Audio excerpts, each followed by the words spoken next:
The National Broadcasting Company presents Dick Powell as Richard Diamond, private detective.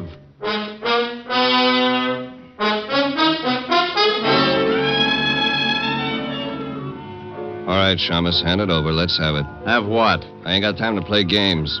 This time you gotta believe me. This time I'm unhappy, so hand it over. You're not making it very easy. I'm gonna make it a lot tougher. How much tougher can things get? You'd be surprised. I've waited a long time for this. Well, I guess everything comes to he who waits. You won't have to wait anymore. You know something? I don't mind killing you at all. Here's another exciting half hour with Richard Diamond, private detective, starring Dick Powell.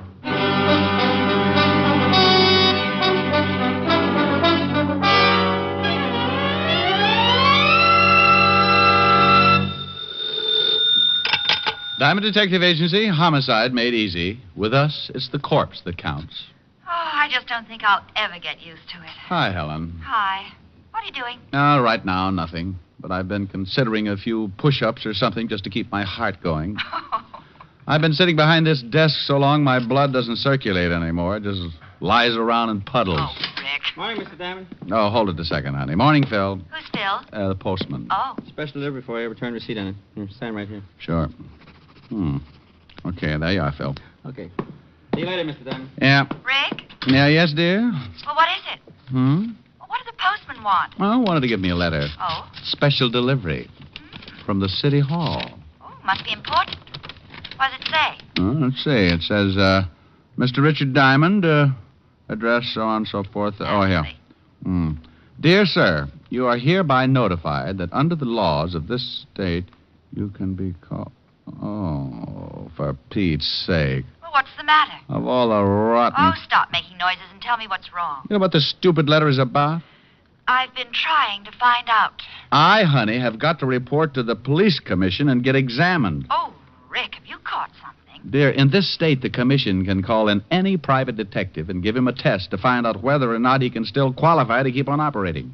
You mean they give you a test like in school? You're darn right. Oh, and it says here I've got to appear today. Well, what if you don't? Well, I lose the bond I had to post when I took out my license. Oh, Rick, you better get right down there. Oh, and here's something else that's real cute. Guess where I have to take the test? Waltz precinct. Has to be. Yeah, aren't they the little devils? Report to Lieutenant Walter Levinson, 5th Precinct, homicide. What time, Rick? Time? 10 minutes ago. Oh, bye, Rick. It was 10 after 11 when I hung up on Helen. It was 12 after when I hit the street. The 5th Precinct was a good 10 blocks away, and I was bounding into the squad room by 11:18. Needless to say, it put a horrible strain on several unused ligaments. 4 or 5 boys in my charming profession were there ahead of me. Well, boys, it looks like the commission's serious this time. When they start dragging in their pets, namely one Richard Diamond, you can bet the heads are going to start rolling. What if the heads do start rolling, Romero? You got a spare? That's very... Hey, Shamus, you're late. Well, Sergeant Otis, do you need a shave, or you've been sleeping with your head on a porcupine? I ain't got no time for your crummy jokes, Diamond. Take a seat and wait your turn. Thank you, Otis. By the by, you're the last on the list. That figured. Yeah, take a seat, Diamond. Last on the list, huh? Looks like you don't swing as much weight as you thought you did. At least now I can understand the reason for this examination. Oh, you can, huh? Sure.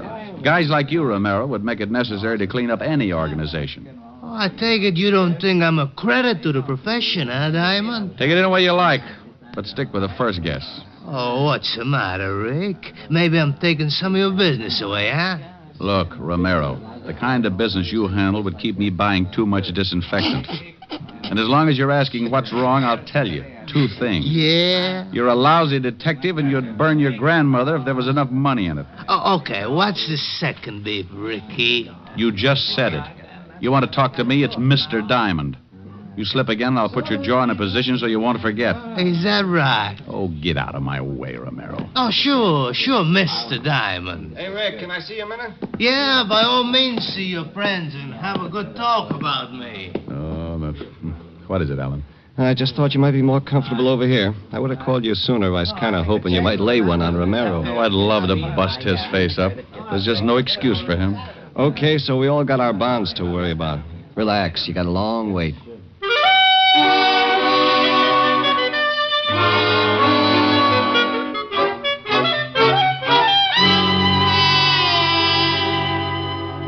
Okay, Diamond, it's your turn now. Not really. Go on in. Sorry you had to wait so long. Thank you, Sergeant Otis. You're very kind. If I'd waited any longer, I'd have been numb. And don't ask me where. Now, come in, Reg. Bring your slate pencil. Yeah. Sit down, Mr. Diamond. In a nice, soft chair? Oh, I'm afraid I couldn't do that, Lieutenant. I've gotten so used to that bench outside, sort of grown to fit it, you might say. Oh, now, Rick, I'm sorry, but there was nothing I could do about it. Mr. Diamond, Lieutenant. Huh? Oh, yeah. I hear you've been giving that to a lot of people lately.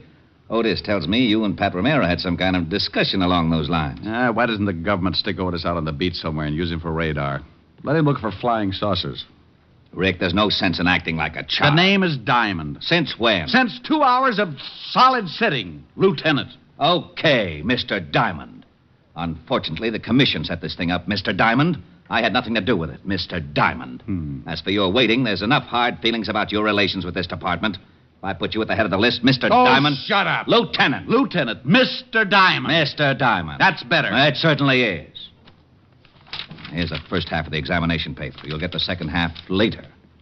Write the answers to these questions. How long have I got? Take your time. Still mad? Yeah.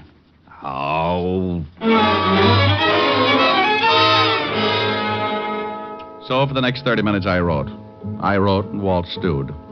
It was something I could always count on with Walt, and being my best friend, he never had been able to get used to it. I looked up and caught him a couple of times, looking out of the corner of his eye to make sure I was getting them right. Don't misunderstand, Walt would never give me the answers. He'd just cough or blow his nose or something to show me I wasn't on the right track. Oh. Oh?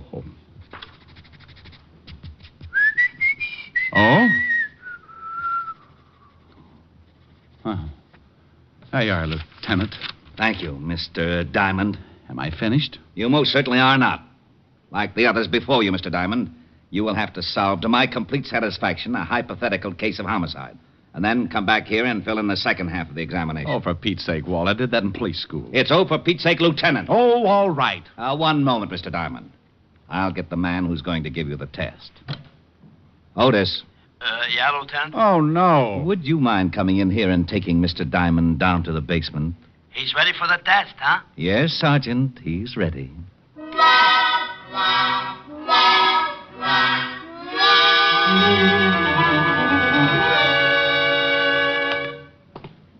Now, there's a dummy in that room there, Diamond. You sure leave yourself wide open, Otis.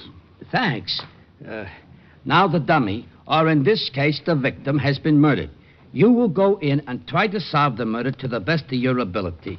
If you are intelligent and observing, you will locate the necessary clues which have been placed about the room.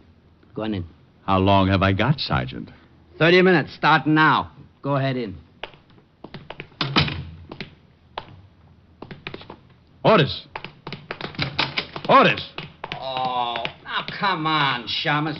You ain't gonna tell me you solved it already. No, Otis, I ain't. But there's something I think you should know. Yeah, what? There are 2 victims in this room. And I hate to be the one to tell you, but I'm afraid one of them isn't really a dummy. What do you mean? One of them is a body, and it's very dead. Get the lieutenant.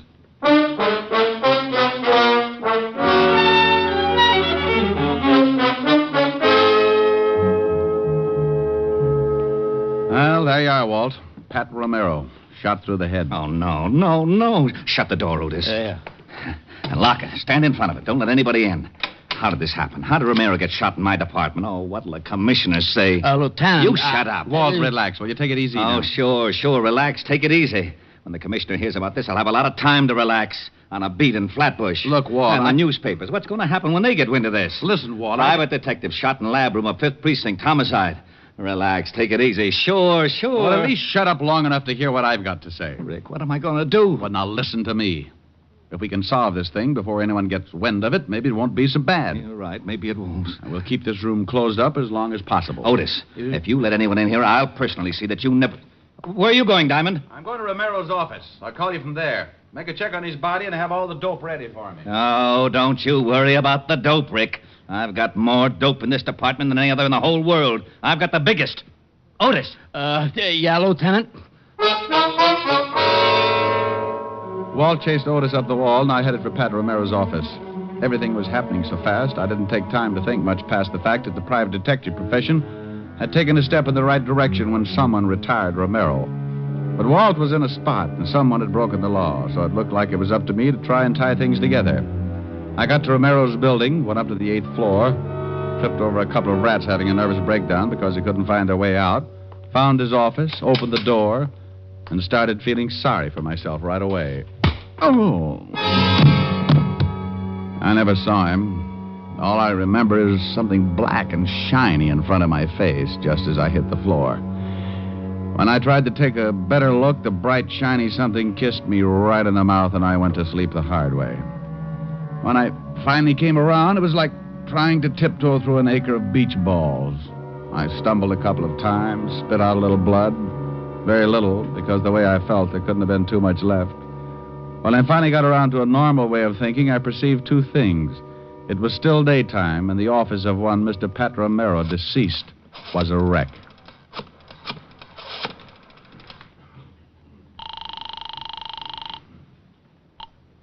Fifth Precinct Homicide. Well? Who is this first? Oh, now, come on. This is Diamond. Well, I thought so, but I'm not going to admit anything for a while, even my name. Anyone find out about... Shh, no.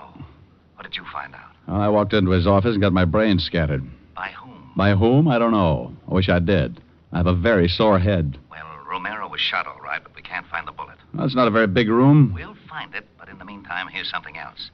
Romero had $10,000 in cash on him. New bills. Go ahead. That's all we've come up with so far. We'll have more to go on when we find that bullet. Well, maybe it's still in him. Went clean through. Messed up his pretty patent leather haircut. What? What do you mean, what? I said the bullet... Oh, never mind. Never mind, Walt. Bless your little pointed head. You just gave me an idea. About what? About the guy who worked me over a little while ago. Okay. Anything else? Yeah. Hurry up and find that missing bullet. Walt had said something about patent leather when he referred to Romero's greasy hairdo. That was all I needed. It opened a door someplace, and there, sitting with its legs crossed, was the biggest hunch I've ever seen. And it was wearing patent leather shoes. The only guy I could think of who would know a man like Romero and still wear patent leather shoes in the afternoon was a local gambler with a reputation as a fashion plate, monocle, striped trousers, and always the patent leather shoes. In fact, that's where he got his nickname, the Patent Leather Kid. This was a small clue, and I knew it, but one thing was in my favor. Anyone who would tear up Romero's office and kick me in the face had to be a bad little boy, and the Patent Leather Kid was tight casting. The kid's real name was Amos Fletcher, and he ran a small club over on 14th Street.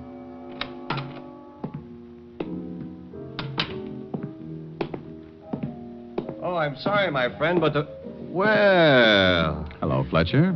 I was going to say I'm sorry, my friend, but the place isn't open until 6. I got a few questions. Come back at 6. Fletcher, I'm a little unhappy right about now. You answer the questions like a good boy, or I'll kick you all over the place. You mind if I call a few of my boys to watch? If you like. Tell them I got a 38 under my arm that goes off when I get excited.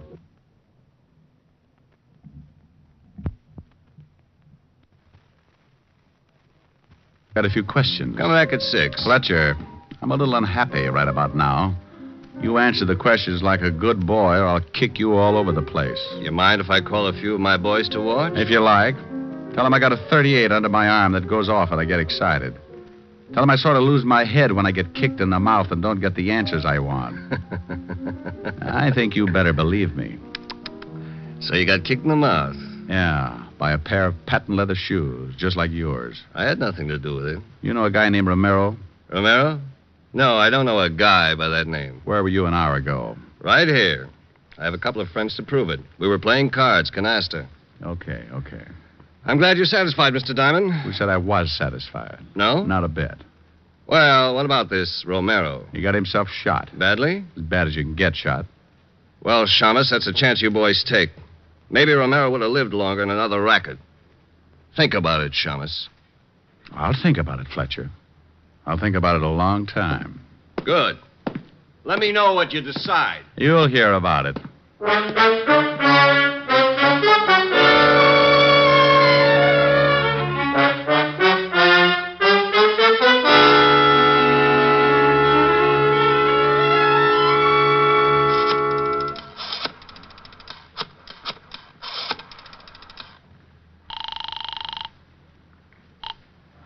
Homicide, 5th Precinct. Walt, check and find out where Amos Fletcher does his banking.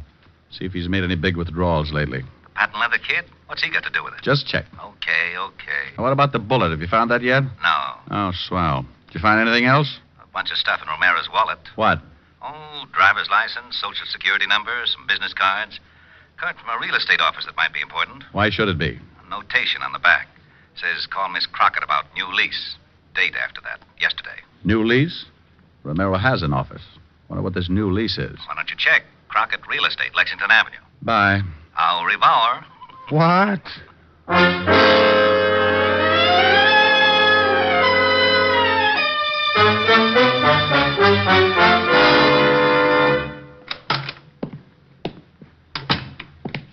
Something I could... Well. Good afternoon. Ain't it though? Dull as can be before you rolled them gorgeous shoulders through that door. Sit down, Sonny. Relax. Have yourself a drink. No thanks. A little early in the day for me. A little early. Well, you'll excuse me, won't you, Sonny? If it gets any later, my stomach's liable to rust.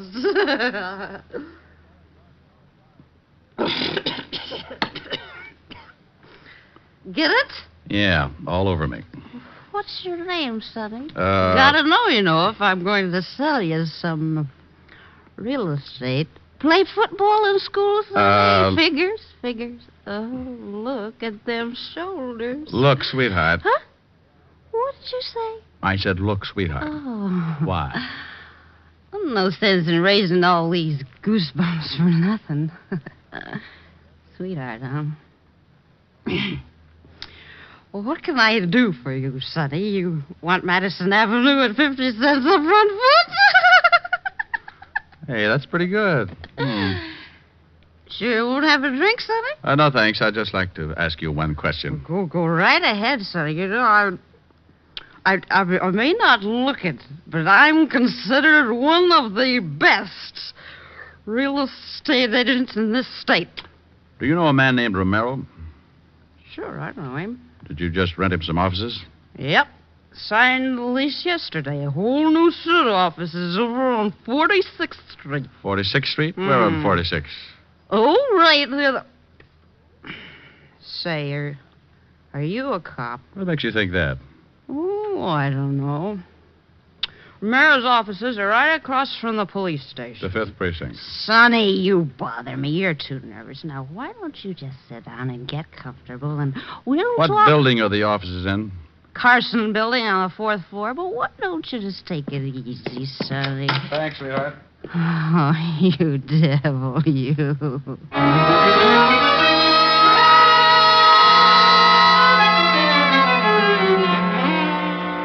Now, look, Rick, we know Romero was shot in this room while he was either sitting or kneeling. Because the bullet entered his head at a high angle. Yeah. I think he was shot with a rifle, Walt. A rifle? Yeah, from across the street. Romero rented some new offices in the Carson building, directly opposite this building. I just saw them. Somebody tore those apart, too. Well, I checked on Amos Fletcher. Does his banking at the National. Made a withdrawal this morning, $10,000 in new bills. Who is it? Otis. Come on in. Has the Shamus solved it yet, Lieutenant? Walt, come here. Yeah? Now, look, 4th floor. Carson building, right over there. See the open window? Yeah? Now, if someone in one of those offices fired a rifle, and there's no bullet hole in the lower portion of the window in this room, that means it went through the open part. So Romero would have to be standing, let's say about right here. Well, that would make the slug somewhere out in the hall. Right. But it would have to pass through the door. There's no hole in the door. Hey, the door was open when me and the Shamus came down here. That's right, Walt. Let's see if we can find that bullet. What was Romero doing down here? Oh, he was just finishing this part of the test when I went up to get Diamond. Hey, Walt. Huh? I think I got the bullet. Yeah. Under the rug. Yeah, you'll have to pry it out. It's in the floor pretty deep. Okay. Who did he go after? Amos Fletcher? That's right. What's your proof? Not much. It's all a guess. You know what kind of a guy Romero was. Yeah, the worst. Well, let's see. Romero had $10,000 in his pocket. Fletcher took out $10,000 this morning. Sounds like blackmail. Could be. Somebody was tearing Romero's old office apart looking for something when I broke in on him. And got a patent leather shoe in the face for my trouble. That isn't very much to go on. Well, how about this? I asked Fletcher if he knew Romero. He said no. But as I left, he mentioned that Romero probably got killed because, like myself, he was in the wrong racket. How did he know that? Well, still not enough to convict him. Would a confession do it, Grouchy? You know darn good and well a confession is the only thing that would do it. That or find the murder weapon and prove it belongs to Fletcher. No, you're so technical. Okay, I'm going back to the office. Give me about 10 minutes and have Otis call Fletcher. Oh? Have Otis call Fletcher? Oh, not as Sergeant Otis. Just have him call and give Fletcher a friendly tip. From the way those two offices were torn up, it's my guess that Fletcher hasn't found what he's looking for yet. Just tell him I found it. Found what? Found anything. You don't have to be specific. Who said I was gonna be? Gonna be what, you mallet head? Specific. You don't even know what it means. It means precisely formulated or restricted. Huh? Oh, here, I got the bullet out of the floor, Lieutenant.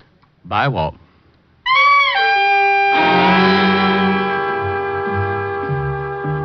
I left the precinct and headed back for Broadway in my office on the corner of 53rd. I knew that Amos Fletcher, the patent leather kid, was the boy we wanted.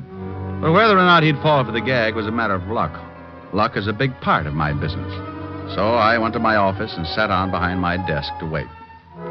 In case Amos Fletcher showed up, I wanted to be sure to be able to hold up my end of the conversation. So I took out my .38 and put it across my knees. Diamond Detective Agency. If you've slaughtered a dozen, no difference to me. 1 or 50, it's the same old fee. What kind of a remark is that, Shamus? What kind of remark did it sound like, Sergeant? I ain't got time to answer that. I called Fletcher. Good. What did you tell him? Well, I was pretty good, as a matter of fact. I disguised my voice like this, and I says, Amos Fletcher, and he says, yeah. So I says, just a little tip I thought you might want to know about. Richard Diamond has got that which you has been looking for. He found it in Romero's new offices. How was that, Shamus? Brilliant change of voice. You think it'll work? Put down the phone. You hear me, Shamus? You think it'll work? Hang it up. Hey, Diamond!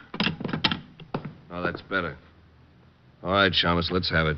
Have what? I haven't got time to play games. This time, you've got to believe me. This time, I'm unhappy, so hand it over. You're making it pretty tough, Fletcher. I'm going to make it a lot tougher. Oh.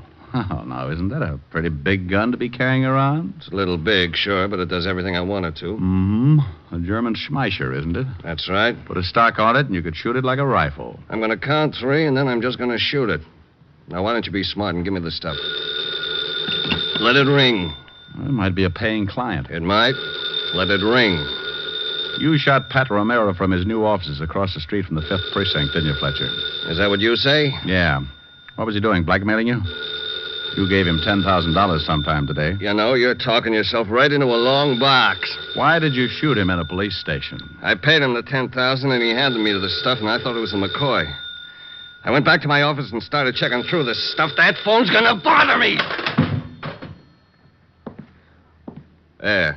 You checked the stuff back in your office, and you found out it was phony. You got worried, went back to Romero's offices. He wasn't there. He was across the street in the 5th Precinct. You spotted him through the window and shot him. That's right, Shamus. I saw him talking to a cop and figured he might be spilling his guts. I waited until the cop left, and I nailed him. Now, give me the stuff. You'll have to believe me, Fletcher. I haven't got it. Don't give me that. I got a tip. Sure you did. That was Sergeant Otis from Homicide. You're crazy. Am I? He said, just a little tip I thought maybe you might want to know about. Richard Diamond has got that which you has been looking for. What did Romero have on you? Some records. You know something, Diamond? I don't mind killing you at all. Drop it, Fletcher. What? I got Walt. Fletcher. How is he, Walt? Pretty bad. I didn't know you had a gun, Rick. Neither did Fletcher. Diamond! Yeah? Phone for a doctor. Hurry! I'll do it, Rick. Hey, who tore this phone out of the wall? Fletcher got tired of hearing it ring.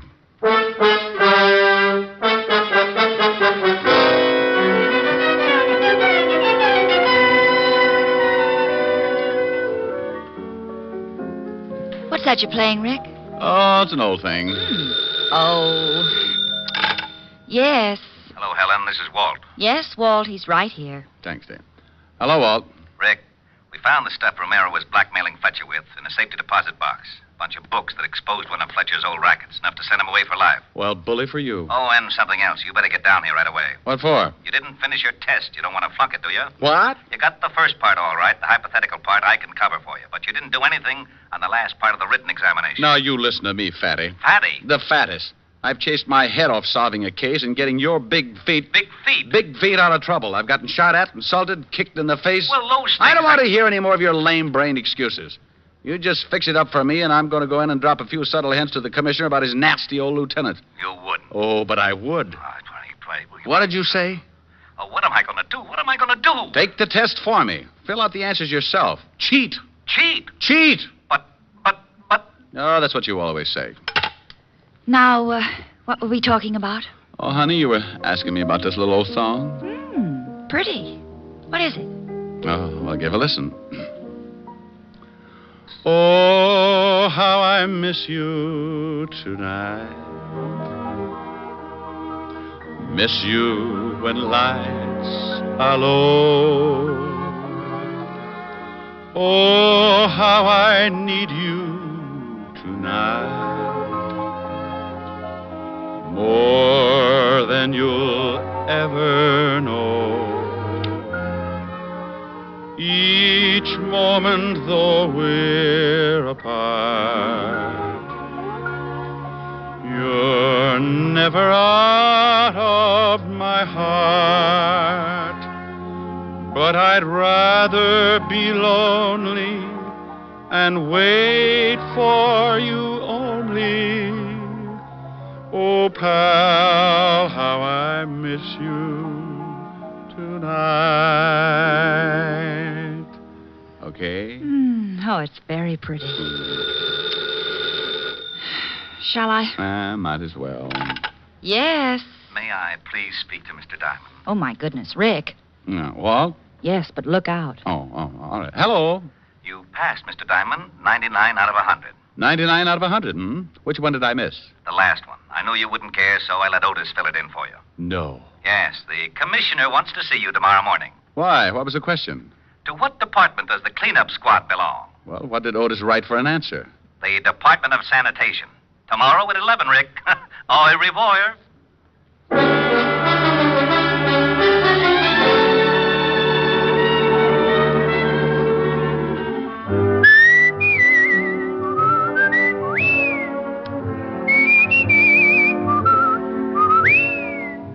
You have just heard Richard Diamond, Private Detective, starring Dick Powell. Ed Begley played Lieutenant Walt Levinson. Also in the cast were Wilms Herbert, Francis Robinson, Don Diamond, Ann Morrison, and Paul Dubov. Music was under the direction of Frank Worth. Today's show was written by Blake Edwards and directed by Russell Hughes. Dick Powell currently may be seen in the motion picture version of the best-selling novel, Mrs. Mike. This is Eddie King inviting you to be with us next Sunday at this same time when we will again bring you Dick Powell as Richard Diamond, Private Detective.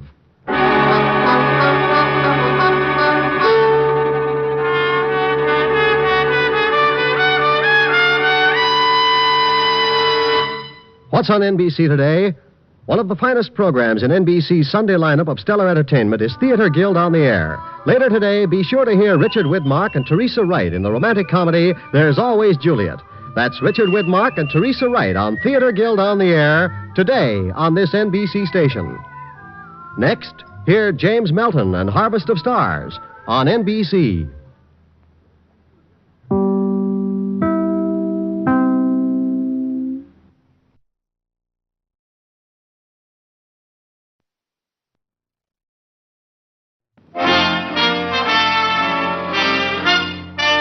Listen while the makers of Rexall drug products and 10,000 independent Rexall family druggists bring you Dick Powell as Richard Diamond, Private Detective.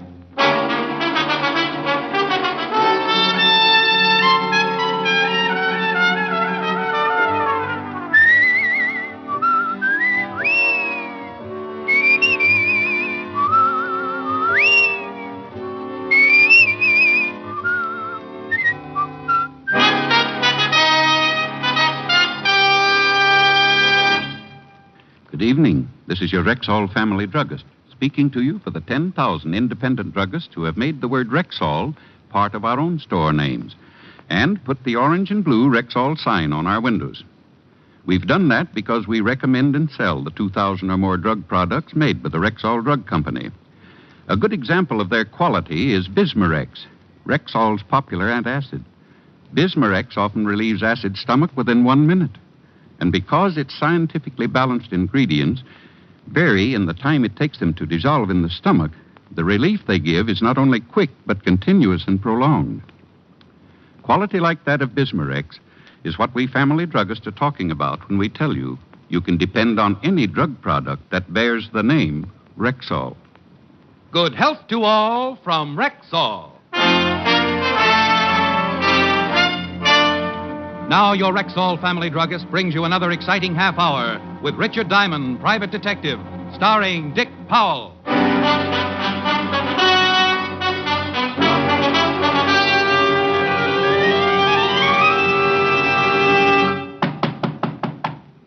Come in. You Mr. Richard Diamond? That's right, but keep it quiet and we'll split the reward. Well, my name is Tobias P. Briggs. He ducked as he edged through the door. If he hadn't, he'd have taken the whole wall with him. Nearly 7 feet, going up with a pair of shoulders that made King Kong look like a before picture for dynamic tension. But being a guy who lives dangerously, I shook his hand, made a mental note to pick up my scattered knuckles, and offered him a chair. Thank you. Mr. Diamond, how much would it cost for you to help me? Well, I usually break my back for $100 a day in expenses. Oh, that's a lot of money. I break a lot of back. Let's talk some more, though. Guys your size usually don't need help. Well, I got the money. Been saving. You see, I wrestled 2, maybe 3 times a week at the Universal Arena. I promised Mike I'd put 1 purse a week in the bank. He was saving, too. Who's Mike? Mike Burton. He's dead, Mr. Diamond. Oh, I'm sorry, Toby. Who was Mike? Well, Mike and me was buddies from the Army. He was a great guy, Mr. Diamond. A real great guy. What happened to him? Mike drove a truck for an outfit here in town. Cross-State Trucking Company. We had enough money saved we were going to get our own truck. Maybe 2 trucks. Do our own hauling. Be in business for ourselves, you know. Last week he was fixing a flat on the highway at night. The car hit him and took off. Oh, hit and run, huh? Well, it's a lousy deal, Toby, and I know what you're leading up to. But the police will hunt the guy down sooner or later. I don't handle traffic accidents. Mr. Diamond, I feel maybe it was no accident. Oh? Well, then keep going. Well, last week, night before it happened, Mike says to me, "Toby, boy, I got a hunch we're going into business real quick now." He said we might be able to buy our first truck right after his next haul. Mike knew we didn't have that kind of dough ready. What did he say when you reminded him? He gave me a wink and a punch in the arm. You know, like guys do sometimes. Mm-hmm. He's a great guy, Mr. Diamond. Oh, well, I see. Well, look, Toby, the afternoon's pretty well shot anyway. I'll poke around town a little, and if I can find anything to back up your suspicions, I'll take the case. If not, you owe me 2 tickets to your next match. Is it a deal? Yeah, sure. But tell me right away if you know something, huh? I'm in the gym every morning right behind the Universal Sports Arena, 8th Avenue. You know where it is. Oh, sure, yes. Some of my best muscles grew up there. So long, Toby. So. When he walked out, the office seemed to shrink back to normal. I counted my fingers, picked the one with the most circulation in it, and put it to work dialing Helen's number. I told her I might be late for dinner, threw her a kiss over the pipe, closed the office, and headed for the 5th Precinct Police Station and Lieutenant Walt Levinson. Walt was out of his office, but the king of the jungle, Sergeant Otis, was plopped in his chair. Number 14's crossed and resting on the desk like he was expecting a promotion. Hello, Shamus. For a guy who don't work here, you certainly hang around a lot. I could say the same for you, Otis. Where's the lieutenant? He ain't here. No. Well, he ain't. Isn't. Okay, he isn't. And you isn't as smart as you think you is. Oh, hello, Rick. What's up? Oh, hiya, Walt. Nothing, probably. But I'd appreciate a look-see at the hit-and-run files for the last week. Might be a case. Now it's traffic accidents. Diamond, is there anything you won't do for a buck? Sergeant, ask me for the next dance and you'll find out. All right, cut it out, you two. Here you are, Rick. Take this note to Sergeant for our hit-and-run felony detail. It's down at the end of the hall. Thanks, Walt. You bet.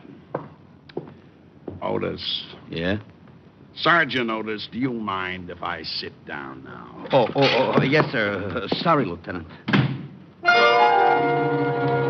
Farrar in Hit and Run gave me the case folder on Mike Burton. Except for a few details, nothing different than Toby's story. Only witness to the supposed accident was a man named Roy Cooley, Mike's driving partner. He had made the identification on the car when the police found it deserted the next day. A quick check on the license had shown it to be stolen. So another lead went down the drain. Only the fact that it had been stolen made me think that Toby might have been right when he said it wasn't an accident. I hit the street and grabbed a cab for the Cross-State Trucking Company. From outside the wire fence, there wasn't much to see. A long line of diesel trucks parked side by side.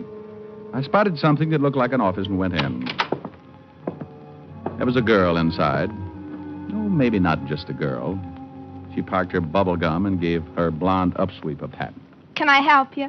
Well, if you couldn't, I'd kill myself. Listen, mister, if you've got some business here, you better... honey, I'm looking for Roy Cooley. Know him? That's a good one. Mr. Cooley's my boss. Believe me, I know him. He's not around right now. Cooley's your boss?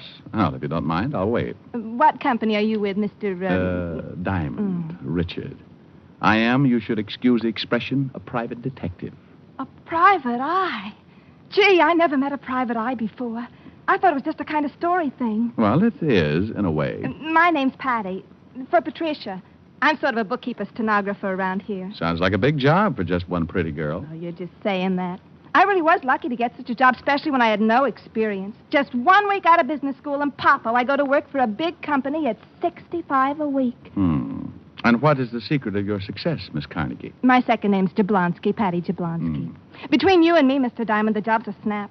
See all those trucks out there? Well, mostly they just sit like that. We don't make more than 10 shipments a week. You know something? The company's been in the red the whole 6 months I've been here. Really? But I like it here. I can dress kind of casual, sweaters and things. Yeah. Tell me, dear, did you know Mike Burton? Gee, I sure did. Did you know him? How come the boss, Roy Cooley, was driving with Mike the night it happened? He was, wasn't he? Well, I guess that's because Tim Lasco quit a couple of days before. Tim used to be Mike's regular wheel buddy. Mr. Cooley was filling in, I guess. Any idea why Tim Lasco quit? Search me. In times like these, when a guy with 5 kids quits his job, he must have had a good reason. You wouldn't have Tim's address lying around anywhere, would you? Right on my desk. I'm mailing his last check out. I wrote down Lasco's address and paid her off with a few compliments before I left. Tim Lasco's place seemed like the next stop until I saw a couple of warehousemen loading crates into one of the trucks. The crates were marked sporting goods in a big black stencil. And just to keep busy, I found a piece of scratch paper and took down the address they were being shipped to. About that time, a hairy hand reached over my shoulder and made crumpled spitball out of my manuscript. I did a slow turn and saw that the hand was connected to a beer barrel with legs. It talked, too. Looking for something, mister? Who are you? I'm the boss, Cooley. Oh, well, my name's Diamond. The union sent You can me over forget that routine. I spoke to the union guys 3 days ago. Beat it, scram. Oh. How come you were driving with Mike Burton the night he was killed? Mister, you're asking for it. There's a little sign on the front gate you can read on the way out about trespassers. This is private property. Now, are you going, or do I call some of the boys? It hurt me to admit that he had the law on his side, not to mention the lump under his jacket from what was probably the new look in shoulder holsters. I figured to do better after a talk with Tim Lasco. 20 minutes later, I was climbing the stairs of a brownstone in Washington Heights. The Lascos lived on the 3rd floor. I straightened my tie and put my best finger forward. Yes? Oh, hello. I'm looking for Tim Lasco. Oh, come right in. My husband is shaving. Who is it, Mary? A man to see you, Tim. Okay. All right. Excuse me. Call me shaving. Sit down. Thank you. Tim, you used to ride with Mike Burton, didn't you? Hey, who are you? What do you want here? Well, I'm a private detective. Name's Diamond. Now, Mr. Diamond, or whoever you are, I don't know nothing. Nothing you hear. Leave my family and me alone. Will you go away? Please, go away. Why did you quit the cross-state trucking outfit? Honest, Diamond, I don't know nothing. Look, I've been a truck driver 15 years. I didn't like Cooley's outfit. Most of the work is at night. Too many long hauls out west. I didn't like the job. Tim. Won't buy it. Diamond, try to understand, will you? I got 5 kids. Give me a break, will you?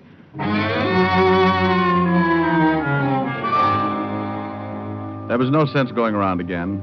I told him I'd be back, which he took about as gracefully as a guy learning he had leprosy, so I left. I rode downtown, squatted on a stool in the coffee shop with a good view of the cross-state warehouse. The coffee shop had a waitress who was as ugly as the warehouse. Got a 75-cent dinner special. You interested? I'll have a little coffee and... A lot of donuts. Oh, well, then coffee and conversation. Is there any chance of you taking me away from all this? Wouldn't work out. I drink. I'll reform you. Want cream? No. One black. How come you're staring at that warehouse instead of me? Want to give me a complex? What's the matter? Did I say a dirty word? We kicked it around until the warehouse was empty, except for a muscle-bound night watchman who chain-smoked behind the front gate. It was a short walk to the fence behind the loading dock. A garbage can and some fancy scrambling helped me over. And then I squirreled under the line of trucks until I reached the one they'd loaded that afternoon. The crates were nailed tight, and it took a lot of scratching and pulling before I wedged one open. About then, I heard 3 pairs of feet echoing down the loading platform. I ducked out of the truck, but that half-open crate must have missed me after all the time we'd spent together because it spilled over and turned loose a shower of baseball bats. I grabbed one since it seemed like a good idea and snuggled up against the huge tires under the truck. Who's there? Hey, Red, you let anyone in? Not me, boy. Whoever you are, Buster, you better come out with your hands up. We got guns. Okay, Red, you and Harry stay out in front of the trucks. I'll go coax our visitor out.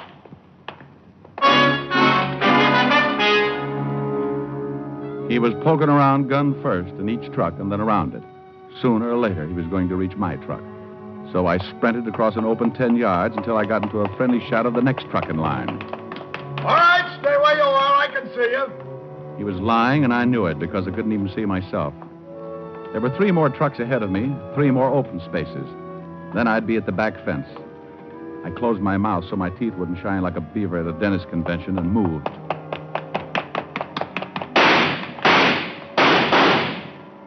I reached the last truck and waited.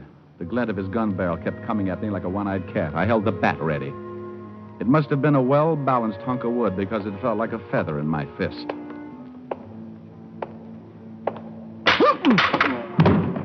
The bat cracked wide open like an overboiled hot dog, but it stretched coolly out. I didn't wait for the others to find out what happened, but I took off over that back fence like a kangaroo with his tail on fire.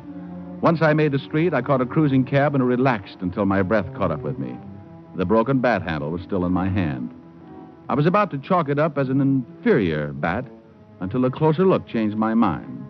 The inside of the bat was as hollow as a politician's promise, and it wasn't for ventilation. It was there to hide something that had to be hidden.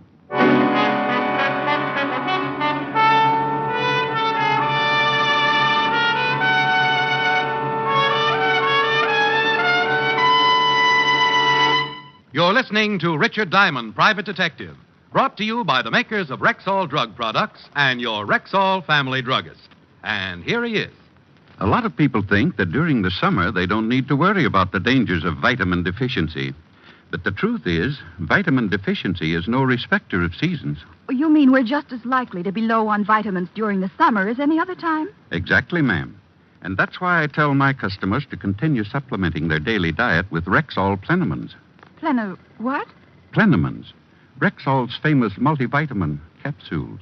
You see, ma'am, just 2 Plenamin capsules a day give you more than your daily minimum requirement of every vitamin for which such requirements have been established. Say, that's really vitamin protection. But that's not all. Plenamins also give you valuable liver concentrate and iron, plus other factors of the vitamin B complex. Gee, they sound expensive. On the contrary, Plenamins cost you only pennies a day. But most important, Plenamins wear the Rexall label, and you can depend on any drug product that bears the name Rexall.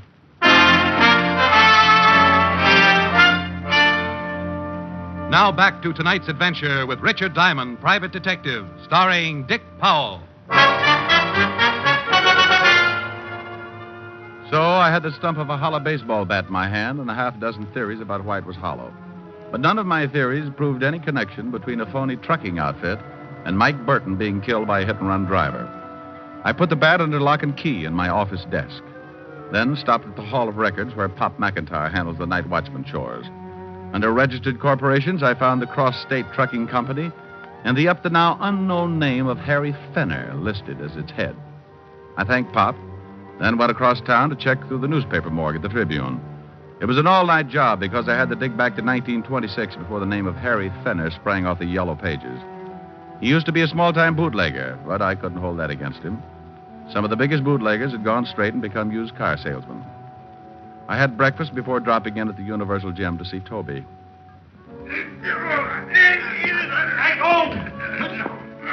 The king-sized client of mine was being mauled in the center of the ring while a chunky little guy in a black beret was hopping around full of advice. No, Toby. You're wrestling with King Kong Rabinowitz, not Snow White. Use your knees. On his nose. Okay. How's this? Oh! No, don't overdo it. You hide his face from the television camera too long. What's the good if no one sees him suffer? Hey, Toby.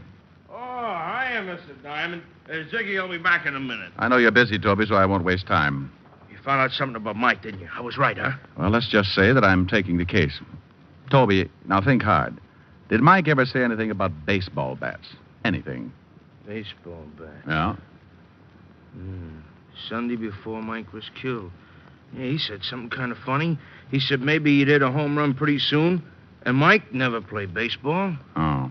Toby, when you get through here, meet me in my office.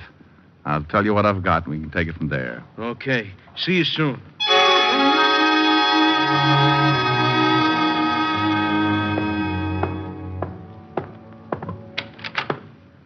Good afternoon, Mr. Diamond. My name is, Harry Fenner. Oh. Well, who are those two bullet-headed characters with you? They're my business associates. Oh, you must be in a rotten business. How'd you get in here? I just had the exterminators over last week. Oh, well, I'm afraid I owe you for a new lock. I'll just add it to the retainer I'm going to pay you. Oh, you're going to hire me? I have here $500, which I place on your desk. Earning it will be easy. Under whose nails do I put the bamboo splints? I hope your good humor continues. The fact is, Diamond, I collect odd things like antique furniture, marine life specimens, and old bat handles. Someone stole one of my old bat handles. Money's yours if you can locate it. Something like that would be worth more than money to me. An old bat handle would go just right with my collection of old saxophone reeds and croquet mallets.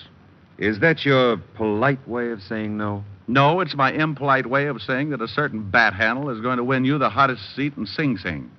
And if you think I'm bluffing, let's see what they think down at the 5th Precinct. Put down that phone! Oh!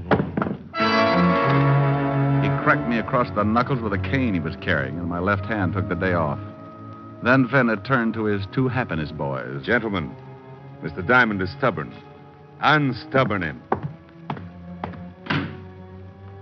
His two blood collectors came after me like there was a shortage of plasma. I dodged around the desk like a loose guinea pig in a biology class and finally managed to locate a stomach for my one good hand. I sunk it in up to my charm bracelet. But before I could enjoy the reaction, a fistful of dimes creased the back of my head and I came apart. I don't know how long it was before my eyes unglued. I was on my back enjoying a bug's eye view of the ceiling, but that's all I was enjoying. My head felt like a yo-yo being worked by a guy with a DTs. And then something big leaned over me. Mr. Diamond? Mr. Diamond, you okay? Oh, yeah, dandy. Oh, Toby, if I felt any worse, I'd be dead. Oh, that's too bad. It's a good thing I got here. Those guys are doing a swell job on you for real. Oh, things came back into focus. Fenner's muscle men were draped over each other in the middle of the floor, quietly unconscious. It was becoming. I had to get pretty rough with them. It was 2 against 1. Them and me, I mean. What's it all about, Mr. Diamond? I gave Toby a quick resume about Fenner, Cooley, and the phony trucking business, including the hollow bats. As he listened, I saw new muscles growing on his old ones. He wasn't interested in details. Mr. Diamond, did this Fenner guy kill Mike? Well, Toby, I think Mike found out that Fenner and Cooley were shipping hot goods, probably jewels, in the hollow bats. If he did, I think maybe Fenner killed him. Where does this Fenner guy live? Well, wait a minute. It's here on my desk. I was just going to give it to the police when I was crudely interrupted. No, don't call the cops. Give me that address. Well, what's the idea, Toby? We've got the score. It's a cop's job now. No, I say no. This Fenner, he got lots of dough. If he did kill Mike, he gets a big lawyer and he goes free. I don't want that, Mr. Diamond. I'll find out. I tried to cool him down, keep him in the office. Then I found myself airborne. He bounced me against the wall, and I decided not to do anything until the room stopped circulating. Sorry about this, Mr. Diamond, because you're an all right guy. But don't try to stop me on this. I got up and weaved over to my desk, phoned Walt, and gave him Fenner's address in Long Island. Why should I meet you there? Murder, Walt, and bring some friends. Fenner's house was a big white colonial with high French windows looking out on a big garden. The windows were closest, so I moved up and looked in. The room was a library, or what was left of it. Toby had torn it apart and was now concentrating on Fenner. He had him backed up against a tall bookcase, holding him by the front of his smoking jacket, high enough so Fenner's toes pointed down, trying to touch the carpet a good foot beneath. Toby had the jacket pulled tightly around Fenner's throat, and Fenner was trying for the $64 breath. What'd you kill him for? Come on, what'd you kill him for? Hey, Toby, let him go. Oh, he's gonna tell me. You stay out of this. He's gonna tell me or I break his rotten neck. He's too choked up, Toby. Couldn't answer you if you wanted to. Now let him down. Let him down. Okay. Now, talk, Fenner, talk. Diamond, get this maniac away from me. Well, ask me something simple, like moving the Empire State Building. You better talk, Fenner. I don't know what you want. You're a liar. You're no good liar. All right. That's better. Now, why'd you kill Mike? He was loading some of the bats. When one broke open and... Come on. on. The diamonds spilled out. He wanted a cut. Big cut. So I had Cooley make the last trip with him. I was following in a hot car. That's it. Now let me go, will you? Kill a nice guy like that. He would have framed me. You're a liar. Now I'm gonna kill you. Toby! Toby grabbed Fenner, and I grabbed Toby. But it was like trying to put the brakes on a charging elephant. Toby hung on to Fenner's throat and shook me loose. Fenner was dying fast. And it looked like I couldn't do much about it until the door opened and trouble sneaked in from left field. Cooley. Break it up. Cooley, help me. You better relax, Toby. That gun in Mr. Cooley's hand gives him the floor. He's the other one, ain't he, Mr. Diamond? Cooley, give it to him. Right in the middle.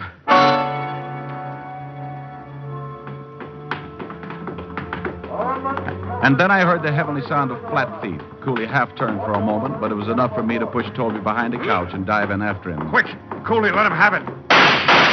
Cooley spun back around and tried his luck anyway, but missed. He and Fenner made a rush to the window, but some of Walt's men were waiting for them. They tried to shoot it out. Cooley never got more than 1 foot over the windowsill. Fenner did better, but he was dead when he hit the ground. Rick, are you all right, Rick? Oh, if it wasn't, you'd never hear the end of it. Mr. Diamond, you don't really believe what that punk said about Mike, do you? Mike was a straight guy all his life. Toby, this clean-cut gentleman standing right next to me is Lieutenant Walter Levinson of Homicide. Right. What I tell him is official, so you listen. Look, Walt, Fenner and Cooley were part of a fence setup.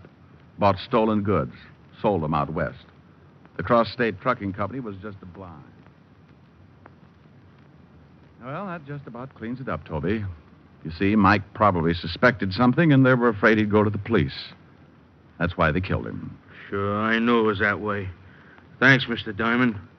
Well, I better get back to town. Ziggy's got me matched tonight. Good luck, Toby. Yeah, thanks. Say, Mr. Diamond, I'd sure like to have you and the lieutenant come watch me wrestle tonight. Thanks, Toby. Maybe some other time. Oh, it'll be a great show. Tonight's my turn to win. Yeah, well, we'll see. So long, Toby. So long. Rack. Yeah? That connection between Mike Burton and this racket didn't sound kosher. Was that for the record? No, Walt. But Toby will never see the record.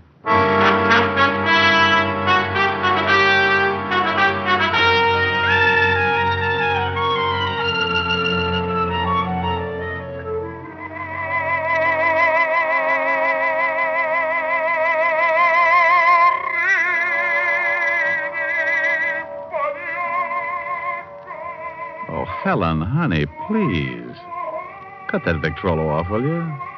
Rick, you still didn't tell me if Mike really intended to get mixed up with Fenner and Cooley.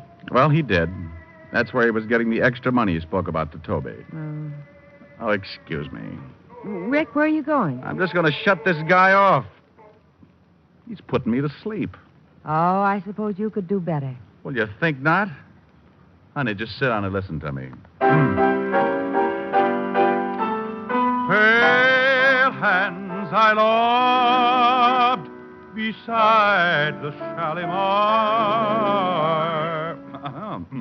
Where are you now? Now tell me, honey, how do I rate alongside that suffering crooner on the record? That record happens to be an original release. The suffering crooner is Enrico Caruso. Oh. Where does a guy go to slash his wrist?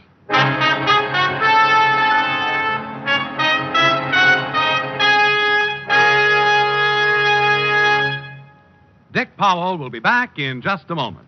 And now, once more, here's your Rexall family druggist. No faster acting aspirin made. That's Rexall aspirin. Yes, when taken with water, the 5 full grains of pure aspirin contained in every Rexall aspirin tablet are ready to go to work for you even before they reach your stomach. So next time you have a headache, remember Rexall aspirin. There's no faster acting aspirin made. Ask for Rexall aspirin at Rexall drugstores everywhere. And remember, you can depend on any drug product that bears the name Rexall. Good health to all from Rexall.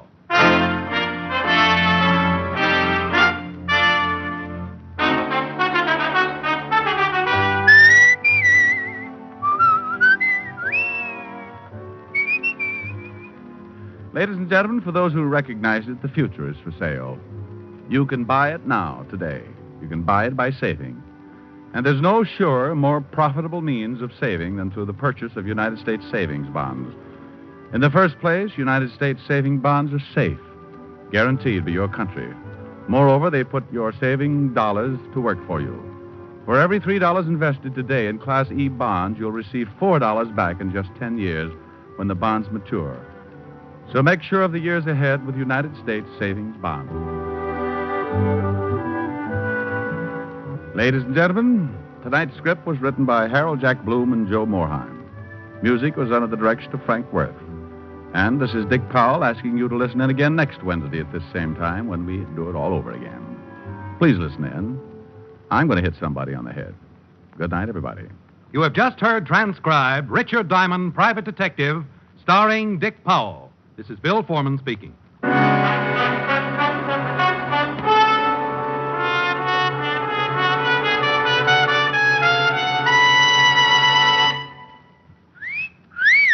Hiya, beautiful. Get lost, Bristlepuss. You need a shave. But I have shaved. What else do you want me to do? Silly boy, she wants you to go Stag. Go Stag? But why? Because Stag is Rexall's exclusive line of men's good grooming aids, like Stag Brushless Shave Cream. No fuss, no massage, just smooth it on, and presto, you get a clean, close shave. Your face stays smooth and whiskerless all day long. I'll do it. I'll go Stag. That's it. Join the Stag line now at Rexall drugstores everywhere. Yes, to make girls care. Go Stag. Jack Late tells stories of the underworld, Friday on NBC.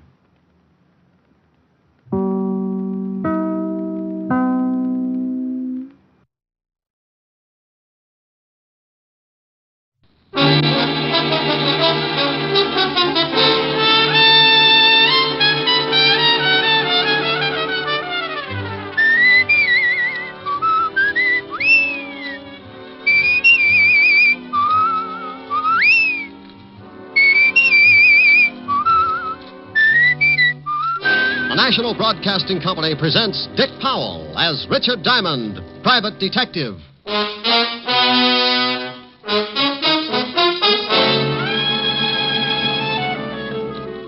Before I was a private detective, I was a cop. Homicide. Working out of the 5th Precinct. Homicide means murder. And there are a lot more murders committed in a big city than you think. More than make the headlines in the newspapers. And for everyone, there's the same impersonal routine, the same hard work, the same check and double check, with every cop in or out of uniform doing his best to put the case in the closed file. But there's one kind of murder that will really tear the department to pieces, And that's when a cop is killed in line of duty. Here's another exciting half hour with Richard Diamond, Private Detective, starring Dick Powell.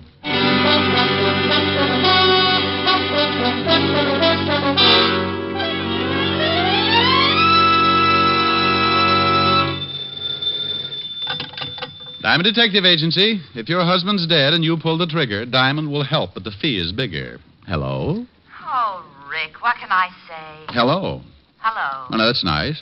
Now try Hello, Rick. Hello, Rick. Oh, dandy. Call back tomorrow and we'll start on Hello, Rick. This is Helen. You idiot. Hi, baby. Hi. What's doing? Oh, I was just a little lonesome. Wanted to know if you were coming by tonight. Oh, you know it.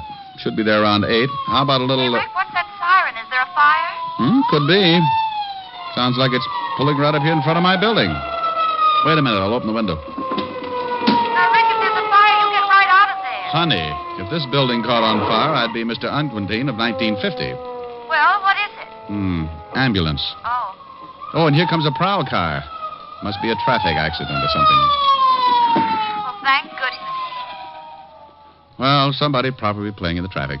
Oh, Rick. Okay. Some guy forgot to step down getting into his new Hudson. You know, I make remarks like that. I'm not trying to be... Oh, wait a minute. No combination, friend. Just turn the little old knob and push. Who is it? Somebody at the door. Well, Pop. What? Pop Scholes. Oh, the nice old blind man who sells pencils on the corner. Yeah. Hello, Pop. Please, Mr. Diamond, I've got to talk to you. I ain't got much time. What does he want, Rick? Oh, to talk to me. I'll call you back, dear. Bye. Bye. I'm sorry to have bothered you, Mr. Diamond. Well, not at all, Pop. Not at all. What can I do for you? I can't stay long. I have to hurry, but I was wondering if you'd come to my place later on. It's pretty important. How important, Pop? I can't explain now, but I got a big trouble.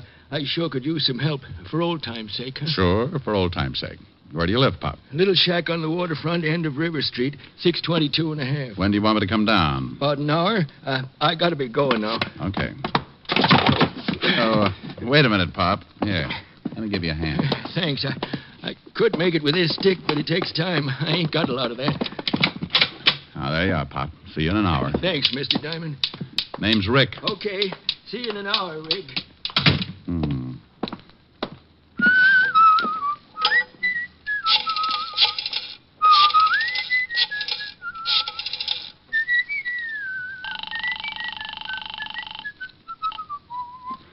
Asher's residence. Oh, hello, Francis. Mr. Diamond. Oh, yes, sir.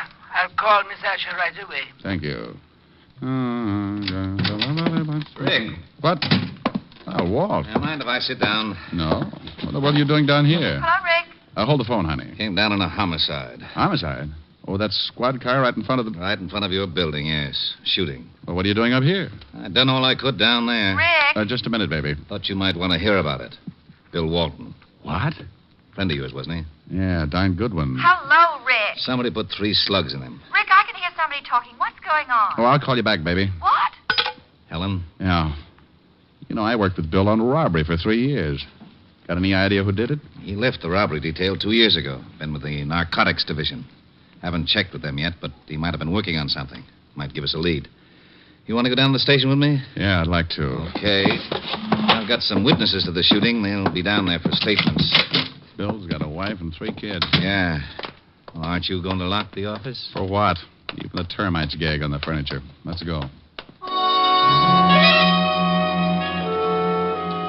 Well, that's the way a quiet day could work itself into a lot of trouble. And like always, if trouble's around, yours truly's bound to get a chunk of it. Walt and I went downstairs, climbed into the prowl car, and 10 minutes later we were walking into the squad room of the 5th Precinct Police Station.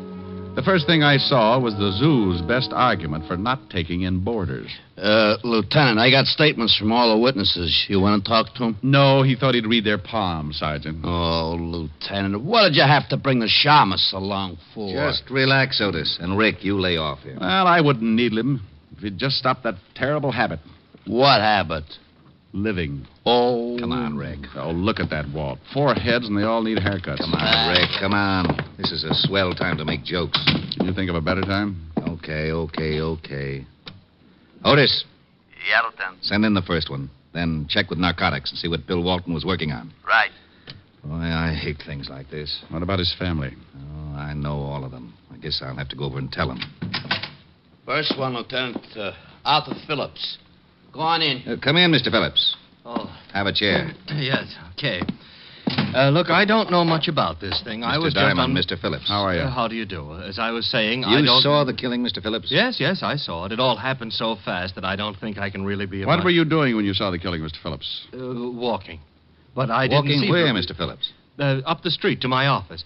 Oh, look, I gave your sergeant my statement. You'll find it all What's in your order. business, Mr. Phillips? Insurance. Liberty Insurance Company, 41st and Broadway. You saw Officer Walton killed? I saw a man. His name, I didn't know he was killed. You heard the shots? Well, yes, but it was all so fast. Just what did you see?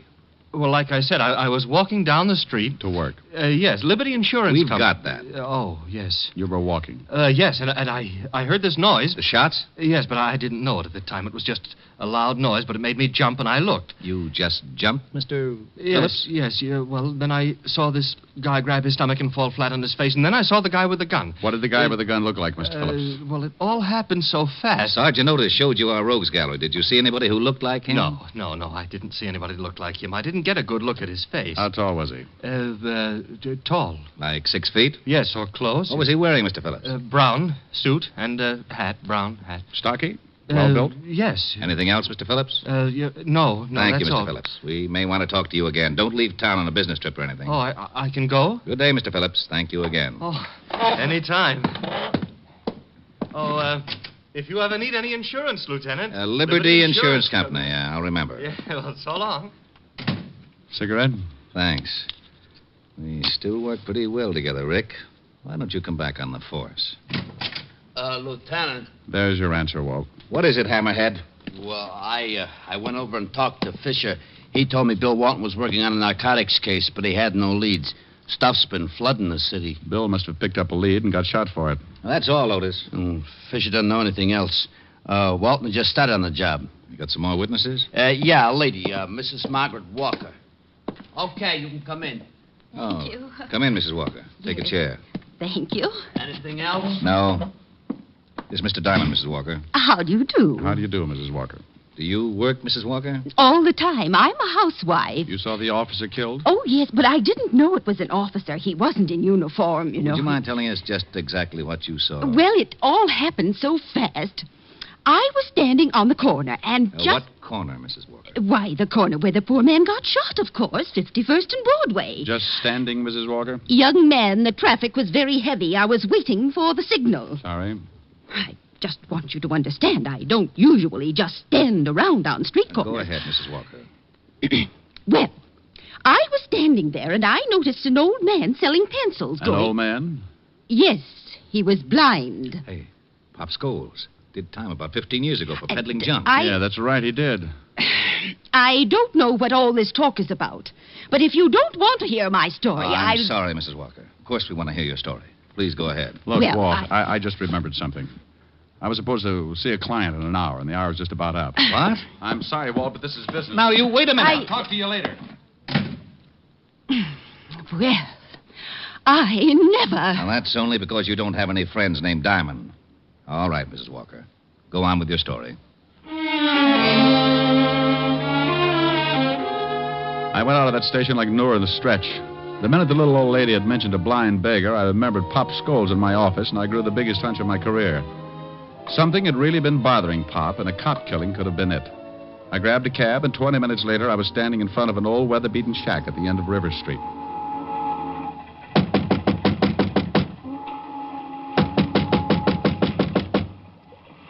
Who is it?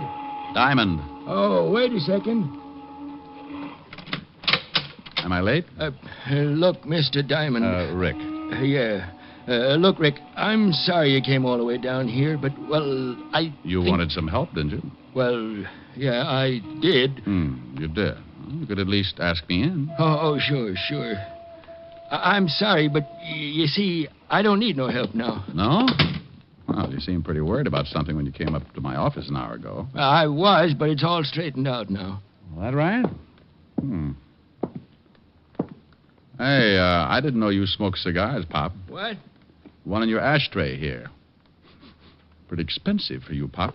Oh, well, you see, I kind of splurge now and then. Come on, Pop. Somebody been here and changed your mind about talking to me? No, that's my cigar. What makes you say a thing like that? There was a cop killed right in front of you today, Pop, a good friend of mine. What's that got to do with me? I'm going straight. He was after somebody who's been peddling junk. I don't touch this stuff anymore. I don't go near it. Don't you, Pop? No, I put it down 15 years ago. You did time for it, too. Sure, and lost my eyes in stir. You think I want to go back to that? You think I'm a fool?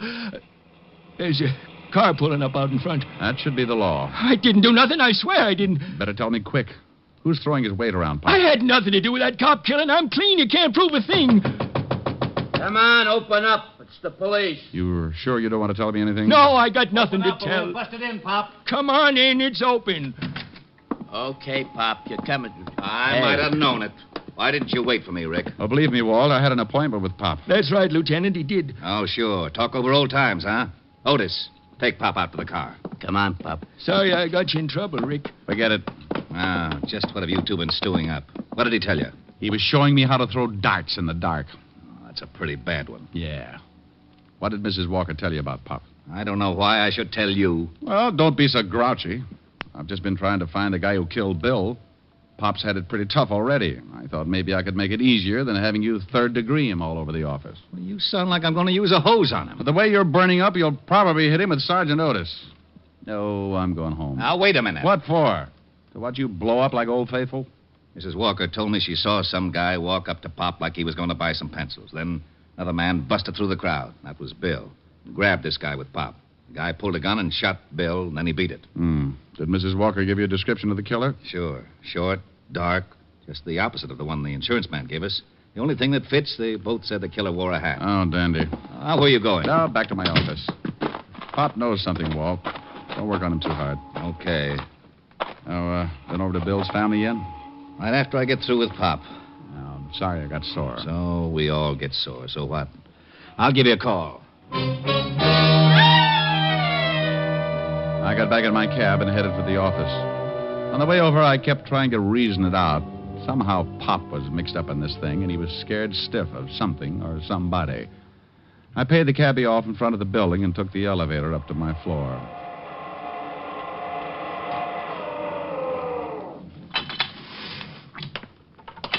I headed down the hall to my office, still thinking, still trying to put two and two together.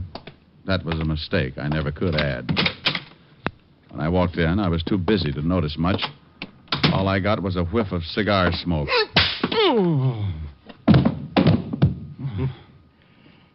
You fall easy, Shamus. Now let's see how you bruise.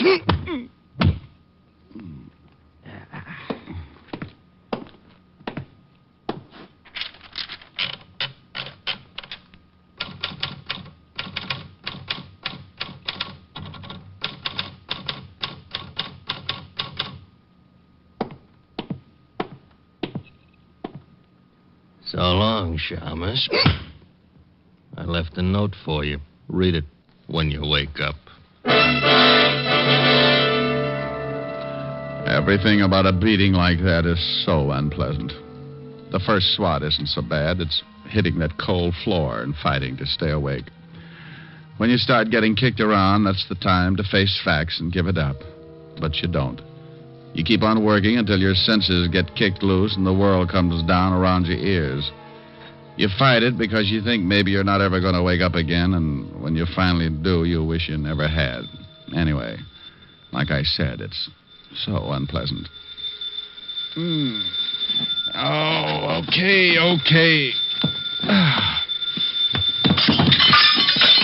Oh, well, that lamp was pretty silly anyway. All right. Don't jump, but you're talking to a ghost. Rick? At the sound of the groan... What's the matter with you? Oh, that's a pretty good question. I don't know how to answer it without a head. What happened? Somebody worked me over. Oh, and how they worked me over. You want me to send an ambulance? No, just a shovel. What's this? What's what? There's something in the typewriter here. A note. Oh, well, I'll put my eyes in straight. Now, Rick, if you're hurt badly... Oh, I'm not hurt that bad, Walt. Well, what about this note? Says, lay off the cop killing. That's all. Oh, and, yeah, look at this. Find something else? A souvenir. Butt of a cigar in my ashtray. There was one just like it in Pop's place. Well, hang on to it. All right, sure. What about Pop? won't tell us a thing. Well, I'm getting sick and tired of this. Now, I got an idea. Wait 10 minutes and then take Pop back to his house. Look, Rick, if somebody knows you're working on this thing, they must have found out when you went to see Pop. Probably spotted you going in. They certainly must know that we picked up Pop, and if they think he told us anything, they'll sure try to get him. I know it. Now, you drive Pop home, pretend to leave, but don't. And what'll you be doing? I'll be inside when he walks through the door. Okay, but I hope you know what you're doing. So do I. 10 minutes, Walt.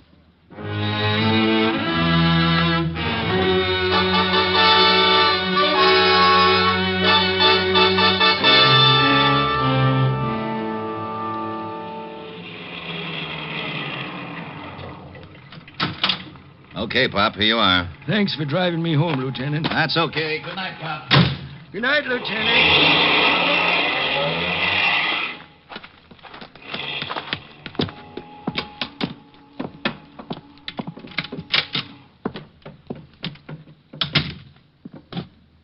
Who's in here? Who is it? Chick! I know you're here. I can smell your cigar smoke. Chick, please, I didn't tell the law a thing. Chick, say something. Honest, I didn't crack. Look, if you want to get rid of me, okay, but not the girl. Please, I swear I didn't say anything to anybody. I'm an old guy. Go ahead, knock me off, but don't do anything to the girl. Please, Chick. I'll peddle your stuff for the rest of my life if you leave the girl alone. Chick! Relax, Pop. What? You're not... No, Pop. Diamond. Didn't like to do it this way, Pop. But that cigar... The guy who saw you earlier came up to see me. Left me a cigar, too, along with a few bruises. Well, you just about know everything. Who's the girl you're protecting, Pop? I can't tell you that. Who's Chick? I can't tell you anything. Look, Pop, a cop's been killed. A great guy with a wife and kids. Now tell me, who's Chick? I ain't going to say anything. If the girl is a reason you won't talk, Pop, I'll find her. And if it's the last thing I ever do, I'll make you both sweat. Well, I'm on my way. Wait a minute, Rick. All right. Go on. Okay. If you'll give me your word, you won't say nothing about what I'm going to tell you. I give you my word about nothing yet, Pop. Now tell me, and if I think it should be kept quiet, that's the way it'll be. I got a daughter, Rick. What? That's right. Right after I went to stir, my wife had a baby. My wife died, and the kid went to live with relatives. Rich relatives. She's getting a good home and good schools. She doesn't know about you? Panhandling, no. She don't know about me, and she ain't going to. Go on. Only one guy knew about her. My ex-partner, Chick Russo. He got away when they picked me up, and after 15 years, he comes back operating again. The guy with the cigar, huh? Yeah. How did you figure? The stuff was in the pencils. He delivered it to me, and I'd pass it. Why would you pass it? Chick had me over a barrel. He told me if I didn't play along with him, he'd tell my daughter who her father was. I'd do anything to keep from ruining her life. Now, what about Bill Walton? Well, he was going to grab Chick, but Chick shot him. That's why I came to see you. I didn't want no part of a cop killing, but I couldn't say anything then because I had the stuff on me and I wanted to dump it. I didn't want to go back to stir. Then Chick came to see you here, huh? Threatened you. Told you to keep your mouth shut? Yes. Told me in plain words that if I cracked, he'd kill my little girl and me. That's why I froze on you. You going to say anything? About your daughter? No, Pop. Oh, thanks, Rick. No, I don't care what happens. Well, I do. This guy's still loose, and he's done a killing. I want him. I don't know where you can find him. He never said. Well, maybe I can find him. Take off your clothes, Pop. Take off my clothes? Yep, you're going to get yourself a new suit. I'm going out and see Lieutenant Levinson. I'll be right back. You sure you know what you're doing? No, but why spoil a good surprise? Rick. Where are you, Walt? Over here by the pier. What's that with you? That's Otis. Well, tell him to hide his tail. Some guy from Oklahoma's liable to shoot him. Oh, that's very funny. Shut up, Otis. Okay. Seen anything, Walt? Very quiet. Now, look, here's the idea. I'm going down to 51st and Broadway and stand with Pop's clothes and dark glasses on. You're what? From what Pop told me, Chick Russo will certainly try and get him. Chick Russo? Are you crazy? He's been out of circulation for 15 years. Well, I got a big flash for you. He's back. But at 51st and Broadway, I can't give you any protection. Russo could step out of the crowd, and that's the end of it. Well, I'm counting on one thing. That he thinks I'm Pop. He knows Pop's blind, so he'll get in close to do it. Maybe even with a knife. You're crazy. Walt, not in front of Otis. Oh, that's all right, Diamond. Now, I'm going down and change clothes. And then you, Walt, drive me to the corner, let me off. Then beat it.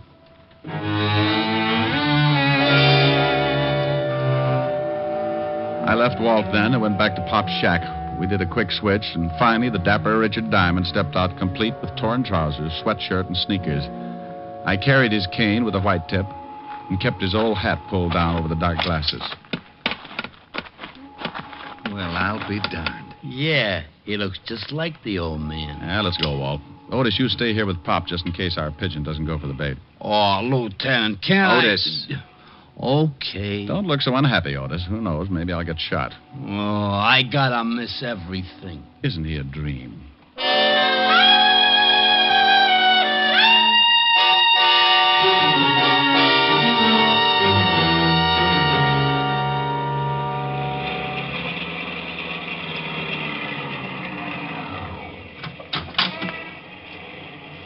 Okay, here you are, Rick. Thanks, Walt.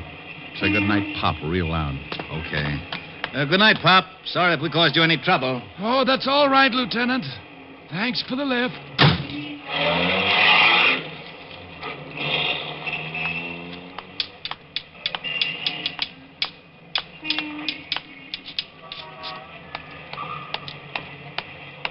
Here you are, my good man. Bless you. Piker. Well, I stood there for 2 hours, getting a few dimes and selling a couple of pencils, but nothing happened. Now and then I'd pull my arm down against my side and feel a nice little .38 in the shoulder holster. I kept moving from one foot to another to keep my legs from going to sleep. I was getting a first-hand example of the tough role poor old Pop had to hold. By 10:30, I was ready to give it up. Then I spotted the cigar. Bless you. For what, Pop? Cops driving you to work now, huh? That's enough. I'll take your arm and you start walking. I'll lead you. Chick! Chick, is that you? Shut up. Walk.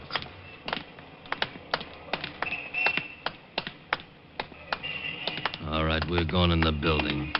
Down in the basement for a little talk. And that's just what we did. Chick held onto my arm and led me into my own building and down into the basement. I could have taken him right there, but I kept remembering Bill Walton. So I let it go until just the right time.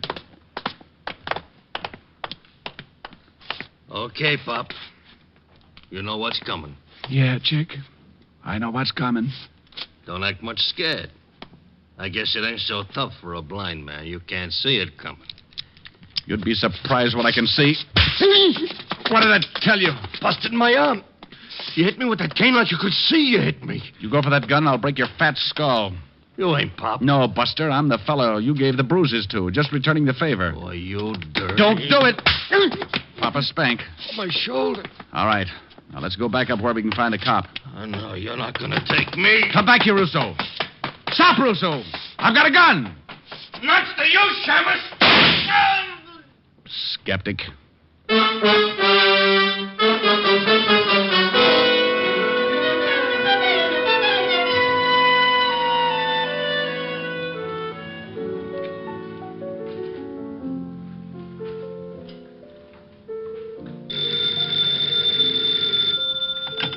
Yes? Oh, hello, Walt. Oh, no. Yes, he's right here. Rick, it's Walt. Oh. Oh, this is for Wong. Mr. Diamond very dead. Now, you stop that. I just had a long talk with Pop. Oh, is that right? Yeah, he said absolutely nothing. I still don't know where he figures in this thing. Would you mind telling me? Walt, anything Pop did was under duress. If it was illegal, I want to know about it. Yeah, and if it was illegal, Pop would stand a good chance going back to prison. He might. You better let the law decide that. You haven't got any proof? How could I? Everybody's dead, except you and Pop. Pop won't say anything? Not yet, he won't. Walt. Yeah? Die. Now, you wait. What in the world was that all about? Oh, that Walt. When he dies, he'll have the penal code written on his headstone. But he's a good cop. And there he is again. I can't stand to let a phone ring. Oh, he'll get tired. Rick, I'll go crazy. I'll drown it out. Well, do something. I've got a lovely bunch of coke. It stopped. Oh, good. Well, don't you stop. That was pretty. Well, all right. Oh, I've got a lovely bunch of nuts. There they are, standing in a row. Big ones, small ones, some as big as your head. Give 'em a twist, a flick of the wrist, that's what the showman said. Oh, I've got a lovely bunch of coconuts. Every ball you throw will make me rich. There stands me wife, the idol of me life. Sing and roll a ball, a penny a pitch. Sing and roll a ball, a penny a pitch. Sing and roll a ball, a penny a pitch. Roll a ball, roll a ball, sing and roll a ball, a penny a pitch. Aye, there you are, my lad. Step right up here. I got a lovely bunch of coconuts. There they are, all up, stand up in a great big row. I got big ones and small ones, some of them as big as your blasted head. Yeah, you give 'em a twist and a flick of the wrist. Oh, what lovely fun. I've got a lovely bunch of coconuts. Every ball you throw will make me rich. There stands me wife, the idol of me life. Sing and roll a ball, a penny a pitch. Sing and roll a ball, a penny a pitch. Sing and roll a ball, a penny a pitch. Roll a ball, roll a ball, sing and roll a ball, a penny a pitch. Oh, my dear, how was that, honey? Oh, wonderful. Oh, darn.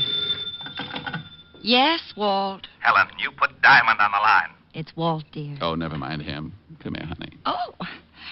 Hello. Hello. Helen, did you hang up? Helen, put Rick on this phone. Thisy Fu Wong, Missy Diamond, not so very dead. Bye.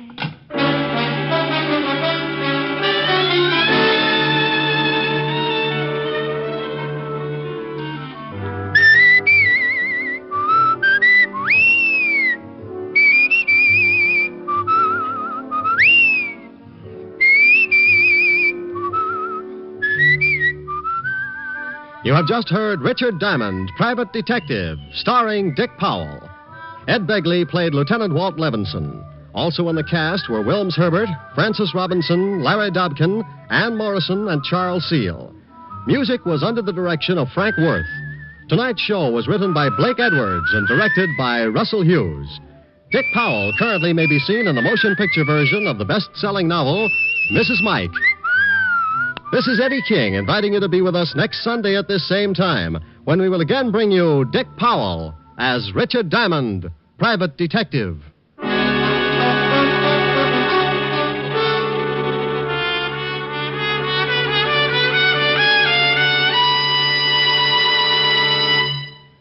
Later today on most of these NBC stations, you'll want to hear two great stars, Kirk Douglas and Walter Houston, in the Theater Guild on the Air presentation of Heaven Can Wait. This is the comedy fantasy which you may have seen as the motion picture, Here Comes Mr. Jordan. It's a great comedy, yours for the listening, today on Theater Guild on the Air. And for another fine mystery program today on NBC, listen later to The Adventures of Sam Spade, as Sam slams his way through another of his amusing and mystifying capers.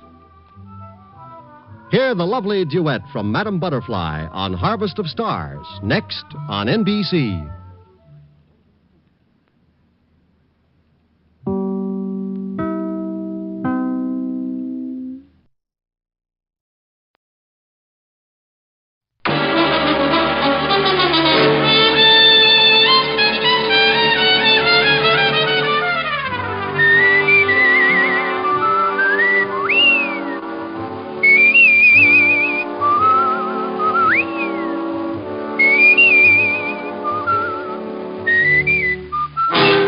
Dick Powell as Richard Diamond, Private Detective.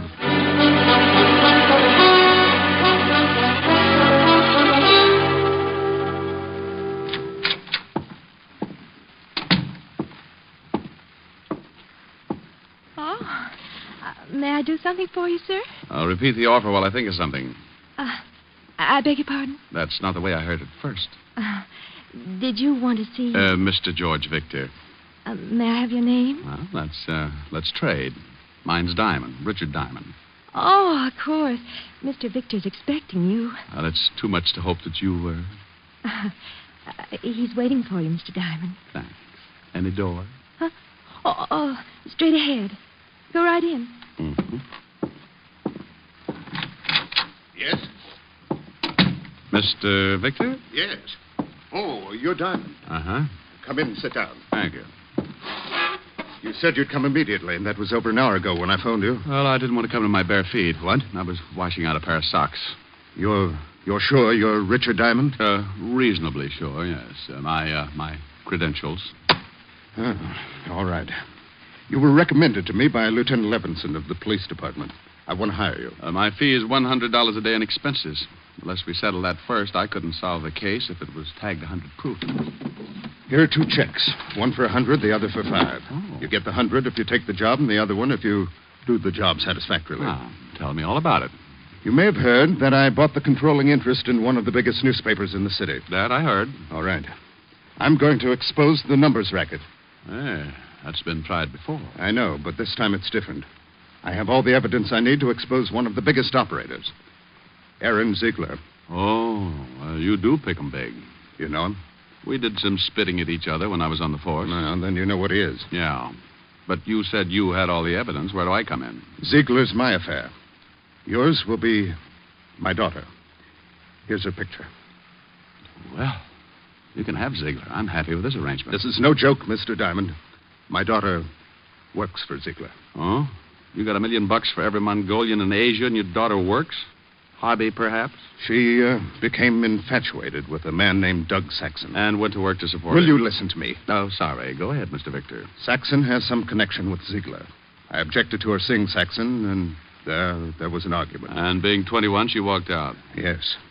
Ziegler gave her a job singing in the Nocturne Club. I know the place. Now, what I want you to do is... I think I know, Mr. Victor. You got evidence on Ziegler. That makes him an unhappy boy, and being unhappy, he wants to smile again. So he sets glamour lad Saxon loose. Your daughter falls for him, and the frame's begun, right? Ziegler told me he was going to stop me from printing the expose of his racket. I know he'll use my daughter, Kathy. What does she have to say about it? She won't see me. And you've got no idea what the frame will be? No, that's your job. Find my daughter, stay with her until the paper goes to press. And when will that be? 10 tonight. Oh, all right, Mr. Victor. You hired yourself a boy. I'll pick up that $500 check after I pick up the late edition. Good day, sir. Oh, Yes? If you will excuse the expression, the retainer, $100. Oh, here you are. Oh, well, thank you. I'd bow from the waist, but my empty money belt might choke me. I'll keep in touch. A couple of phone calls to old acquaintances who still kept in touch with the shady side of our city, and I had Saxon's address. A half hour after I left George Victor, I was punching the buzzer to Saxon's apartment.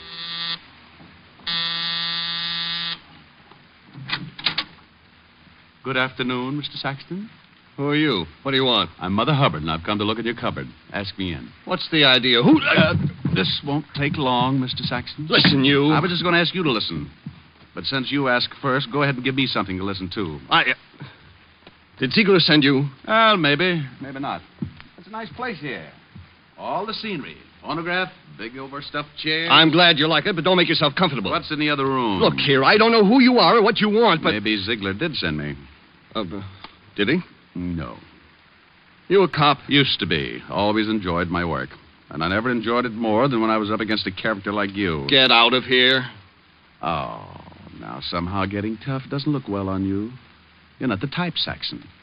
From a quick but thorough study, I'd say you were more used to soft lights, sweet music, and setting up pigeons to be knocked over by your boss. I don't know what you're talking about. Kathy Victor. Know her? What if I do? You know her. And, Saxon, keep away from her. Oh, now you're scaring me. Sure. Hey, what do you want from me? Why are you doing this? I'm hired to do it. The name's Diamond, Richard Diamond, occupation private detective. Private detective? Yeah. You're going to make a phone call now. I won't. You're calling Ziegler to tell him you quit. I can't do that. Unless you want this floor lamp on your head. Diamond, please don't. Now, that's better. Now, go ahead. What'll I tell him? Your health is bad. You're going to take a boat trip. Well, that's ridiculous. Well, then you think of something, but think. But Hello, this is Saxon. I'd like to talk to Aaron. Oh. Well, I'll call back. It's important. Oh, it's important. I've got to talk to him. All right. Get him? They're putting me through in. Hello, Aaron. Listen, I can't go through with the deal. Something came up. I mentioned my name. A man named Diamond. Richard... Yeah, that's right. I don't know, Aaron, but please, don't blame me. I did... Hello? Hello, Aaron? Aaron? He hung up. Good. You do the same. You don't know what he'll do, Diamond. You don't know him. Oh, but I do. Well, happy landings, Glamour Boy. You can't leave me like this. You know, after a long look at you, I don't think I'd like to stay. Bye, Saxon. 20 feet of the East River will look good on you.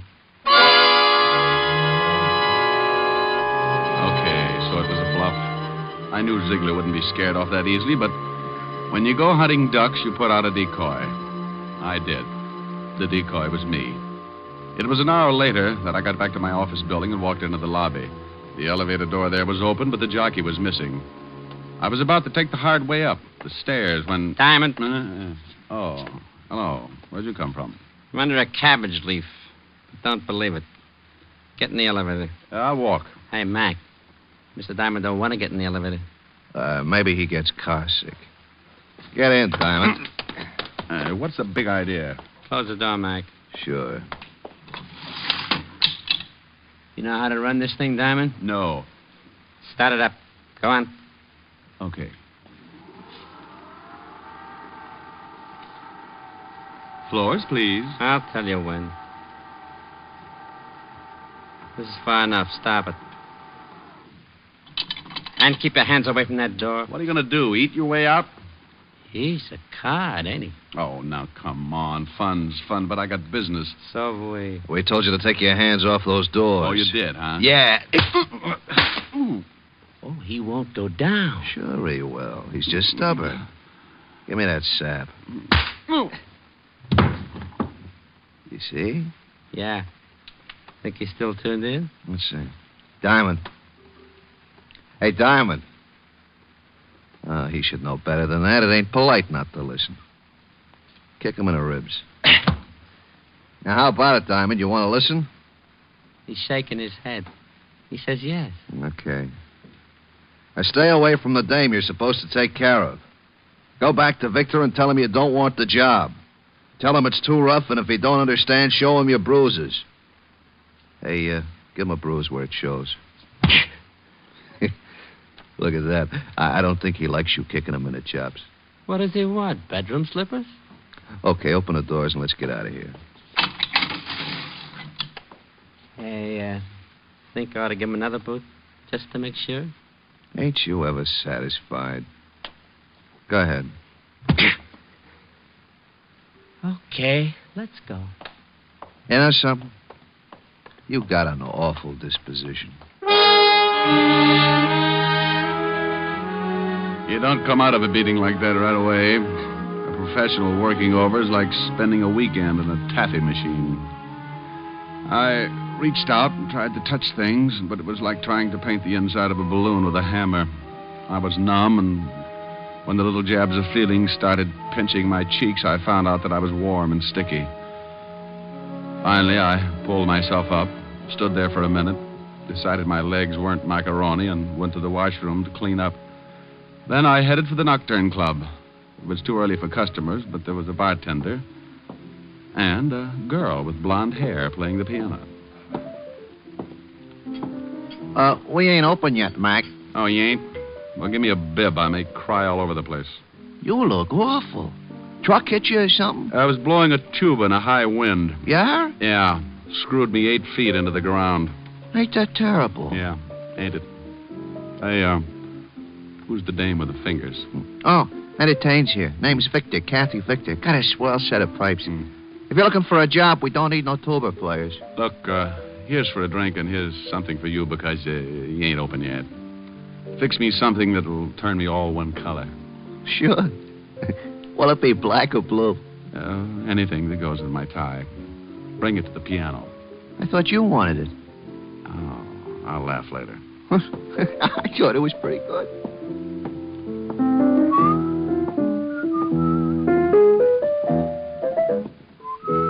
Hey, know the words to that? Yeah. Time on my hands. From your looks, I'd say you needed time. Oh, don't let the bruises fool you, honey. When the swelling goes down, my face is fairly normal. Hey, blue and yellow make green, don't they? Yeah, why? I wasn't sure, but here's a drink anyway. Who knows? Maybe you'll turn plaid. Sure. Here, put this in your pocket and go back in the bottle. Sure, thanks. Yo, when you want another one. Hey.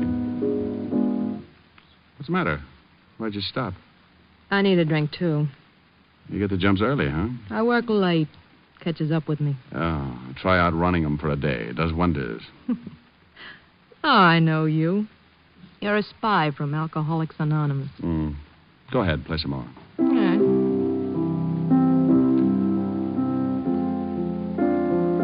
Kathy. Your father sent me. What? Remember him? Why don't you leave now? Before we're really acquainted? I don't know who you are or what you want, but if my father sent you, I'm not buying. Okay, so you're having a good time now, but there's always the next morning. Thought of that? I don't need anyone to take care of me. Miss Victor, I'm not trying to take care of you. I'm doing a job. Maybe you don't know this, but you're being measured for a patsy.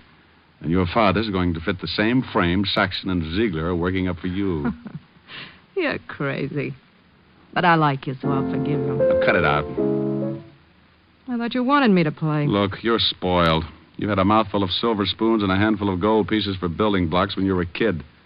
But you're not a kid anymore. You're playing with bad boys. Maybe that's the way I like them. What do I have to say to make you realize, young lady? What, Diamond? Doug. Oh, well, Mr. Saxon. I thought you weren't going to be around here anymore. I changed my mind. You're changed, too, since I last saw you. Well, only my looks. They'll heal. But tomorrow, you'll still be a greasy little gigolo. You can't talk that way to me. Oh, shut up. Well, never mind. Mr. Ziegler would like to see you. He saw you come in. And where is Mr. Ziegler? In his office, right back that way. Okay. I haven't seen Ziegler for a long time. Maybe he wants me to set his broken arm. His arm's all right. Well, stick around. You may find out you're a chronic liar. Keep playing, baby. I'll be right back. Like I said, I knew my bluff with Saxon wouldn't work, but I had what I wanted. A look in on Ziegler. And maybe a hint on what the frame was going to be. I walked to and into his office. Well, Diamond. Hello, Ziegler. Oh, what happened to your face? Oh, got it caught in an elevator. Oh. What do you want with me? Diamond, here's $1,000. Go out and have fun tonight, huh? All night. Oh, that money won't do me any good. Why not? That ain't counterfeit. Well, it's yours. That makes it so lousy it's liable to crawl right out of my pocket. Well, then get rid of it in a hurry. You get rid of it. You know, it's better waking up with a headache than not being able to find your head at all. Oh, look, Ziegler, you don't scare me. Now, let's level. You know why I'm here. Let Kathy Victor alone. You want to see me, boss? Well, look who's here. Oh, you know Tony Diamond? We met, yes. He stubbed his toe on my chin. I don't know what you're talking about. When was this, Diamond? You know what it was, about an hour ago. You're crazy. Yes, Diamond. Tony was right here with me all morning. Okay. Are you leaving, Diamond? Yeah. Got any other ideas? Yes. I think you should consider my proposition. I'll let you know. About what? Things in general. Oh, no. All of a sudden, you're happy. You make me that way, Diamond. You're working the dark, aren't you? I'll feel my way around. Believe me, Diamond, there ain't a thing wrong. Why, we love Miss Victor here. Just because her old man gets excited and hires you to bend an eye over her, don't mean anything is wrong, does it? Since you ask me, I'll tell you. The answer's yes. You think so? Yeah. Otherwise, why beat me up? Why offer me $1,000 to look the other way? I don't know nothing about the beating. And as for the $1,000, I like you. Oh, yeah. Well, okay, Ziegler. I think I'll go now. And just to make you happier, I'll probably stick with the case. So long, Diamond. Oh, by the way, Ziegler. What now? Did you say this gentleman's name was Tony? That's his name. Okay, Tony. What? I wouldn't do this for everyone, but your shoelace is untied and you're allowed to trip over it. What are you talking about? Bombs away. Oh, that ain't nice, Diamond. When you do that to a man, you're liable to bust all his teeth. So what? You probably had your eye on the gold ones anyway. Be good, Ziegler. Well, hi there. You looking for another drink? Now, I got one here that I just fixed. You know, you kind of got me started on that color business. Where'd the girl go? Huh? What girl? You know, Ann Saxon. Where's he? Never heard of him. Have you ever been to Hamilton? Huh? Has his picture on all $10 bills. This one's suitable for framing. In your pocket. Can't do it, mister. 2 pictures of Hamilton? Well, they sure would look nice on me, but I work here, mister. I got a wife and kids, see? Yeah, I see. Okay, fella, forget it.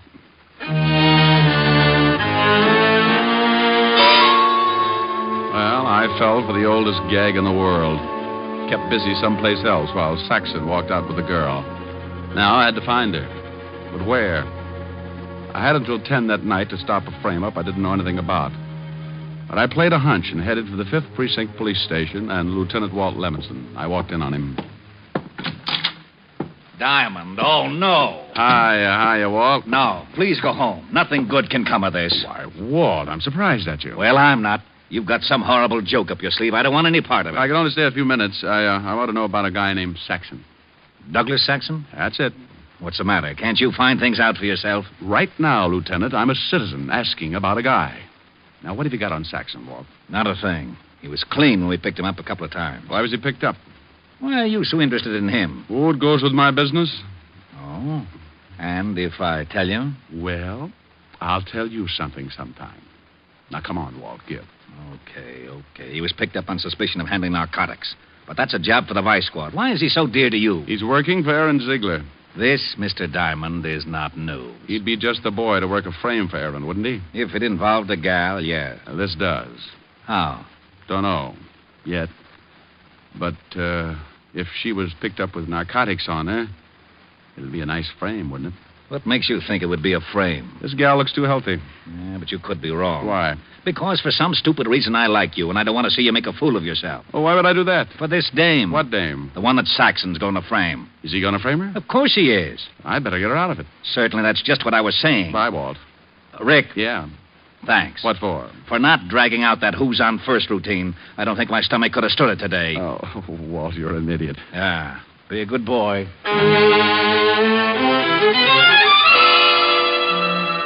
When you pound a police beat in New York, you make a lot of unusual friends. And if you ever get in plain clothes, those friends come in handy sometimes. I grabbed a cab in front of the precinct station and headed for Chinatown. Walt and I had known an old Chinese named Wu Li who'd been around a long time. He knew everyone and everything that went on in Chinatown. And if anyone knew where we could find Saxon, he did. Saxon. Is possible I do not know him. Oh, I think you do. Just so. He said this man Saxon deals in sweet dreams. However, is rumor not proved. Does he ever come to Chinatown? You like perhaps a cup of tea? I ask this as a favor, Wu Li. Enemies are made to do evil. Friends to ask favors. Sometimes is no difference. Will you tell me, Wu Li? You ask in name of friendship? I do. Very well. In Chinatown is establishment owned by a man named Fu Shen. Perhaps, I say perhaps, this man Saxon is there. He's been there before, hmm? My eyes are old, perhaps mistaken. Not your eyes. I shall give you address, then make call to Fu Shen. You will be allowed to enter his establishment. May you live 10,000 years. And may you live to mourn at my funeral. The old boy gave the address, and I left his shop. 5 minutes later, I walked through the back door of the old frame building, and Fu Shen bowed from the waist and led me upstairs to a private room that fronted a long hall. I noticed there were 3 other closed doors in the floor, aside from the big room downstairs. If Kathy Victor was in the building, she had to be in one of those rooms. I walked into my room, closed the door behind me. There was a bed in one corner and a chair near it. A low table was near the bed, and a dim light threw diagonal shadows like fingers across the walls. I waited until the proprietor had time to get downstairs, then I opened the door and looked out in the hall. It was empty, so I started throwing open doors. I had to be quick before I had a dozen hopped-up thugs on my back. The first was a cold turkey.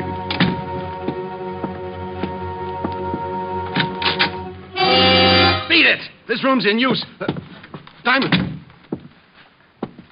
Well, Mr. Saxon, I presume. Look, Diamond, lay off me, will you? Where's the kid? I don't know who you mean. You will. Oh, Diamond, my arm. You're hurting. So here's another twist for size. Now sing, Saxon, and loud. Look, you got it wrong. How wrong can I be? Okay, but it wasn't my idea. I can believe that. Ziegler thought it up. You pulled it off for a couple of grand. Listen, if I tell you we let me go, the girl's all you want, let me go, will you? Where is she? In the next room. Walk ahead of me.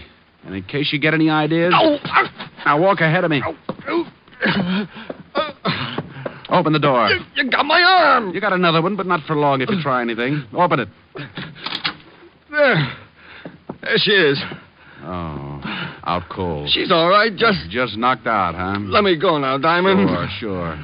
So this was the game, huh? Bring her here, knock her out, plant narcotics on her, and then push her into the street to get picked up. Look, I showed you where she is. Now give me a break. You know, I was just thinking of that. How would you like it, in the arm or in the jaw? Crumb. Now, come on, Mr. Victor. Let's wake up now. Come on. Mr. Diamond, you got bad habits. Yeah, Tony, and one of them is running into you. Okay, Diamond, keep your hands where I can see them. Right on the ends of my arms. Oh, what a sense of humor. All right, Diamond. All right, what? I think you're going to get a hole in the face. Just a minute, Tony. You hear anything? Yeah? Those are police cars, Tony, coming here. You're crazy. Yeah? You don't think I'd come here alone, do you? Get over there by the door. Look, Tony, you got yourself all dirtied up for Ziegler. Is he here? No, he let you and Saxon walk around in the mud. Those cars are almost here, Tony. Shut up, I got orders. To rub me out, I know, but what if you do? How are you going to get out? Got an answer for that? They ain't coming here. They didn't go past, Tony. Now listen, I got nothing against you. Make a break for it. Out the back door. All I want is the girl. Go on, fast, before it's too late. Yeah, I ain't going to take the rap for nobody. Diamond! Rick! Diamond, you in here? Diamond! Up here, Walt. Come on. You all right? Sure, but I sent a package, special delivery out the back door. We've got that covered. Otis will sign for him. Okay, wonderful. And now... Hey, wait a minute. Huh? What are you doing here? Why'd you come? Why? My ulcers told me you were up to some stupid business. I knew when you left me you had some dizzy idea in your thick skull. I'm a cop, you know. I checked with Wu Lee, too. Hey, that the girl? Yeah. She'll be all right. Coming around okay. Uh-huh. Oh, and Saxon. Mm-hmm. Hey, what did you hit him with? Still out?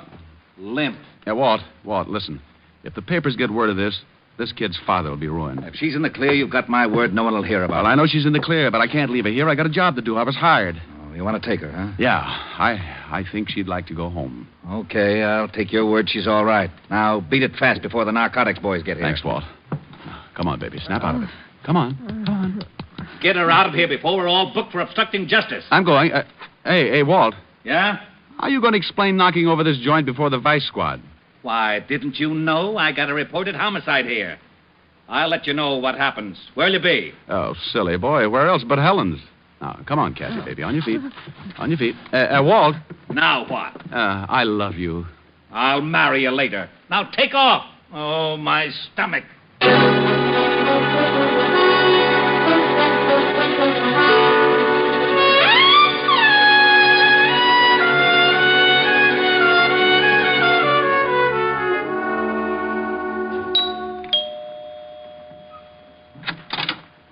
Oh.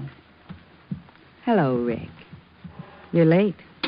Hey, get a load of those silk slacks. They're lounging pajamas, darling. I've been in a lot of lounges, dear. Never saw anything like those. You like them? Yeah, they're all right. It's the stuffing that gets me. Rick. Be proud of what you got, baby. I knew a guy who had 16 toes on each foot. What good did that do him? He used to tell everybody he was a duck, made a fortune selling his hair for pillow stuffing. You look awful. Could have been worse. Oh? Was she pretty, Rick? Who? The girl in the case. What case? Why were you late getting here? Oh, well, I had to take a girl home and introduce her to a man, her father. I see. How long did that take? How'd you know about the girl? Lieutenant Levinson phoned, asking for you. I took the message. He said, she's all right. And a man named Saxon did a lot of talking. Oh, wonderful. Who's she? And who's Saxon? Oh, read all about it in the papers, dear. Is she blonde or brunette? Both. Blonde with a brunette disposition. Got the piano tune, huh? Is she as pretty as I am? Oh, honey, nobody is. Oh, well, nothing to do until the office opens again tomorrow. Time on my hands, you in my arms, nothing but love in view. And then if you fall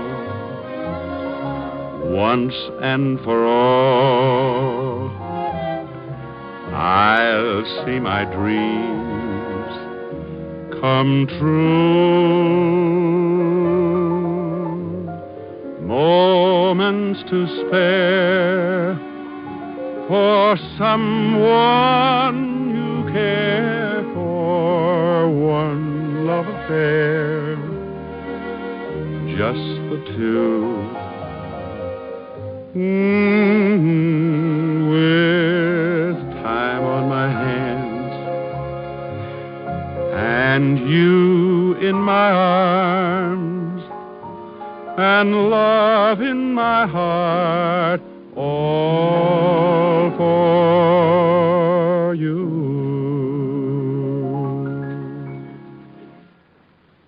How long did it take you to take her home? Oh, let's forget her, Helen. I'm willing. But are you? Mm-hmm. Look. Oh, what nice big checks. Yeah, another day, another $600. Are we going out for dinner? With what? Well, you've got a handful of checks. Baby, I got news for you. The banks are closed. Oh, come on. I know the bartender at the Nocturne Club. Oh, no.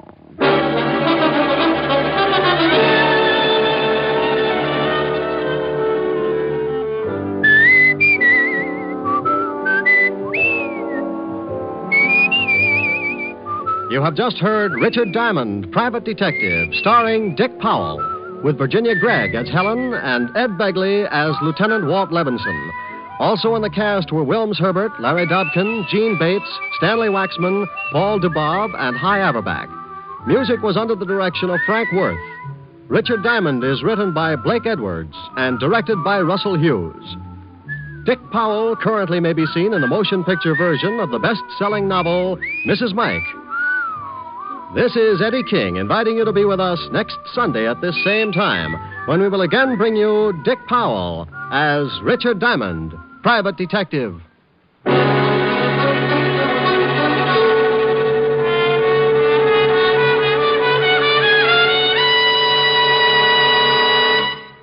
What's on NBC today? Great shows for Sunday on NBC include The Adventures of Sam Spade and Theater Guild on the Air. Helen Hayes and Walter Abel co-star on Theater Guild today, and for his caper, Sam Spade turns to television for help. You'll enjoy both these stellar shows, Sam Spade, then Theater Guild, today on NBC. Now stay tuned for James Melton and Harvest of Stars on NBC.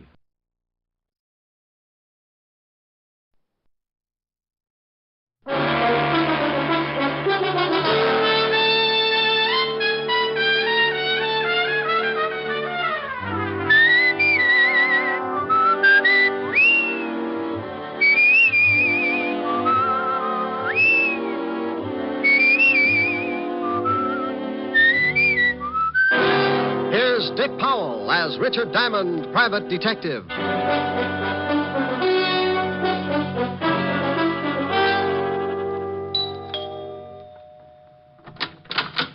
Oh, good evening, Mr. Diamond. Evening, Francis. You look like you're going out. Yes, sir. Miss Asher wants me to go down to the delicatessen for some cold cuts. Oh, where is Miss Asher? In the study, sir. Well, I'll see you later, Francis. Why don't you bring back some roll mop? Roll mop, sir? Herring with the bends. Very toothy. Yes, sir. Ollie oxen free. Rick. Hi. Hi. Well, get the silk thing there. Lounging pajamas. Yeah. I guess we're going to stay in, huh? Uh-huh. I just sent Francis out for some food. Met him at the door.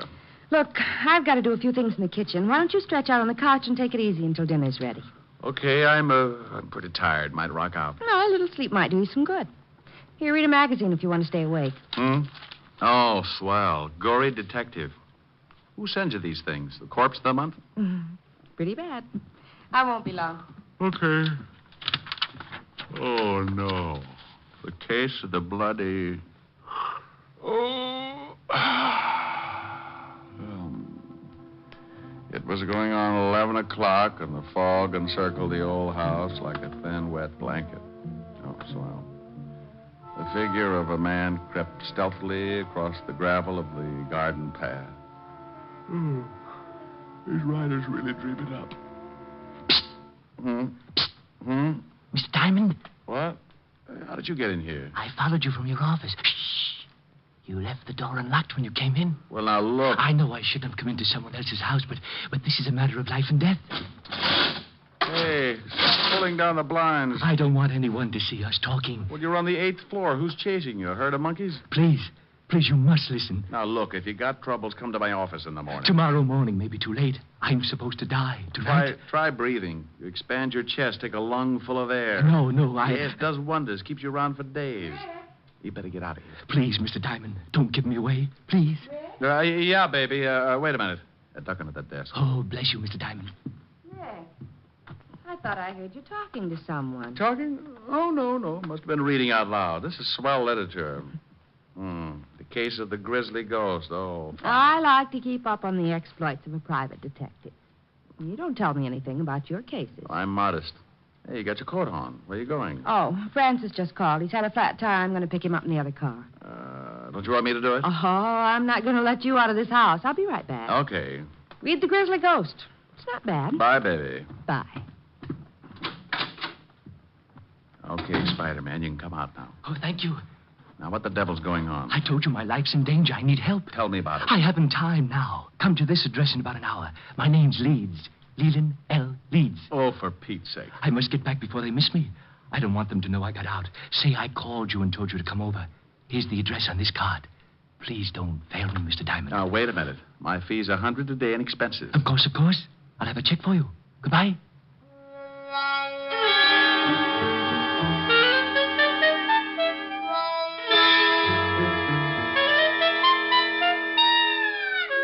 He went out like an undertaker stealing a can of embalming fluid, and I poured myself something just about as strong. Helen would scalp me for leaving, but for some reason, nutty little guys like that interest me. I left Helen a note saying I'd be back later and took off for the address Leland L. Leeds had given me. It was out of town about 10 miles, but after hunting around for a while and running up a good-sized taxi fare, I finally found the house.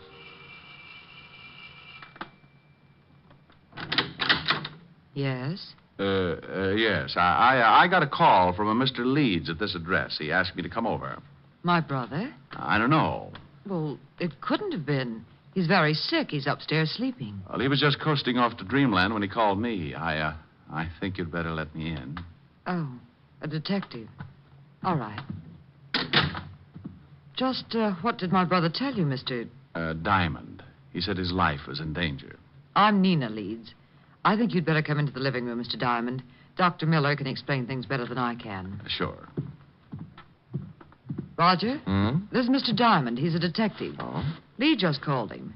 This is Dr. Miller, Mr. Diamond. Hello, Doctor. How do you do? You from the police? No, private stuff. Oh, I see. Now, Mr. Diamond, I'm afraid you made a trip for nothing. Well, here are the drinks. George, this is Mr. Diamond. He's a private detective. What? Mr. Diamond, this is George Brodeen. How are you? Well, fine, thank you. Anything wrong? I don't know. Lee phoned Mr. Diamond and told him he was in danger. How did you know that, Doctor? I told Miss Leeds what he said, but not you. I'm Mr. Leeds' doctor. He's having a nervous breakdown and suffers from an extreme persecution complex. If he called a detective, I'm sure he must have said something like that. That's quite correct, Mr. Diamond. What do you do, Mr. Brodeen? Why, I'm with the New York Museum. I'm a friend of the family. I've been watching Lee break up for the past month. Mm-hmm. May I talk to your brother, Miss Leeds? I don't think you can. I gave him a very strong sedative. Let me get you a drink, Mr. Diamond. When Lee wakes up, you can talk to him. Sure.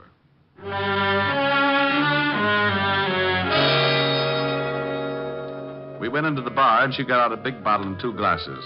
I forgot all about Leland L. Leeds for a while and started concentrating on his lovely sister. It was easy. Champagne? Sure, but I've run out of slippers. I've got a small foot. Might take you a long time to get enough. I drink fast. It's the open toes that bother me. I like the patter. Where'd you come from? Same place you did, lover. Experience Alley. What do people call you after they get to know you better? Oh, different things at different times. For now, you can call me Rick. And later? Oh, you'll think of something easier. It's like that when you haven't got much time to talk. Here's to later, Rick. Yeah. What does the doctor specialize in? Roger's a brain specialist. Mental disorders, mostly. It's Lee. He's off again. Maybe he's been listening to Sam Spade. Come on. You'd better stay down here, Nina. I'll take care of it. I'm going up. Lee needs me. George, get my bag. It's in the hall. Right. You'd better not come in, Mr. Diamond. I think I'd better. Nina. Lee, what is it? I saw the blood again. Oh, Mr. Diamond, I'm glad you came. Now, calm down, Lee. Everything's going to be all right. Get away from me. He thinks I'm insane. You all do. You want my idol, and you stop at nothing. Now, there's no sense in this much self-indulgence. Here's your bag, Roger. Thanks. What are you going to do? Just give you something to make you sleep. I don't want to sleep. I'll wake up and see the blood again. There's no blood. It's just your imagination. You're overwrought. You think I'm crazy. But I saw it. I tell you, I saw it. Now, this won't hurt. No, I don't want to sleep. Please, Mr. Diamond, help me. Lee, do what Roger tells you for my sake. Come on. The injection should take. I'll get up. Just a minute. I won't go to sleep. Lee, please. Then leave Mr. Diamond with me. I want to talk to him. Well, I guess it'll be all right. Don't stay too long, Mr. Diamond. I want him to rest. Okay, Doctor. Remember, he's not at all rational. Come on, Nina. I'll see you downstairs, Mr. Diamond. Hey, what's the idea, Leeds? I'm locking the door. I don't want anyone coming in. Pardon me for walking around in circles. I got to stay awake. Uh-huh. Those people downstairs are trying to drive me crazy. They must have been working overtime. They're after my idol. Your what? My idol. That carved image standing on the night table. Oh, yeah. Here, look at it. Look at it. Well, that's dandy. How many box tops did you have to save? Mr. Diamond, at this moment, you are holding $100,000 in your hand. I am? Last month, my grandfather passed on and left his entire estate to my sister and me. Among the effects was that idol. It was left to me. What is it, platinum? Oh, no, Mr. Diamond. That is the lost idol of King Tut. I always wondered what happened to it. Oh, then you know the legend. Well, I'm a little hazy on it. Maybe you'd better bring me up to date. Oh, of course. It was supposed to have been buried with King Tut. However, the story goes that a slave absconded with it before they sealed the tomb. And that makes it worth $100,000? I guess so. You guess. You don't know? I only know what my grandfather told me before he passed on. He told me its value and said there was a curse on it. What does it say? Crime doesn't pay? Well, Mr. Diamond, it seems that on the first night of the new moon, after one has gained possession of the idol, he will die. Next week, Tom Swift and his electric grandmother. You don't believe me? Oh, sure. No, you don't. You're just like the rest. But it may interest you, Mr. Diamond, to know that 1 month after the idol was uncovered and my grandfather gained possession, he died. It was a new moon. How old was he? 74. Oh, well, that couldn't be it. Now, relax and tell me why you came to me. What about your fee? Oh, forget it. You can just buy me a broom to ride around on. Good night, Mr. Leeds. Remember, Mr. Diamond, it's a new moon. You don't have much time. Oh, brother. Did you talk to her, Mr. Diamond? You might call it that. Now do you understand? Your point's well taken, Doctor.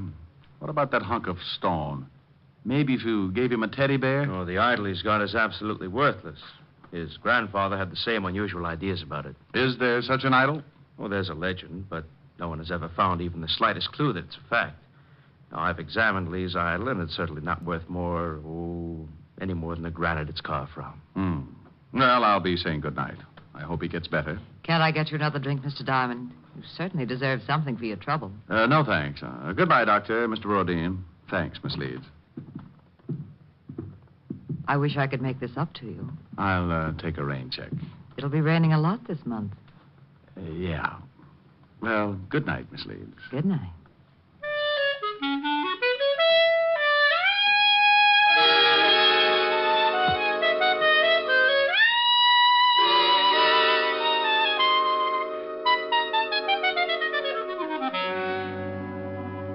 I went out and got a cab. As far as I was concerned, the frightened little man in the nightshirt was going to end up modeling straitjackets, and the private detective would only add to the confusion. It was 8 o'clock, and I told the cabbie to take me to 975 Park Avenue. Helen would be angry, but it was worth going back to. A couple of hours with her could make a guy as contented as a bear that had just cornered the honey market. We pulled up in front of Helen's apartment, and I paid the cabbie. I was just going in when a small convertible skidded to a stop in front of the building. Mr. Diamond! Mr. Diamond! It was Leland L. Leeds again, and you could still see part of the nightshirt under his topcoat. He leaned out of the car window and called. Over here, Mr. Diamond. Please, I must talk with you again. I'd had enough of the jumpy little man with the idol, so I started into the apartment without answering. He called again, climbed out of the car, and started to cross the street toward me. I looked back just in time to see the other car swing in toward me. Look out, Leeds! I ran back into the street and looked after the disappearing car. The lights were off, and I couldn't get the license number. It was too far away. I leaned down by the little man in the nightshirt. He was pretty far away, too. He was dying in a hurry. Mr. Diamond? Yes, Leeds? Take the idol.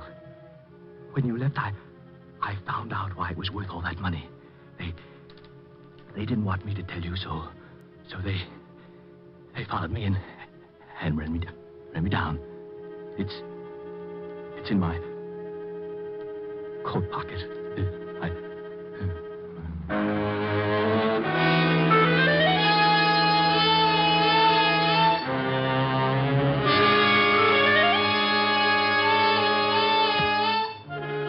He died lying on his back in the street. Several people were coming out of the building, so I reached into his pocket and pulled out a chamois bag. I guess the idol was inside, so I put it in my coat and went in to call the police. Oh, Mr. Diamond. Miss Asher's been worried. Hello, Francis. Tell her I'm back and let me use the phone. Certainly, sir. She's upstairs. Is something wrong, sir? You look worried. The man got hit by a car. I've got to call the police. Oh, my goodness. Is he hurt badly? Bad enough to get buried. Oh, my goodness. Homicide, Sergeant Otis. Otis, let me talk to the lieutenant. Is this Diamond? No, it's the Beaver boys. Now put the lieutenant on the phone. And what do you do with all those tired jokes? You can't keep using them. I give them away to idiots. Want to start a collection? Oh. Lieutenant Levinson, Walt, this is Diamond. I got a body for you. I go off duty in 20 minutes. Call back then. Lying out in front of Helen's apartment, 975 Park. Rick, my stomach is bothering me. Why can't you be a good boy and stay out of trouble? Take some soda and get over here. Take some soda. Every time you call, I end up taking enough to give an elephant the hiccups. Well, you're a fine one. Oh, I'm sorry, Rick. I didn't know you were on the phone. Wait a minute, Walt. Hello, baby. I'm talking to the lieutenant. Aren't you afraid you'll catch cold in that thing? I'm mad at you. Oh, you're cute. Hey, what's going on? Just Helen. If you could see her, your ulcers would start popping like chestnuts. Say hello. The law sends you his greetings. Hello to the law. She says... I know. I heard it. Now, what about the stiff? His name's Leland L. Leeds. He got belted by a car. It was too far away to get the number. What makes you think it's a job for homicide? Get over here and Helen will give you the story. I've got some work to do. But wait a minute, Rick. Oh, you're getting lazy. What's the matter? Don't you want to find out things for yourself? Rick, what happened? Francis told me some man got hit by a car. Right on your doorstep. Oh. Let's go into the other room, baby. I'll tell you all about it.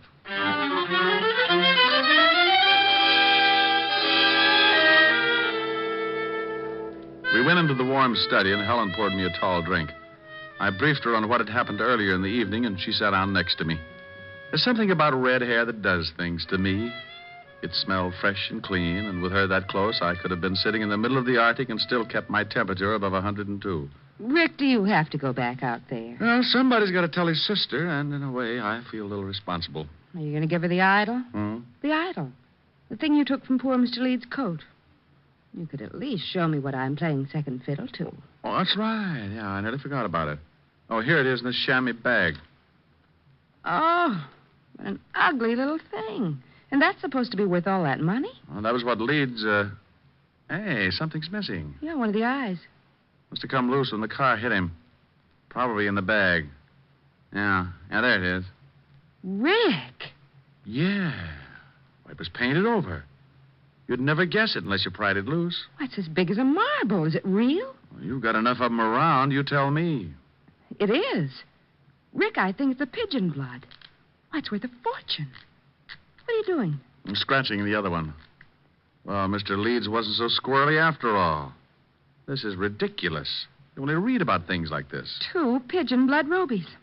No wonder he thought it was worth $100,000. He said he found out tonight. He must have been scratching at them.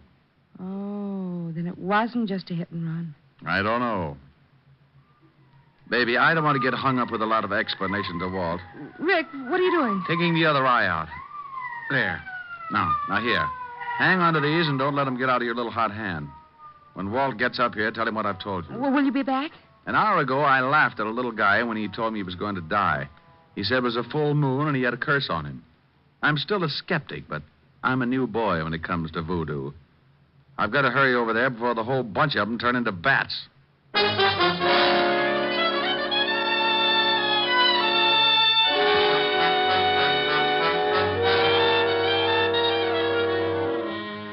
I went down in the service elevator and out on the street. The wagon was driving off with Leeds, and Walt and Otis were going into the building when I slipped up to the convertible and got in. Leeds had left the keys in the ignition like I figured, so I took off and headed across town. 20 minutes later, on a lonely stretch of road, I started counting suspects. All three of them could be in on it. Dr. Miller, who said Leeds was insane, George Brodeen, a man from the museum who said the idol was worthless, and that lovely sister. I didn't notice the car pulling up behind me until it was too late. It was doing a good 70, and as it swung around to pass me, the guy at the wheel cut in sharp and hit me broadside. Hey, look out!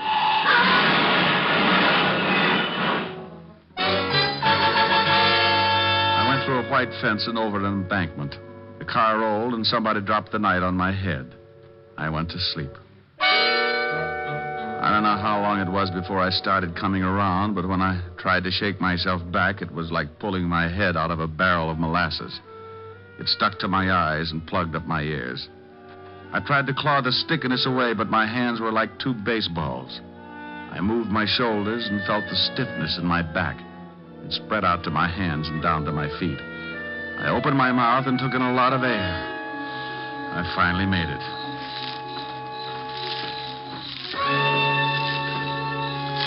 Someone was trying to get me from the highway, so I pulled myself clear of the wreck and started moving in a circle, keeping whoever it was at a good distance.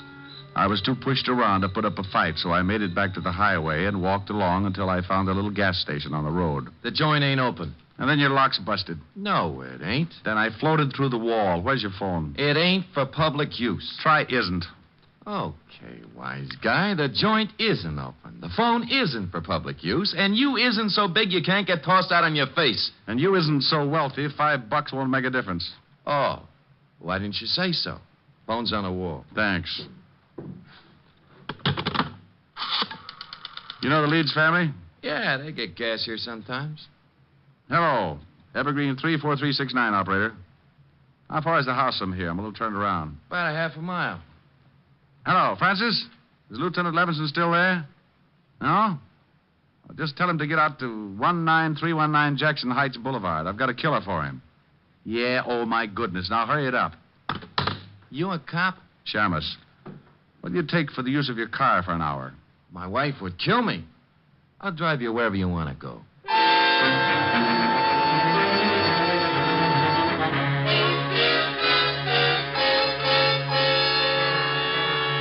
He gave me a lift in his old sedan, and 10 minutes later I was ringing the doorbell to the Leeds house.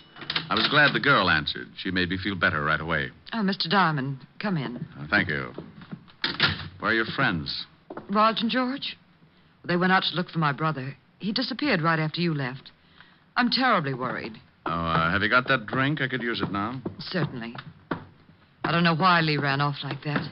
He shouldn't have been driving in his condition. Were Roger and George together when they left to look for Lee? No, they took separate cars. Why? Has something happened, Mr. Diamond? Have you heard from my brother? I guess I'd better give it to you straight. Your brother's dead, Miss Leeds.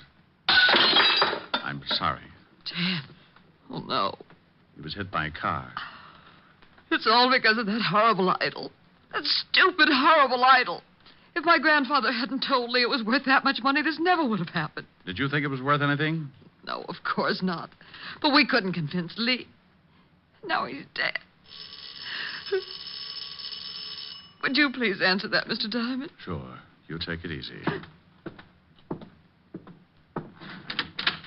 Nina, Oh, what are you doing here, Diamond? Did you find Lee? Why, no, I didn't. I've gone to every place I thought he could possibly be.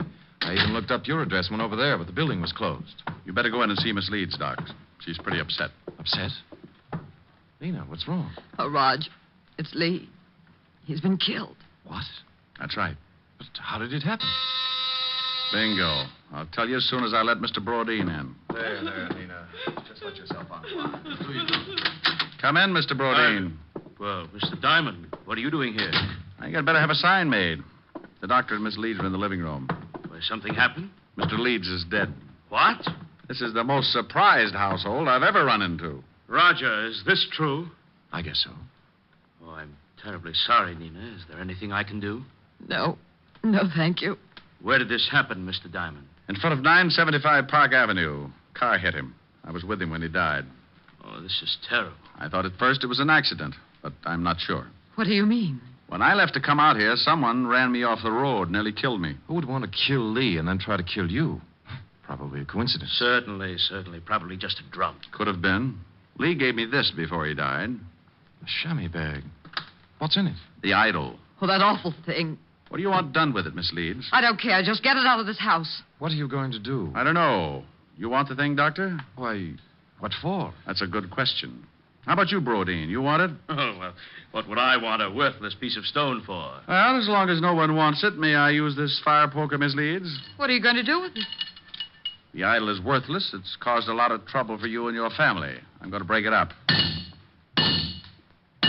No! Give me that, George! Well, Brodeen, you're sure getting grabby. All right, now all of you stay right where you are. Well, for a museum collector, that's a pretty modern gun. Yes, and I know how to use it. George! This is the hokiest case I've ever been on. Even the dialogue's bad. I suppose you think you're pretty clever making me show my hand like that. I read Gory Detective.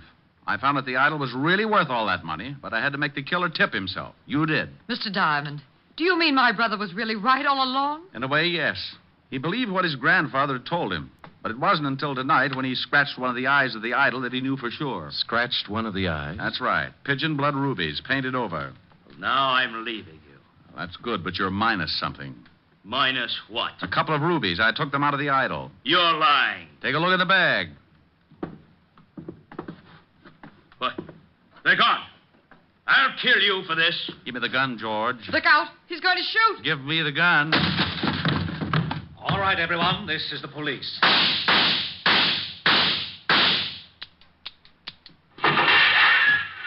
Oh.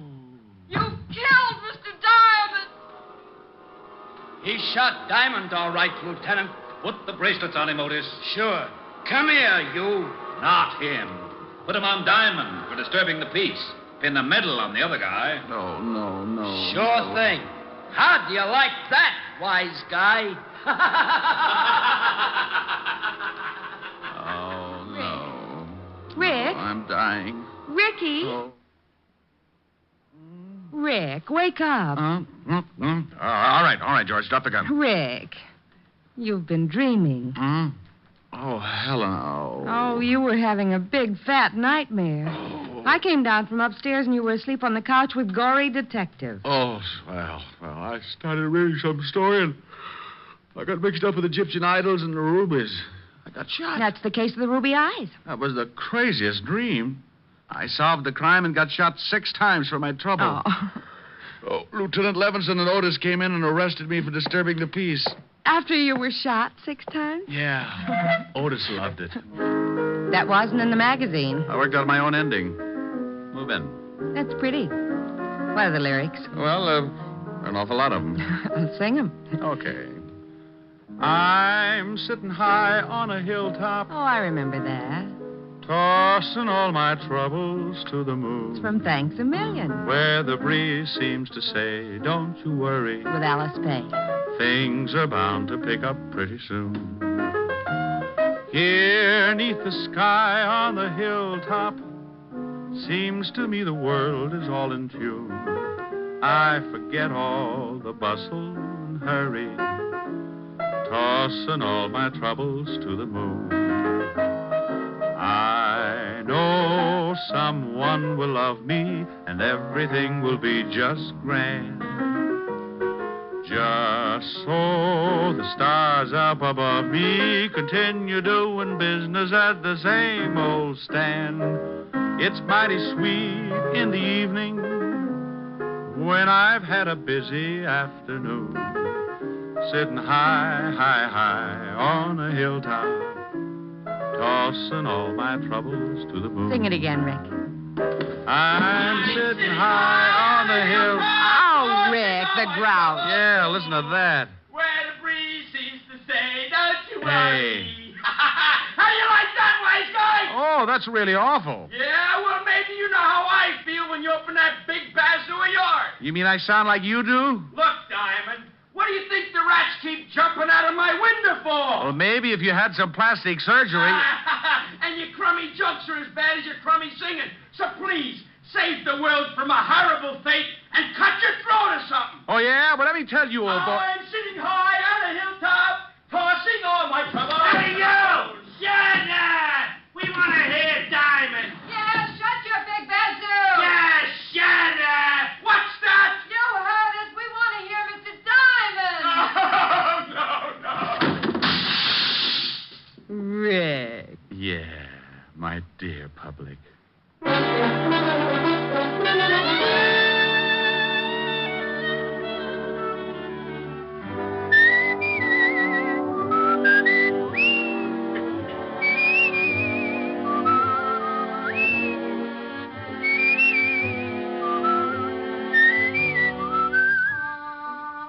You have just heard Richard Diamond, Private Detective, starring Dick Powell. Helen was played by Virginia Gregg, Lieutenant Levinson by Ed Begley. Also in our cast were Wilms Herbert, Peter Leeds, Yvonne Patey, Stephen Dunn, and Jack Crucian. Music was under the direction of Frank Worth.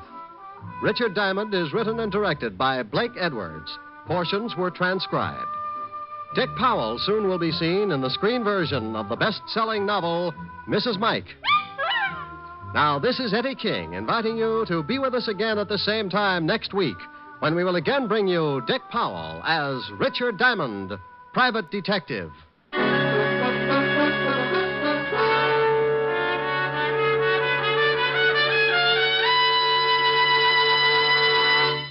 What's on NBC tomorrow? Detective story fans will want to hear Madeline Carroll and Basil Rathbone in the detective melodrama The Amazing Dr. Clitterhouse, tomorrow on Theater Guild on the Air. And for more detecting, listen tomorrow for The Adventures of Sam Spade. He'll present his most humorous caper of the season. Yes, you'll enjoy both Theater Guild and Sam Spade tomorrow on NBC.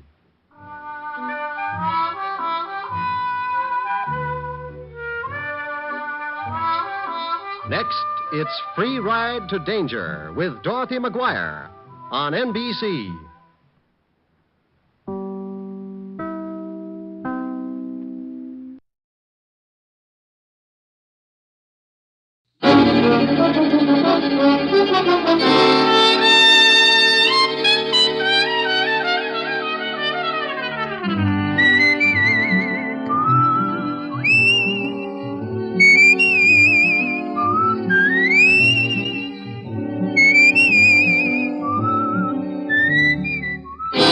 Here's Dick Powell as Richard Diamond, Private Detective.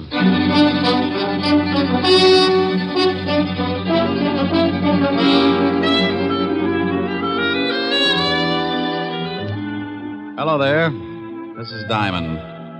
Hey, what about this heat? I can think of a lot of times I've been uncomfortable, but this runs itself right up to the top of my list.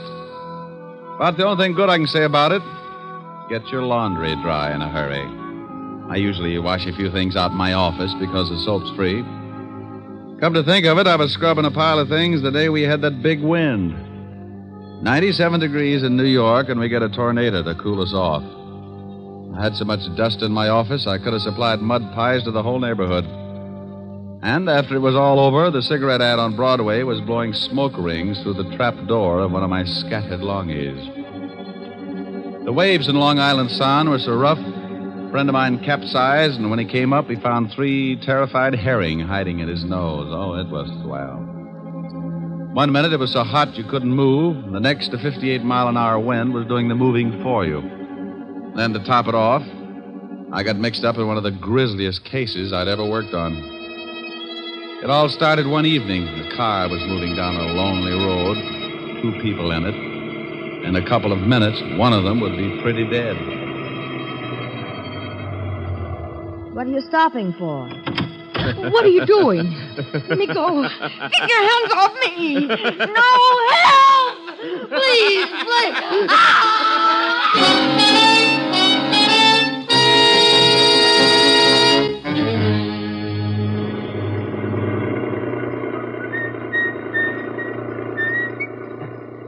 Hey, Ed. Huh? Stop the car a second. What for? Thought I saw something lying back there on the road. So what? Probably a dead dog. No. Hold it. Too big to be a dog. Oh, for Pete's sake. Back it up about 20 yards.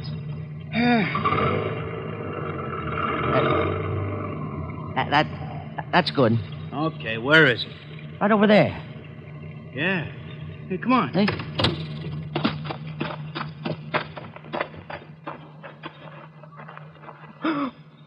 Oh, holy cow. Yeah.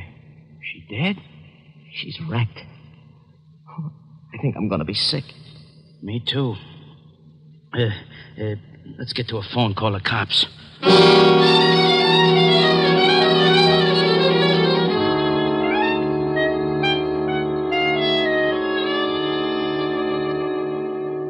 Knit one, purl one. Knit one, purl one. Ah, there, you little fiend.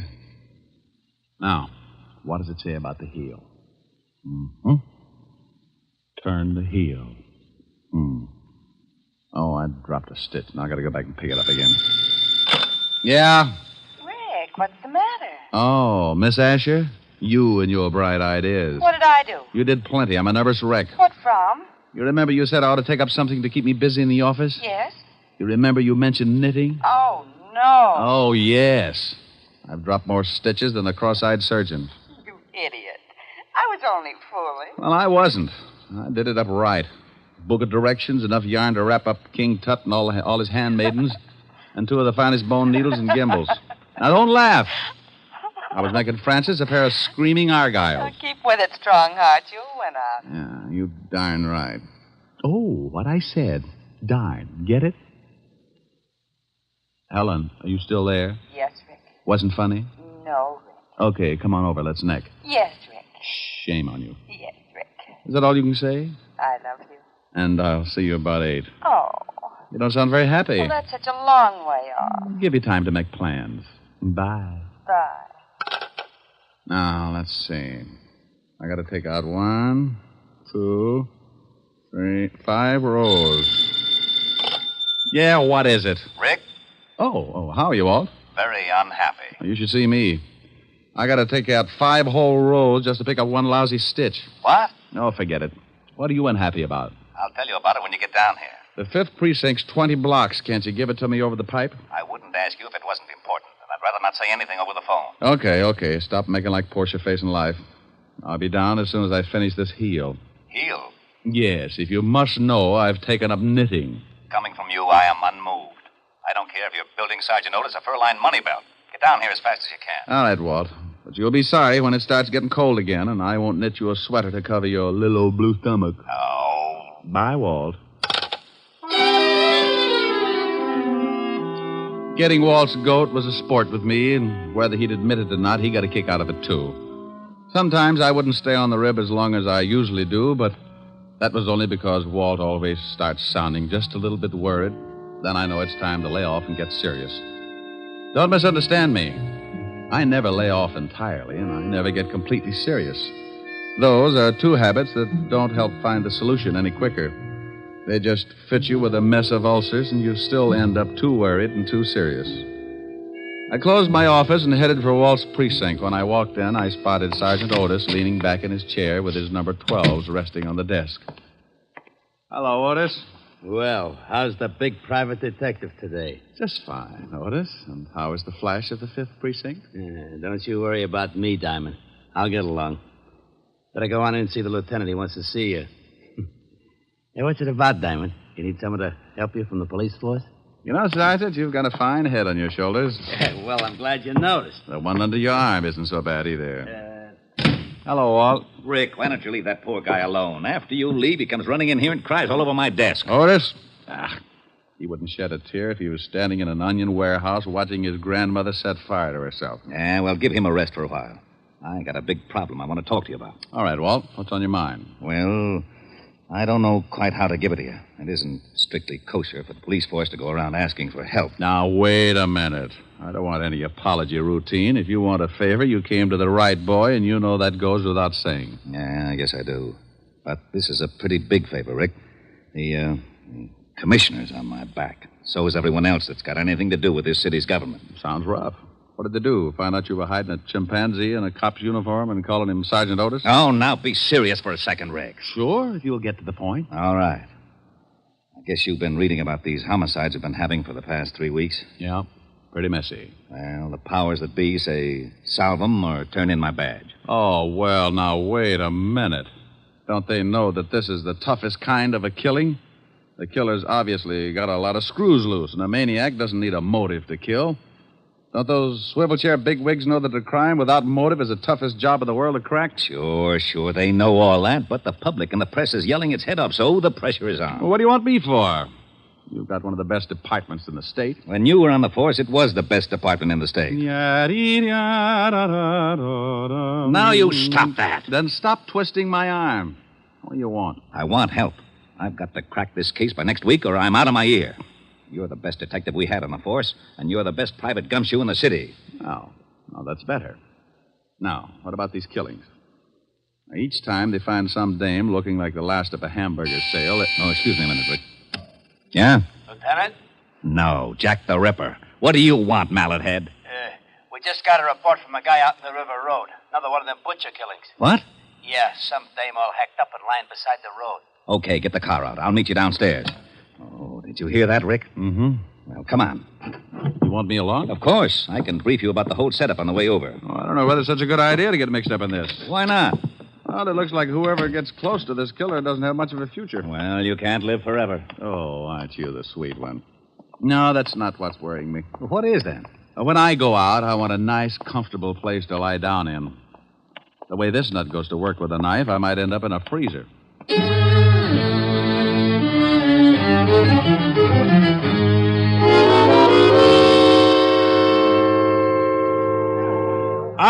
All right, everybody's back.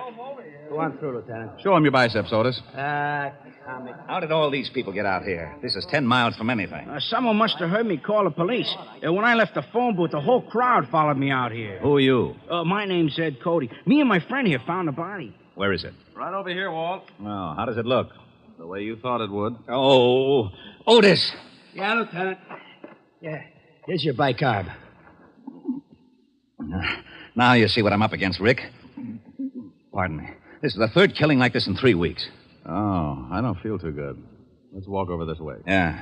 Cody, you and your friend come along. We want to ask some questions. Yeah, okay. Well, whoever the guy is that's pulling these murders is a complete lunatic. Are they all like that, Walt? You should have seen the last one. How'd you guys happen to spot the body? Oh, well, I saw it first, and I told Ed here. Yeah. We were just driving along when Max spotted something lying beside the road. I backed her up, and we got out. I saw what it was. I left Mac here, went back to town to call you. What's your full name, Mac? McCarthy, John McCarthy. Okay. What are you doing, Rick? Looking at the road. Hey, that your car up there, Cody? It's Max. I was just driving. You went ahead how far? Oh, I'd say about 20 yards. Then we backed up and left the car where you see it now. You won't find much even if the road is soft. Their car and any other car would have blocked out the killer's tracks. Maybe he didn't use a car. Maybe he walked her out this way and then killed her. No, this place is 10 miles from anything. He drove, all right. This crowd has ruined any footprints for sure. Oh, here come the boys. Come on, Rick. As soon as they start examining things, we can get back to the station. Yeah, I want to go through the whole file on the last 2 killings. You won't find much. Well, a change of reading never hurts anyone. I'm getting tired of reading those dime novels. Too bloody.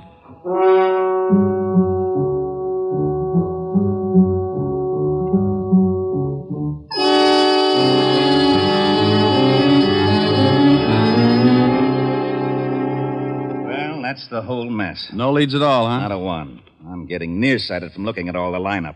We've picked up everything from drunks to safecrackers. Not a lead. Same type of crime in every case. This killer's got a crazy streak as wide as Broadway. Oh, wait until the commissioner hears about this one. Walt. Yeah? Give me a pencil. Now, tic-tac-toe is out. I got a headache. Stop waving your gills and give me a pencil. Here. What are you doing with that map? Drawing circles. Now, you stop that. That's a scale of this city, and I don't want it loused up by your doodling. Look at that. So you make a dandy circle. Thanks. What's it for? How should I know? You drew it. Drew what? The circle. Wasn't that a little foolish? Of course it was. That's what I'm yelling about. Well, that's bad for you. What is? Yelling. I know it. I thought you said you didn't know. Know what? About the circle I just drew. What circle? The one on the map. That's what I was yelling about. Why? You didn't draw it. I know I didn't. You did. What for? How should I know? You're a policeman. What in blazes has that got to do with it? You were a rookie, weren't you? Of course I was. You worked your way up to sergeant and then to head of the homicide, didn't you? You know very good and well I did. Wasn't it a little tough? You bet it was. I pounded the beat for 4 long years. Did it by the sweat of my brow. Now, wait a minute. How did we get into this? You asked me about this circle I drew. I did? Yes, Walt. But you didn't know what it was for. Oh, yeah. What is it for? It's for you. I get... Yeah, it's not bad. Oh, I knew it. You lowlife, you conniving, dirty, underhanded louse. You always do this to me. I think you sit around nights and pull the wings off of flies. Moths. All right, moths. Sit around and dream up little monstrosities to pull on the police force and use me as a guinea pig. Right, guinea pig. You call me, Lieutenant? No, get out of here, you idiot. Yeah, Lieutenant. Diamond, for once I'm going to find out what's at the end of this merry-go-round. I want to know about that circle. And I'm going to get it out of you if I have to shove that map down your throat. Huh? Oh, not you, Commissioner. Yes, Commissioner. Yes, Commissioner. Well, I just went out and looked at the body. Yes, but... Your motor's running. You shut up. No, Commissioner, somebody else. Yes, sir. Yes, sir. Yes, sir. Oh, who was it? I am not talking to you. Don't you want to know about the circle? No. Fine. When I was looking over the reports on the killings, I noticed something. You don't say. Say what? Okay, if you don't want to play, be a sorehead all your life. Well, I noticed that all of the killings, including the one we looked at this afternoon, were within at least 10 miles of each other. And the first one, this one right here, was exactly in the other direction from the last one. Bully for you. No, it's nothing. Well, using the first and last homicide for the edge of the circle, we find that the other killing also falls within the sphere. Okay, so what? Getting interested? No, I'm not. Well, the girl this afternoon had been dead for about 14 hours, wouldn't you say? Yeah, but the coroner can come closer. Well, about anyway. Now, in the other 2 cases, it says that both girls met their deaths about 3 in the morning. Now, if the last one was dead 14 hours, she comes close to that time, too. Okay. What does that prove? Not a thing, but it's something to go on. This is a wild one, Walt. But let's say that our killer started off with his victim somewhere within that circle. To drive 5 miles, half the distance of the circle, it would take him, about... 15 minutes. Okay, 15 minutes. Now, that means he left his starting point around 2:45. Now, that's a funny hour to be so consistent. You're right. Bars close at 2. 45 minutes to talk a dame into a ride? Might be. Oh, I'll be darned. I may be all wet. The killer probably started from somewhere outside the circle, but we can start by eliminating the idea of the night spots anyway. Yeah, Lieutenant? Checking all the night spots from... 45th Street and Broadway, the center of the circle. From 45th Street and Broadway for 10 miles in every direction. Yeah, Lieutenant. That means cafes, bars, bowling alleys, anything that stays open till 2 or after, and step on it. I hope we're right. So do I. I don't like walking on eggs. Then sit down. Who knows? You might hatch something. Walt found out the name of the last victim, and the family supplied us with a picture. Her name was Martha Kirk, and her family knew nothing of her whereabouts the night of the murder. You can't really appreciate a police department until you really see them in action. Inside of 2 hours, Walt had every dive, bar, and night spot in the 10-mile circle tagged. They spread out, 1 man to every 5 blocks, each with a picture of the 3 murdered girls. Because it had been my idea, Walt wanted me to swim with it and maybe sink. I took a little section from 48th Street to 46th Street, and by late afternoon, I'd covered most of the likely prospects. You guessed it. The bottom of the barrel was coming up fast, and it was emptier than a ballpark during a thunderstorm. No one had ever seen the 3 victims. The last spot on the list was a bowling alley. I walked in and spotted a cocktail lounge. When I climbed up on one of the stools, a bartender with a head that should have been out on the alleys walked up to me. Yeah, what'll it be? How about a glass of milk? Glass of milk? Think you can stand it? Well, if you're worried, water it a little. I don't want to pass out on you. Yeah, get him. He made it funny. So did your family. You looking for trouble? Only if I get pushed. I'm looking for information. First door on the left. Yeah. Ever seen any of these girls before? What are you, cop? Well, let's say I'm nosy, and then I've got a badge to keep me in the spirit of the thing. Oh, why'd you say so? Let me see him. All right. Here's the first one. No. I ain't never seen her. How about this one? And this one? No. Hey, wait a minute. Sure, I know this one. Comes in here about twice a week. Was in last night. Gets lushed up, cries about how tough a family is on her. Name's, Kirk? Yeah. Martha. Martha Kirk. Nice looker. She was. Huh? Did she ever come in with a man? No, but sometimes she leaves with one. Same guy every time? No. Do you remember her leaving with a man last night?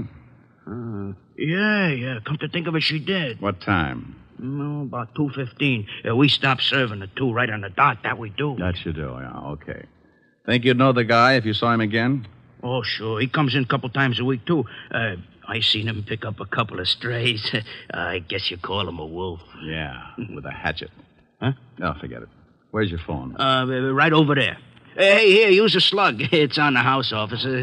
Thanks. Hope nothing's happened to Martha. She was a rotten drunk. What a wonderful kid. She was, huh?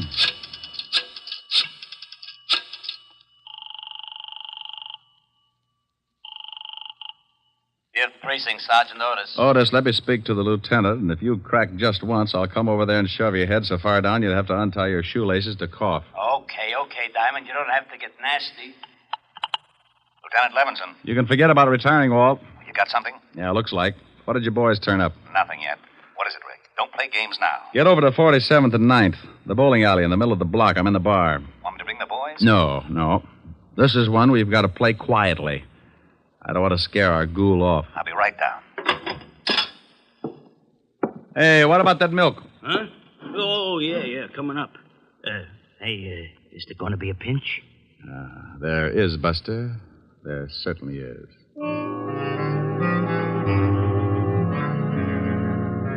Walt romped in about a half hour later, and he talked to the bartender. He finally looked satisfied. He had to, because it was the only lead that had turned up. We told the bartender to tip us if the guy showed again, and we sat down to wait.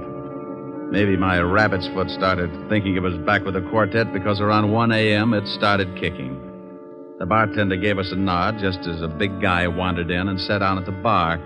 He weighed in at about 2:20, and his clothes were sloppy. He ordered a drink and started eyeing a cute little number sitting at the other end of the bar. Let's take him. Hold it, Walt. He's making a pitch. What? The dame at the end of the bar. So he's making a pitch. What do you want to do? Wait around till he takes her out of here? Maybe you'd like to help him sharpen his axe. Look, you haul him in now, you'll have to beat it out of him. You want him to pick the dame up? Well, is that against the law? Arrest me. Now, you stop clowning. You'd rather catch him with the goods, wouldn't you? Yeah, but... Now, don't start that again. You butted the commissioner to death. Just relax, and maybe you can pick up a few pointers. Our big boy moved all right. Right up to the seat next to the cute little girl. She was under full sail, didn't seem to mind it at all. He landed at 1:15. At 1:30, he'd established a firm beachhead, and by 2 o'clock, there was a flag raising. Okay, he scored. Now, joint's closing. They're leaving. I'm going to tail him. How? He's probably got a car. And if he gets away with that girl, he may kill her. Look, Walt, I promise you he won't get into that car unless I go too. Now, come on. We'll both stick close to him until I can think of something. We followed the man and the girl outside and walked a few yards behind, making like we had a little load on. They headed for a big parking lot, and that's when I got the idea. The parking attendant was just walking up to him when I stumbled forward. Hey, boy. Rick, what are you doing? Stay with me, Walt. Yeah? Son, I want my car. Just a minute. I was here first. Sure, honey. Don't let him get away with it. Look, old man, my friend here is late getting home. He's got a wife that's 10 feet tall. You mind if I get my car first? Go ahead. Some nerve. Relax, honey. We're going to take a little drive, huh? Yeah. Okay, let's see your ticket. Well, we'll go here someplace. Come on, we'll walk up. I know where the car is.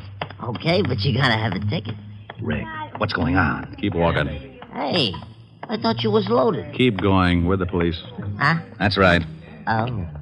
What's wrong? Which one is that guy's car? You mean the guy back there with the dame? Yeah. He gave me his ticket. Right over there, the coupe. Rick, Come on. I'm going to climb in that trunk, and you're going to put in a general alarm, Walt. Then you're going to get in your car and tail us.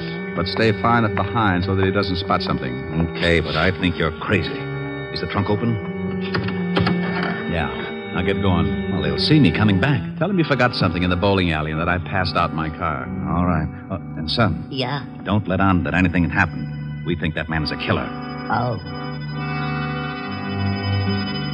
I squeezed into the trunk and waited. About 2 minutes later, the Lovebird showed up and got in the front seat. We rode like that for about 15 minutes, and it wasn't bad until we hit the dirt road. Then my inside started bouncing around like a pound of rice in a wind tunnel. We drove for about 10 minutes more and came to a stop. I raised the trunk just enough to get some fresh air and listen. I didn't want to climb out because they'd feel the movement up in front. I was sure they could hear my breathing. What are we stopping for? Well, I just wanted to look at the pretty scenery. How can you? It's too dark. I can see you, baby. You're nice. Thank you. So, are you? They went on like that for another half hour, and I started thinking I'd picked the wrong guy. Then the conversation changed. What's the matter? What's so funny? Don't you know? No, and I don't like the way you're acting. Women. That's what's funny. They're all the same. Huh? Just like my wife. She was like all the other women. Hey, let's get out of here. You're talking funny. Funny? Yeah. See a man and you like him. Any man. You're all alike. Now you stop that. I just came along Come because... here. No, you let me go. You ain't no different. Come here. No, stop that. Let me get out of the car. Sure. Go ahead. I don't want no blood stains on the seat anyhow. Go on, run. I'll catch you. That tore it right down the middle. I rolled out and didn't forget to take my .38 along. I spotted him in the moonlight, moving after her like a big animal. He was laughing. I could see something in his hand. It was a knife. She tripped and fell, and he moved in. He gave me goosebumps bigger than grapefruit. When he was nearly on top of her, I closed in. Okay, hold it! You shut up. Drop the knife! I'll kill her. I'll kill her like the rest of I'll kill her, too.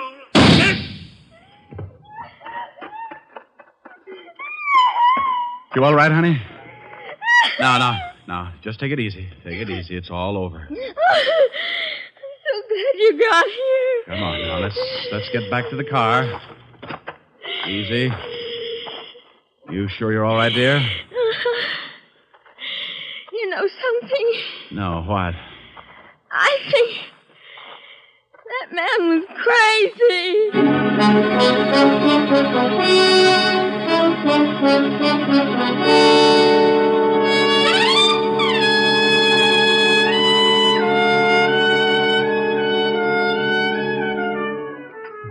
Well, Walt finally got there, and we sent the girl home. The wagon came and cleaned up things. I found out later that Walt was blessed by the commissioner, and I got an assist. I needed calming down, so I stopped off at 975 Park Avenue, the home of the best remedy for bruised nerves I knew of. Oh, good evening, sir. Good evening, Francis. Is Miss Asher in? Yes, sir. She's in the study, knitting. Knitting? Knitting. Thank you, Francis. Knit one, purl two. Knit one, purl two. That's like taking stupid pills. Rick. Hello, baby. Oh, look what I've gotten into. I'm a nervous wreck. Oh, that'll teach you. What are you building? Well, it was going to be a surprise for you. Oh, a whole suit. Oh, silly. Ricky, Yeah? I need relaxing. You need relaxing. Oh, swell. Ricky, come here. I know just the thing. No, come over here. There's an old spinning wheel in the parlor, spinning dreams of a long, long ago. Ricky! What's the matter, dear? What about this? Cruising down the river on a Sunday afternoon. Ricky. With one you love, the sun above, waiting for the moon. Ricky. The old accordion playing. Ricky. A sentimental tune. Rick! Oh, honey, what's the matter? You can sing later. Oh. Please. What is it, really, baby? Come here. Oh, you know something? What? I may never sing again. Okay.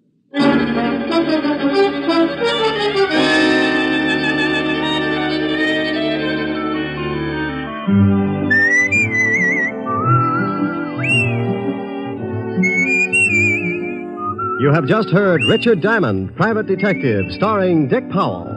Helen was played by Virginia Gregg, Lieutenant Levinson by Ed Begley. Also in our cast were Wilms Herbert, Bill Conrad, Lorene Tuttle, Jack Crucian, and Sidney Miller. Music was under the direction of Frank Worth. Richard Diamond is written by Blake Edwards and directed by William P. Rousseau. Dick Powell will next be seen in the motion picture Mrs. Mike, based on the best-selling novel Mrs. Mike.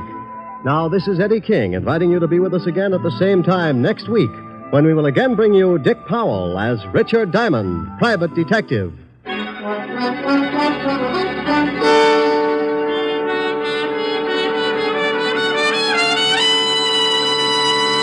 This is NBC, the national broadcasting company.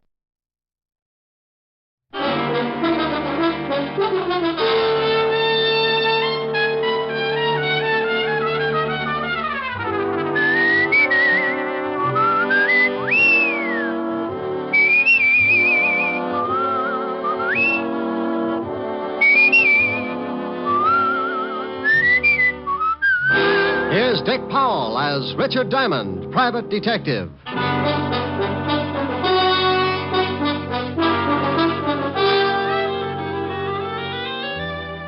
Hello there, this is Diamond. You know, I like to say that. Hello there, this is Diamond. I don't know why. Maybe it's just because I say it all the time. Hello there, this is Diamond. You know, I think it sounds kind of, well, pretty bad.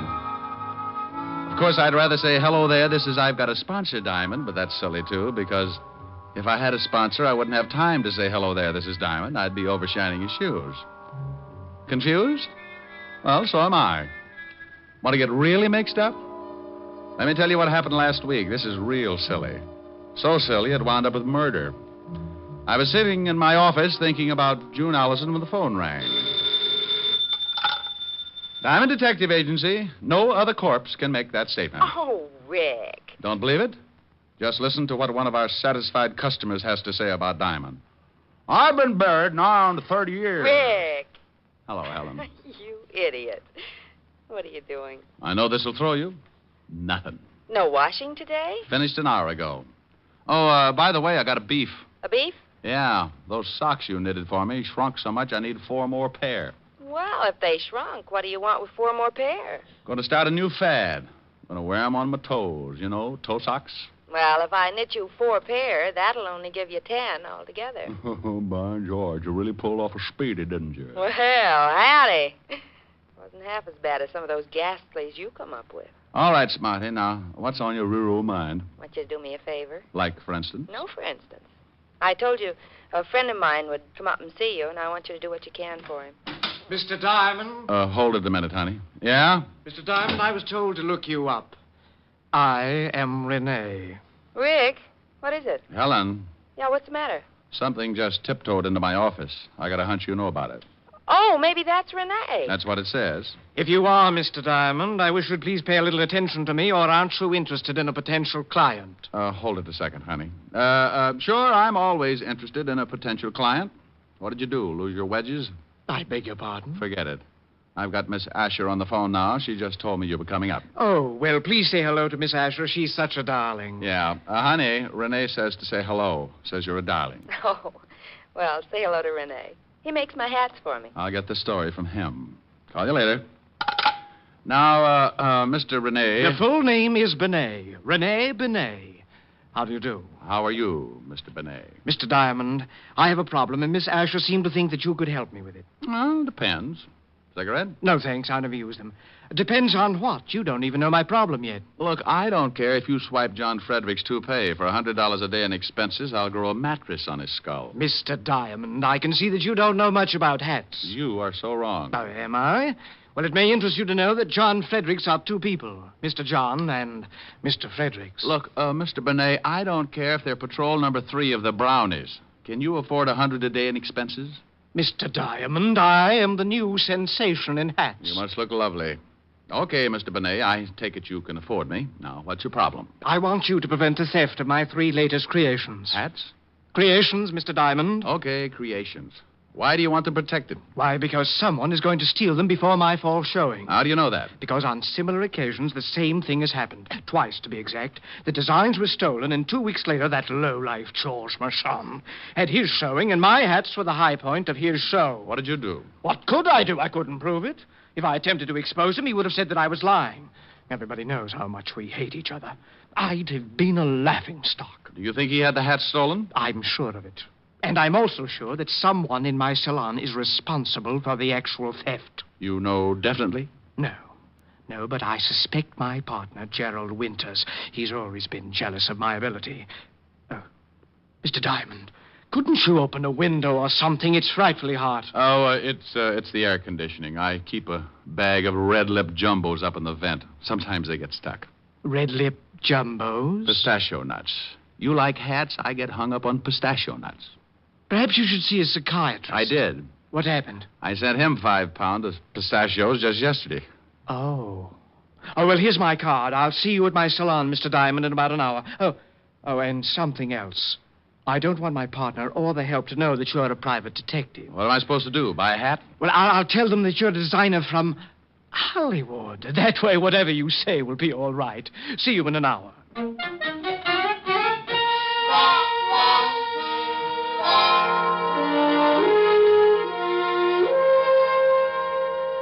Richard of Hollywood is coming here to look at our new line. That's correct, Lillian. Never heard of him. Well, that's not so surprising, Gerald. There are a lot of people I'm sure you've never heard of, especially the more famous ones. I don't like that. Oh, don't you? Well, I'm overjoyed that you're sure of one thing, at least. Now, don't you two start fighting again. I've never heard of this Richard of Hollywood either. Well, he's a new man, works for the studios. Has made quite a sensation the last year or so. Well, I'm sick and tired of temperamental artists. I'm going back to my office. Well, why don't you do that, Gerald? Keep the books in the black, dear Potter, while I work to pay for your salary. You know, Rennie, someday I'm going to strangle you with one of your own hats. Why don't you buy yourself a barbell instead? Then the next time you get into a bathing suit, there'll be no doubt that you have muscles. Oh, this boy. How can you two continue like this? It's frightful. Lillian, my love, I would rather join forces with a cobra than to keep on with Gerald. But he has an iron-bound contract that assures of him of at least $50,000 a year. I'm helpless. Yes, come in. Oh, Richard, come in. Thanks. You better go out and pour some water on your partner. I just ran into him. Gerald, what do you mean? Well, I was looking for you, and he came up and introduced himself. You told him your name? Told him I was a hat designer from Hollywood, so he pointed out your office and said something about my lily white hands. And what happened? I didn't like the remark, so I shoved one of them down his throat. Oh, wonderful. This I'll have to see. I put a feather in his mouth. You can't miss him. Renee, don't you think... Why, I'm sorry. Stupid of me. Lillian, this is Richard of Hollywood. What? Oh, yeah. Is something wrong? Oh, no. How do you do? This is Lillian Richmond, my junior designer and chief model. Now, you two think of something clever to talk about. I want to see Gerald, bloody nose, feather, and all. Cigarette? You look nervous. Oh, thanks. So, Gerald was the victim of a collision? Yes. Do your friends call you Richard? Well, it depends on how friendly they get. Then sometimes they come up with some real hair curlers. What do your friends call you? I prefer Lillian, but sometimes they call me Lil. Well, Lil sounds more interesting. That's when they call me Lil, when things get interesting. You don't act much like a hat designer, Richard. More like you should be playing football. Oh, well, I started by designing helmets for Notre Dame. I understand you work for the movies. You with any particular studio? No. I'm with an independent company, Real Square Productions. We make training films. Training films? Oh, that was simply wonderful. I had to pour a vase of water on him. Several customers were so frightened they left, but it was worth it. And how are you two getting along? Richard was just talking about football. He was explaining the merits of a short pass. Oh. Well, if you don't mind, Lillian, Mr. Richard and I have some business to talk over. Not at all. Get him to tell you how he started by making helmets. Maybe you'll get some new ideas, Renee. Helmets?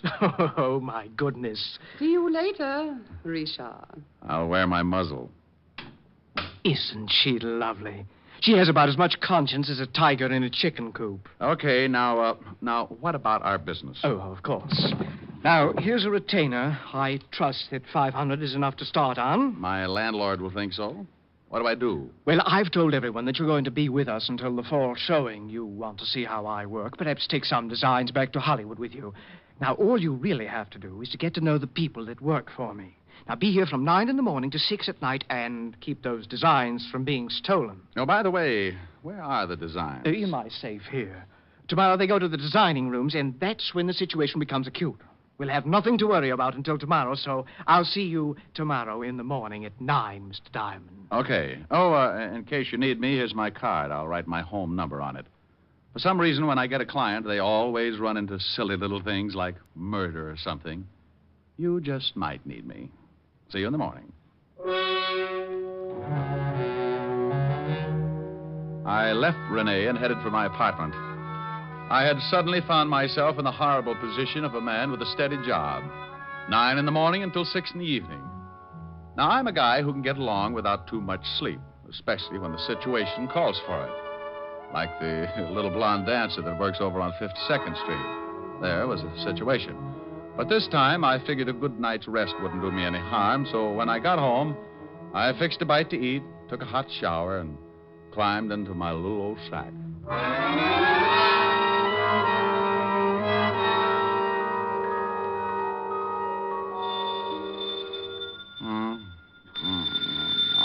Okay. Diamond? Oh, hello, honey. Now, you stop that. Wake up. What? Oh, no. Who is it? It's Lieutenant Levinson. Oh, well, bully for you. What time is it? It's 4:30 in the morning. Goodbye, Walt. Now, you wait a minute. I'm just trying to make things easy on you. And what was that hello, honey, for? Oh, I was dreaming. What do you mean, make things easy for me? At 4:30 in the morning, nothing's easy. I wanted to let you get here under your own steam. I know what a shock it'd be if I sent Otis down there to drag you out of bed. Oh, yeah. Horrible. That old lady ate the fire that Dracula was loose again. Hey, what do you want me there for? Well, I know you won't be surprised, but there's been a Ritter killing. Well, so what? So you're mixed up in it. Now get down here. Now, wait a minute. Who's dead? A guy named Benet, auto accident. Renee Benet? Yeah, I guess that's the way you pronounce it. You see, Otis, you mallet head, you were wrong. It's pronounced Benet, not Benny. That idiot was calling him Rennie Benny. Walt, how did you know I was working for Benet? Your card was found in his pocket. I'm at 125th Street, so come on up as fast as you can. Well, as soon as I get my football helmet off. Football helmet? You sleep in a football helmet? Well, I do. Don't you? Bye. I left the apartment and took off the address Walt had given me. It was way uptown on Riverside Drive. It was cold, and the fog had begun to drift in. I found Walt over near the prowl car, and he briefed me. Renee Benet had been killed in an automobile accident. His car had crashed over a 100-foot viaduct. He went through the guardrail up there, Rick. Oh, wonder what he was doing way up here. Certainly wasn't headed home. Maybe he was going to see someone. Well, maybe. Better check and see if he knew anyone out this way. Now, you wait a minute. You think something's wrong? Could be, huh? He had a partner who might want him out of the way.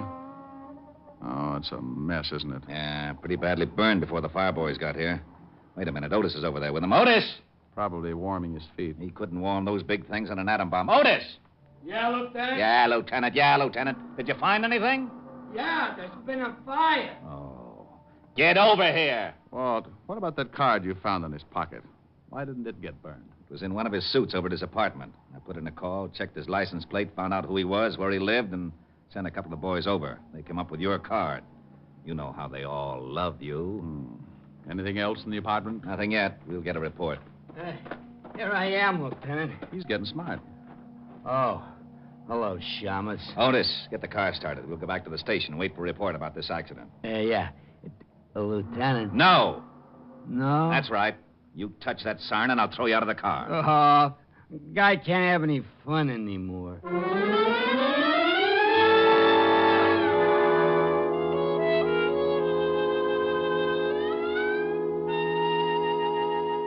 Walt, when are you going to get that report? It's 6:30 in the morning. I know it's 6:30. I always yawn like this when it's 6:30. Oh, maybe this is it. Yeah? I got that report, Lieutenant. Take the marbles out of your mouth. What did you say? Oh, yeah, sorry, I'm a little sleepy. Maybe you'd like me to sing you a lullaby. Oh, that'd be silly. Well, then make sense. I got that report. Benny... Benny. Okay. He died from the fire. Autopsy showed he had a slight concussion, but not serious enough to kill him. What about the car? It wasn't tampered with. There was something funny, though. A steering wheel was smeared like someone had been wearing gloves. No prints. Benny didn't have on any gloves. How'd the fire start? Cigarette in the upholstery. A cigarette in the upholstery. Okay, Otis, I'll call you if I need you. Go on back to sleep. Did you hear? Yeah. Benet was murdered. What makes you so sure? Walt, Otis said he had a slight concussion, but not enough to kill him, right? Okay. You're going to tell me that he was unconscious the whole time it took that fire to start? Ordinarily, a cigarette smolders a long time. Then why didn't he get out of the car? Because he didn't have time to wake up. Someone helped that fire along, got it burning in a few minutes, and then pushed the car over the viaduct. Ah, that isn't enough. Okay. How's this, then? Benet didn't smoke. Now, that I'll buy. But how do you know? He told me. I offered him a cigarette in my office this morning. Well, who do you think did it? Well, I know he had two enemies. His partner, Gerald Winters, and another hat designer, a George Marchand. I'll have them picked up. No. Let him alone for a while. Huh? Let's have some breakfast first, and then go down to Renee's salon when it opens.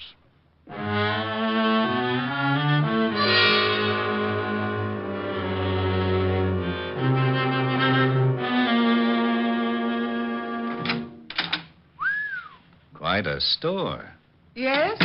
Oh, good morning. How's Richard from Hollywood? From hunger. Richard from Hollywood.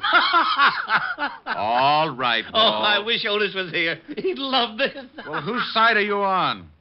Now, Walt, this is Lillian Richmond, Walt. Lillian, this is Lieutenant Levinson. Lieutenant? Homicide. Oh, well, I hope he's just in to buy a hat for his wife. I'm not married, Miss Richmond. Well, to buy a hat. Lillian, I just called Renee's apartment to... Oh, what do you want? Walt, this is Gerald Winters. Who split his lip? He ran into a fist. Where were you between 3 and 4 o'clock this morning, Mr. Winters? What do you want to know for? Gerald, this is a lieutenant from Homicide. I think maybe something's happened. What could have happened? I was in bed from 11 o'clock till 8. Besides, what's a policeman doing with the great Richard from Hollywood? Did someone see one of his creations and strangle to death? Where were you around 4 this morning, Lillian? Also in bed, but I can't prove it. Why? Benet's been killed. What? You don't seem too upset, Mr. Winters. No? Well, you're right. As a matter of fact, I'm not. How did it happen? Car went over the viaduct, burned to death. Well, then why ask us where we were? It was an accident, wasn't it? No, it was not an accident.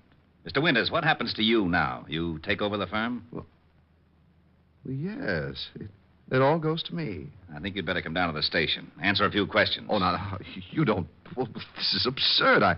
I hated Renee, but I'd never kill him. Rick, do me a favor and go over to this George Marchand. Talk to him until I can send Otis down to pick him up.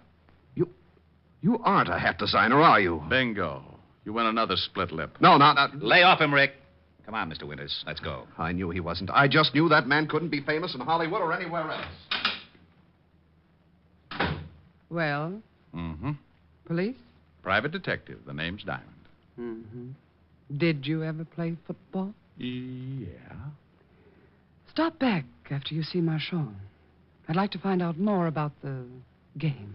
Strong line and a good backfield. You've played it.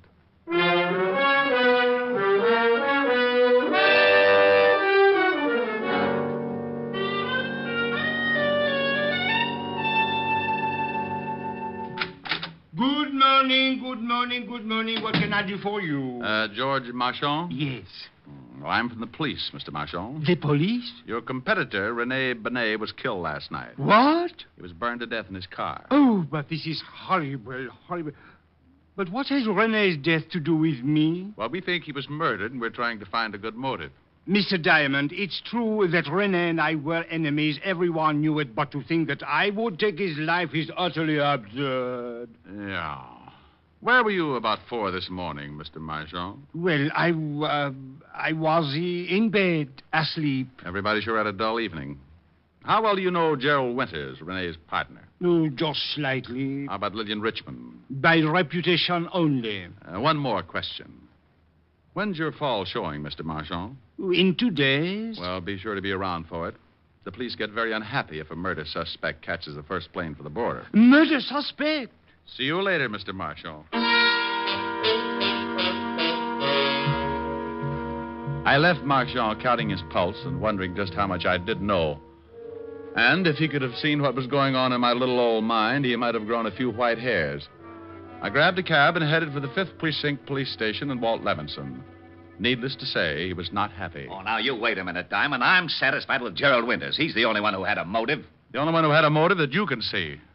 Too many things point to someone else. Give me a for instance. Oh, you always want a for instance. Well, hang it, you're trying to convince me that Winters isn't the killer, aren't you? Yes, I am, Walt. Then I want a for instance. I want to know your reason. Well, Winters and Rene hated each other. Even as partners, they really wanted each other out of the way. Are you crazy? You just gave me the best reason for hanging on to Winters. Walt, when Rene was killed, he was 10 miles away from his apartment going in the other direction. So what? Did you find out if he knew anyone who might live out that way? Even if he didn't know anyone out that way, I still say so what? The killer went for a drive with him, got out there, hit him over the head, poured gasoline on the seat, and dropped a cigarette.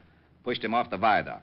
And Winters smokes. I know. I sent a whole carton down to his cell to make sure. You're right about how the killer did it. But do you think Rene would have taken a drive like that with a man he hated, knowing how much a man hated him? Huh? And another thing.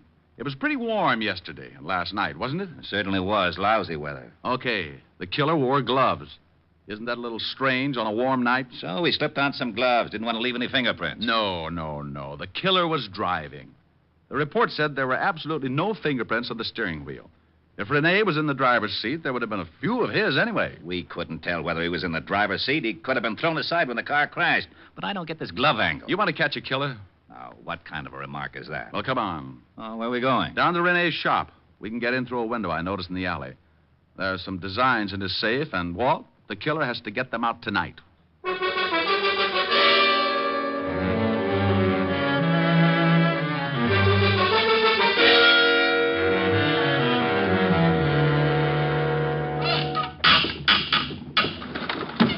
There you are, Lieutenant. It's Jimmy. Rick, I don't like this. Busting into a place without a warrant. Oh, go on. Climb in and watch out for the burglar alarm. All right. Come on, Otis. Okay. Here, I'll give you a hand, Diamond. Oh, well, that ought to be easy for you, Otis. Yeah, why? Well, you could hold on with the other 4 and still have one left over to grab me. Oh, is that so? You two lay off. Come on, Rick. Show me where to go. Right over here, in Rene's office. What makes you think the killer hasn't already stolen the plans? I wouldn't have done it the night of the murder. That would have shown a motive. Wouldn't have done it today. Too many people in the shop. Go on in. Gee. Spooky. I can't see a thing. Walt, watch this. Boo. Ah, for Pete's sake, Sharp. Now, lay off, Otis Diamond. And where do we hide? Just sit down anywhere and be quiet. The first person through that door is our killer.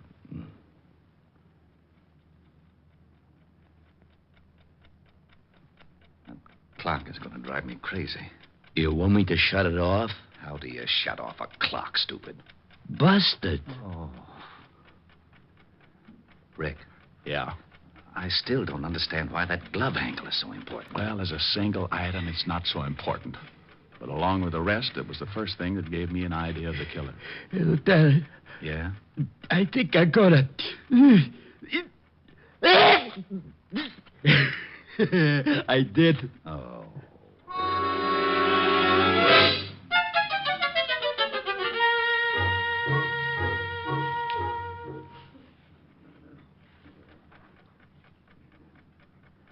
Rick, it's 3 o'clock. I don't think your killer's going to show.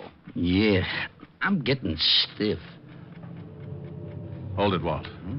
I think we have a customer. Otis, get up and stand next to that light switch. Flip it on when I tell you. Yeah, right.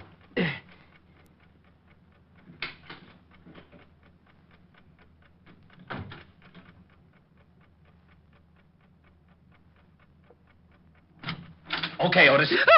Oh, hello, Lillian. Oh, you startled me. What's this all about? What are you doing here? Waiting for you. For me?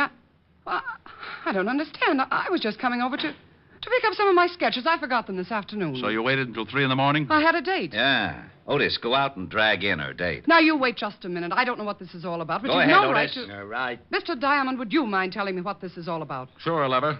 Point by point, it goes something like this. Rene Benet was killed by someone he knew and trusted. He never would have gone for that riot otherwise. Benet didn't smoke, so the killer was an amateur and started the fire with a cigarette. The killer wore gloves, and it was too hot that night for a man to wear them without looking suspicious. Are you saying that you think Did you kill Benet? Sure you did. Come on, you get in there. Take your dirty hands off of me. Yeah, here he is, Lieutenant. This is the guy in the car. Lil, what is this all about? You better ask Mr. Diamond, although I don't think he'll make much sense. He just accused me of killing Rene. What? Good morning, Mr. Marchand. I thought you didn't know Lillian. Well, prior to this evening, I did not. I called her because I wanted to talk to her about Rene's death. Ah, you're lying. Today at your shop, you call me Mr. Diamond. How did you know my name? Well, you told it to me. No. You're fibbing again. I just said I was from the police. Only one person who knew both of us could have called you, and she also knew I was on the way over to your shop. Didn't you, Lil? The name is Miss Richmond. Now prove that I killed Rene. You've got no motive. Well, the designs are enough to start with. You probably suspected I wasn't a hat designer. And you knew you had to work fast if you were going to get those designs to Marchand here before this fall showing. That's not true. Lillian never gave me any designs from Rene. You know, of course, Mr. Marchand, that if we stick your girlfriend with a murder rap, you're an accessory before and after the fact. What? Sure, maybe you'll get to sit in a nice electric love seat and hold hands. Oh, but I had nothing to do with the murder. Well, you knew about it, and you knew who did it. That's enough to put you away for 20 years. Being mixed up in the actual motive might get you life. No. She was the one that did it. She knew Winters would be blamed for it. George! Yes, she stole the designs for me because she wanted to ruin Benet and take over his salon, but I did not know she was going to kill him. Why, you dirty little man. You did know it. You did know it. You helped me plan it if I got the best sketches for you. I'll tear your eyes out. Get her away from me. Come on, lady. Let's go. Okay, haul them both out to the car. Rick, I don't know how... Rick. Oh, no. Rick! Oh, why does he always disappear like that?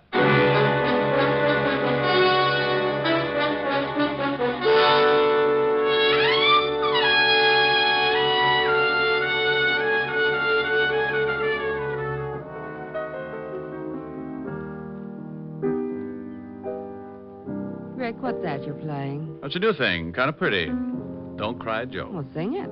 All right, but you know that gripey neighbor in the other apartment building. Oh, don't pay any attention to him. You don't hear any of the other tenants yelling for you to shut up. Well, maybe they're not as forceful as the Grouch.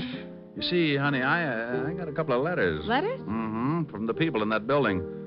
Most of them like the singing, but a couple feel the same way the Grouch does. Well, there's only one way to find out what all the people in the building think. How's that? Open the window and sing so they can all hear you. Okay. I'll buy it. You open the window. Don't you think maybe this is silly? Rick, I like you to sing when you come over here, but I don't want you to do it if no one else does. Now, go ahead. Okay.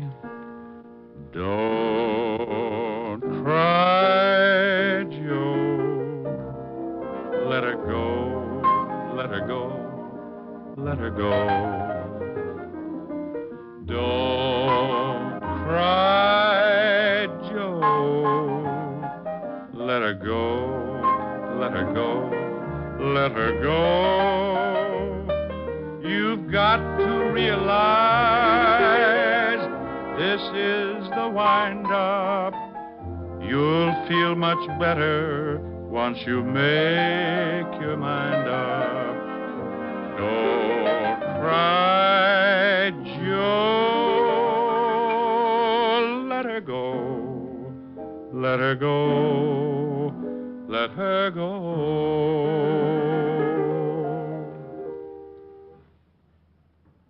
No reaction yet.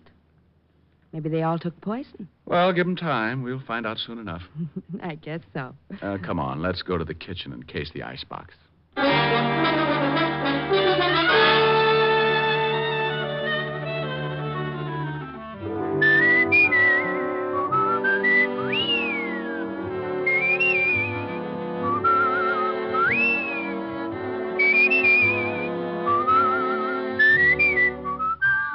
have just heard Richard Diamond, Private Detective, starring Dick Powell. Helen was played by Virginia Gregg, Lieutenant Levinson by Ed Begley. Also in our cast were Wilms Herbert, Hy Averback, Kay Brinker, Clark Gordon, and Jay Novello. Music was under the direction of Frank Worth. Richard Diamond is written by Blake Edwards and directed by Richard Sandville. Dick Powell soon will be seen in the screen version of the best-selling novel, Mrs. Mike. Now, this is Eddie King inviting you to be with us again at the same time next week, when we will again bring you Dick Powell as Richard Diamond, Private Detective.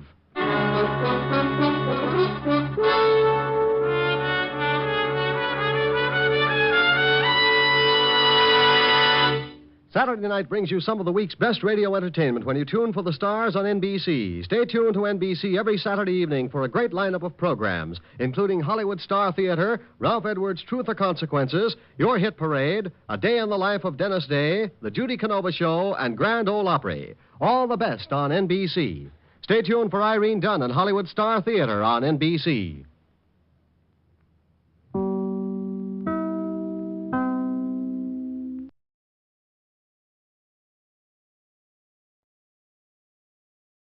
Portions of the following program are transcribed.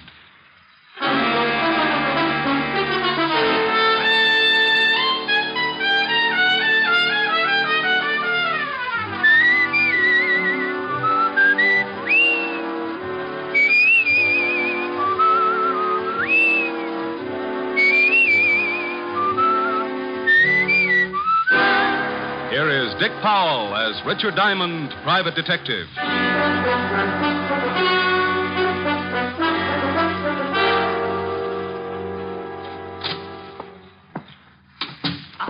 Are you Mr. Diamond? Creditor or client? I'm a client. I'm a Diamond. I'm glad. It's a little informal, but hello, Glad. Call me Rick. Oh, no. My name is Julia Bates. Mrs.? Yes, but you don't have to call me Mrs. Bates. I'm a widow, you see. Oh. In fact, it may help our relationship if you call me Julia. Oh, well, here we go again. All right, Julia, you can call me Rick. The fee's $100 a day in expenses. I want you to stay at my house tonight. I said $100 a day in expenses. Oh, the fee is all right, Mr. Rick. Money means nothing. Yeah. Well, you think your way, and I'll think mine. I'll make out a check right now. No hurry. Anytime in the next 10 seconds. Oh, there. Thanks. Now, about this assignment. Well, it may sound silly, but I'm afraid of the house I live in. Oh, dandy. I said it might sound silly, Mm-hmm. but it's deadly serious, I assure you. No, I'm sure it is. You see, my husband, Warner Bates, died 3 months ago. Hmm? He was a very strange man and believed devoutly in many forms of mysticism. Oh, yeah. Well, he built this house as a monument to his beliefs and filled it with secret passages and rooms and steps that lead nowhere. Why not move out? Well, I'll be perfectly honest. It's because of the money. Oh. In his will, Warner stipulated I was to live in the house for a period of 3 months following his death. 3 months is up tomorrow. And it doesn't help that Warner is buried in the basement vault. What's he doing? Watching Benny's money? Well, he had a crypt built in the cellar, and a key, the only key to it, was placed in his coffin. What's supposed to happen tonight? Well, let me tell you the whole story. A month ago, I began to hear the strangest things in the house at night, and I found food half-eaten on the kitchen table. Ever try setting traps? Well, the worst shock came when I went to the cellar a few days ago. I found footprints in the dust, naked footprints, leading to and from the crypt. Maybe he had to take a shower. Oh, please let me finish. On his deathbed, Warner swore he'd visit me at the end of the 3rd month, and if he could, take me with him back to the spirit world. Oh, and tonight is the night. Yes. Oh, at first, I didn't think it would get me, but... Oh, I'm scared, really scared. Yeah, well, now, look, baby, let's get off this mystic kick. Who inherits if you don't live up to your requirements? Well, that's just it. No one. That is, no person. The money goes to charities and schools. Mm-hmm. Mr. Anderson, the executor of the estate, says the will is foolproof, legal, and binding. Either I live in the house until noon tomorrow or forfeit the inheritance. So what you wanted me to do is hang around tonight and see that hubby doesn't go death walking. Yes, that's right. You don't have to be there till dark, but, don't be any later than that. Say 6 o'clock? Excuse me. Diamond Detective Agency, freewheeling corpses. Ask the man who kills one. Rick, when are you going to stop those awful slogans? Oh, hello, Helen, baby. Got to call you back. Got a client. Oh, all right. Is she pretty? I don't know. I'm parked behind a curve. What? Forget it. I'll call you back. Bye. Now, Julia, you better go on home. Where's your broom? Broom? Do you think I look like a witch? You don't look like one. More like the good fairy after she'd heard about men. Now, you fly on home, sweetheart, and I'll see you at 6. Don't be late. I'll be there with bones on.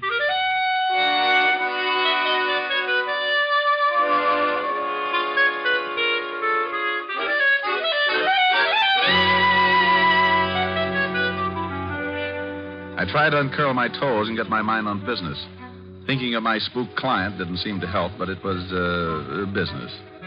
It was getting pretty late in the afternoon, so I put the office to bed for the night, picked up a bite to eat, and went over to the 5th Precinct to keep a coffee date with Lieutenant Levinson. When I walked into the squad room, I spotted Sergeant Otis with his nose in a book. Oh, hello, Otis. What's with the book? Don't tell me you're learning to read. Hello, Shamus. How's tricks? The book, Sergeant. What's the book? What book? Lieutenant's inside. He said for you to go right in when you came. Otis, tell Uncle Richard about the book. Oh, it's just a book. Here, I was trying to improve myself. Well, don't feel ashamed, Otis. You've got reason to do that. Yeah, very funny. Let's see. The art of graceful dancing. Otis. Well, what's wrong with me dancing, Shamus? I don't want to be no social outcast. Dancing? Well, maybe. But graceful? Otis, you couldn't be graceful even if your feet did match. Tell you what, though, I'll give you a hand. Now, just open your arms and pretend you have a dame. Go on, I'll start you on a waltz. Well, okay. Da-da-dee-dee-dum, tweet-tweet-tweet-tweet. Da-da. Oh, no, Otis. You look like an elephant with sprained ankles. Now try again and close your eyes. Ya-da-dum-dee-dee-dee-dee. Otis, where's the button? Otis, put me down. What? Oh, yeah, I'm sorry, Lieutenant. I thought you was a dame. You what? Oh. I mean, I had my eyes closed. I was dancing. Oh, Lieutenant, the shamus talked me into it. Rick, would you mind telling me what you're doing? Saving Arthur Murray ulcers. Yeah, well, come on in and get some coffee. And Otis. Yeah? Shut up. Shall I pour? Please do. You know how I like mine, Walt. Yeah, no cream, 12 lumps. Better change that. I would think so. Okay, how many? Make it 14. Your coffee's stronger than mine. It's not so strong, Rick. Here. Thanks. You better wipe that spot off the desk. The varnish is beginning to smoke. Your jokes aren't any better. Gonna stick around for the Hart game tonight? I can't, Walt. I've got a client with a house full of spirits. What? The dead kind. With you on the job, there'll be corpses jumping out of every window. Yeah. Well, if they start, I'll give you a call. I know. Why don't you give up being a detective, Rick? Play postman or something. Walt, you just don't seem to appreciate my favors. I'm getting late. It's nearly 6. It's a peaceful night, Rick. See if you can't keep it that way. Oh, sure, Walt, sure. This is one night you can take it easy. Give me 2 more lumps, please.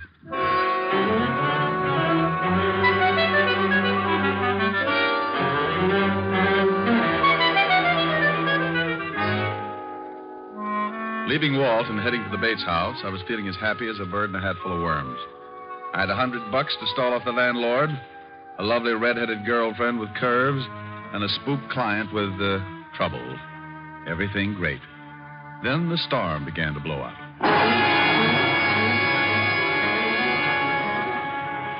It had started to rain when I saw the Bates house on Temple Street. A big, ugly house straight out of a horror story, with gables and shuttered windows. And as if that wasn't enough, I was met at the door by a butler who was a tiny thing, about 7 feet tall and 300 pounds, with a face like the devil with a hangover. Come in. Oh, yeah, I wanted to see... Mrs. Bates, of course. You are Mr. Diamond.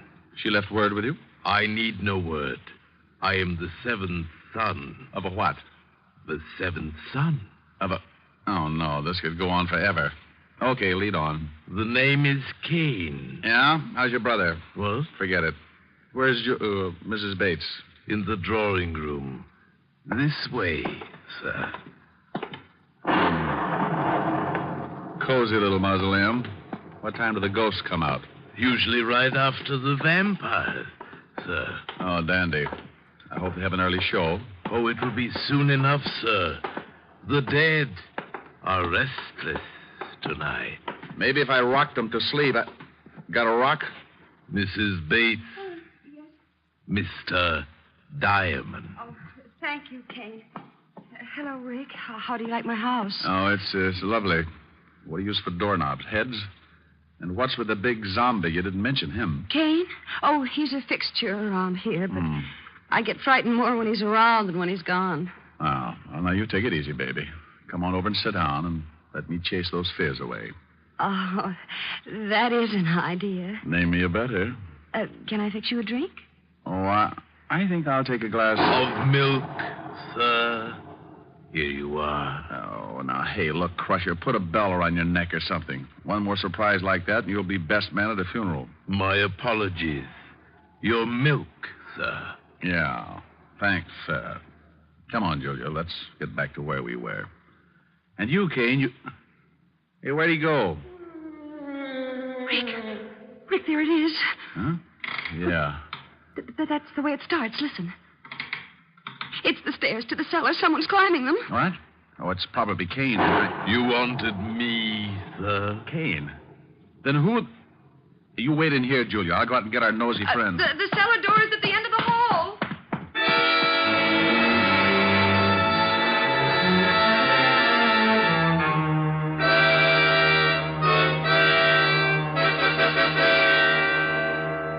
I left Julia looking as nervous as a one-legged man walking a tightrope and took off down the long hall. There was only one door, the one to the cellar, so I opened it and flipped on the switch. I was moving my ankles down the creaking steps when I heard trouble. What the devil? Julia! Julia! Are you hurt? What is it? Rick, over there in the closet. A dead man. Oh, no. There's no dead man in here. Not there. But I saw him, Rick. I swear there was a man in there. He was all bloody, and there was a big knife in his chest. Oh, but you must have been mistaken. About a corpse, Rick. He was there. I don't see it. Oh, wait a minute. Here on the floor, bloodstains. You see, there was a man in there. This is blood, all right. But where'd the body go? He couldn't have been moved that fast. Unless... Where's Kane? Right here, Mr. Diamond. But I did not move the dead one. No? Where were you just now when Julia screamed? Having tea with a vampire? No, I was in the kitchen, sir. Do not be mystified, Mr. Diamond. Accept the fact that you are in a house controlled by the other world. There's been a murder, Kane, and that brings it into this world. Who are you calling? A real-life cop who likes to know about dead bodies kicking around. Lieutenant Levinson, homicide. Walt, Rick. Oh, no. I know that tone. Where's the body? I wish I knew. Come on over to 209 East Temple Street. Wait. What do you mean you wish you knew? Is there a body there? Well, it's here someplace. Now, don't argue. Get over here. Wait. And hurry. Now, Kane, you can go back to the kitchen, but stay there. Don't roam around. As you wish, sir. And now, Julia, baby, we're going to do some investigating. Investigating? That's right. I got a big yen to see what's in that vault downstairs. And this time, I'm taking you with me. But, Rick, it's locked. I hope so, but I'm not making book. You mean you think it may actually have been Warner come back from the dead? And kill that man, I mean? Right now, I don't know what to think. I wouldn't be surprised to run into Dracula sitting on top of the Wolfman. Here's the basement. Hey, who turned out the light? I know I turned it on before. Yeah, that's better. Come on. Oh, Rick, it's cold down here. Oh, hurry, Rick. I'm getting scared. Yeah, I don't like the feel of it myself, but I want to check this vault. See the footprints there in the dust? I see them, but I don't believe them. Not yet. Yeah, I'll try the door of the vault. Why, it's unlocked. Yeah, look what's inside. The coffin is empty. It's empty, all right, and it's open. Well, are you going inside?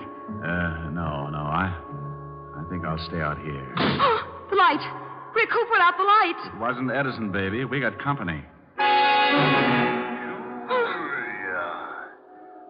told you I'd come back for you. Warner? Hey, what is this? I am dead. Oh. You know who I am, don't you, Julia? Yes. Hmm? Yes, I know it's you, Warner. I'm coming for you tonight, Julia. I will appear at 9 o'clock. I'd better set my watch. Be prepared to meet me, Julia, at 9 o'clock. No, Warner, no. Take it easy, baby. Rick, you down there? Oh, hallelujah. Yeah, Walt, turn on the lights. Sure. There, they're on. Rick, what are you doing? Oh, a blonde. I should have known. Well, do come upstairs and join me. We're coming, Walt. Now, what is this all about, Rick? Wait. In a minute, Walt. Otis, help Mrs. Bates into the living room. She's pretty shaken up. Sure, Shamus. Come on, lady. Now, what is all this about, Rick? Now, come on back downstairs with me, Walt, and get your gun out. Somewhere in this cellar is a dead man with a lousy sense of humor.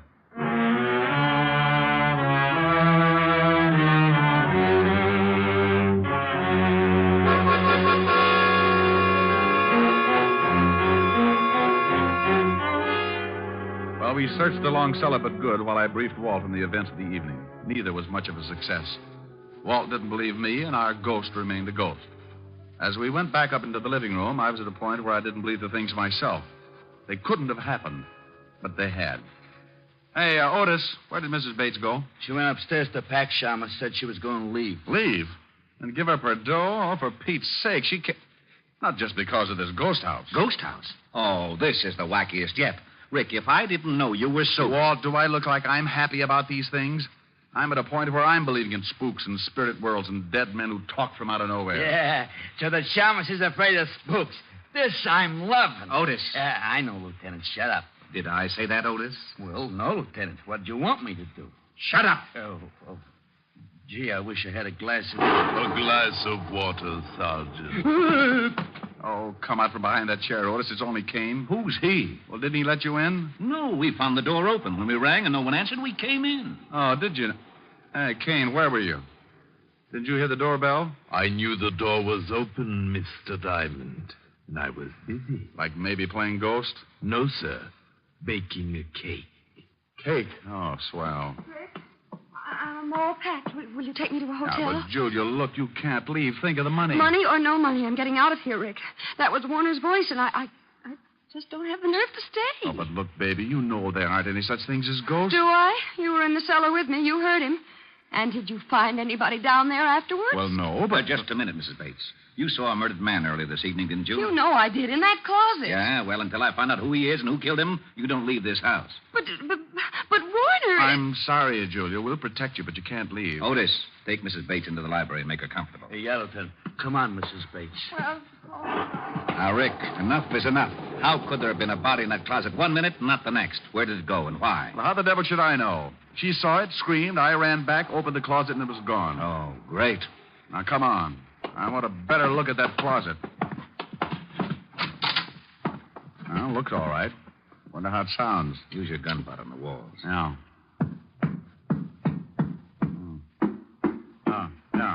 Yeah, this is it.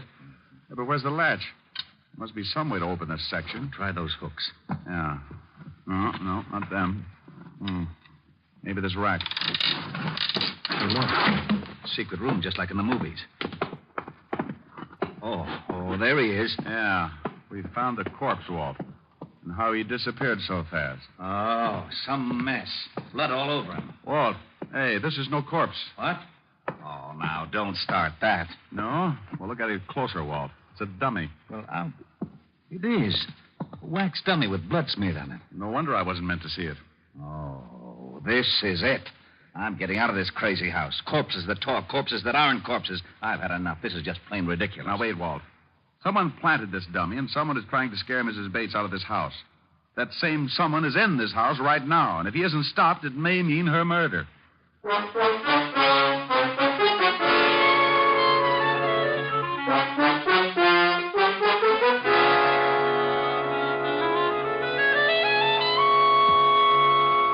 How are you feeling, Julia? I'm exhausted, Rick, but We found the body, Julia. It was a dummy. A dummy? Well, then there wasn't any murdered man? No, this whole thing is a bluff, even that voice in the cellar. Oh, no, that couldn't be. That was Warner's voice, Rick. I know it was. And he's not in his coffin. I know, baby, and I think that's all phony, too. Now, tell me, Who knew of that only key in the coffin business? Well, just myself. And Mr. Anderson. Anderson? Oh, that's right. You remember, he was Warner's lawyer. Oh, yeah. How about Kane? Did he know of the key? Well, I don't know, Rick. He may have. Warner confided in him a great deal. Rick, this isn't getting us any place. Come with me. Otis, you stay with Mrs. Bates. Yeah, Lieutenant. All right, Walt. What are we going to do? Grill the dummy? Go ahead. Be funny. But I want to search this whole house. Oh, Walt, this place is a nut house full of secret rooms and hocus pocus. It'd take 2 maps and a Ouija board to get around in it. Well, I'm going to get around it, and up these stairs is as good a place as any to start. Oh!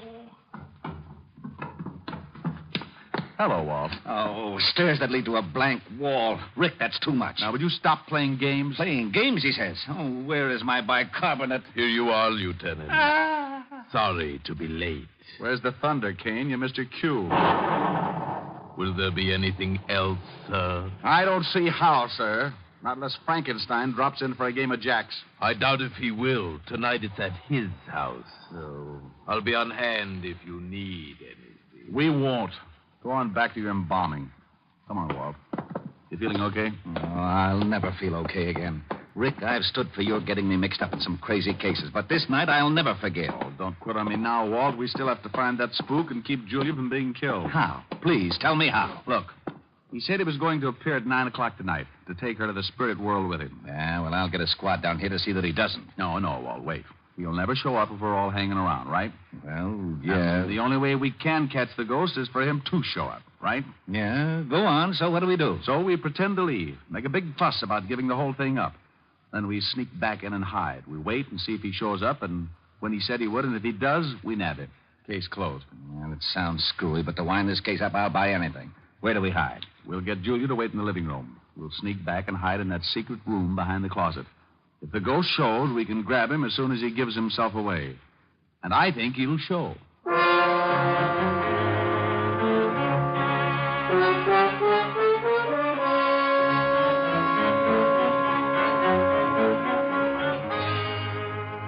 After getting Julia to agree to the idea, Walt, Otis, and I made a big thing about leaving the house.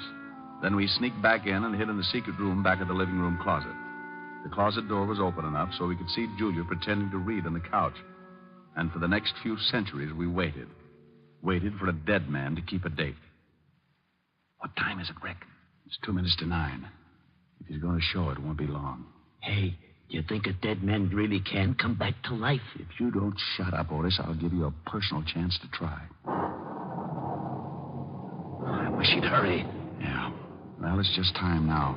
I hope Julia plays her part okay. She looks pretty nervous. No, why would she be nervous? She's only waiting for a dead man. A phony dead man, Walt, I hope. Now, don't you start believing in ghosts. You know there aren't any such things.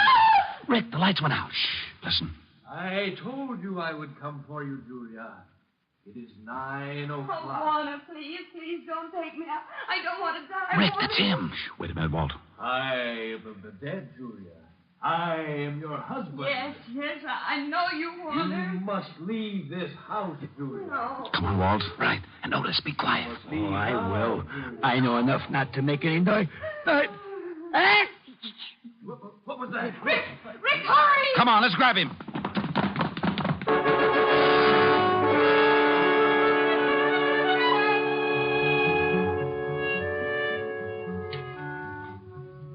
We all took off after the ghost. It led us on the screwiest chase yet, in and out of the secret passages, upstairs, and then back downstairs again. Trying to lay hands on him was like trying to swat a fly with a piece of string. He finally made a break for the outside door. Then, not to be outdone, I made like a big athlete. Hey, that was a pretty nifty tackle, Diamond. Rick, you okay? Yeah. As soon as I get this hood off, I'm going to have a few words with this spook. There. He's out cold. Otis, bring Mrs. Bates in here. Oh, okay. Come on, you. Wake up. Who is he? I don't know. Come on, wake up. Before I make a real ghost out of you. Okay, don't hit me anymore, please. Yes, she is, Lieutenant. Mrs. Bates, do you know who this man is? What? Why, it's Warner's lawyer, Mr. Anderson, the executor of the estate. Sure, baby, had to be. All right, Buster, what's the story? Oh, all right. It was the money. If I could get Julia to break the will, I had a dummy charity set up so I could get the estate. He's all yours, Walt. Wrap him up. It'll be a pleasure. Otis, put the cuffs on him. Take him out of here. Yeah, Lieutenant. Come on, Spooky. Well, Well, that takes care of that. Hey, what about Kane? He must have known about all this. Of course I knew, Lieutenant, but I did not wish to intrude. Those who interfere with the dead pay their own penalty. Lose their haunting license? Nothing. Oh, sir, my cake is done. Would you like some? It's devil's food. No thanks. I'll skip it. With nuts? Julia, walk me to the door. Well, of course, Rick. I'll leave you with Kane, Walt. Tell him a ghost story. Feeling all right, baby? Oh, yes, much better. I'm fine now that I know there's nothing to be afraid of. Tomorrow I'll be moving into an apartment. Will you come and see me? We have things to talk over. Like what, honey? Like sharing a mood. You know. Just the two of us.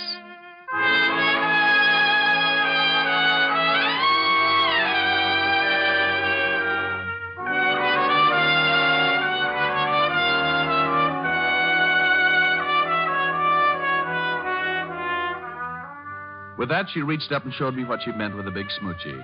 Oh, I'd have probably stuck around, but I was afraid the house would be too disturbing. I wouldn't have minded having to get up to chase the bats out of the room, but with Kane showing up every time I wanted something, well, that could have led to complications.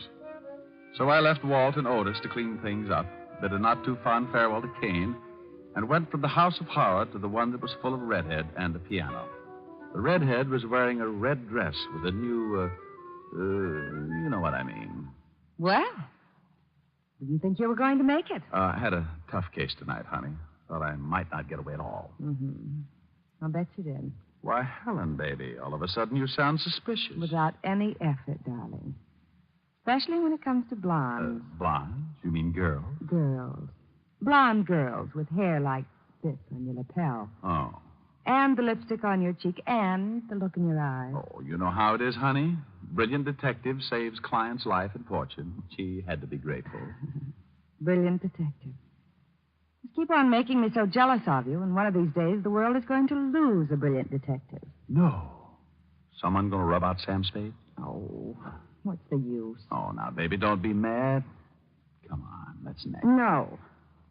I'm upset and I'm unhappy. If I sing, will you be happy again? No, no. Well, I'll try. I'll sing my widowed head off. I need your love so badly. I love you oh so madly.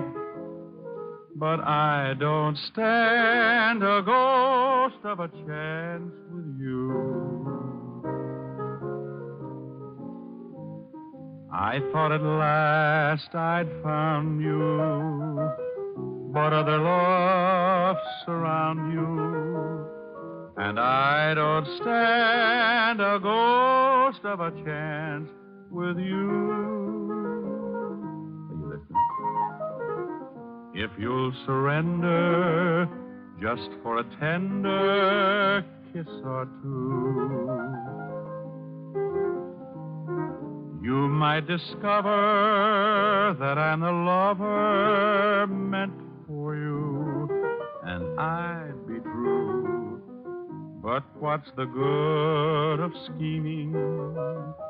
I know I must be dreaming, but I don't stand a ghost of a chance with you.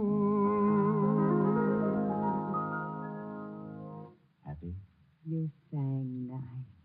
Do we neck? No. No, it's still early enough to catch a late show. Well, if I take you to the show? Yes. Okay. What's the show you want to see? Oh, it's a wonderful horror picture full of spooks. The ghost talk. Oh, no, no, no.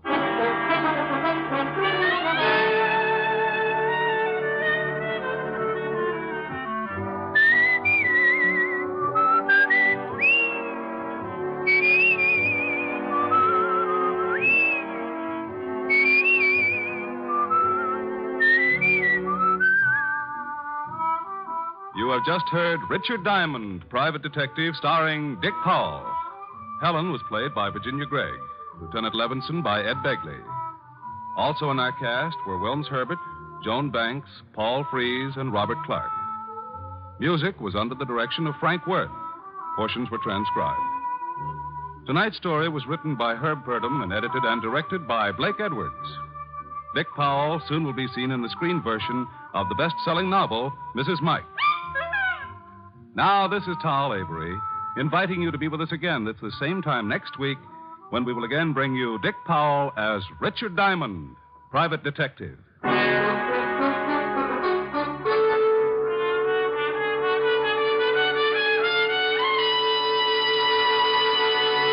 What's on NBC tomorrow?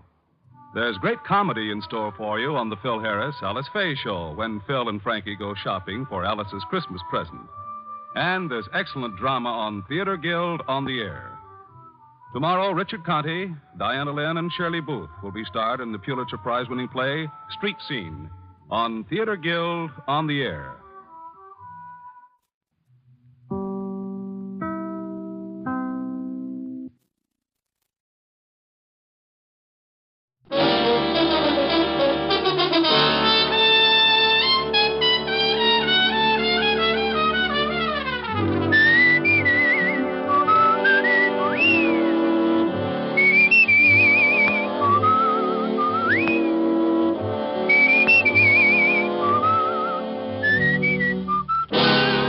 Dick Powell as Richard Diamond, private detective.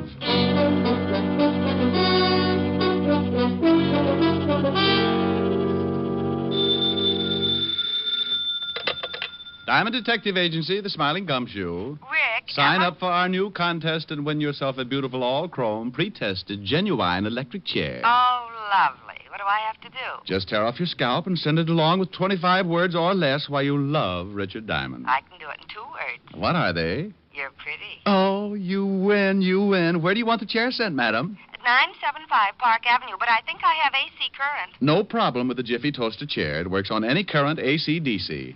And we have it in 3 speeds, 45, 78, and long playing. Oh, no. Oh, Rick, that's awful. Hello, baby. Hi. What are you doing? Oh, nothing. What's with you? Oh, I just thought I'd call and find out if I'm still going to see you tonight. Yes, ma'am. We going to stay in? Well, I thought I'd have Francis fix dinner and we could sit around and listen to records or something, but if you'd rather go out, No, baby. I think that would be lovely. And so does my bank account. Oh, broke again? Not quite. A little bent. I hope the next client I get has a big, fat trust fund. Well, don't you worry about it. I'll see you around 8. Okay. Bye, baby. Bye.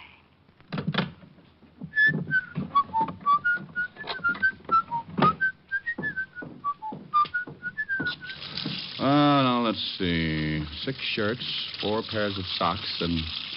Hey, how did that get in there? Well...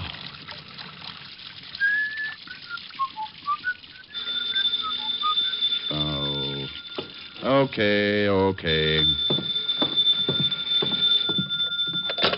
Yeah? Well, what's the matter with you? You lost up my laundry.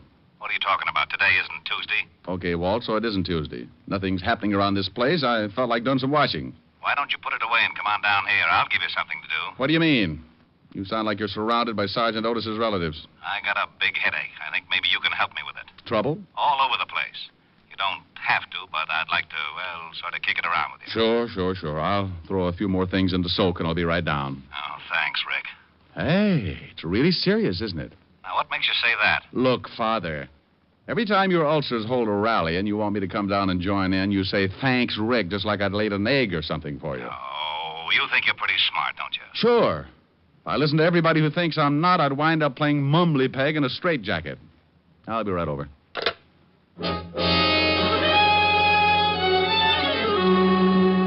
Well, that's the way trouble can get in the way of an otherwise quiet afternoon. Walt doesn't usually call me like that, but when he does, I know things are bound to get pretty rough. I tossed all of my shirts into soak, closed up the office. 20 minutes later, I was walking into the squad room of the 5th Precinct Police Station. I spotted Sergeant Otis hopping around like a crapshooter on his 10th pass. Well, what's with you, Otis? Oh, don't bother me now, Shamus. I gotta get these reports into Lieutenant. Well, get you. What's the matter? Did you suddenly discover you were working for the police department? Now that's very funny. Ha, ha, ha. Okay, you gotta laugh. Now beat it. The lieutenant expects you. Well, all right, but for Pete's sakes, Otis, stop acting like that and don't bust into the lieutenant's office like that. You'll swear you've been doped and start an investigation. Shama, someday I ain't even going to bother to answer you. Sergeant, the day you don't open your mouth to say something stupid, the whole world will start singing. Oh, yeah? Yeah. And when I think about it, why don't you start combing your hair? What's the matter with it? Looks like a mattress after the lions got through with it. Oh. Hello, Walt. Hello, Rick. Sit down. Oh, maybe I should have worn black. That or a propeller on my hat. First, I run into Otis, acting like he was shot out of a cannon. Then I waltz in here, and you give me that big hello like you just discovered a body in your desk. Lan Jacoby is back in town. What? Yes. Oh, but we got an indictment on him. Got him deported 6 years ago. Look, Rick, there's no mistake. One of our stoolies brought us word. Oh, but that's crazy. Jacoby knows the feds will pick him up in a second.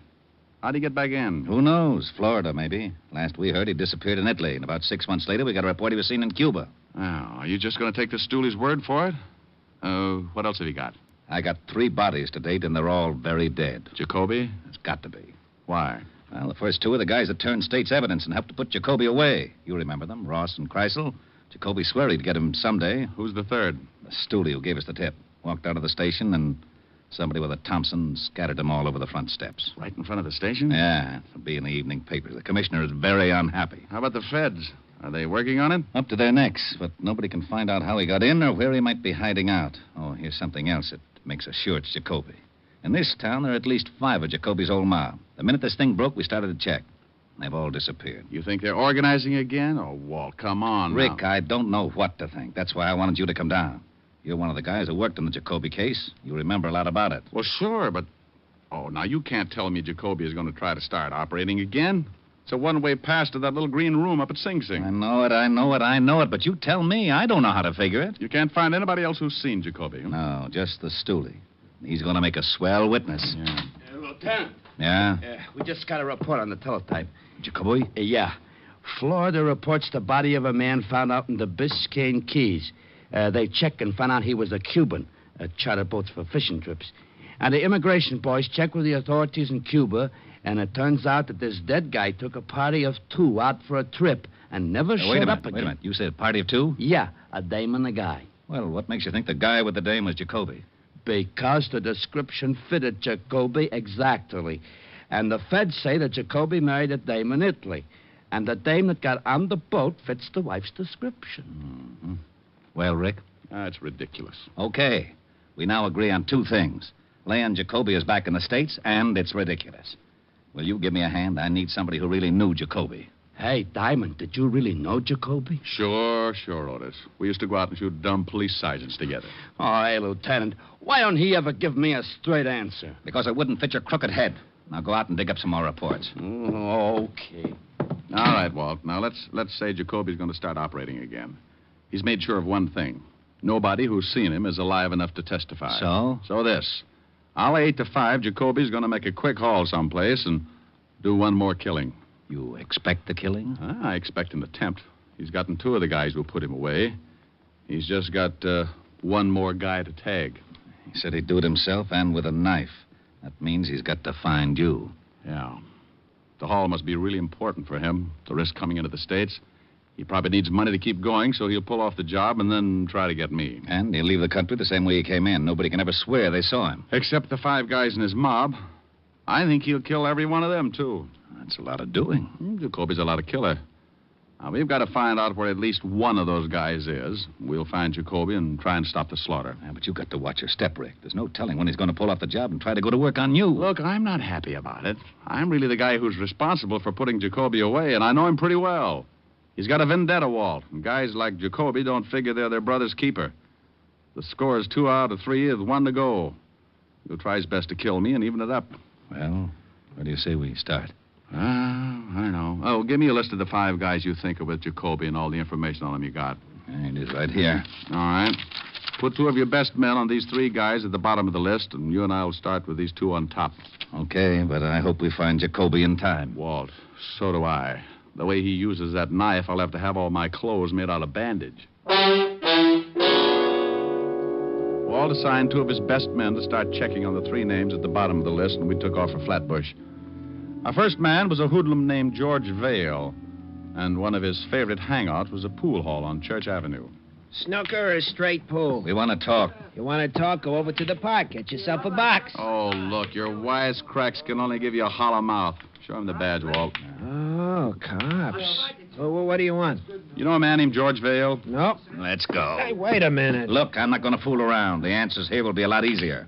We know Vale comes here a lot. If you don't want to tell us about him, the boys at the station have got time to help your memory along. You can't haul me in. What's the charge? Withholding police evidence. It can get you a couple of years. Let's go. Hey, wait a minute. Okay. Okay, what? Oh, wait a minute. I just want to be sure no one sees me talking to you. Okay. I don't know much. Vale ain't been in here for a couple of days. Where does he live? I don't know. I swear I don't, but I do know it's in the neighborhood. Sometimes I see him coming out of a little delicatessen across the street with a bundle of groceries. Let's go, Walt. Yeah. Oh, thanks, Sporty. It's guys like you who make the police department such a happy little group.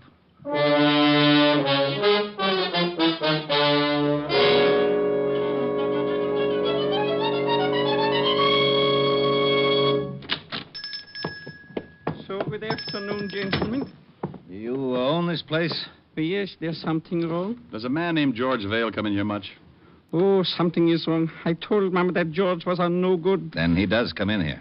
You're a policeman, maybe. Yes, we're policemen. Now, would you mind telling us, please, if whether... Mama! Mamala!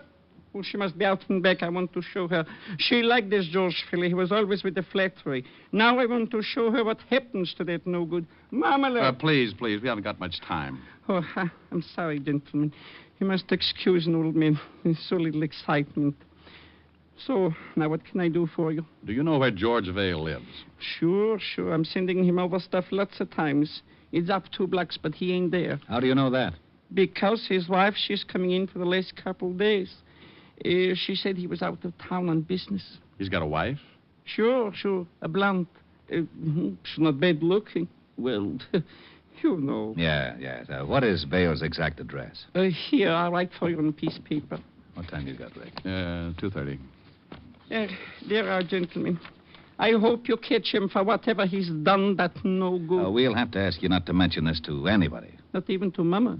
Well, okay, to Mama, but you tell Mama to keep it a secret. Oh, a secret. Well, maybe I'm not telling her for a couple of days yet. Come on, Walt.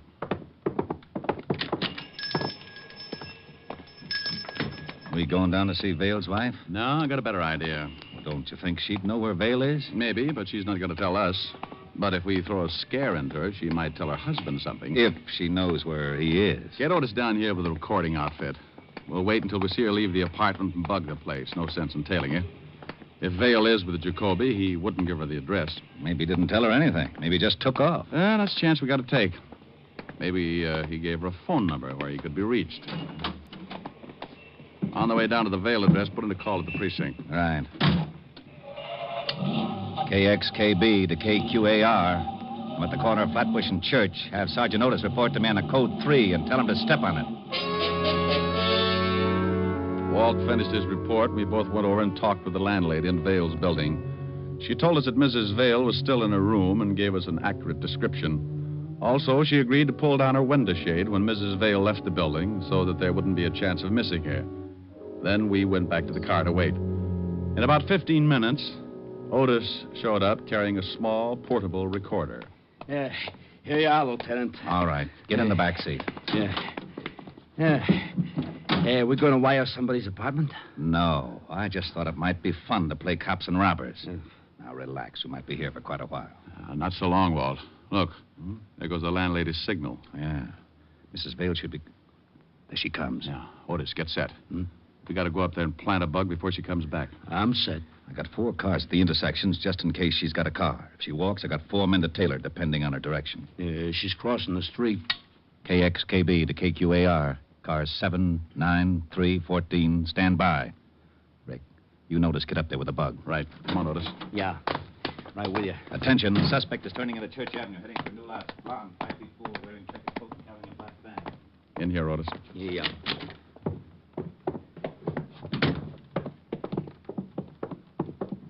Well, this is her room. The landlady said she'd unlock it for us as soon as Mrs. Vale left the building. Bingo. Go on in. Okay. Now, plant it just like you knew what you were doing, Sergeant. I'll take the box down in the basement where we can listen. Give me 5 minutes and then give me a quick test. Well, how long have I got to set it up? Who knows? Don't worry about it too much. If Mrs. Vale comes in, just tell her you're selling tape recorders. Oh, she won't believe that. Otis, with your face, you'll have to believe something as stupid as that.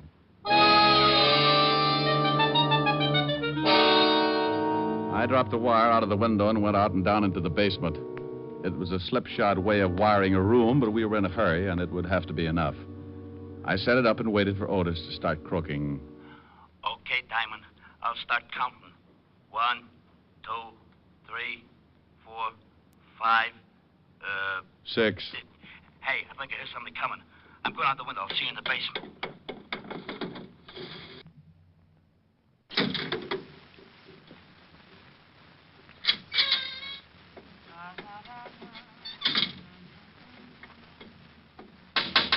Oh, for Pete's sake. Gee, she nearly caught me. I come down the fire escape. Well, come on in. Yeah. Hey, how's it working? All right. Listen. Hey, she ain't got a bad voice. You probably got me plugged in with Morton Downey. What are we going to do? Just sit here and listen? The lieutenant's going to give Mrs. Vale a scare, Otis. Then we're going to listen. I don't get it. Shh. That's Walt. Who's there? The police, Mrs. Vale. Huh? Oh, well, wait just a minute. Hey, it sounds pretty good, don't it? Shut up, Otis. Yeah? I'm looking for your husband, Mrs. Vale. He isn't here. He's out of town. What's wrong? He's wanted. For what? Murder. Mind if I come in? Got a warrant? Okay, make it tough. Where's your husband? I told you. Well, we're out of town. You didn't tell me. Okay, I'll be back with a warrant. Now we'll see if it works.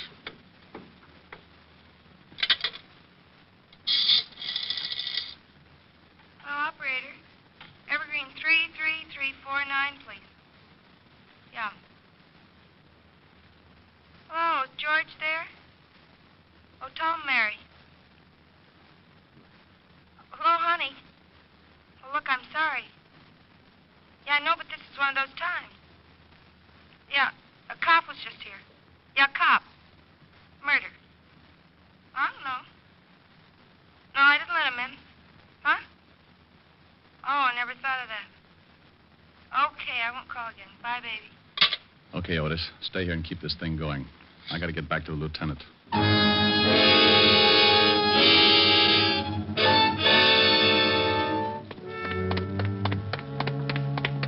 Did it work? Yeah, like a dream. She called Evergreen 33349 and talked to George. I'll check the number. You start driving north, so we'll be in the general exchange area. KXKB calling KQAR, code 600 and Evergreen 3. We headed across town while Walt put in the code to the precinct. In less time than it takes Sergeant Otis to say, oh, yeah, we had our address.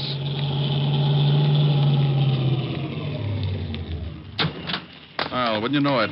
Another pool hall. Yeah, guy must like the game. Hope he's in.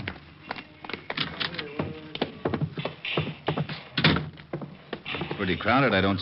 Oh, yeah. Yeah, there he is. He sees us. He's going for the back door. Let's grab him. Right. Hey, let me go. Take your hands off me. You're busting my arm. Just take it easy, Vale. All we want to do is talk to you. Come on, outside. Okay.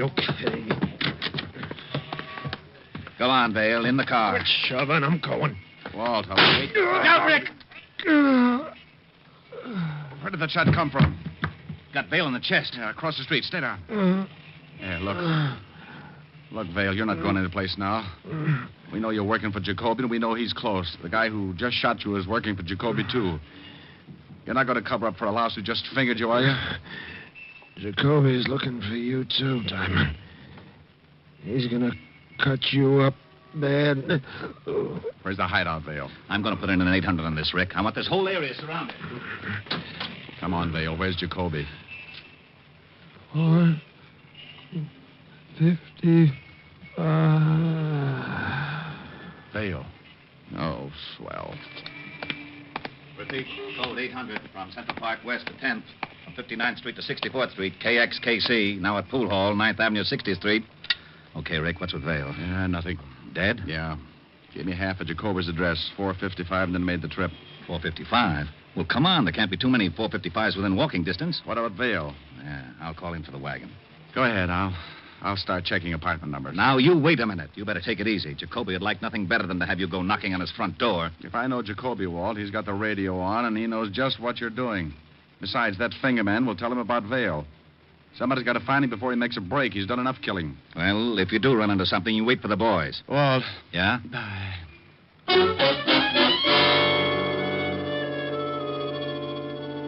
I took off and started checking addresses that began with 455.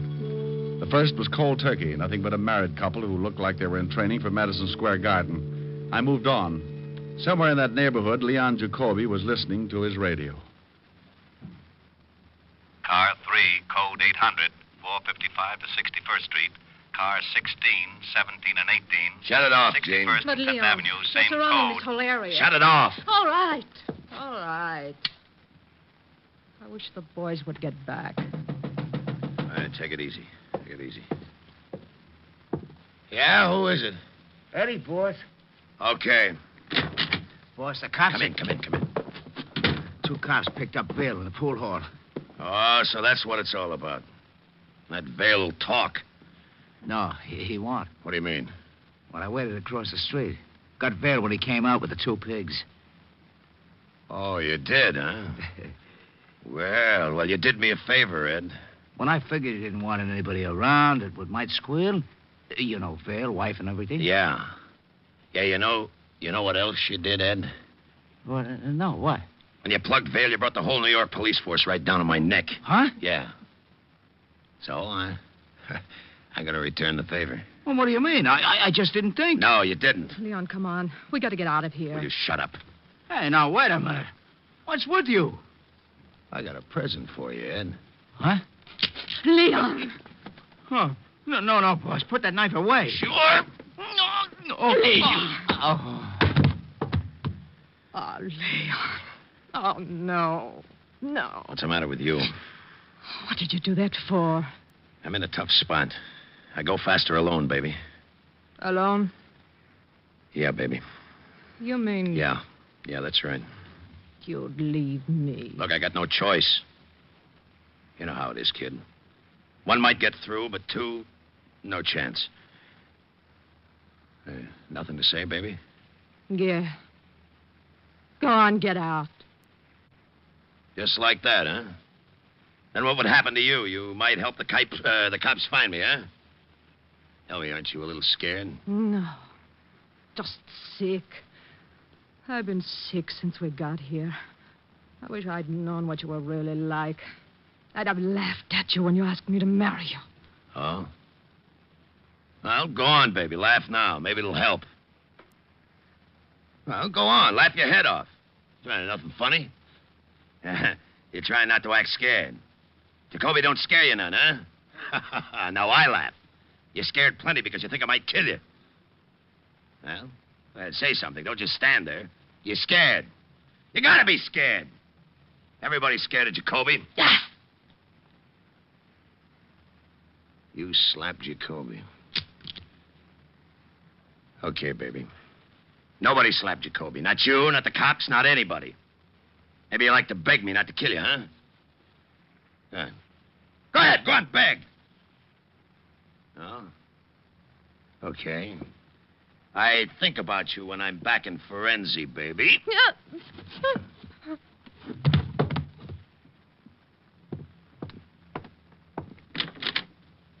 Arrivederci.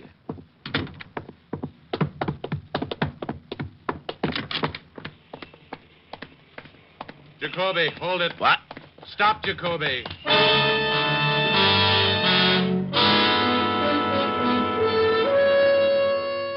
Well, Jacoby had waited 6 years to get a crack at me, and it looked like he was going to finally get his chance. The alley was a dead end. I stopped and listened. The back of the alley was stacked with boxes, and along the sides, garbage cans. He could have been hiding anywhere along the line. I'm coming in, Jacoby. You want to give it up, or do you want to play? The block's surrounded. Okay. I ain't got a gun. Come on out. All right. Only don't shoot, Diamond. Walk over here. Hey, you see, I ain't got a gun. Now, don't shoot, please. Shut up, slob, and start walking out. Why you gotta act like that for, huh, Diamond? Come on, Jacoby, move. Tell, what do you cops got against me? What'd I do, huh? Nothing, Jacoby. Not a thing. Start moving. Well, why you gotta get so tough? Or maybe you're scared. Scared to death. Now, if you don't hurry up and move, I'm going to shoot you full of holes. I'm so scared. All right, Diamond, all right. I ain't got no gun, so you can push me around like that. What are you going to do to me, huh? Why, not a thing. Haven't you heard? The city went out and bought you a yacht. They like the way you kill people, so they're going to give you the yacht and send you back to Italy. Now, walk out of that alley. Okay.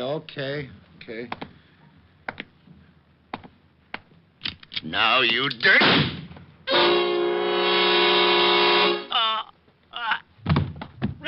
Rick! Over here, Walt. Over here. He pulled his knife on you, huh? Yeah, I didn't think I'd see it. Well, you're lucky you're dead. Yeah, well, I expected it. There used to be an old saying 6 years ago. When Leon Jacoby wants you dead, he'll use a knife and you'll lose your head. Yeah, he should have remembered. I keep up on slogans.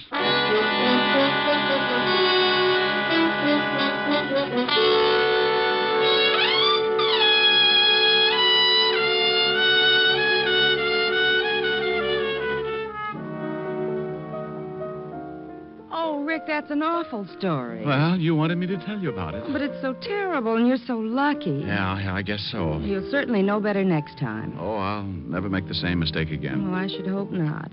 Imagine being in such a hurry you've forgotten threw your socks in with all those lovely white shirts. Plaid now, baby. The color run that much? Sweetheart, when I got back to the office, it looked like Picasso had been in my wash basin. My shirts are ruined. Well, don't you fret. Mommy's going to buy little old Rick a whole new batch tomorrow. Oh, no. Really, I couldn't. It's just against my principles to take anything from a woman. It is, huh? Definitely.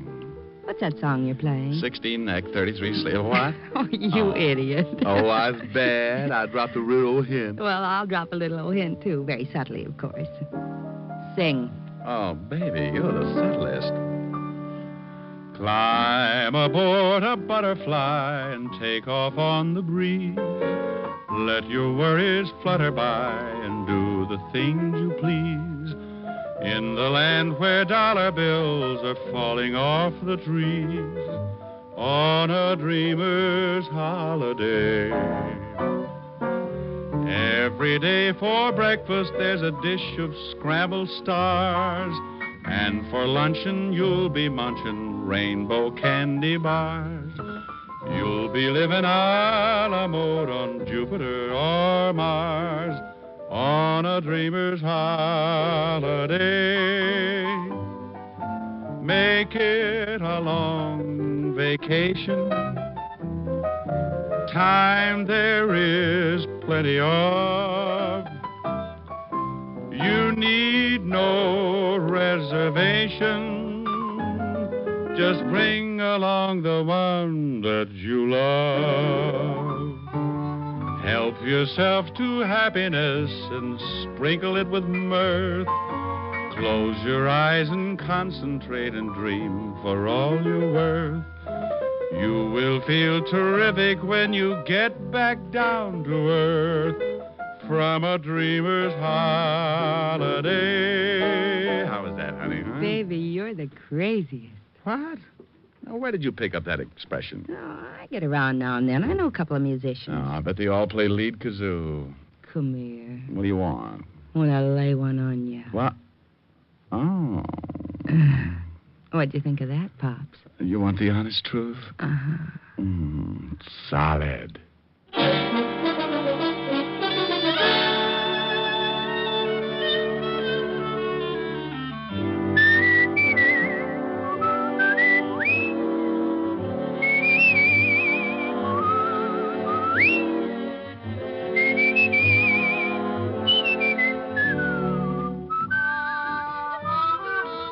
You have just heard Richard Diamond, Private Detective, starring Dick Powell. Helen was played by Virginia Gregg, Lieutenant Levinson by Ed Begley. Also in our cast were Wilms Herbert, David Ellis, Gene Bates, Edmund McDonald, and Charles McGraw. Music was under the direction of Frank Worth. Richard Diamond is written and directed by Blake Edwards. Dick Powell soon will be seen in the screen version of the best-selling novel, Mrs. Mike. Now, this is Eddie King inviting you to be with us again at the same time next week when we will again bring you Dick Powell as Richard Diamond, private detective.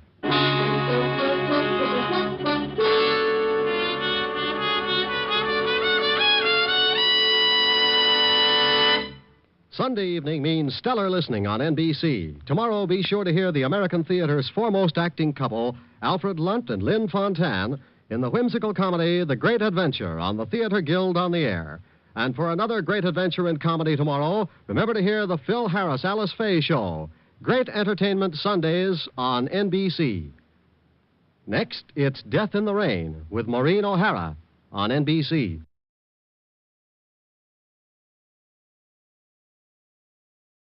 The Ethel Merman Show, previously scheduled for this time, will be heard at a new time and date to be announced shortly.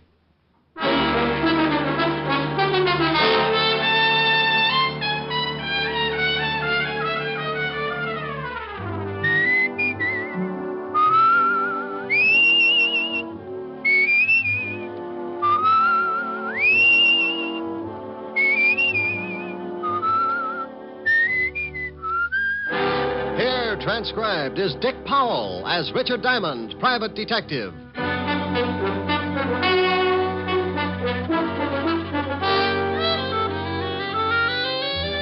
Hello there. This is Diamond. Hey, I got a beef. I went shopping for my girl Helen Asher the other day. You know, stuff for dinner. This town's gotten hotter than a blast furnace in Death Valley, so you got to pick out things that make for a cool meal, like salads, cold cuts, beer. Real picnic style. Well, I figured I could whip up a fancy tossed salad or something until I got around to the tomato counter. Have you glommed onto the price of tomatoes lately? Now, what's with that? So the cost of living is inflated. So a T-bone makes like it just arrived direct from the Sultan's classiest cow. Okay, a T-bone I can understand. But what's with a tomato? When it costs so much, it should be hanging from a charm bracelet instead of lying in a salad bowl. Who needs it? So I bowed from the waist and figured you could still do a lot of things with a plain head of lettuce. I got another beef, too. Why can't people start their killings in December when it's cool? Now, about a week ago, I got mixed up in a case, and before it was over, I took so many salt tablets, I am now the best seasoned private detective in New York. It started last Tuesday morning about 11 o'clock in an apartment on the Upper East Side. Ginny? Yeah, genius. No cracks. No cracks. We're both waiting for old Gibson to turn us into the cops, and you say no cracks. This whole rotten mess is your fault. Well, how did I know the old goat wouldn't fall for it? Well, he didn't, so we better start packing. What for? Because I don't want to play hostess to a lot of little men in blue. I'm allergic to handcuffs. Relax, will you? They won't find us. They can trace me from the other apartment. How? Gibson don't know your real name. Did you leave anything in the other place that will lead him here? No. Cleaned out everything except the clothes. I didn't have time to move them. Notice you got away with the mink. What do you want me to do? Leave it behind? No, we can hock it. Hock it? Yeah. You want to blow town? Takes cash. Cash I ain't got. You're telling me. Look, baby, if Gibson does go to the police, I'll have to hock the coat so we can blow this joint, see? All right. You go get rid of it, and I'll start throwing some things into the suitcase. Who's that? How would I know? Maybe it's a landlady. Oh, I forgot. They're painting this floor today. Yeah, I saw the painters in 206. They'll probably start on this room in a couple of hours. Okay. Duck that coat. I don't want the landlady to spot it. Yeah. Yeah, what? Gibson. So you really are married, huh? Who is it, Harv? Hello, Virginia. Mr. Gibson? Yes, I waited around in front of the other apartment and followed you here. I wanted to be sure to send the police to the right place. Look, Mr. Gibson, look. You look, whatever your real name is. I don't like being blackmailed or threatened. But please... No, Virginia, my mind's made up. In a way, I'm sorry for you, but you didn't think about me. I'm past 60, and I'm tired of being made a fool. Look, why don't you give her a break, Mr. Gibson? Now, I'm not asking for me. That's very noble of you. You should have thought about that a few hours ago when you accused me of making love to your wife. You're not really married. There is no need of displaying your indignation. There'll be plenty of time for that when the police arrive. Harv? Yeah. Come in here. Hey, how dare you? Take your hands off me. Look, you ain't calling nobody. You gonna listen to me? You take your hands off me. What are you going to do, Harv? I'm gonna change this old goat's mind about calling the cops. You can't threaten me. No. Oh, you struck me. How'd you guess? Harv, take it easy. He's an old man. Your concern is misplaced, my dear. I can take care of myself. What? Why, you...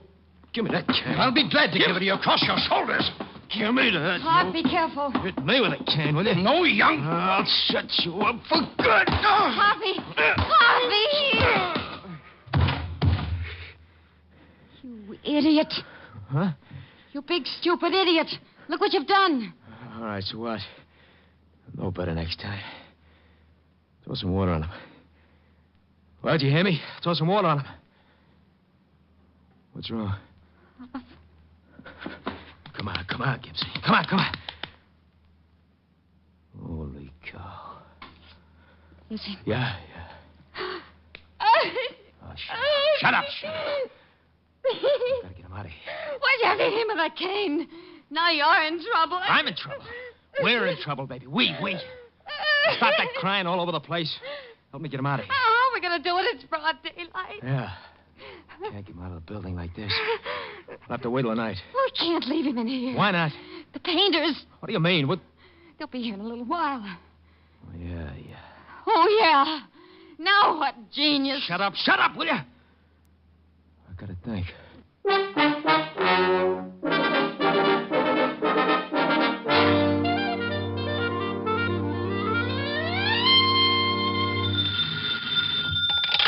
Diamond Detective Agency, murders financed while you wait. Oh, you idiot.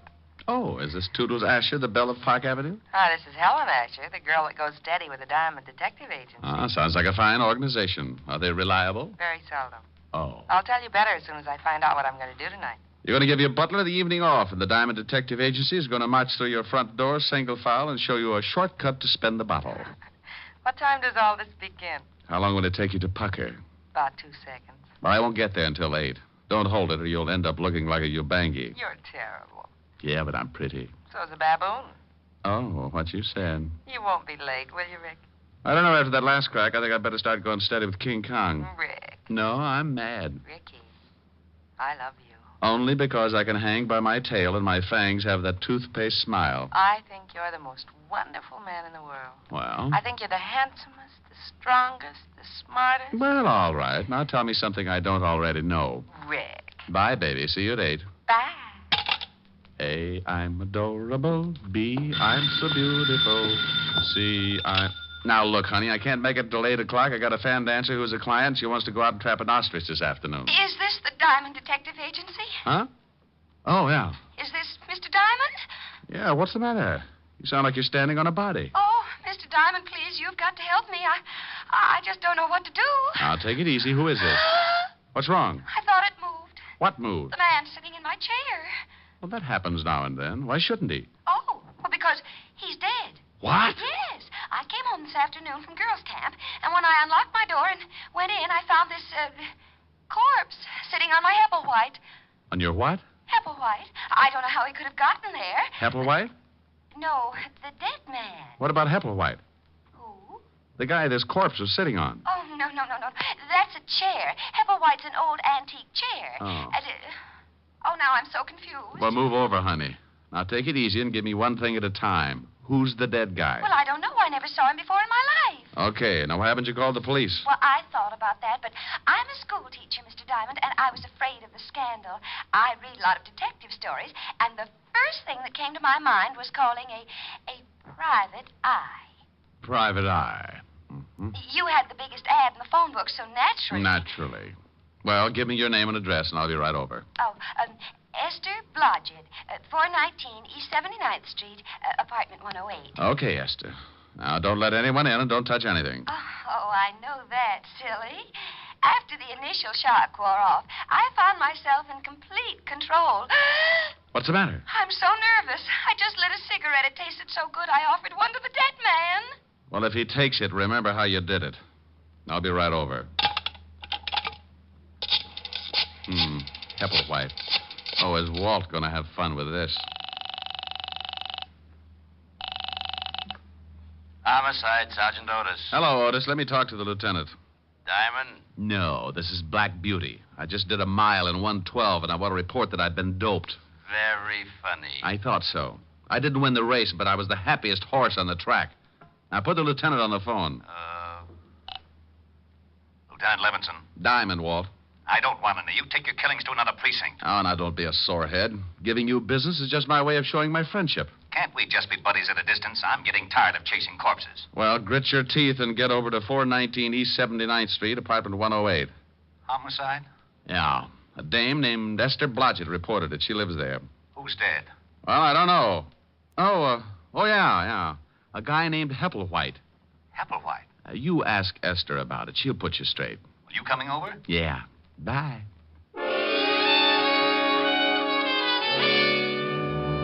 As I went out of my office, I thought about Esther Blodgett and wondered how mad she would be when the police turned up.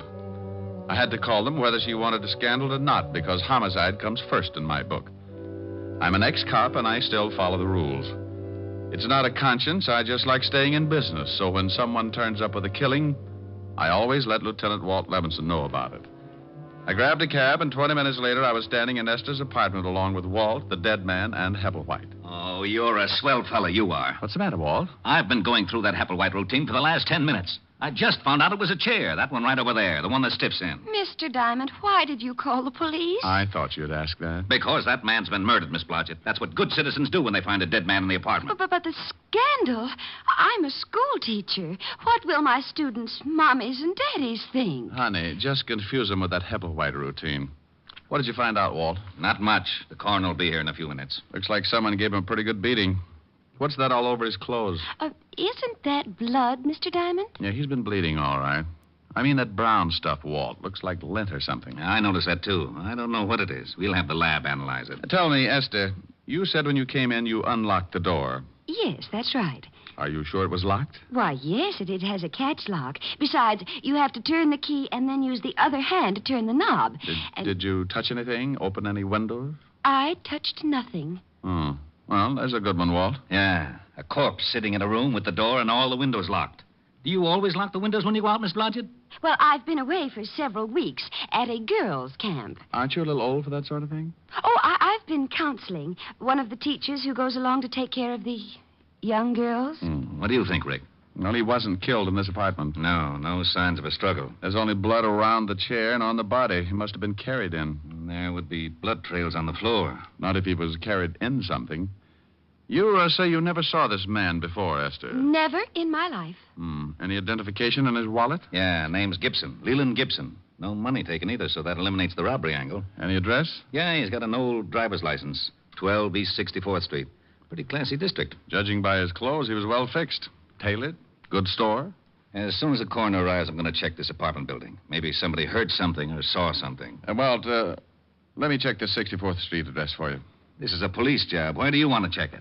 Oh, because poor Miss Blodgett looks so unhappy. I am, Mr. Diamond. I am very unhappy. See, Walt? So she's unhappy. If you want to check the place on your own, go ahead, but I'm sending some men over anyway. Mr. Diamond, I like you. Well, thank you, Esther. No. I want to hire you to catch the killer and free me from this awful policeman. Awful policeman? Do you know how I got this way, Miss Blodgett? Oh, I'm sure it wasn't easy. Good for you, Esther. I got this way because of this private detective. Just call me Blue Eye. Ever since he stopped working with me and left the force, I've gotten mixed up in more screwy cases than an alcoholic in a whiskey truck. There isn't 1 week that he doesn't turn up with 1 or 2 killings. My, he gets excited, doesn't he, Mr. Diamond? And in his spare time, he intimidates. I was thinking about curves and soft shoulders. Oh, no. Now, you listen to me, Diamond. This is serious business. A man's been killed in Miss Blodgett's apartment. If you want to take her on as a client, go ahead. But any questions from here on in will have to be gotten down at police headquarters. You are taking me in, Captain? Lieutenant. Yes, you'll have to come down for questioning. Rick? You go along with the big bad policeman, dear. I'll have you out in no time. Well, all right, if you say so, but this has never happened to me before. Oh, that's unfair. Walt, stop blubbering. Yes, what is it? Oh, you get out of here. Oh! Otis! Where the devil is Otis? I left Walt jumping up and down in front of Esther and the corpse and headed for 12 East 64th Street. It was an old brownstone in one of the wealthier districts. And when I rang the doorbell, I got another surprise. Yes? Yes. Don't tell me you're a school teacher. I beg your pardon. You forget it. It's the landmarks that threw me. What do you want? Well, do you know a Mr. Leland Gibson? Yes, he's my father. Now, just who are you? Name's Diamond. I'm afraid I've got some bad news for you, Miss Gibson. It's Father. Something's happened to Father. May I come in? Oh, I'm terribly sorry, yes. Now, please, what is it? What's happened to Dad? Well, he's dead. Oh, no. No. Look, I know this is tough, but you've got to help me. The police will be here in a minute. Police? Yes, your father was murdered. Oh, I knew something like this would happen. You did? Well, tell me about it. Well, I don't mean that I expected Dad to be... Okay, now, just take your time. Cry it out. I'm sorry. Have you a handkerchief? Sure, here. Thank you. Now, think you can talk about it? Dad left the house about 3 weeks ago and moved into a hotel. Did you have a fight or something? Oh, no. Everything was fine, but... No, hang on.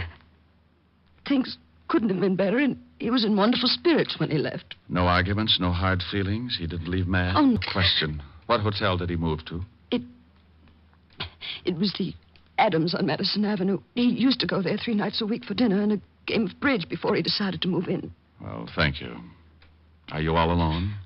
Yes. Got any friends you can call? A few, I guess. Well, call them. It's better not to be alone. And bawl your head off. It'll do you some good. I'll send you your handkerchief, Mr. Diamond, Richard Diamond. It's in the book.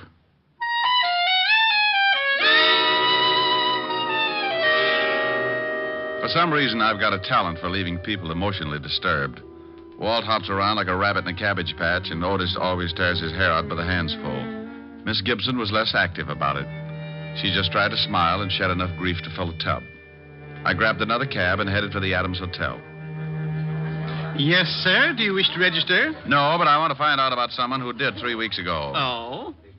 Yeah, Mr. Leland Gibson. Why, yes, he's staying at the hotel. From now on, that's past tense. I don't understand. He hasn't notified us that he's leaving. Well, that might be a little difficult. If you'll run down to the morgue, I think you'll find out you're stuck with an empty room. The morgue? Yeah. Mr. Gibson has taken over one of the slabs, rent-free. Oh, my goodness. What happened? He's kind of dead. When did you last see him? Early this morning. He left the hotel around 10. Know where he was going? Why, no. Do you remember him having any visitors in the last 3 weeks? A girl, I mean. No. Are you looking for a girl? Yeah. Mr. Gibson's daughter seems to think he was running around with a woman since he moved into the hotel. Oh. You say that like you knew what I was talking about. It was common gossip around the hotel. What was? Well, Mr. Gibson has been coming to the hotel for many years. He used to eat dinner here 3 nights a week and then play bridge with some of the hotel regulars. Now, about a month ago, we took on a new waitress. Uh-huh. Now, it was very obvious that Mr. Gibson was quite taken by her. So much so that he moved into the hotel and ate at her table every night. Oh, what was her name? Virginia Pelgrim. Quite good-looking. About 5'3", dark brunette, very well, I'd like to see her. That's impossible. She left the hotel about a week after Mr. Gibson arrived. Oh, swell. Wasn't Mr. Gibson unhappy? Oh, no. He was rather happy, in fact. I believe he wanted her to move so he could see her more often. Now, what makes you say that? Some of the things she said in the kitchen to the other girls. Do you know where she might have moved? No. But, you might check with the flower shop. Mr. Gibson used to send flowers every day. Well, thank you. Well, I wasn't sure just where I was going, but Virginia Pelgrim was my best lead, and maybe she could tie the Gibson murder up with a silk ribbon. I talked to the flower clerk, and he gave me the address that the flowers had been sent to every day. It was a nice apartment in the village, and the landlady stuck her nose out like she was trying to smell me instead of see who was calling. Yes? I hope that door doesn't slam shut sometime. You'll have a bloody nose for weeks. What do you want? Roll out an eye with that nose, and I'll show you my badge. Aren't you cops ever polite to anyone? Well, there's a face that goes with it. I'm looking for a girl, about 5'3", dark brunette. You're in the wrong place. Her name's Pelgrim. Oh, hush. Lives upstairs. She does, huh? Is she in now? No. Went out this morning. Hasn't come back. And she probably won't.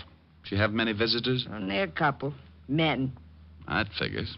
Ever see an elderly man, gray hair, about 60? Sure, every day. Know his name? No. You said she had a couple of visitors. Who else? Another man. Younger, kind of greasy. Only came around a few times. Old man was there this morning, had an argument. Could you hear what they said? I don't snoop. Anyone else? No. Who paid her rent? She did. Cash. Mind if I take a look at her apartment? Got a search warrant? No. Then you can't. Okay, thanks. You've been charming.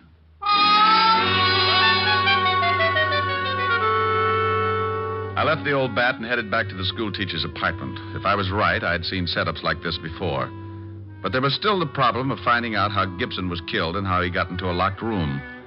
When I pulled up, I saw the wagon, complete with corpse and coroner, pulling away for the morgue. And when I went in and knocked on the door, I was certain that they'd forgotten one of the bodies. Oh, it's you, Shamus. Why, Otis. They're leaving without you. Who is? The hearse. Shouldn't you be lying down or something? Now you stop that Rick and get in here. Hello, Walt. What's new? Well, Rick. Well, Esther, has Otis been using his rubber hose on you? Oh, no, but I was getting lonesome. I'm glad you got back so soon. You are. As soon as you two stop rolling your eyes, maybe you can tell me what you found out, Mr. Diamond. Yeah. Walt, send Otis down to the station for a search warrant.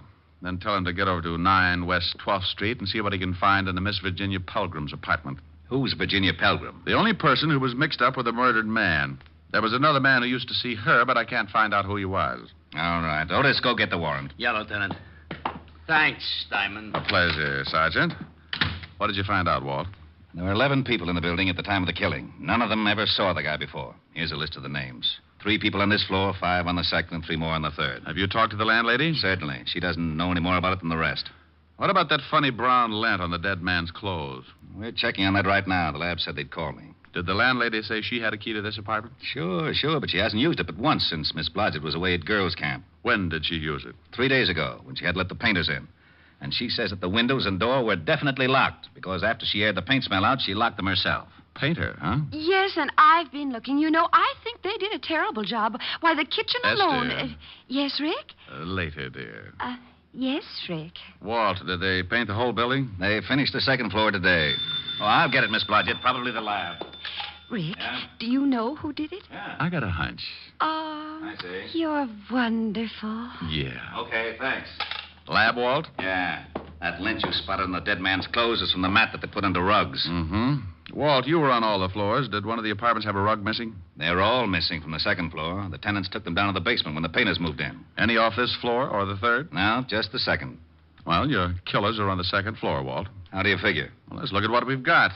Dead body in a locked room. Blood on body and floor around body, but nowhere else in the room.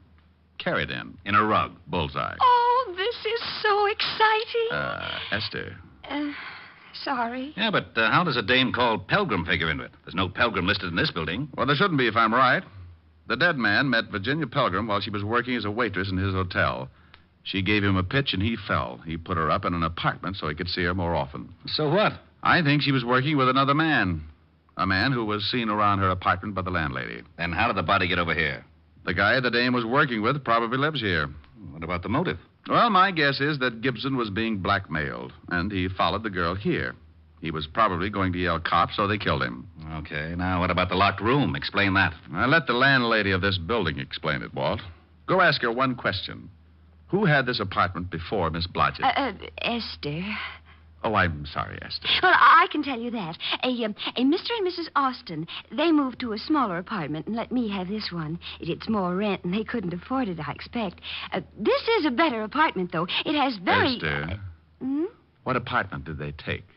Oh, it's on the next floor, apartment 209. According to this list of people who were on the second floor at the time of the killing, the Austins are the only couple. What did Mrs. Austin look like, Walt? Oh, about 5'3", dark brunette, very well. Oh, say no more. Come on, Walt. May I come? No, Esther. You stay here. I'll be back later and discuss the better features of your nice little apartment.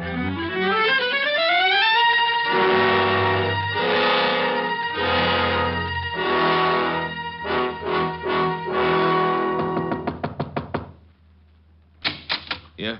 I want to talk to you again, Mr. Austin. Why? Told you everything I know. Where's your wife? In the back. We're coming in. Okay, you don't have to shove. Who is it, Harv? Them cops again. Well, hello, Virginia. Do I know you? Where's your rug, Mr. Austin? What? It's down the basement. Miss Pelgrim, how long have you been married to this man? About 3. Hey, how'd you know me? Shut up. Know your name? You might as well tell the lieutenant everything. Why did you lie about knowing Mr. Gibson? I didn't. I never saw him before in my life. I didn't tell you the dead man's name was Gibson. How'd you know that? Don't answer that. Oh, shut up. You and your husband killed Mr. Gibson and carted him downstairs in a rug. Why'd we do that? Because the painters were on their way to paint your apartment. You had to get him out without being seen. You dumped him in Miss Blodgett's apartment because you knew she was out of town. And you used to live there, so you still had a key. Harv. You shut up. We've got enough to hold both of you on. The rug will have bloodstains on it. Oh. Get out of my way. Get out, Walt. Why, Walt, you're so rough. Yeah. I didn't kill him. Harvey did. I didn't kill him. Okay. You can tell me all about it down at the station. Hey. Where are you going? Well, it's 6:30. I got a date. What about Miss Blodgett? She's going to get lonesome again. Ah, she was born that way. I've got to see a girl who's going to hold a pretty interesting class of her own. Bye.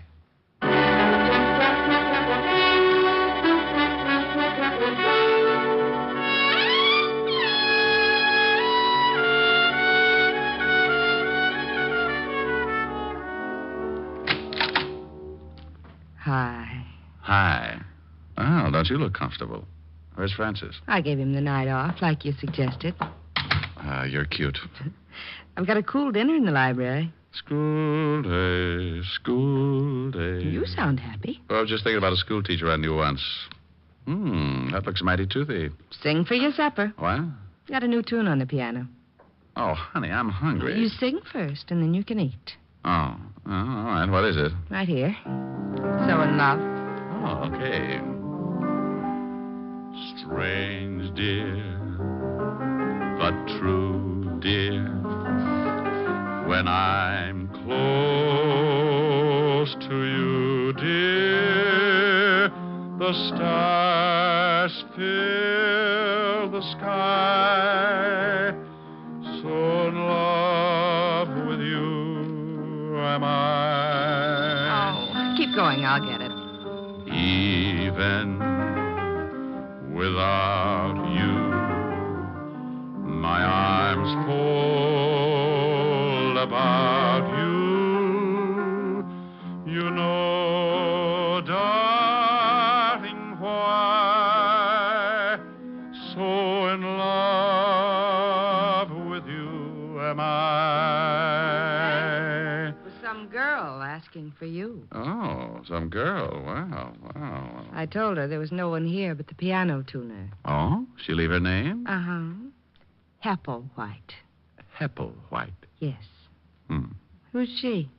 Come here, baby. No. I want to know who she is. I said come here. No, Ricky. Mm-hmm. Who's Hepplewhite?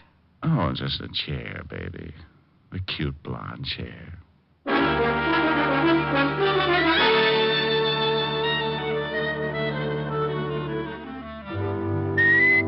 You have just heard Richard Diamond, Private Detective, starring Dick Powell, transcribed. Helen was played by Virginia Gregg, Lieutenant Levinson by Ed Begley. Also in our cast were Wilms Herbert, Georgia Ellis, Tony Barrett, Joan Banks, and Norman Field. Music was under the direction of Frank Worth. Richard Diamond is written by Blake Edwards. Now, this is Eddie King reminding you that Dick Powell soon will be seen in the screen version of the bestseller novel, Mrs. Mike, and inviting you to be with us again at the same time next week when we will again bring you Dick Powell as Richard Diamond, Private Detective.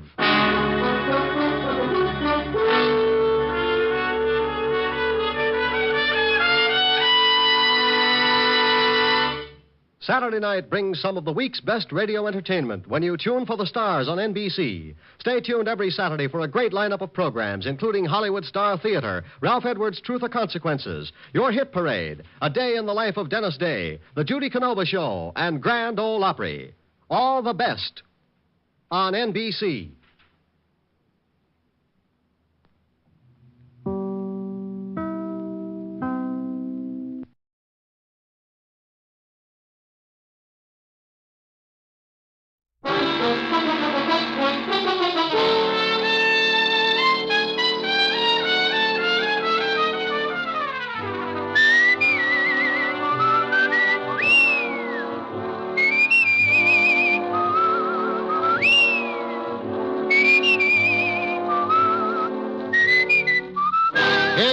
Powell as Richard Diamond, private detective.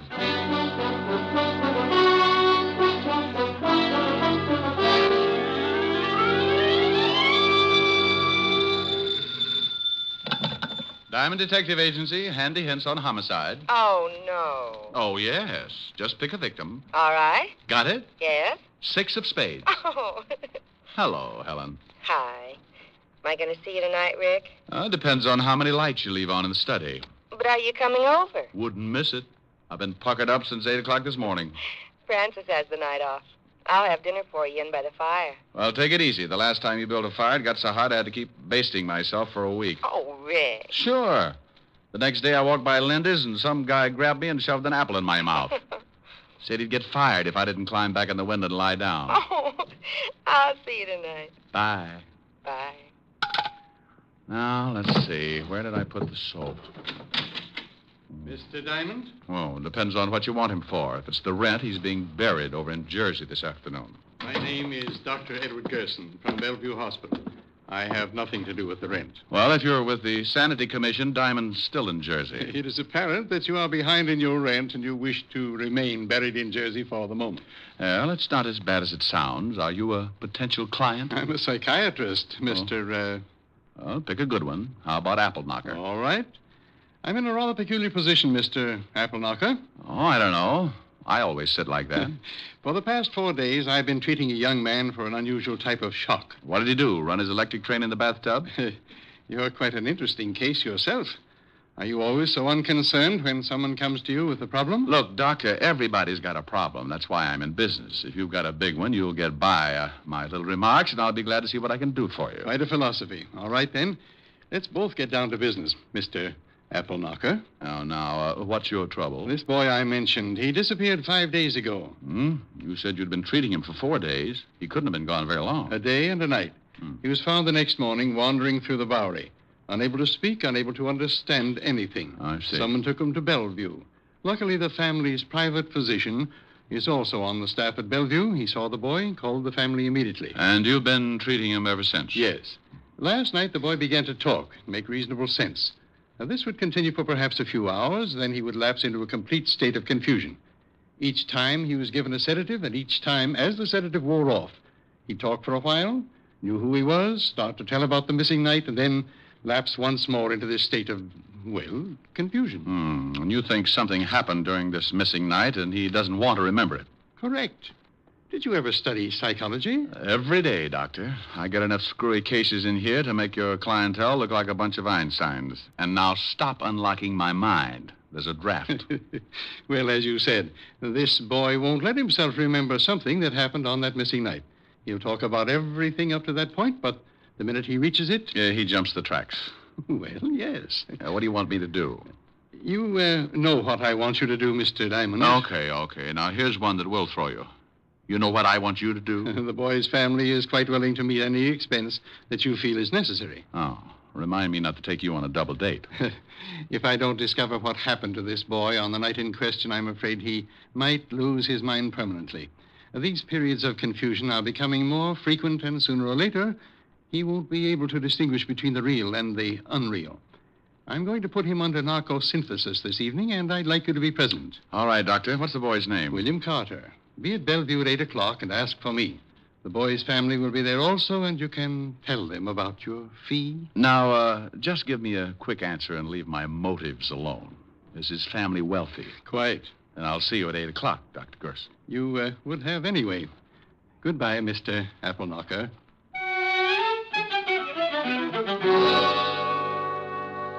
You know, you can feel pretty silly when a guy like that walks in and answers all your questions before you got time to think them up. Anyway, I remembered my dinner date with Helen and put in a fast call to the little redhead. She was unhappy, naturally, but she said something about me holding the pucker and to drop around whenever I had the time. At 8 o'clock, I was standing in the long hall at the Bellevue Hospital. Dr. Murray, report to the second floor desk, please. Dr. Murray to the second floor desk. Good evening, Mr. Diamond. Oh, hello, Dr. Gerson. What's the matter? You look a little nervous. Well, hospitals bother me. That's very interesting. The family is at the end of the hall. Let's go down. Tell me, Doctor, just what exactly happens when you put William Carter under this narco-synthesis? It's an intravenous injection. It unlocks those little doors in the back of his mind. Gets him to talk. You'll see. It's really very amazing. Right here. Good evening, Doctor. Mrs. Carter. How's the boy? Not much change. This is Mr. Diamond, Mr. and Mrs. Carter. How do you How do? do you do? How do you do? Mrs. Carter, Dr. Gerson wants me to find out what happened to your son the night he was missing. Have you any idea? He said he had a date, and when I asked him who it was, he wouldn't tell me. That's all we know. I think William will be able to recreate what happened for you, Mr. Diamond. Now, I'll leave you to discuss business. And when you are through, stop at the desk. They'll show you where I am. Well, I... Yes, Mr. Diamond. What is your fee? Oh, thank you. Believe me. $100 a day in expenses. And your retainer? 1 day's work. Mr. Diamond, can you help our boy? Mrs. Carter, I don't really know. I'll write you a check. Oh, thanks. Mrs. Carter, whatever it is that's strong enough to make your son lose his memory, it might be... Think maybe it's something bad? I know it's something bad. How bad, I've got to find out. I hope it's not more serious than I think. Oh, yes, I know. Here you are, Mr. Diamond. Oh, thanks. I'll keep in touch.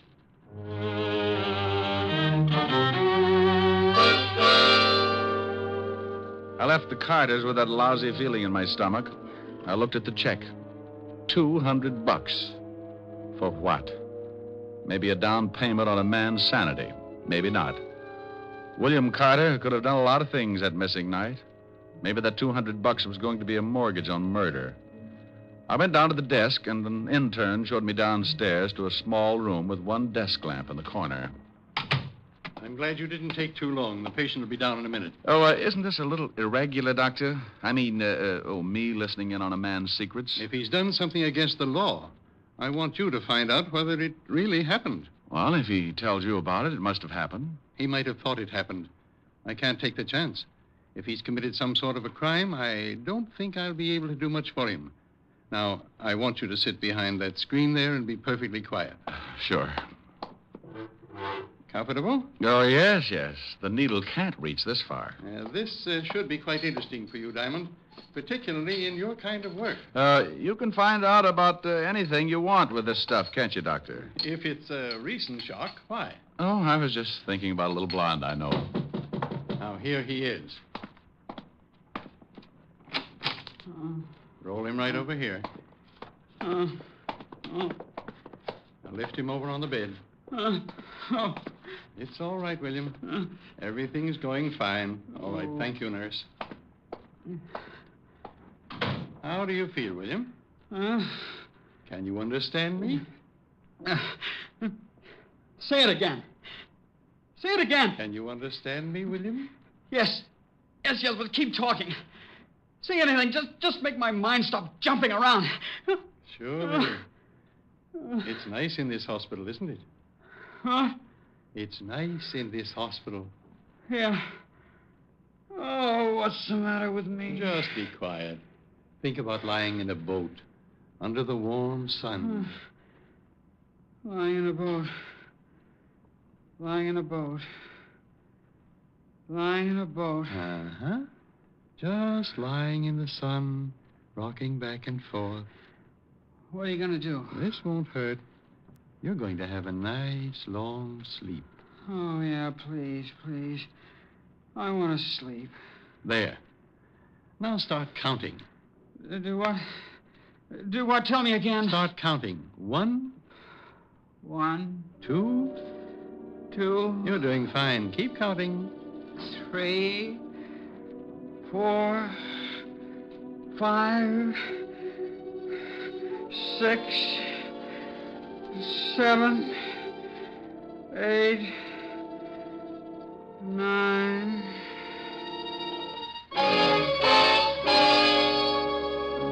I sat behind the screen and listened to the doctor begin. At the start, Carter seemed almost glad to talk about it. He described the beginning of the evening. He had a date, a girl named Helena on 53 East 51st Street. Did you have a good time with Helena? Wonderful time. We went dancing. Where did you He go kept dancing? talking all about the evening. They danced and drank. We went to a little The doctor kept digging, working at him, looking for every little detail. After you got through dancing? We went to her apartment. We had some more drinks. Pretty strong ones. Who made them? What? Who made the drinks? Helena did. Then he came in. Who came in? He did. The man. The man? The man just came into Helena's apartment. Who are you? Helena, who is this guy? What are you doing here, William? What are you doing? What do you want? Get out. Get out. I don't care who you are. I'm not going to get out, William. I don't believe it. You're not her husband. Stop it. Take your hands off her. He's hurting Helena. Yeah. I'll fix you. Helena needs help. There. You hit him. Yeah. Gotta get out of here. Why do you? I gotta get out. He's dead. I killed him.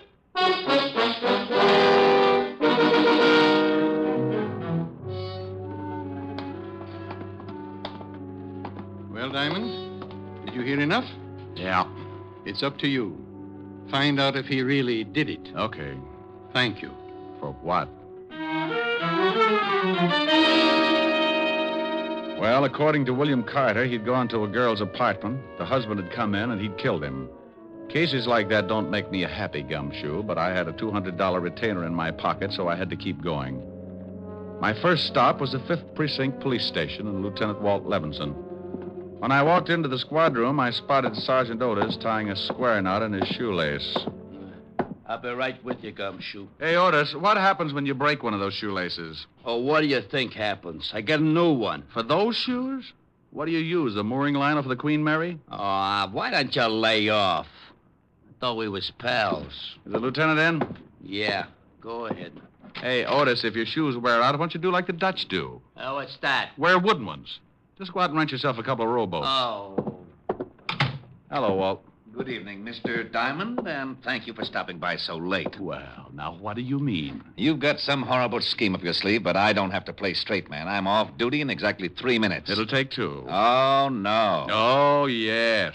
I want a list of DOAs for the night of November 12th. What's the matter? Can't you find a little old corpse all by your lonesome? Oh, shut Or up. does the police department have to furnish you with one? Well, if you just cooperate, Sassy, you'll be out of here in 2 minutes.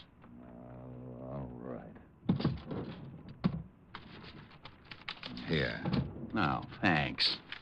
Wow. 3 of them, huh? If that's what it says. Why? Is there one we haven't found? 2 women and a man. Yeah.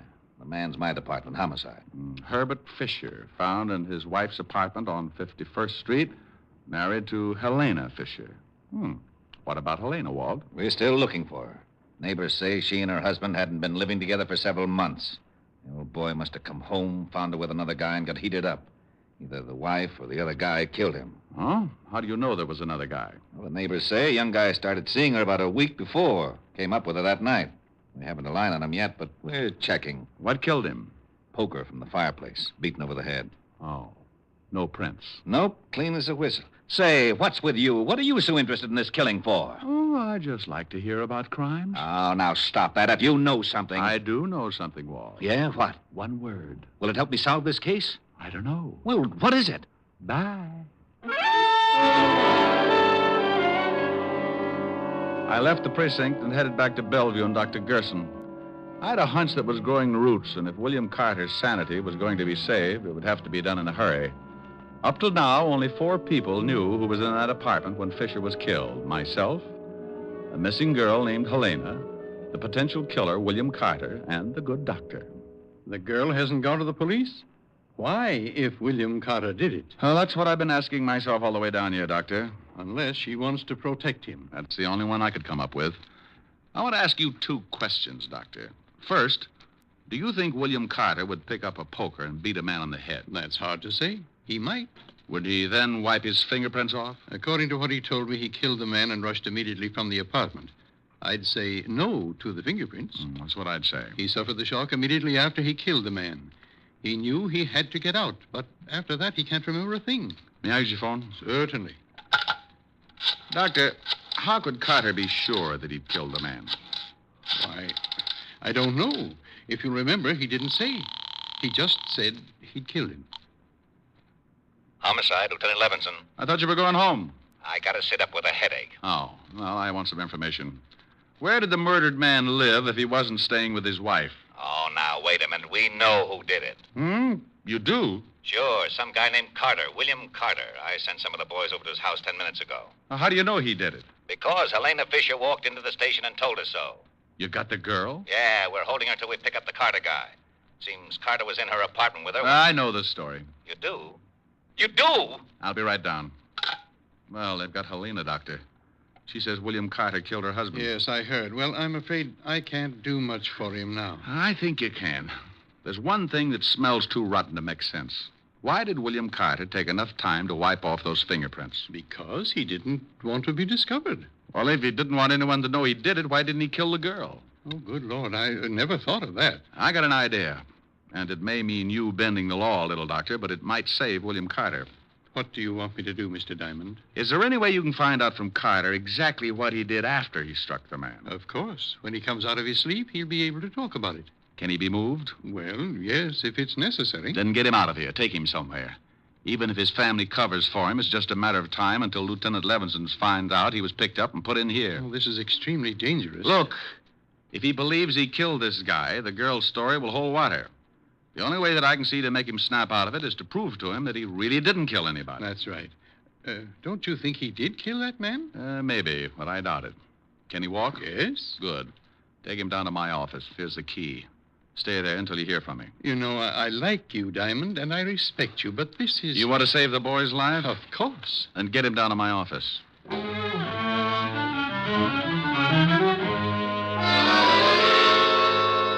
left the hospital and grabbed a cab back to the 5th Precinct. Sometimes when things don't add up like ABC, you've got to go out into left field for the answer.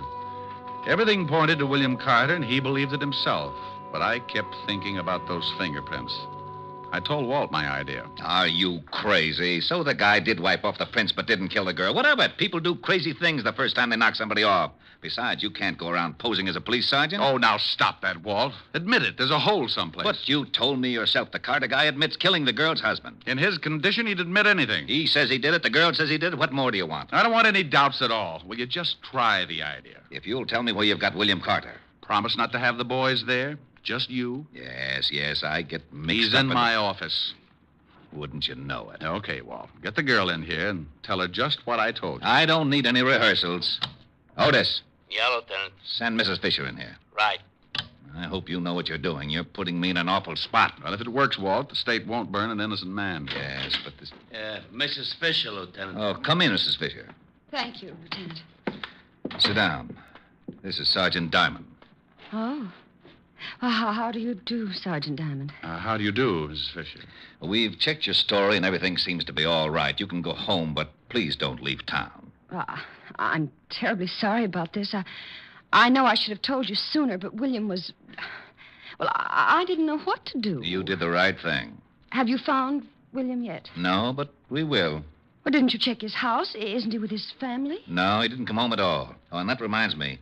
You know, you're the only witness who can prove he did kill your husband. Oh, why, yes, I guess I am. Well, I'd be extremely careful. He just might, Lieutenant, you don't think he might try and kill me, too? Well, you never know. After a man kills once and he's got time to think about it, he's liable to do anything. Well, then, I demand police protection. And you'll get it. Sergeant Diamond here has been assigned to the case. Oh, how nice. I'll do as much as I possibly can. Well, when do you start? Right now. I'll meet you out in the squad room right after I have a few words with the lieutenant. All right, Sergeant. Thank you, Lieutenant. Perfectly all right. This is ridiculous. All right. You get over to my office and pick up William Carter and the doctor. I'll stall Mrs. Fisher. Take her to a bar or something. All right. But if the commission hears about this, Sergeant Otis will be the new head of homicide.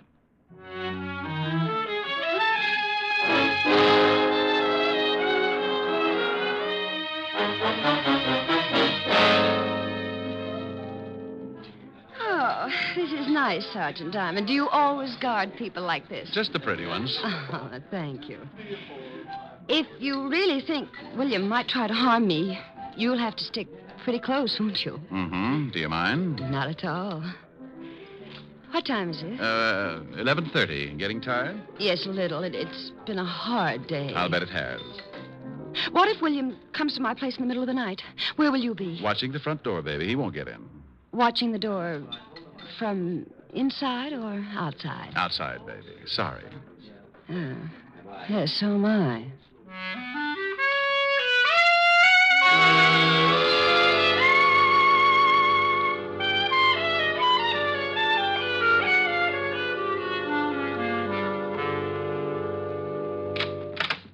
Here's my apartment, Rick. Oh, nice place. I don't like it very much since... Look, couldn't I stay in a hotel? Oh, no. Too many ways for a killer to get in. Do you really think William might try and get me? What's he hiding out for? Well, he could be scared. All the more reason. Men like that don't hide out for a week if they're going to give themselves up. And if William isn't going to give himself up, he'll probably try to get rid of the one person who knows he did the killing. But William isn't like that. He wouldn't... Wouldn't what? I was just going to say he wouldn't kill anybody. But he did. He knows he did. Yes. Well, I'm going out in front and check the building. I'll be back. Oh, do you have to go? That's a good idea. You just take it easy. But William has a key. Oh, well, then you better give me one, too. I'll be right out in front. Oh, all right, here. Don't be too long, Rick. I can't stand this place long if I'm alone. Sure, baby.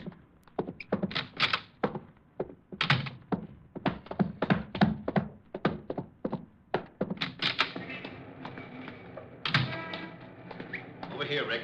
Yeah, I spotted you when you drove up. Hello, Doctor. I hope your plan works, Diamond. Yeah. Hello, William. He can't hear you. I put him into a deep sleep. He'll only answer my voice. There's only one way that we can get him into that apartment. Well, let's go. Mrs. Fisher is scared stiff. William? Yes? Get out of the car. Come on, Walt. You got to be there to hear it. If we solve this one, I'll never tell anyone how. Let's go. Come with me, William. Now, William, remember, you are to go up to Helena's apartment and go in. Here's a key, Doctor. Do you understand, William? I am to go up to Helena's apartment and go in. Here's the key. Use the key to let yourself in.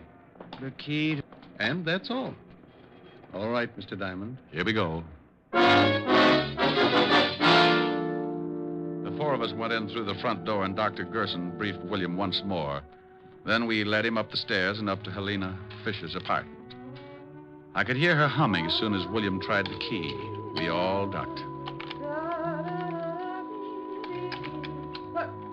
Who's there? Rick? Answer me. Who's there? William. What do you want? William, what are you doing here? William, say something. Don't just stand there. Oh, you've got to get out. The police are looking for you. There's one downstairs right now. Well, say something. Stop staring. William, get away from that door. Please, William, please, please. I know what you want, William. I won't tell anyone. William, say something. Don't look at me like that. You're going to kill me, aren't you? Look, William, you didn't do it. I killed him. I just told you he was dead after you hit him. When you left, I killed him with a poker. William, please! All right, Helena. Craig. Oh, he was going to kill me. Oh, sure. Like he killed your husband. Yes. How's William, Doctor? I'll wake him up when he gets back to the hospital. He'll be all right when he reads Mrs. Fisher's confession. Rick? What's going on here? You better go along with the lieutenant, baby. Why? We heard your whole confession from outside the door. What? Why, I just said he was going to kill me. Also, we found some of your fingerprints on the poker. You're crazy. I wiped them all. She's all yours, Walt. Let's go, Mrs. Fisher. You tricked me. You tricked me into saying that. Come on, lady. I don't want to get rough. I'll kill you, too. I think you can take her along now, Lieutenant. Holy cow. Why, Doctor. Well, I've never hit a woman before, but This one made me very unhappy. Well, you're a good doctor, but you're certainly no gentleman. You should have kicked her.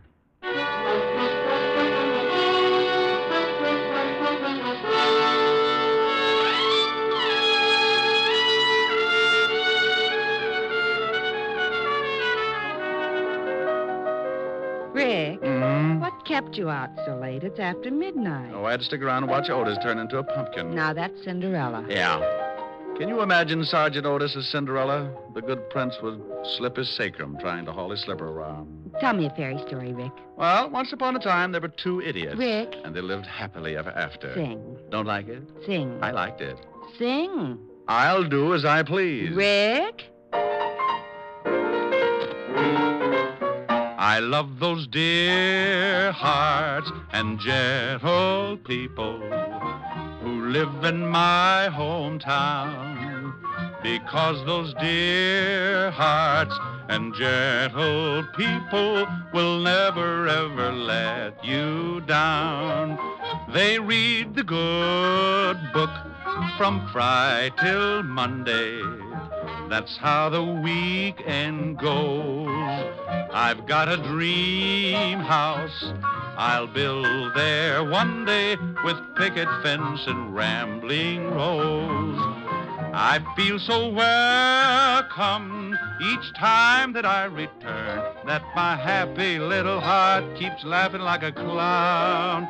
I love the dear hearts and gentle people who live and love in my hometown. Well, how was that, honey? Well, Harold Appleknocker, where'd you pick up that there song? Well, my hometown, Mountain View, back up in the hills of Arkansas. Oh, that sure was mighty fine. Well, Lulu Bell, I'm glad you liked it. Mind if I bust you up with another 8-bar? Nope. Bust away. I love the dear heart and gentle people who live and love in my hometown. Da-da-da-dee. Well. Yeah, I think I did pretty fine that air song. Oh, yes, sir. You done busted me up right proper. Oh, you ought to come over to Mountain View sometime, Lulu Bell. Got dear hearts and gentle people all over the place. Oh, I'd like to make the trip. Oh, you'd love the people. You'd love to see them, love to greet them. How would you greet them, Lulu Bell? How would you greet them? What would you say? Howdy. Oh, they'll love you, Lulu Bell.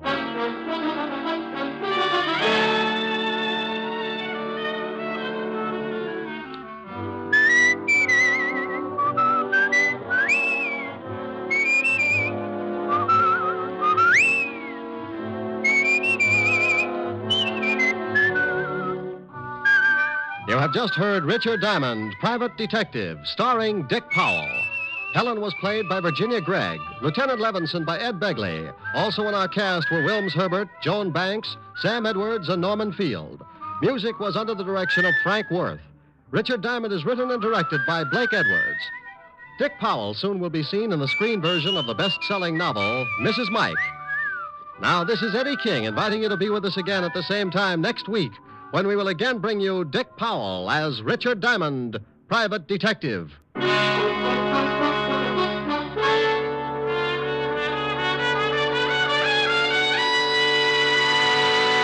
What's on NBC Sunday?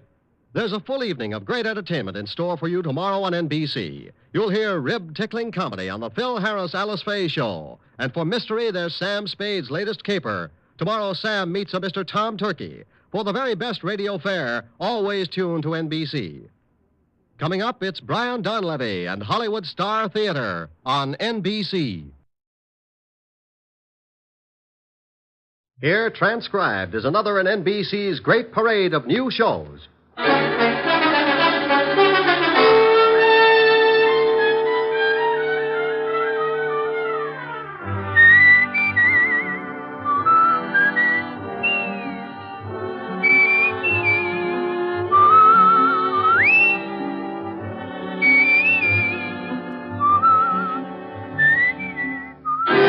And now, Dick Powell as Richard Diamond, Private Detective.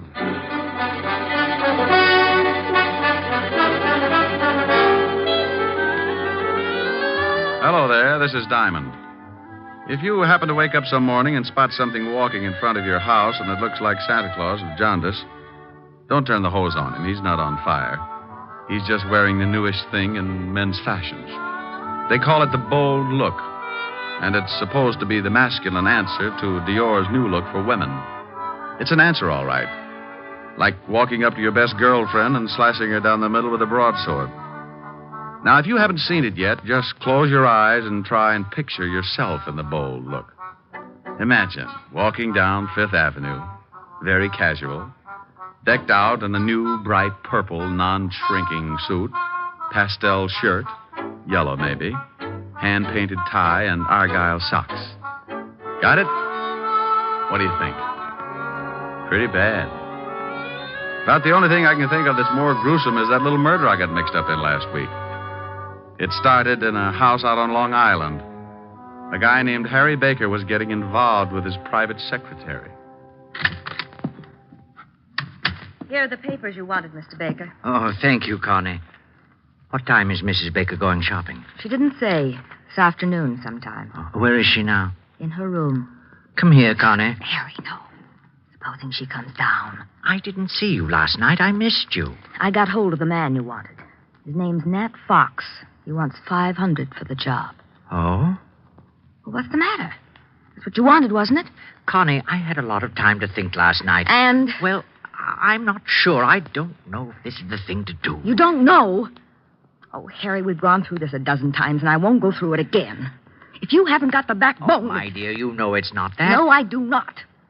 I'm sick and tired of living this way. Not being able to be seen with you, watching you being pushed around by that old shrew.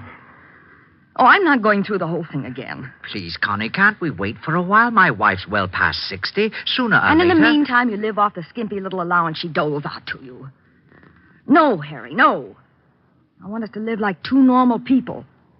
And if you're going to start changing your mind just when it looks like we can have all these things, I'm through. Now, Connie, wait a minute. No. If you want me, then you've got to go through with it. Well? You know I want you. I love you more than anything in the whole world. Get that old biddy out of the way, or I promise you, you'll never see me again. All right. Oh, don't look so worried, darling. Nothing's going to go wrong. I already fixed it with this Nat Fox. He'll be in the department store the same time as your wife. Oh, Harry, think of the wonderful life we can have. All that money's going to be ours. We can go to Europe and live the way we should. Yes, I don't know. I'm a little worried about this Nat Fox. Oh. I'll give him the $500, but if he finds out what happened, he'll be in a good position to blackmail us. Don't you worry about Mr. Fox. He's my affair. You just leave everything to me.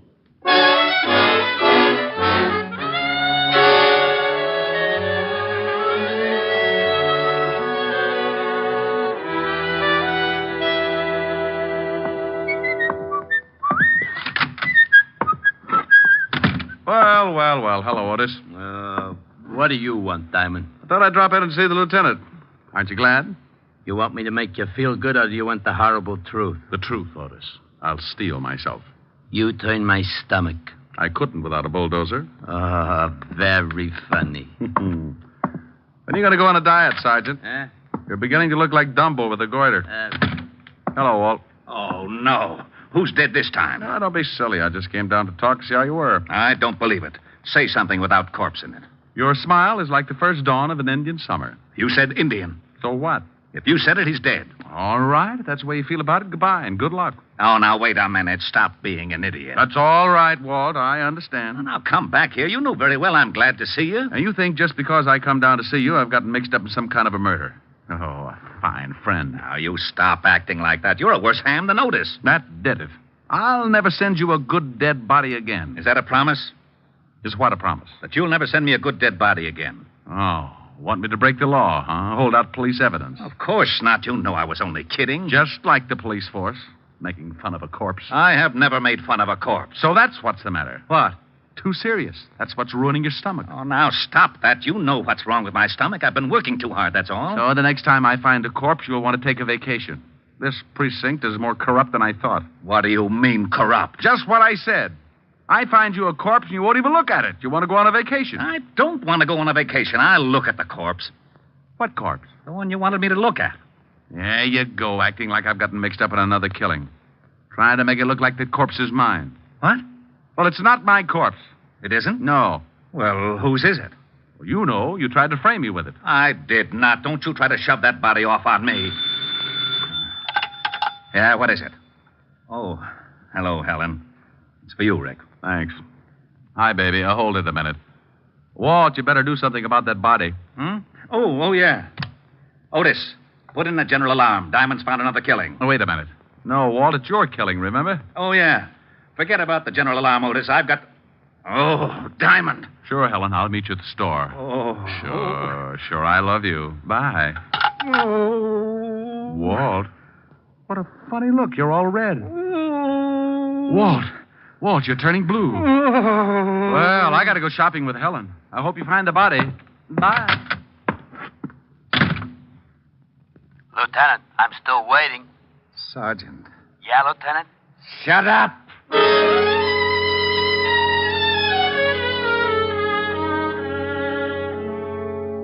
I don't know why I do that to Walt, but I always get such a kick out of tying him up in knots. When he takes the bait, he goes for it hook, line, and sinker. It's a good thing Helen called and asked me to go shopping with her, or he might have blown a fuse. I don't generally like the idea of shopping, but she said it was Frances's birthday, and any kind of an afternoon with Helen could always work its way into a wonderful evening. What do you think I ought to get him, Rick? I'll get him some shirts or something. Hey, look at these. Rick, get away from that counter. What's the matter? My hips too big? Oh, I wonder if these come in baby blue. Rick, now stop that. People are looking. Is there something I can do for you? You seem to be interested in the lingerie. Is there something I can show you? Oh, I'm looking for something for a birthday. Oh, well, then may I suggest a nightgown, perhaps?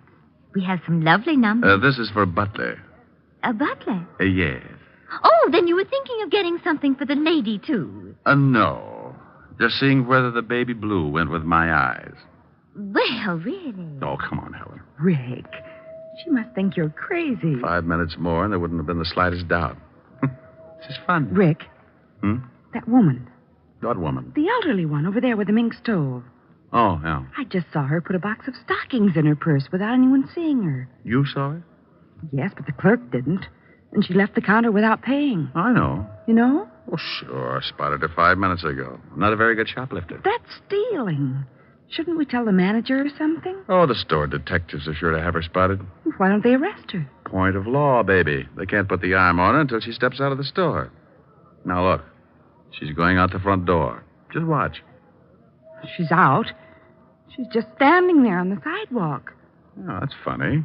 They must have spotted her. She was too careless. Look, that big car is pulling up and she's getting in.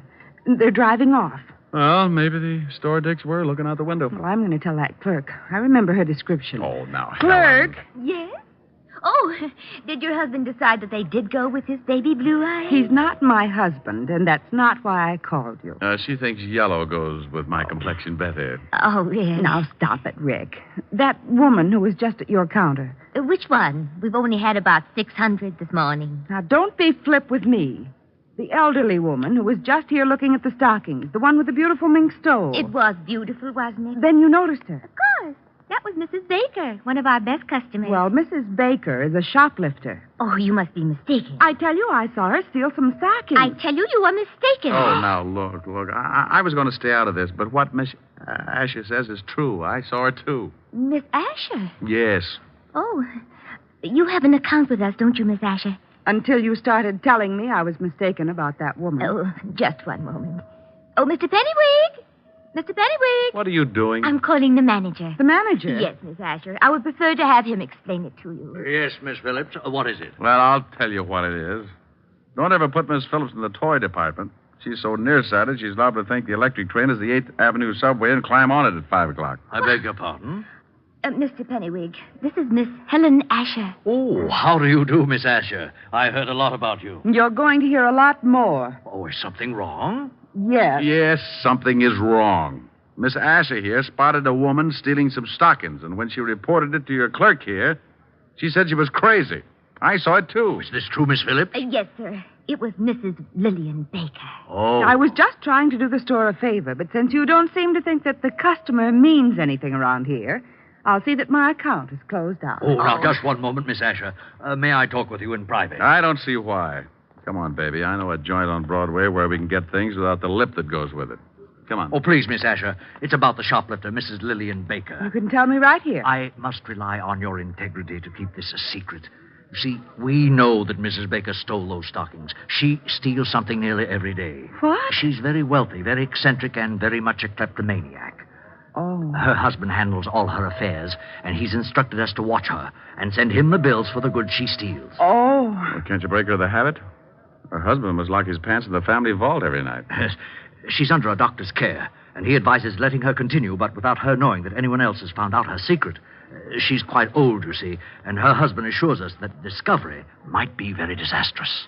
Oh, I see. Well, I'm very sorry. I didn't know. Well, I'm not. This pixie behind all the unmentionables can get a person steamed up enough to cause a minor explosion. I was just doing my duty, sir. Mr. Pennywig.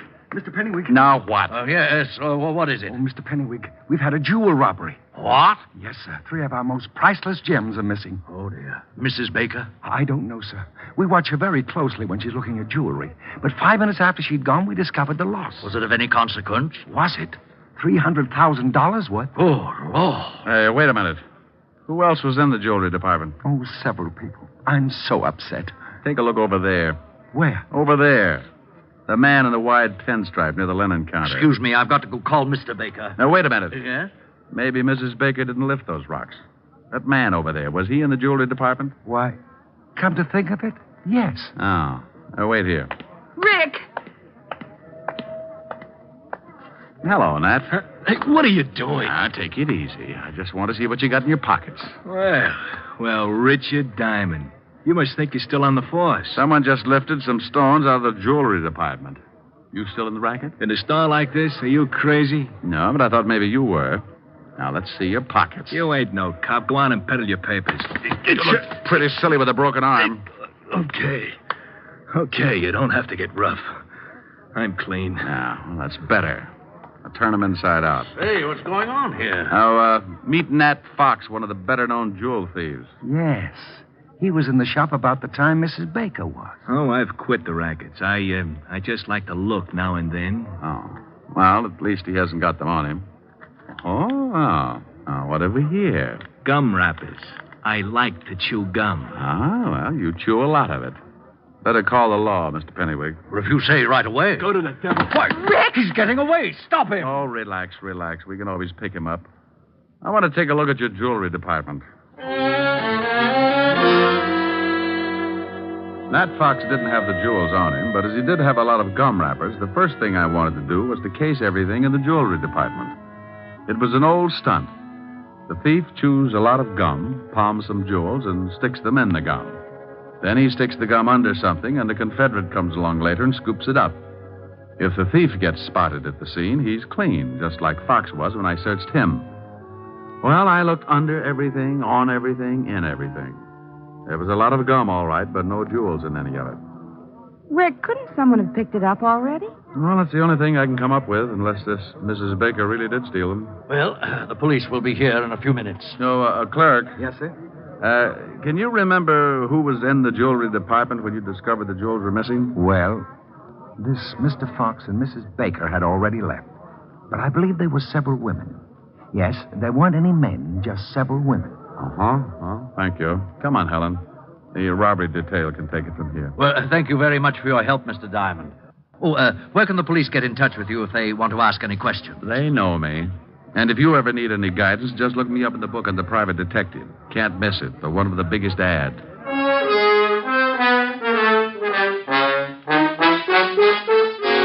Helen and I got out of there just as the prowl cars were pulling up at the curb. I stuck my tongue out at a few old friends and climbed into her king-size convertible. We took a couple of turns around Central Park, and she dropped me off at the 5th Precinct in my dear old buddy, Lieutenant Levinson. Don't you dear old buddy me. You get out of here. Temper. I will not be subjected to any more of your fiendish humor. I won't go through another one of these routines of yours for promotion. I promise I'll be good. Oh, no, you don't. That's the most dangerous thing you could say. Yeah, what is it?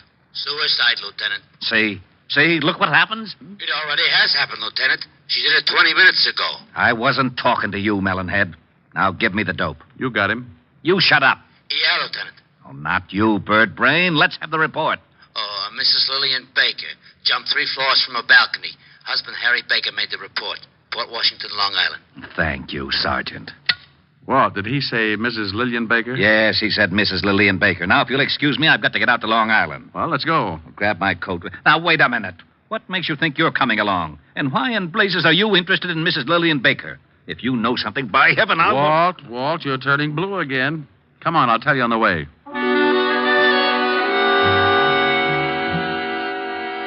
I briefed Walt on what had happened back at the store when Helen and I saw Mrs. Lillian Baker lift the hosiery.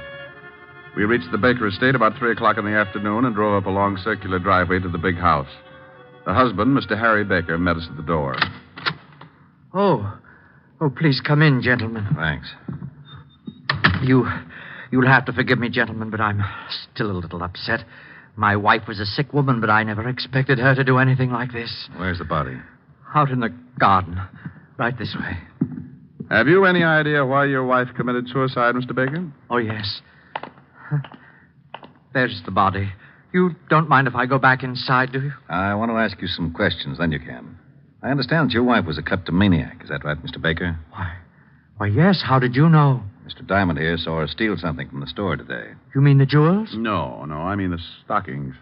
Did she steal the jewels? Why, yes. I found them under her mattress after the store called and told me of the loss. She was a sick woman. She's been stealing things for years, but she didn't think anyone knew about it. I had an arrangement with the stores that I could take care of all the things she took, but those jewels were too much. I had to confront her with the evidence. And she broke down completely when she discovered we knew her secret. Harry. Oh. Wow. This is my private secretary, Lieutenant Levinson. Richard Diamond.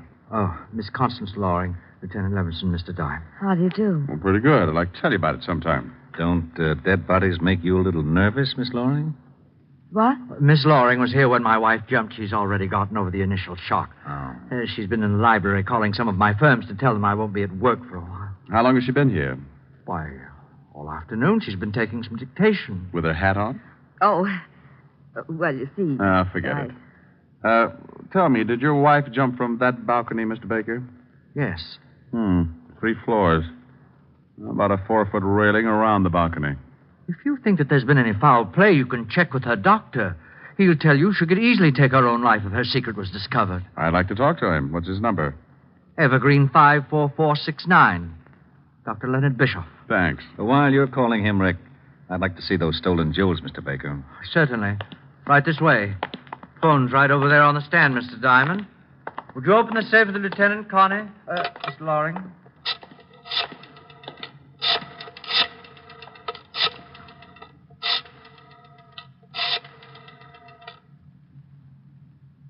Dr. Bischoff, please. Richard Diamond. Yes. Hello. Dr. Bischoff, this is Richard Diamond. Here they are, Lieutenant. Now, you can easily see why I wouldn't, or should I say, couldn't pay for them. Is the store coming over to pick them up? No, I told them I would bring them down. What's this all over them? Well, I don't They're all know. sticky. Got something all over them. That's probably gum, Walt. Gum? Yeah, the kind you chew. Oh, by the way, Baker, you were right. Dr. Bischoff says your wife was a sick woman, but he didn't think she'd carry it to such extremes. Well, we never know what we will do under such stress. No, I guess we never do. Walt, can I use the car for about an hour? It'll take you that long to clean up things around here. Well, you got something? Yeah. Mr. Diamond, if you think... I don't think, Mr. Baker. I find out. Oh, Walt. Yeah? Bye. I went out fast and climbed in the prowl car. I grabbed the 2-way radio and put in a call to Sergeant Otis. He gave me the address I wanted, and 10 minutes later, I was rolling up in front of an old brownstone where Nat Fox, the not-so-ex-jewel thief, was now living. I went up and knocked on his door. Well, there was nothing like finding out. Well, what do you know?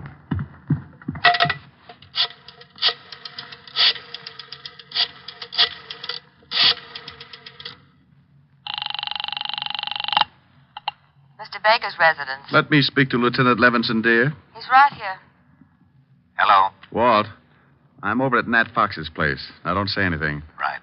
You remember I told you I spotted him right after the theft and shook him down? Yeah? Well, he's through giving the police department headaches. What do you mean? He can't explain the 2 bullet holes in his head. I called the station and had them send over the wagon, then I took off for the department store.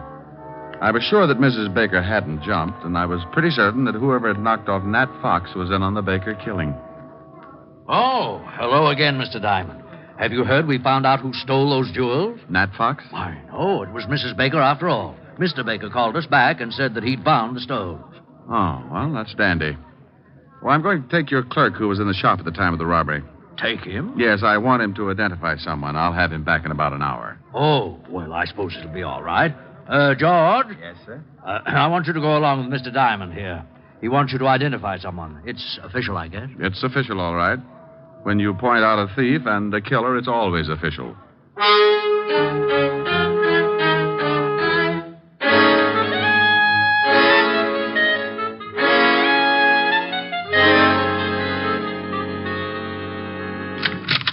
Rick, what took you so long? Walt, this is the clerk from the department store where the jewels were stolen. How are you? What's he here for? I want him to see if he can identify someone. Oh, where are Baker and his lovely secretary? In the library. Come on. Now, look, George, I Yes, want sir? you to stand outside this door until I call you. Then I want you to come in and see if you've ever seen anyone in the room besides myself and the lieutenant. I'll do my best, Mr. Diamond. That's all I want. Come on, Walt. What are you up to? Surprise. Well, hello. Why, hello, Mr. Diamond. Come in. Thanks. How are you, Connie? I see you've taken off your hat. You're very observing. I sure am. Why did you kill your wife, Mr. Baker? What? All right, I'll word it a little different.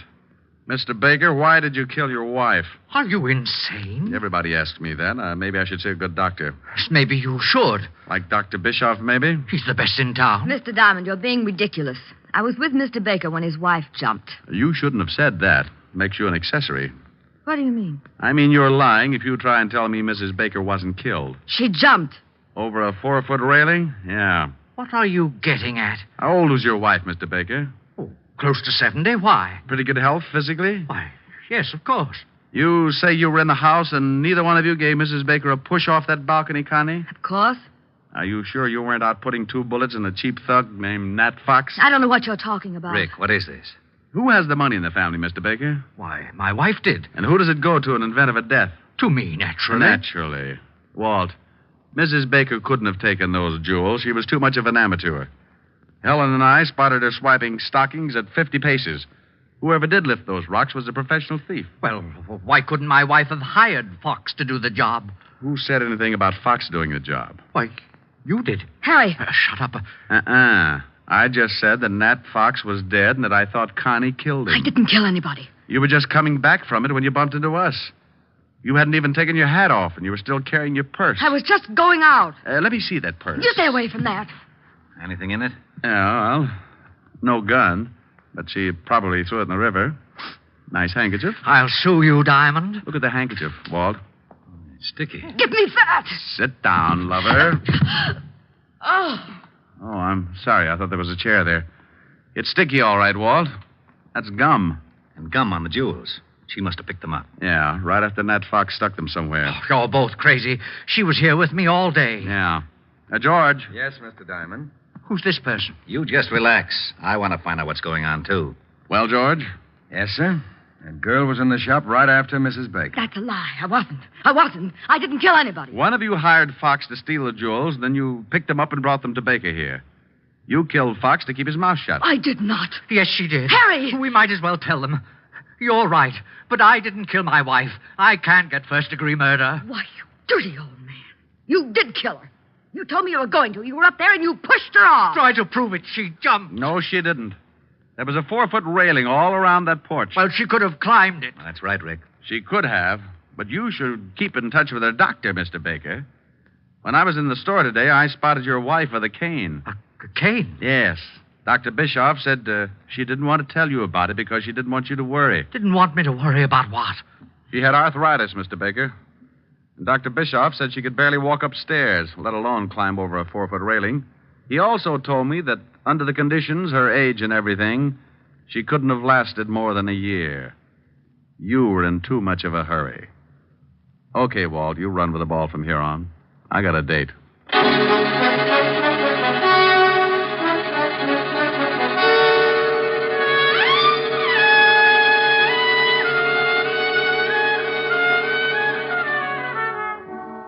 Rick, Hmm? you didn't tell me what you did after you left me this afternoon. Oh, I just fooled around with Walt for a while to kill the time.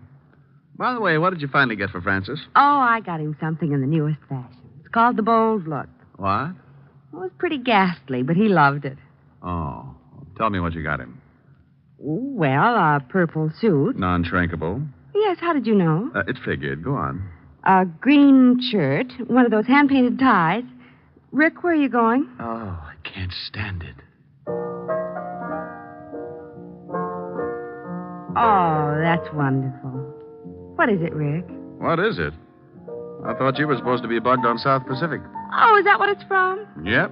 Goes on next to closing, right after Fink's Mules. It does? You better get those tickets again.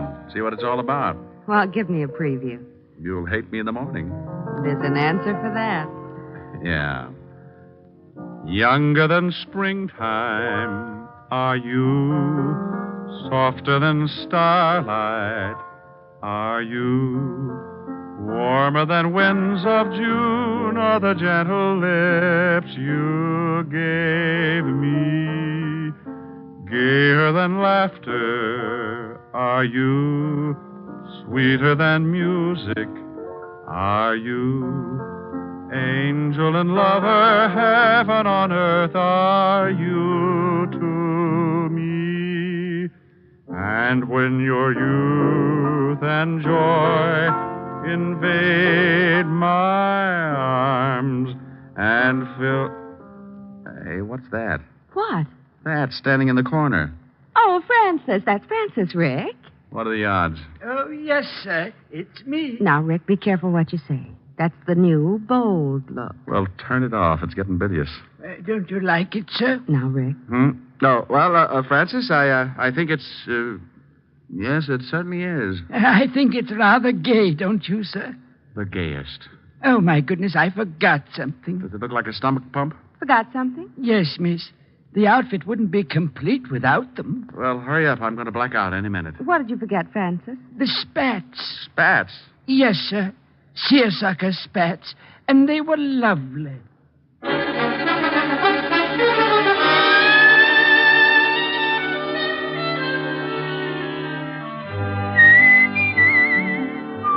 You have just heard transcribed Richard Diamond, Private Detective, starring Dick Powell. Helen was played by Virginia Gregg, Lieutenant Levinson by Ed Begley. Also in our cast were Wilms Herbert, Lorene Tuttle, Joseph Kearns, Peter Leeds, and Joe Forte. Music was under the direction of Frank Worth. Richard Diamond is written by Blake Edwards. Dick Powell soon will be seen in the screen version of the best-selling novel, Mrs. Mike.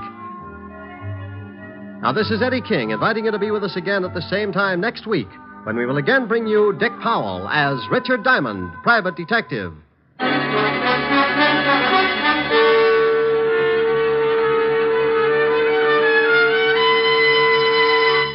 This is NBC, the national broadcasting company.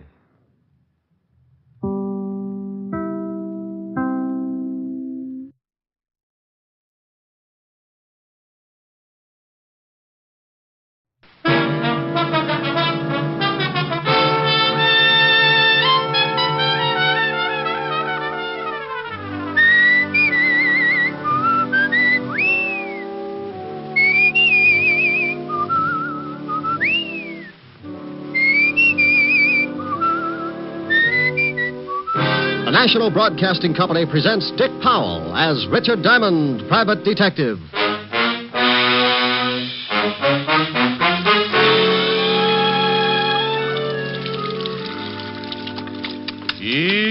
E-A-O-E. E-A-O-E-A.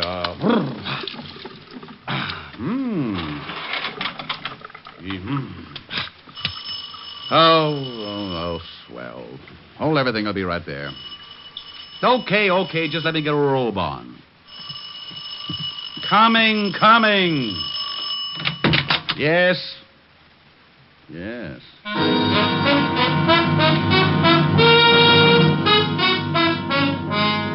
Yes, there's nothing like stepping out of a nice warm shower into a nice hot murder. The only thing in sight was the body of a man lying on his face. I didn't have to get any closer to see that he was very dead. Then I heard someone running down the front steps and out into the street, so, still being the kind of guy who's always interested in seeing what a killer looks like, I went down the stairs and out into the street. I landed on the sidewalk just as the sedan pulled away from the curb and dove into a hole in the traffic. I only had time to see that there were 2 people in it. Didn't even get a chance at the license. Well, a white terry cloth robe can be a little conspicuous at 11 o'clock in the morning on East 51st Street, right off Madison. So I shuffled back up the stairs, put in a call for Lieutenant Walter Levinson, 5th Precinct, homicide. But it seems as if I was a little late. A neighbor on the way to the... a neighbor on the way down the hall had stumbled on the dead one in front of my doorway. Now, generally, a body in front of my door would be left alone to sober up. But this one seemed to be bleeding, so just as a precaution, the neighbor had called the police. All I could do was just stand around and wait for them. Wouldn't you know it, Otis? Wouldn't you know it? Finally got to be right in his own building. Yeah, Lieutenant, and she said it was right in front of his own door. That's around this corner. Oh, what'd you say the name of the woman was who turned in the alarm? Myrtle Tibbles, the apartment next to his. That's right, Otis, and she's a big snoop. Huh? I heard that. What's that? Myrtle Tibbles. Now listen, Rick. If you've got any questions, officer. Ask me no questions, I'll tell you Oh, no... shut up. Otis, go question her. Me? Yes, you. Go ahead. I know plenty. I can tell you about that Mr. Diamond there. Lady, I know everything you're going to say, and a lot more. Oh? Then come in, Captain.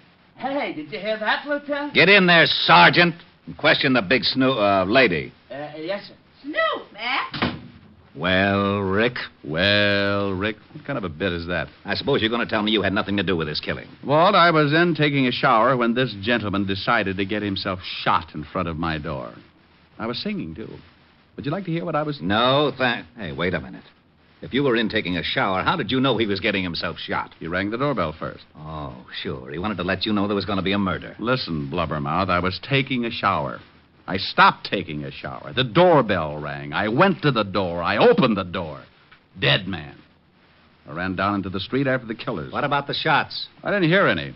Must have used a silencer. Well, you say you ran after the killers. Was there more than one? 2. I don't know who pulled the railroad trigger, but I chased 2 people down into the street. Did you recognize them? No, they didn't leave any calling cards. Descriptions? Man and woman. Now, that's helpful. License number? Too fast. Got lost in traffic. In other words, all you noticed about them was a little less than nothing. I'm surprised you didn't forget and leave your head hanging in the shower. Yeah. Oh, now, by George, Lieutenant, that was a real dandy, that was. Oh, cut it out, Rick. Come on, let's take a look at the corpse. Well, have you forgotten? You just sent it in to question Myrtle Tibbles. Not Otis, I mean this one. You better be specific. I've known a lot of coroners to get pretty confused when Otis was covering a homicide. Some kind of a messenger. Yeah. Band on his cap says Speed Messenger Service. Here's his receipt book. Only one entry. Richard Diamond, Apartment E, 53 East 51st Street. Nothing else. Would you want any more? I'm honored. Now, what the devil could he have been delivering? The reason he got shot, probably. Huh? Yeah, Myrtle. Lieutenant. Yes, Sergeant. Go ahead and ask him, Otis. Oh, no. Yeah, young love. Myrtle, Miss Tibbles wants to know if it's all right if I stay for lunch. Why, I think that would be real nice, Sergeant. How long do you think it will take? How long, Myrtle? Not long. Well, that's fine. But before you sit down and start feeding that fat face of yours, what would you suggest we do about this body in the hall? Well, I'll tell you, Lieutenant. Otis! Yeah, Lieutenant. Get out here. Coming, Lieutenant. Thanks anyway, Myrtle. Well, where to, Lieutenant? Oh. How about the Speed Messenger Service? Right. Just as soon as the coroner and the boys get here and take over. You want to come along, Rick? Well, sure. The dead man was trying to deliver something to me. I'd like to know what was important enough to get him shot. Sure, let's get going. Diamond, don't you think you ought to change that robe? Walt. Yeah, I know, but what are you going to do? Oh, gee, I only made a suggestion. You don't have to get sore. Oh, we're not, Sergeant. He can wear the robe for all I care. Well, thank you, Sergeant. I don't give a darn if he looks silly. Otis. Just because I make a suggestion. Sergeant. Yeah? Will you do me a favor? Well, sure, Lieutenant. Shut up! So while Walt tore Otis to pieces, I did a quick change. And when the coroner arrived, we climbed aboard the squad car and headed for the main office of Speed Messenger Service. While Walt was getting the address from headquarters in the car radio, Otis sneaked on the siren. So in less than 10 minutes, we pulled up in front of a building at 31st and West End Avenue and barged in. You on duty here, miss? Yeah. Trouble? What makes you think there's trouble? When a cop car pulls up in front and you two jump in here like a couple of bill collectors, it figures. Trouble, see? Ah, a woman's intuition. Wonderful, simply wonderful. Tell me, dear, did your service send a messenger over to 53 East 51st Street, apartment E? About an hour ago. Why? What was he supposed to deliver? I don't know. I don't remember that good, see? Oh, well, try. I don't get this. What's wrong anyway? Well, dearie, your messenger ain't anymore. Yeah, shot to death.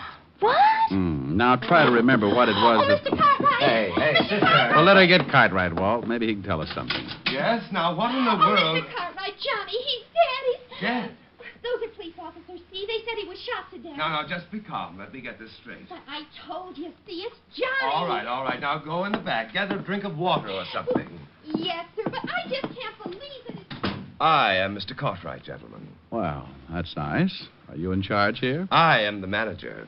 Now, what is this about one of our messengers being dead? That's right. You any idea what he was delivering to 53 East 51st this morning? Well, why, no, but it should be in our record book. You'll have to forgive Miss Ogilvy. She gets very emotional. Does she? Well, let's see the record book. Oh, it's right here. Here you are. Now, let's see. There. It was the first delivery this morning, as you can see. 53... We'd like to know just what he was delivering. Oh, well, I really couldn't say. I don't even remember what the item looked like. Well, who sent it? Yes, that I can help you with. Here it is. Last name Clark, first name Paddy. In other words, a man named Paddy Clark. No. Yes, odd first name, isn't it? Mean anything to you, Rick? Oh, something. It's a little vague. Name seems familiar, that's all. How about you? I don't get a thing from it. Any return address? No, just his name with instructions to deliver it to a Mr. Diamond at this address. Well, don't you remember whether it was a package or a crate of bananas? Dear, we get so many things in here to be sent out. Lieutenant. Yes, Otis, what do you want? 201 over on East 48. Thought you might like to know. You better take off, Walt. 201's your department. Fine. 2 homicides in one morning. I'll finish checking here and go over to my office. You can get in touch with me there. Okay. Come on, Otis, let's go. Lieutenant. Yeah, you can use the siren. My, you officers certainly are busy, aren't you? Yes, we officers sure are. Now, how'd you like to trot out that girl again? Maybe she's calmed down a bit. Oh, certainly. Feel any better, Miss Ogilvy? Oh, yes, sir, much better. This gentleman would like to ask you a few more questions. Oh, the good-looking one? Oh, sure. If you're through with me, officer, I have some... You go right ahead. Go on. We'll get along all right alone. Won't be beautiful. Honest, dearie, I can't help you a bit. I don't know nothing. Oh, sure you do. Weren't you here when this Paddy Clark came in? Honest, I don't remember, but... Gee, you got the most... But you do remember what the messenger was supposed to deliver, don't you? Hmm? Well, what was in it, I don't. It was just a thick envelope, white, but... Listen, honey, I'd like to... Anything unusual about the envelope? I wish I could remember for you, but I really can't. We deliver so many things every day, but let's talk about something else, huh? Cheers.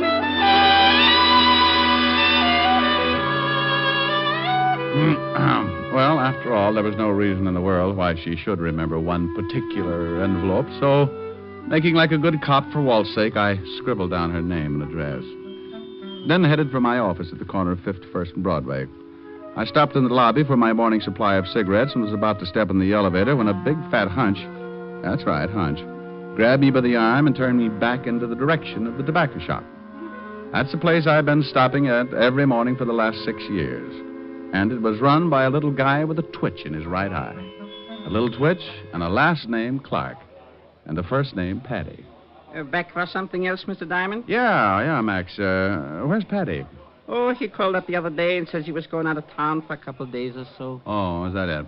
I missed him the last couple of mornings. Well, you know, he got 3 stands to look after. Yeah, that's right. Say, tell me, where's Paddy live?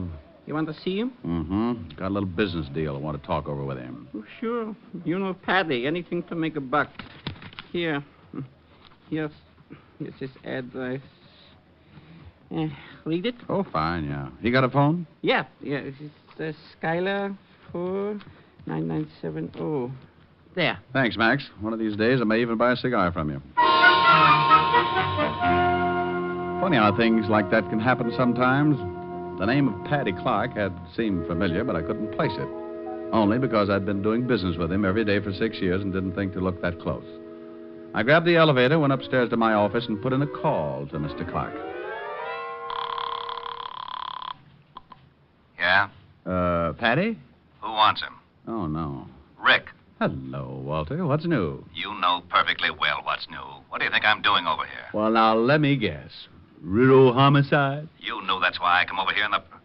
Now, wait a minute. Yes, Lieutenant. How did you get this phone number? Paddy Clark dead? The deadest. Now, how'd you get the number? I, looked in the book. It's not in the book. It's a hall phone listed under the apartment name. I asked my Ouija board. Pow. Okay, Groucho. Paddy Clark owns a cigar store in my building. Well, why under the sun didn't you tell me that in the first place? You said you didn't know him. I said the name was vaguely familiar. All right. How was Paddy killed? Shot. Coroner's on his way. Look, I'm not far from your office. I'll be over as soon as he gets here. I'll have a candle in the window. Bye. To the happy people. Oops. Something wrong? Oh, no. Come in. Just filling my lighter. Okay, Agnes is alone. Hello, Mr. Diamond. Well. And in came Agnes. And this was the type of girl easily recognized. About 5'5", with more curves than the World Series. And the one thing that really set her apart from the rest, a great big .38, complete with silencer. Her boyfriend took out a cute little .45 and leaned against the door, while Aggie swayed over to my desk like a mull cobra. All right, Diamond. Let's have the envelope. Honey, could you point that thing the other way? My skin is beginning to crawl out of my shirt. I want the envelope, Diamond. And if you refuse to give it to me, I really wouldn't mind killing you. You know, I think I'd like to give it to you if I knew what you were talking about. I hope we're not going to have to play games, Diamond. Well, something like post office might not be so bad. Drill him, Aggie, and we'll search the place. He's got to have it somewhere. I'll handle this. I want the white envelope Paddy Clark sent you this morning. And I thought you, too, got it after you killed the messenger boy. Now, I don't know what you're talking about. Seems to me I chased you into the street. Saw you climb into a car and take off. The guy in the white robe. So if you two knocked off the messenger boy, you must know I don't have the envelope. Too bad, but I didn't even get to the door until after you'd shot him. We didn't shoot the messenger. What was in the envelope? You know what was in it. Go on, Aggie. Show 'em we ain't kidding. Oh, shut up. We didn't shoot the messenger, Diamond, but we are going to get the envelope. Where is it? Hey, that siren's pulling up out in front. Why didn't you search the messenger? You had a gun. You didn't have to worry about me if I showed at the door. Well, we got an envelope off him, all right. Empty. Hey, what are you doing, Paul? Taking a look out in the street. Hey. Police. Prowl car. 2 guys coming in this building. Some of your friends, Diamond? You say the envelope was empty? What if they are some of his friends? What if they found Paddy? I told you to shut up. Why'd you kill Paddy? You knew he'd already sent the envelope. Knock him off, Agnes. Quiet. Hey, somebody getting out of the elevator. You keep your face shut, Diamond. Paul, get over behind the door. What are you going to do? Diamond, you stay right there at the desk. Say one wrong thing, and you and a couple of more get dead. My. Hello, Rick. I got over here just... Good night, Lieutenant. Good night? Good night. Oh, what you mean is good afternoon. Ooh. Believe me, Walt, I meant good night.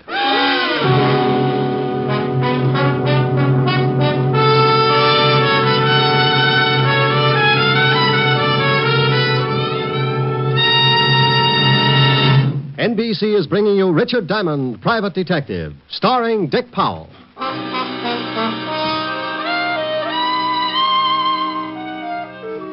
Yes, dear sweet little Agnes had slipped out from behind the door and let Walt have it right behind the ear. He went down like a 16-pound shot in an elevator shaft. Then Aggie and her playmates started backing off. They opened the door, and Aggie, darling, pointed the business end of the silencer about halfway up my hand-painted tie. Whether or not she would have shot is anybody's guess. But along about that time, a very dear old friend stepped up behind her. Drop it, lady. The other cop. You can drop yours too, Sonny. Oh, Otis, bless your little pointed head. Fool, why didn't you look first? Well, I forgot. Forgot? Okay, over against the wall. And keep your hands up high. Hey, how's the lieutenant? Oh, he'll come around.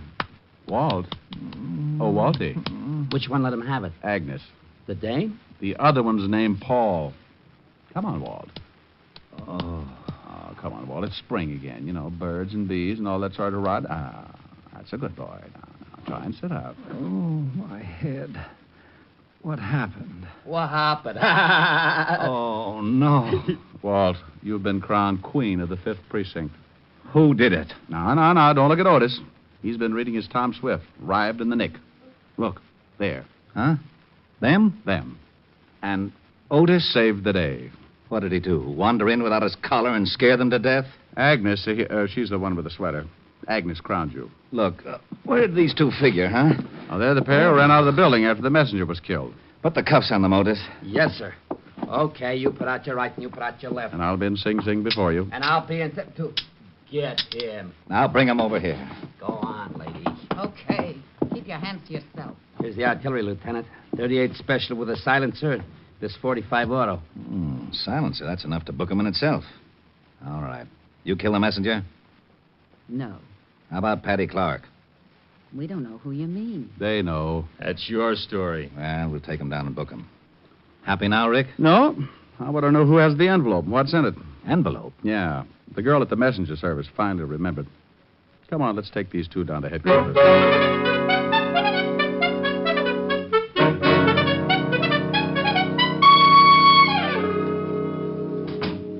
Well, they're still not talking. Did you find anything in the files? Both have records. Guy's Paul Barrows. Agnes is his wife. One conviction apiece, May 1938, suspicion of passing counterfeit money. Uh-huh. Convicted, did time, parole. Oh, you got a fresh address on them? They've been living in Flatbush. Otis went over with some of the boys to check. Good. And here's some fancy news. Just yesterday, the FBI started watching all of Patty's cigar stores as possible fences for phony money. Yeah? Well, then it ties. Come on, I want to take a look at Patty Clark's room.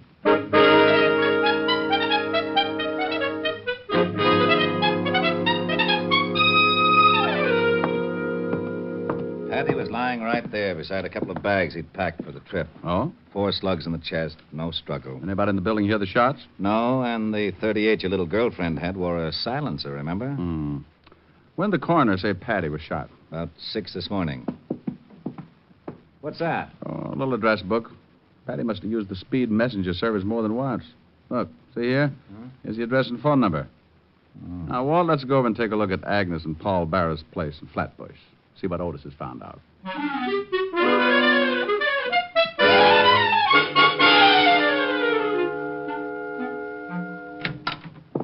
Oh, hi, Lieutenant. Hello, Detective. Well, thanks, Otis. You drop your watch? Turn up anything? No, nothing much. What do you mean by nothing much?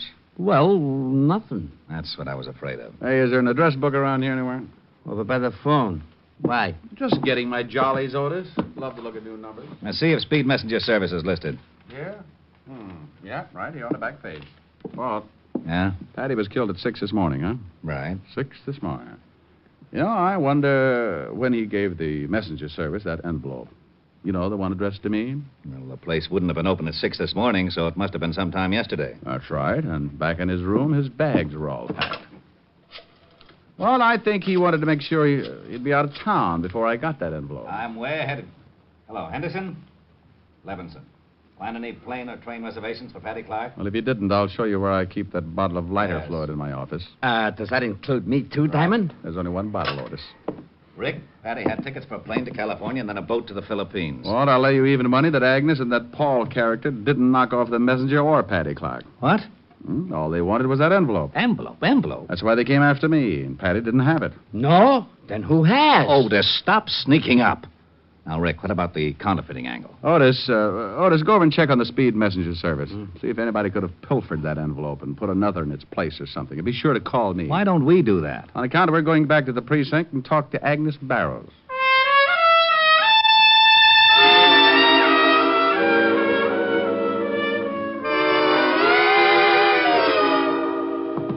I got them waiting outside. Good. And here's something you like. Ballistics says the .38 your Aggie was carrying is not the gun that killed Patty Clark or the messenger. Swell. Okay, show them in. Hello, Aggie, darling. I'm sorry I didn't shoot a hole in your head. Isn't she a doll? What do you want out of us? We ain't got nothing to say. We'll see. Now, we know that Patty Clark was fencing counterfeit money for you two. Now, ain't that peachy? Mm-hmm. Walt, get the phone. Yeah. Hello? Lieutenant, I'm down at the Speed Messenger Service. Well, congratulations, Otis. We thought you'd get lost. Walt, let me talk to him. Sure. Otis? Yeah? Mr. Cartwright there where I can talk to him? He's right here. He isn't? Yeah. No. He's right here. Well, if Cartwright isn't there, put the girl on. Cartwright is here. He's standing right next to me. She isn't? She? No, he. Cartwright's a he. Can't you get anything straight? They've skipped? Huh? Whole place cleaned out? No, there's plenty of people.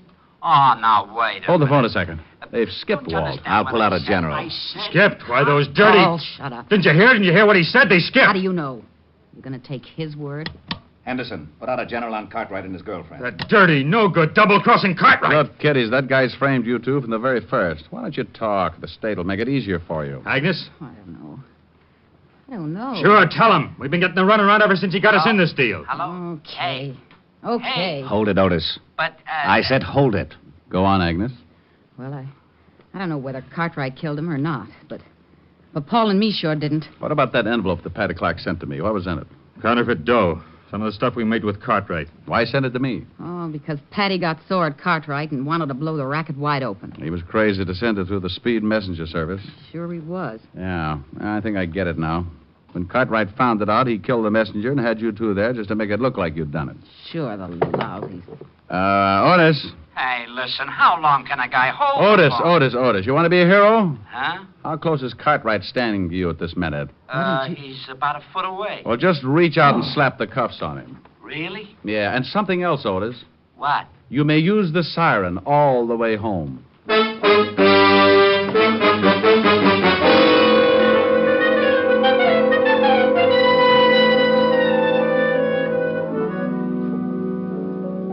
Oh, Rick, it's nice to have you here with your face in one piece. Yeah, lucky, ain't I? That's pretty. Why don't you sing it? Well, I... Oh, no. Let me get it. It's got to be Walt. Yeah? Rick, I just wanted to let you know that Cartwright was behind the whole setup. Printed the stuff right down the basement of the Speed Messenger Service. Rick? Harold Abernacher speaking. Owner of the largest hog ranch outside of Little Rock. You don't say. Sure, Dad. What's the matter? You need an ear horn or something? Rick, so help me if you don't stop this. My name's Harold, Bud. Harold. That's it. That's my name. Now, you just hang on and let you mash your molars with the missus. I don't want to mash my molars with a missus. I want to She talks louder than I do. Used to call the hogs herself, you know. Lula Bell? Lula Bell. Howdy. Having trouble with your hearing, huh? Now, Helen, listen. Calling me Harold? No, friend. My name's Lulu Bell. Maybe you got the same trouble like my Uncle Zeke. Used to stick a plug of tobacco in his ear overnight and always forgot it. Oh, my gosh. Yeah, we thought he's plumb deaf till I started calling the hogs and it shook the tobacco loose. Now, you just relax and I'll unplug you. Oh, this is ridiculous. Worked for Uncle Zeke. Hold on to your teeth. Find any loose tobacco? He hung up. Give me the phone. Good old Walt. I'll drive him out of his mind. 5th Precinct, Lieutenant Levinson. What? Oh, no. Now, you listen to me. Don't get loud with me, Grouchy. I just called up to find out what happened on the case. Huh? Now, look, I just Well, told if you don't want to tell me, okay, be a sorehead. I'm not going through that apple knocker routine again. What are you talking about? Lula Bell called Otis all the way in from a stakeout in Flatbush. Look, I don't know what you're talking about. If you don't want to keep me in on the nose, just forget it. Gosh, What's the matter now? maybe I did have the wrong number. What a bunch of idiots. Okay, so you had the wrong number. What about the case? Oh, yeah. Well, it seems that Cartwright Here, was Helen, really hold the this. one behind the whole setup. Killed Patty Clark, sent Barrows his wife. We've got to stay with the happy people. Have your fun, live in the land of joy. Stay with the happy people. Face the sun, life is a Christmas toy. Down through the endless ages, Tears have been contagious, and take it from me that misery is looking around for company. So stay with the happy people. Don't wrinkle your brow, it's strictly out of style. Just stay with the people who love to wear a smile. Helen, is Walt still talking? Wait a minute, Oscar. Really had blood in his hands. He's been cleaning up Yeah, from he's that still counterfeit racket talking. for years. Well, I might as well sing another chorus. We've got to stay with the happy people. Have your fun, live in the land of joy. Stay with the happy people. Face the sun, life is a Christmas toy. Down through the endless ages, tears have been contagious. And take it from me that misery is looking around for company. So stay with the happy people. Don't wrinkle your brow, it's strictly out of style. Just stay with people who love to wear a smile. Arrived at, Otis says there must have been more than 100,000 in phony bills. We got the plates and everything. You don't say. Yeah, that just about ties it up. Well, Walt, I'm sure glad to have heard all that. Oh, wait a minute. Someone wants to say hello to you. Oh, yeah? Pig. Walt? Oh, no. Oh, no.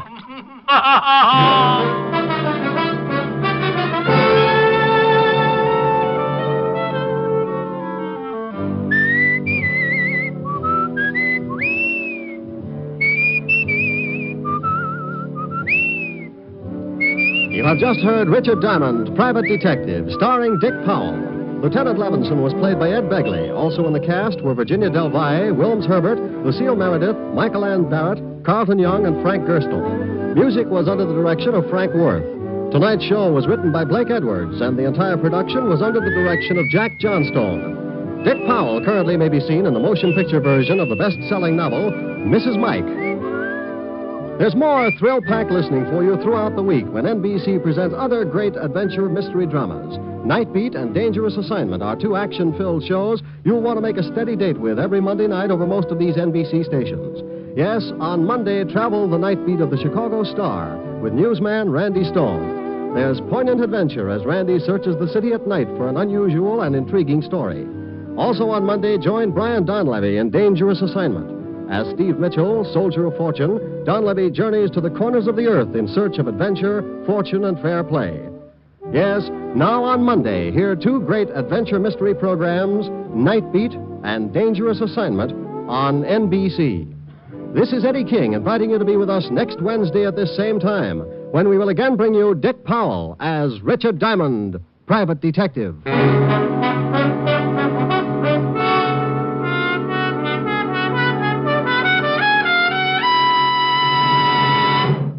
Screen Guild Theater stars Ginger Rogers tomorrow night on NBC.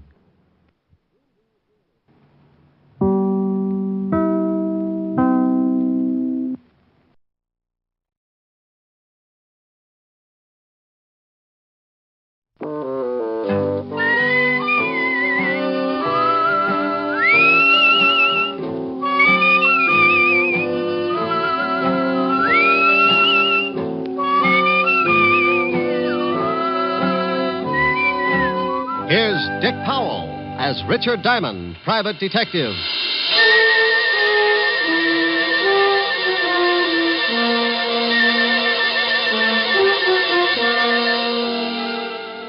Hello there. I'm Diamond. I wonder if you've got any idea how much trouble a private detective can get into sometimes. Well, if you happen to have an office at Broadway and 53rd Street and the sign painted on your door reads Diamond Detective Agency, you're a setup for more trouble than a guy who goes bear hunting with a switch. I know, because I've got that office and the sign painted on the door. Sure, I've got a lot of idle time, and I use it up sitting around with my feet on the desk, waiting. But idle time can be as dangerous as a rattlesnake taking a sunbath. It's just a preliminary, the lull before the storm. You might wait an hour, a day, or maybe even a week. But the quiet minutes keep multiplying, and sooner or later, things come to a head. Like one day last week. I'd been working on an extra long lull that didn't look like it was going anywhere. But in another part of town, a union meeting was taking place. It was going to keep me jumping around like a hungry flea at a dog show. I wanted to talk to you, man. It's time that we did something. The Laborers' Assistance League is already functioning in a great number of factories in this city. And it's getting a stronger foothold all across the country. It continues to expand and gain power because it operates best where there's growing unrest and discontent within the factories. Now, they cause trouble and make it look like the union's not doing a good job for the worker. I know for a fact that 4 or 5 men can sit in on a union meeting and cause enough trouble to make it look like the whole union is wrong. Now, this union is getting along fine. He's really out to make trouble tonight. Yeah, if he keeps it up, this is going to be a tough union to crack. He won't keep it up. We're going to take care of him. Oh, what good will that do? His brother Phil will be in from California next week. We can shut his brother up, too. Are you sure he planned this thing with his brother? Yeah. When he gets in from California, he's bringing enough information to put us out of business. Well, that just gives us a week. He's talked too long. Let's break this meeting up. Is doing just that. Yeah? Well, how do we know you're not talking through your hat? Well, now, look, you all know me. I gripe as much as the next guy. But I know for a fact that this league is not only working like that all over the country, but now it's beginning to move in on our factories and our unions. Yeah, but how do we know it's such a bad thing? They're a bunch of racketeers. And if you don't believe me, you come to this meeting next week, and I'll give you the proof you want. Well, I guess you're right. He promised them proof in a week, and that's what his brother gets in. Don't worry about it. When he gets the package, he won't be able to give anybody anything.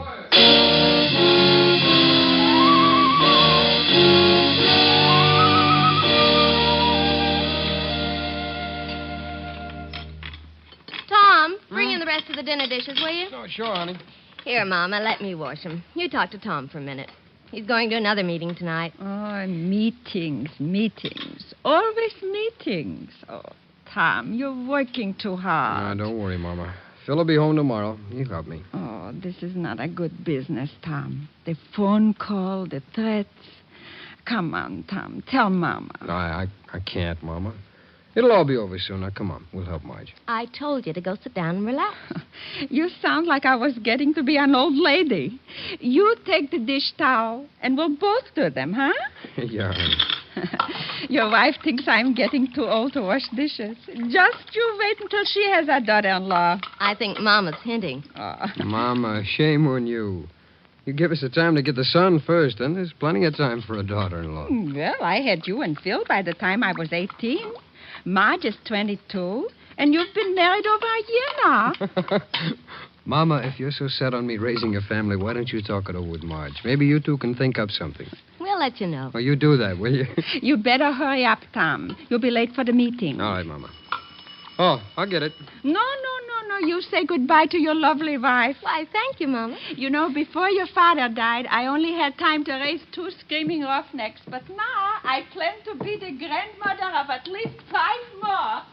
How about it, honey? Think we ought to make Mama happy? This is a conspiracy. Who do you think's going to get left with all the work? Maybe just 3 then, huh? Silly. I love big families. Oh, I thought so. Smooching when you ought to be on your way to the meeting. Can a guy even smooch with his own wife? Who's at the door, Mama? The mailman. He left our special delivery package for you, Tom. It's in the living room. For me? Yeah. Must be from Philip. It's from California. Oh, he must be sending some stuff on ahead. Well, why don't you open it, Mama? Maybe it's something for you, too. Oh, the women have dishes to wash. It's addressed to you.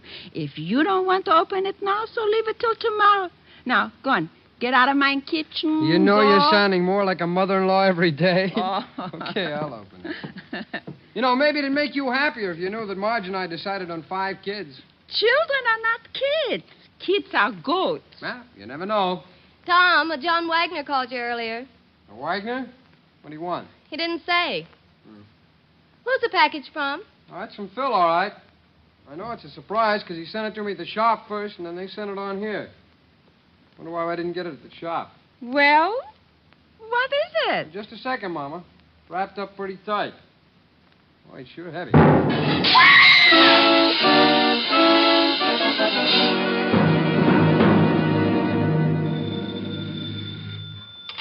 Diamond Detective Agency, murder solved cheap. We eliminate the middleman. Oh, by George, that was a good one. Is this Lieutenant Levinson, the homicide kingpin? Yeah. Rick, get down here, will you? What's up, lover? Something pretty nasty. Well, tell Otis to stop leaving his bubble gum under the seats. No kidding, Rick. This is something that you want to know about. Well, stop sounding like an auctioneer at a mortuary and tell me what it is. You know the Waxmans? Mama Waxman? Yeah. Sure, I had dinner over there last week. Took Helen. What's happened, Walt? Last night, someone sent Tom Waxman a box with a bomb in it. What? I knew you were a friend of the family, and I've got to talk with you. Come down here, will you? You know it. I closed the office and grabbed a cab for Walt's precinct. All the way over, I kept thinking about Mama Waxman and her two sons. I'd known the whole family when I used to be on the force. Tom, who used to sing first tenor at the synagogue, had gotten hit in the throat with a baseball. And Cantor Weinberg asked me to take over for him, so I sang that day in Tom's place. Mama Waxman heard me and asked me over later for the best dinner I'd ever eaten. We've been friends ever since. The cab dropped me off at the station, and I went in fast. Sergeant Otis was sitting at his desk reading the Police Gazette. Hello, Otis. Stop panting. They're just pictures. Oh, it's the comic gum show. Go on in, Diamond. The lieutenant expects you. Well, thanks, Sergeant. Oh, by the way, when are you going to get a haircut? You're beginning to look like Rasputin with a Tony. Hello, Walt. Sit down. I got a real headache. How much damage did the bomb do? Plenty. Killed Tom and put his wife and mother in the hospital. Mama Waxman's pretty bad. Oh, that's awful. Any line on the killer? Yeah, that's why I got this headache. We're holding Phil Waxman, Tom's brother. Holding Phil? Are you crazy? Those two kids were inseparable. Tom's wife said that the box the bomb came in was from Phil. She heard Tom say so before he opened it. Well, she could have been mistaken. Someone could have copied Phil's handwriting. The story's got more holes in it than a fishnet. The package was sent from California, Rick. That's where Phil was. He got in this morning and we picked him up at the train. What does he say? I thought at first he was going to say plenty, but then some guy comes in and says that he's his lawyer. After the guy left, Phil shut up like a clam. He denies the crime, doesn't he? Oh, sure, but that's all. Can't get anything else out of him. Who was this guy who claimed to be his lawyer? I got it right here. Name is John Wagner. You check on him? Yeah, he's a lawyer, all right, but we can't find an address on him. Moved his offices about 3 weeks ago. Can I talk to Phil? Won't do you any good. But if you want to, have Otis take you over to the tombs. I won't have to hold Otis's hand, will I? Oh, go on. Get out of here.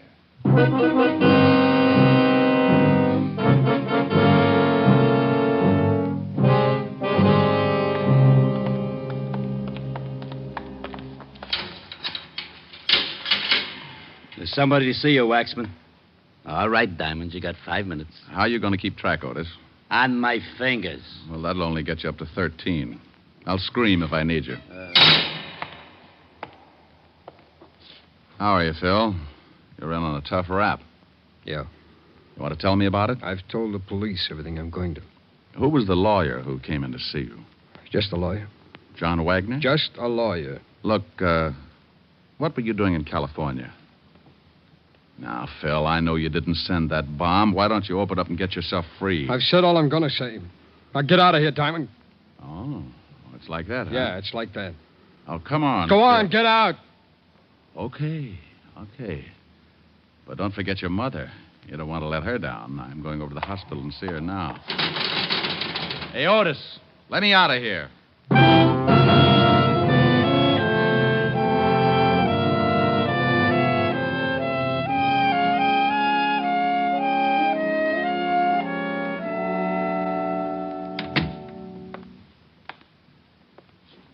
Hello, Mama.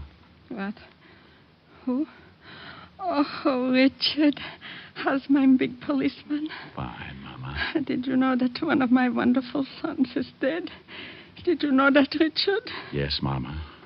Now, you take it easy, or the doctor won't let me stay. They killed my Tom because what he said was the truth. And that's why they are bad. Because they don't let people tell the truth. Who, Mama? My boy Phil knows. He will tell everything about them, and then they will be arrested. Sure, Mama, but who does Phil know about? I just saw him, and he won't tell me. Mama. I feel so sleepy. I'm tired. Mama. You'll have to leave now, Mr. Diamond. Is she asleep, nurse? Yes, we gave her an injection before you got here. Oh, well, Then may I see Mrs. Tom Waxman? For a minute, yes. She's in this next room. She isn't as serious as Mrs. Waxman, but she has to rest. I'll give you a minute with her.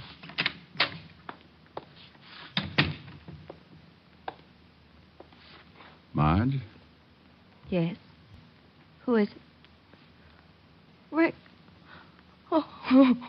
Oh, now, come on. You got to help me out. I'm the guy that's supposed to make people laugh. I'm the cornball with a bad line of chatter, remember? Can't help it. Sorry, they gave me something to make me sleep, and things don't make too much sense. Look, dear, I want to help Mama, and I want to help you, too. But the nurse will only let me stay a minute. The police are holding Phil. I just came from seeing him. Did he tell you anything? Nothing. I made a mistake and told the police that the bomb had arrived in a package from Phil. I didn't think... They can't believe Phil would ever do a thing like that. He was helping Tom. Mama said Phil knows who did it. He doesn't know. He just knows who's behind it. I'm pretty sure I know, too. Who, Marge? Tom's been making speeches against an organization that call themselves the Laborers Assistance League. I've heard of them. King-size bunco game. Yeah. Phil's been in California. He joined the league and found out a lot of things about it. He used to write Tom once a week. Your time's up, Mr. Diamond. You'll have to leave. Just a second. Marge, did Tom tell anybody what his brother was doing? I don't know. There was a man named John Wagner that called Tom all the time. John Wagner? He's a lawyer. Please, Mr. Diamond. Did he tell any of the men who work in the shop with him? Yes, I think so. Mr. Diamond, I'll have to call the doctor. Please, nurse. This may mean another man's life. Marge, who did he tell? Well, I can only remember one person, Ralph Pryor. Pryor. Mama used to fix Tom and Ralph dinner after work sometimes, but he was Tom's closest friend. Okay, Marge. Now, you take it easy, and I'll see what I can do. Please, Rick, find the men who did this. Yes. Well, I'll try. All right, nurse. I shouldn't have let you stay this long. What would I have to do to get you to take care of me? Have an accident. Well, I'll see what I can come up with. Bye.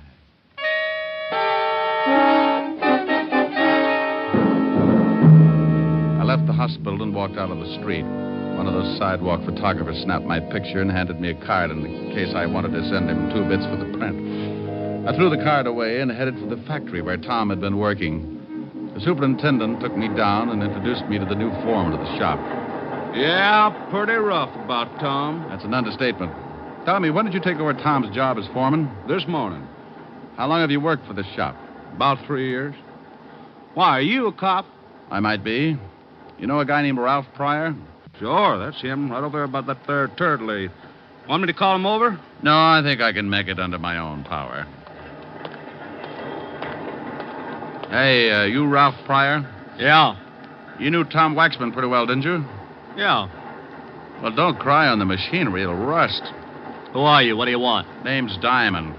Let's say I'm a friend of the family. Well, good for you. What are you snooping for? I've got an erector set. I just love machinery. Well, don't get too close to this machine or it'll take your arm off. As long as it's not the one I count my money with. How long have you worked here? None of your business. Where were you during the war? Same answer. Well, thanks, Mr. Pryor. You've been grand. Hey, Foreman. Yeah. Did you talk to Pryor? Yeah, he's the quiet type. Say, how does the mail come in here? From the mail room. Ask a silly question. No, I mean, who brings it in? No special one. Foreman usually sends someone after it. Do you remember a package coming here for Tom yesterday or the day before? No, if there'd been one, Tom would have seen it. He was the foreman then. Where can I find the mailroom? Up the hall to head the stairs. Thanks. Sure is too bad about Tom. You said that.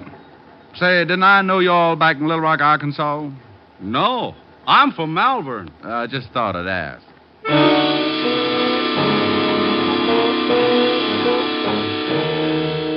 I went up and talked to the mailroom clerk, and he was a little more help. There had been a package for Tom. He told me that he'd sent it down along with some other mail, but he couldn't remember who'd picked it up. I was beginning to get warm, and I knew it. So I slipped into a phone booth and put in a fast call to Lieutenant Levinson. Homicide, Sergeant Otis. Otis, let me talk to the lieutenant. Oh, it's you, Diamond. Why don't you stop playing like a detective? Why don't you buy the lieutenant a necktie for his birthday, a fuzzy green one? You think he'd like that? Sure, and if the clerk hasn't ever seen a fuzzy green one before, just show him your tongue. Now put the lieutenant on. Lieutenant Levinson. Walt, did you find out anything about that bomb? Oh, yeah, Rick. It was dynamite, highest grade. But I don't see how it could come all the way from California through the mails without the caps blowing the whole thing up. Neither do I. Do me a favor, will you? Pick up a Ralph Pryor. He works at the same shop that Tom Waxman did. What can I hold him on? Just pick him up for questioning. Since when do you need an excuse? Now, you wait a minute. If you know something about this I've case, just got a hunch. Pick the guy up, and I'll be down in a little while and tell you all about it.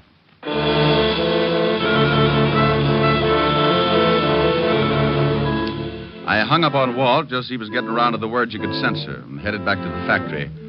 I waited around outside for about 10 minutes, and then, sure enough, a prowl car pulled up, and two boys in blue got out and went in. In a couple of minutes, they came back outside, only this time they had company. Ralph Pryor. I waited until they had pulled away, then I hailed a cab and headed for the 5th Precinct myself. Oh, where have you been? Snooping, Walt. I just saw your boys pick up Pryor at the factory. Thanks. Now, would you kindly tell me what you wanted him picked up for? Oh, it's a long shot, Walt. I found out he knew what Tom's brother was doing in California. What was he doing? Getting some information on a racket that's been trying to muscle in on Tom's local union. In California? Yeah, they're operating all over the country. You've heard of them. Laborers Assistance League. Oh, those leeches. Well, I still don't see what this has got to do with Pryor. Well, I think that bomb was sent from the factory here in New York. I found out a little while ago that in order to get hold of that package, the killer would have to be working in Tom's shop. You think Pryor did it? I'll tell you better when I see if anyone comes down to get him out. Well? Well, what? Well, what are we going to do? Sit here and look at each other? Well, that's a pretty ghastly thought. How about a fast game of canasta? Oh, you know it's a lousy two-handed game. Well, I'm just trying to help. We could play jacks, but twosies throw me. Yeah, what is it, Otis?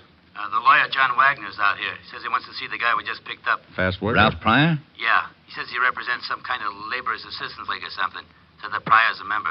All right. Let him see him. Okay, Lieutenant. John Wagner, that lawyer who came in to see Phil Waxman this morning, is back again, Rick. It's time to see Pryor. Yeah? Well, what are you looking so smug about? Looks like the hunch is going to pay off. You mean this lawyer is tied in with the killing? Well, I'm not sure, but I think so. Tom Waxman was making speeches against the Assistance League. Now, a lawyer from the league shows up to help the only guy who knew what Tom was up to and worked in the same shop with him. Now, I suppose you want me to hold the lawyer. No, Walt. Why? How do I know? That's what I asked you. What? Am I supposed to know everything?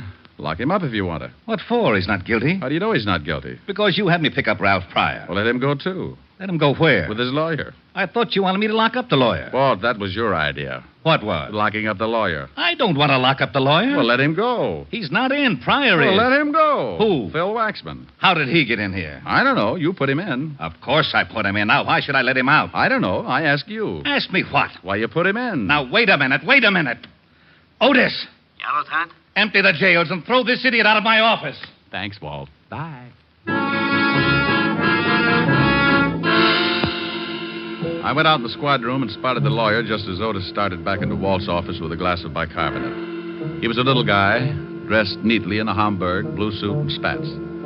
I made sure that he was my man, and I went out in front of the precinct to wait. I hung around for about half an hour until he finally came out, and then I started the tale. He grabbed a cab, and so did I. We went across town, and I watched him as he got out and went into a big building on 38th Street. I went in after him. We rode the same elevator to the 8th floor. We both got out. I made like I was looking for a room number, and he went in the door with a sign on it reading Continental Shipping, offices in New York, California, and London. I got close to the door and could hear a phone being dialed. I'd have given my eye teeth, complete with the fillings, to have heard what the conversation was about. Yes, I just went down to see him. He'll be released in an hour. I've got him passage on a tramp steamer. When they release him, he'll meet me at a place I picked, and I'll give him the ticket. I'll tell him the police are up to something, and he'll have to get out of the country. Now, don't worry about that. He'll never get there. The captain of the ship is being paid to see that he doesn't. All right. Yes, everything is going as well as can be expected. Oh, one more thing. A friend of Waxman's, a private detective, is following me. One of our men took his picture coming out of the hospital after seeing Waxman's mother. Yes, well, don't worry about it. I can take care of him when the time comes. All right, goodbye. I waited until he came out of the building and the hunt was on again. I grabbed another cab and it took my last $3 chasing him to a little waterfront dive on Canal Street. I followed him in and watched him sit down in a booth at the back of the room. I made like an unhealthy patron and took a table near the door where I could watch.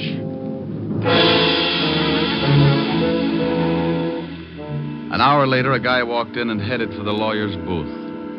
He was Ralph Pryor. He talked with the lawyer for a minute, then took an envelope from him and got up. He went out, and I went after him. If I was right, he was my killer, and the lawyer could wait. Ralph, I want to talk to you. I thought I told you to stop snooping. Bad right ear. Let's step in this alley. Oh, what? Get in the alley.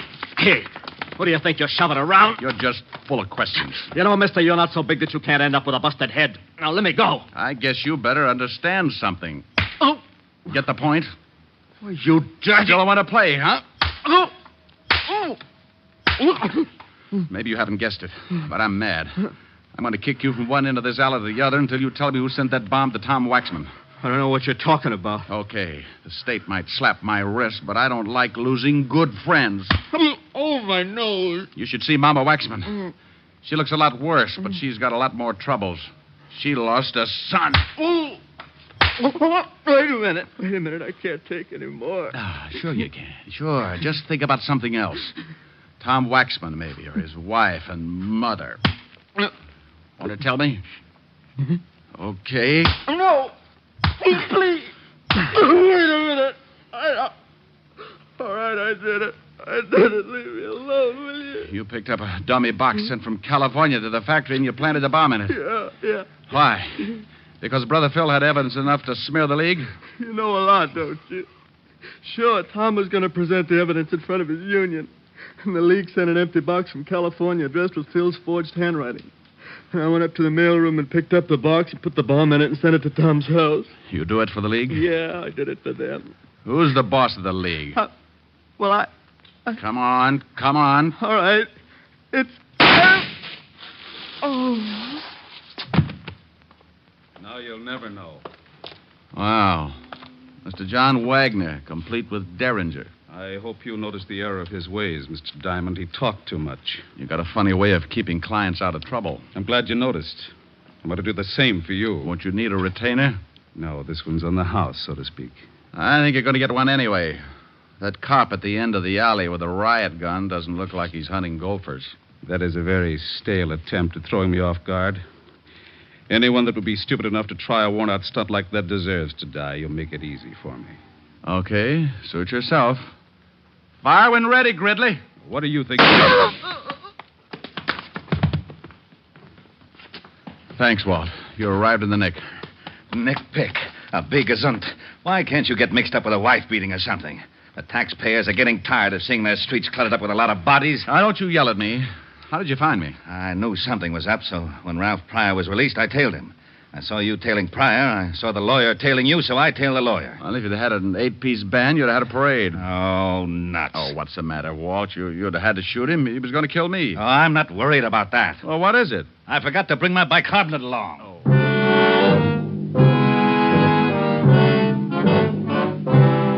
Well, the wagon came and crated Pryor and the lawyer off to the morgue. When we got back to the station, Walt put in a call to the feds and told them to check the Labor's Assistance League in California and pick up the guys who sent the package through the mails. Using the mails like that can be a tough rap. And 3 weeks later, the government closed in. They picked up the big wheel and threw the whole bunch away for 10 to 20.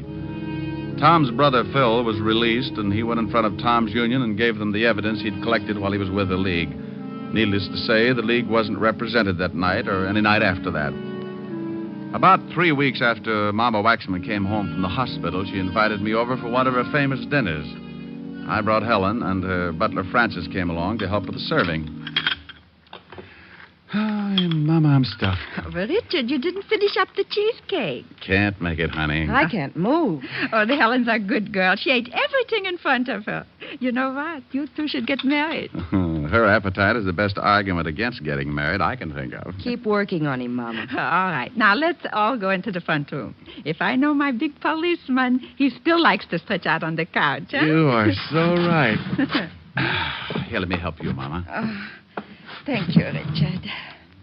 Where's Francis? Oh, he's in making some coffee. Oh, he's been such a help. Before the accident, it was nothing to serve supper. You sit right here, honey. All right. Thank you. I won't have to eat another thing for a week. Here's the coffee, Mrs. Wexman. Francis, you must call me Mama, like the rest. Oh, yes, ma'am. Mama. Did you have enough to eat also, Francis? It was simply wonderful. You know, someday if Miss Asher doesn't mind, I'd like to stop by and, well, just to swap recipes, as it were. Well, I think that would be wonderful, Francis. Why don't you do that? I'll give you some fine ones, Francis. Where's Phil tonight, Mama? He had to go to our union meeting. He's going to work in Tom's shop.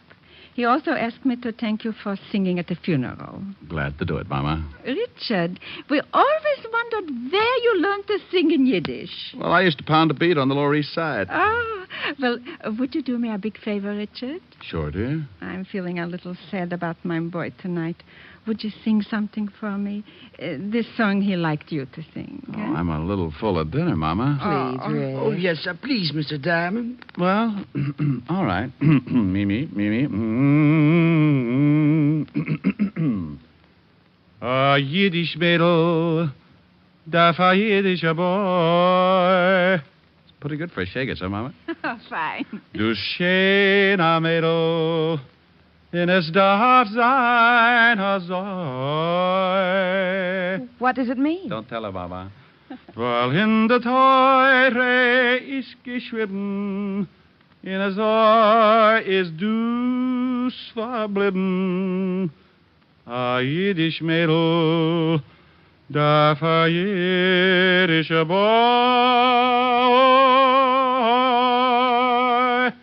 Hoi, hoi, hoi, Hosenkalle, Mazel tov. Oh, that was wonderful, Richard. You know you would make a fine cantor. Well, thank you, Mama. How did you like it, Francis? Ha! Als een hazen bist du gitten Dishwasser. What? Francis. What did he say, Mama? He says as a cantor you would make a fine dishwasher.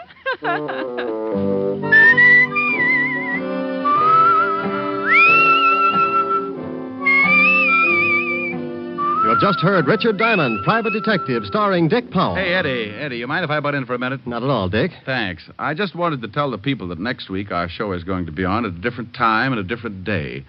The day will be Saturdays instead of Sundays. And would you please look in your newspapers for the time? Thanks, Dick. Yes, ladies and gentlemen, Richard Diamond will come to you next Saturday at a new time. Be sure to check your newspaper for the hour. This program has come to you from Hollywood. This is NBC, the National Broadcasting Company.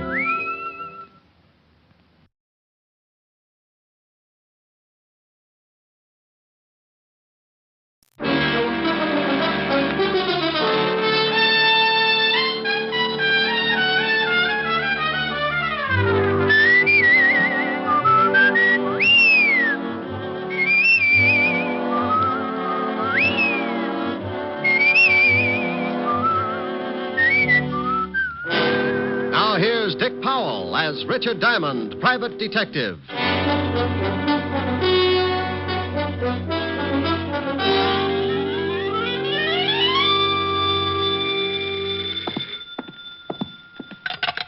Diamond Detective Agency, a corpse to fit every pocketbook. Rick? Oh, hello, Helen, baby. Let me sit down. Oh. Rick, what's the matter? You sounded like your arches just broke. You got the right idea, baby. Oh, but your geography is cockeyed. Are you really hurt, Rick? Now, believe it or not, I was trampled by a herd of horses. Oh, Rick, you idiot. Now tell me what did happen. Okay, one horse. He ruined me for life. You went horseback riding? Oh, I don't believe it. Yeah, want to see my bull eggs? You actually did. Uh-oh. Took a girl to get you to ride a horse. But it was some slinky blonde. No, baby, it was a palomino. And look, let's get off horses. I've had enough to last me. What's with the early call? Early? Rick, did you just get in minutes after 11. I was dreaming of you, baby. You wouldn't have wanted me to stop just to get into the office. It's probably a whole harem. Helen, you got to stop that peeking. You read the morning papers? They come out in the morning? Now, you stop that. Did you read them? Well, didn't have a bet down. Why? You in the society page again? Oh, much more exciting than that. The police commissioner's house was robbed of $50,000 worth of diamonds last night, and his gardener was murdered. What? I thought that would fetch you. Better get a paper. The commissioner's statement's written in blood. Yeah. And if things don't wind up fast, tomorrow's statement will be in Walt Levinson's blood. It'll be his case. Now, you stay out of it, Rick. This thief cuts throats. Yeah, I'm scared. Are you, Rick? Well, come over tonight, and I'll frighten you at close range. Say 8. I'll practice my knee knocking so I'll be in good form. And stay in. No nightclubs. At the sound of the castanets, Francis can open the door. It'll be me and my knees. See you tonight, baby. Bye. Is this the Diamond Detective Agency? Just like it says on the door. Come in and close it gently. My Japanese beetle's still asleep. Asleep? He's got a better union. Sit down, Mr. Burton, Phineas Burton. What can I do for you, Mr. Burton? Well, I want to hire you if it's agreeable. Well, for $100 a day in expenses, I'm pretty agreeable. Well, that's fine. I have a package I want you to deliver to a party in Philadelphia. You can get a messenger for $5, or if you're hard up, a carrier pigeon for a handful of popcorn. Why a detective? Well, I'm perfectly capable of judging for myself what I need, Mr. Diamond. Now, here's $300. There will be $200 more for you after you make safe delivery of the package. Why? Well, why? 3-letter word meaning why you want to pay me for 5 days when the trip to Philly and back can be done in a few hours. Oh, Mr. Diamond, I simply want you to drop everything else and take this job immediately. And that is my reason for the added payment. Oh, all right. I'll take your money. Just as soon as you tell me what's in the package, who it goes to, and why it's so important that I take it personally. I can't tell you that. Okay, it's your problem. Now, where did I leave my soap chips? Do you have to know? Of course. How can I do any washing without soap? I mean about this package. Oh, no. I can recommend another agency who will do it for $25 and no questions. Oh, very well. Mr. Elliott will meet you at the Philadelphia Station Information Desk at 2 o'clock today. I will wire him your description, and he will make the contact. As for the package, it contains some very valuable papers, which Mr. Elliott is afraid his wife will try to intercept. I see. He commissioned me to find the best man I could to bring the package to him. Oh, you must have read my ad. You'll have to leave immediately. Mr. Elliott is very anxious to get the package. You call me at the Astor when you return, and I'll send over the rest of the money. Good day. It may be at that. What? Forget it. Burton left the package on my desk with the money. He was a thin guy, had a funny pot that made him look as if he'd swallowed a basketball. He pushed it out the door and waddled after it. When a guy insists on throwing money in my lap, I get suspicious. And when I remembered the robbery of the night before, I got that lousy feeling again. Now, paragraph 4, section B, rule A of the Detective's Code of Ethics says, quote, upon receiving money to deliver package, detective must never open same. It is unethical. Yeah, who's ethical? Well, surprise. No wonder basketball had been nervous. At the bottom of the box were 5 pretty little diamonds. About 10 grand worth of a guess. Of course, it may have been that Burton thought diamonds should belong to Diamond, but my bet was on a frame-up. A frame that cost the real heisters 10 grand out of 50. It was aimed to get him a nice picture to fit the frame. Me. Yeah? Is this Mr. Diamond? Oh, hello, Burton. Something on your mind? Oh, I happened to be in the store across the street, and I noticed you hadn't left yet. You will leave right away, won't you? Just as soon as I arrange things, Phineas. Well, remember, it takes an hour and a half to get to Philadelphia. I don't want you to be late. I'll bet you don't. It was just to make sure. You understand. Oh, yes. I understand. You can dribble your basketball home now. I beg your pardon? Skip it. Bye. Burton's call ended nearly all doubts. I was being framed all right, and the trap required my leaving for Penn Station right away. I dropped the diamonds into what was left of a quart of milk I had for lunch the day before, put the bottle on the floor by the wastebasket. Then I took the package, rewrapped it, and went out to hail a cab. I made one stop at a toy shop, then headed for Penn Station. As I entered, I saw a pair of familiar figures. Rick. Okay, what's the gag? I got the tip, but even you wouldn't joke about this case. Now, Walt, I might joke about mass murder, but never about the commissioner being robbed. Is he making speeches yet? Yeah, that's okay, Shamus. This is one time when you're one diamond too many. Why, Otis, you're becoming a wit. Why not? You're halfway there. Oh, Lieutenant, he's picking on me again. You deserve it, Otis. Now shut up. Rick, I know the tip was phony, but the commissioner was there when it came in. I had to act on it. Tip? Well, don't be smug. I've got one, too. Fifth at Hialeah. Now, don't start that. It was a tip that you were taking the commissioner's diamonds out of town. Oh, now, Walt. And don't now Walt me. I said I knew the tip was phony, but with the commissioner taking scouts all down the line, I didn't want to... No. Don't apologize, Walt. I know. Come on, Sergeant. Show me a good frisk, and I'll recommend you to all my criminal friends. Oh. Yeah, he's clean, Lieutenant. Now, Rick, let's see that package, and then you can go. This? Oh, no, I can't. It's secret. Don't play games, Rick, please. Oh, all right, but it's going to spoil my surprise. Well, okay. Give me your word it's got nothing to do with this case, and I won't bother to open it. No, I'm hurt. I absolutely insist that you open the package right now. But, Rick, you know I trust you. Lieutenant Levinson, do your duty. My purity must not be suspicioned. Oh, anything to get this over with. You were, What? It's only a pair of dolls. You were expecting maybe my gallstones? Oh, dolls. The shamus plays with dolls. Better read the tag, Otis, before your ears get any longer and they draft you for a mule team. Tag? Sure. But what... To my beloved Otis from his Ricky. Oh. Rick. Now, don't be a grouch, Walt. The other one's for you. For me? Oh, no. I'm sorry, Walt. I couldn't resist it. Anyhow, you spoiled my surprise to Otis. It was our anniversary. What? Our anniversary? We ain't even related. Oh, you don't remember. Oh, Otis. Lieutenant, can't I go back to traffic? I can't stand much more. Oh, shut up, Otis. Rick, if we weren't such good friends, Walt, hey, now you're upset. Upset? Why should I be upset? Just because two hoods lift 50 grand in ice from the commissioner? Or because it's dumped in my lap with the murder of the gardener? Or that I'm given 24 hours to break the case and then get a tip that leads me to a friend who decides to play games and wreck my Sergeant beyond repair? Now, why should I be upset? Otis, here you are, Lieutenant. But take it easy. That's a second bottle of bicob today. Walt, you rate an apology and I make it. I'll do better than that. I'll help you if you'll let me. Well, I can sure use your help, Rick. I haven't got a single lead. You want to look at the corpse first? May as well. Has he got a record? No. And the commissioner swears he was honest. Probably stumbled onto the thieves and they had to put him away. How about the rest of the servants? They were all out. Commissioner and his wife were at a party. They'd given the entire staff the night off, but I guess perhaps the gardener returned a little early. Yeah, well, let's go down and take a look at him. I've got a personal interest that makes me want to crack this case. A client? Call him an ex-client. I'll explain him later. Come on.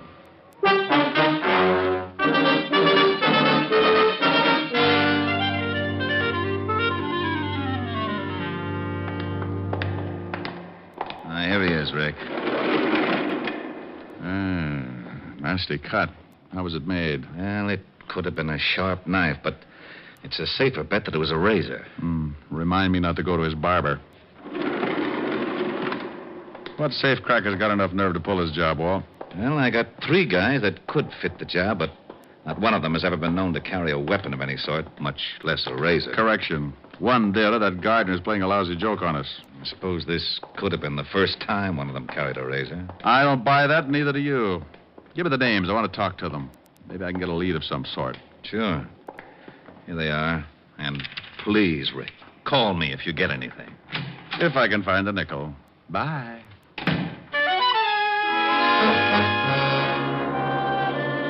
As far as I could see, I had 3 things to match up.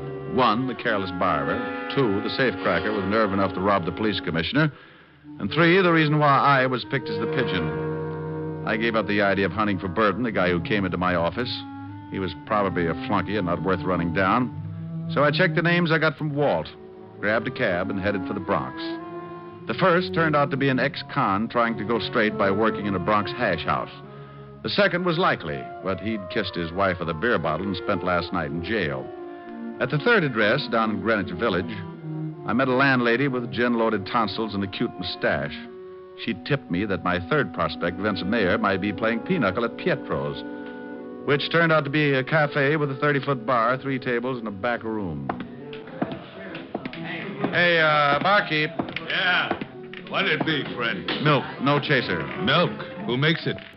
Oh, you mean like from cows? Never carried the stuff. Where can I find Vince Mayer? Why don't you ask me, handsome? Wow. Hello, baby. Now, do I look like a baby? No. My name's Jean. What do they call you? Take your pick. Call me Rick. Hey, you talk funny. But you're awful nice. Too nice to be hunting for Vince Mayer. He's a bad boy, Rick. Yeah. Well, I'm trying to be a hero. Where is he? In the back room. There. The guy with the light hair. But be careful. Thanks, baby. I'll buy you a palace. You can figure me for 80 mil, Joe, 20 clubs, 20 spades, and 40 pinochle. What? No diamonds? Hey. Well, look who's here.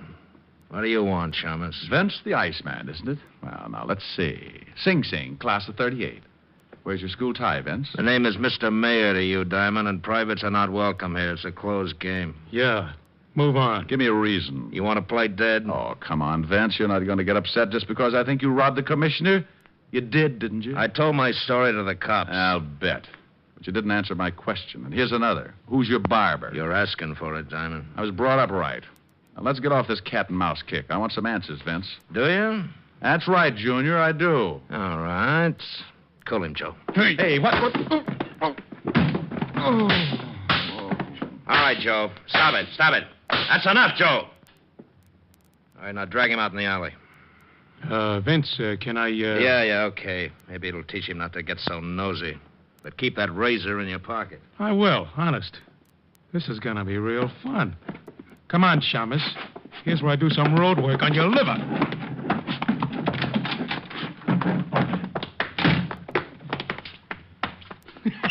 Here, Mr. Diamond. I only wish my brother could see you. When I came to, I was curled up around a round metal object I couldn't see, and I felt as if I was smothered in a mountain of cotton, and getting out of it was like trying to shovel sand with a pitchfork. I finally managed to move and wished I hadn't, for a company of Bengal lancers began target practice on my side. So I quit trying and lay still for a long moment. Then a voice came fizzing through the cotton at me. Hey, mister, are you alive? Not if I'm not. You're an angel, and this is a harp. Well, I'm sure no angel. And that's the garbage can. So I guess you're not dead. Matter for debate, Jeannie. Oh, help me up, will you? Sure. Here. Can you stand? Practically anything after this. Ooh. Hey, you're hurt pretty bad. Come on, lean on me. My place isn't far. I'll take you there so you can lie down. Best offer I've had today. Lead on, Angel.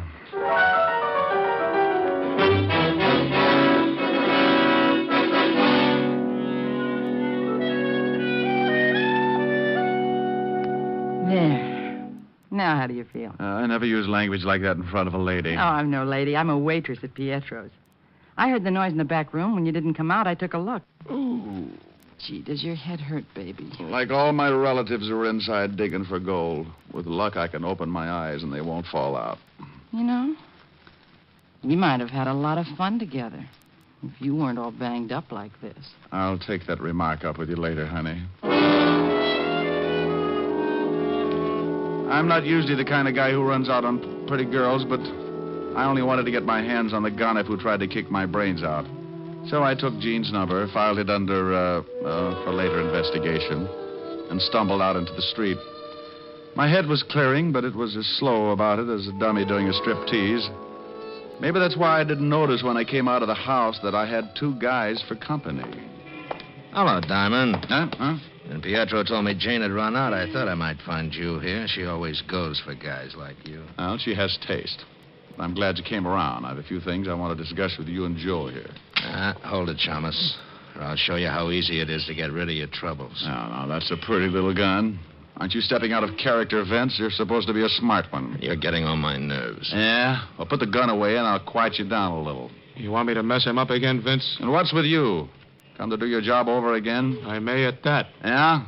Well, you got 32 teeth, Sonny. Want to try for none? Why, you... I got some questions I'd still like to have answered. Why was I picked as pigeon? Why me? You're getting a little too smart, Diamond. Now, listen. I know you got wise to Burton, so it figures that you still got the package. Now, I got no reasons to give you $10,000 worth of diamonds.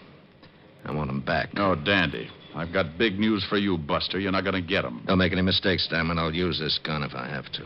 Go eat a tombstone. Joe. Yeah, how's your stomach ache? Wait a minute, Joe. Now, Diamond, look, you can have a choice. You bring the rocks to me at Pietro's in an hour and we'll forget the whole thing. Or don't. And I'll send Joe with a few friends to call on you. And for the last time.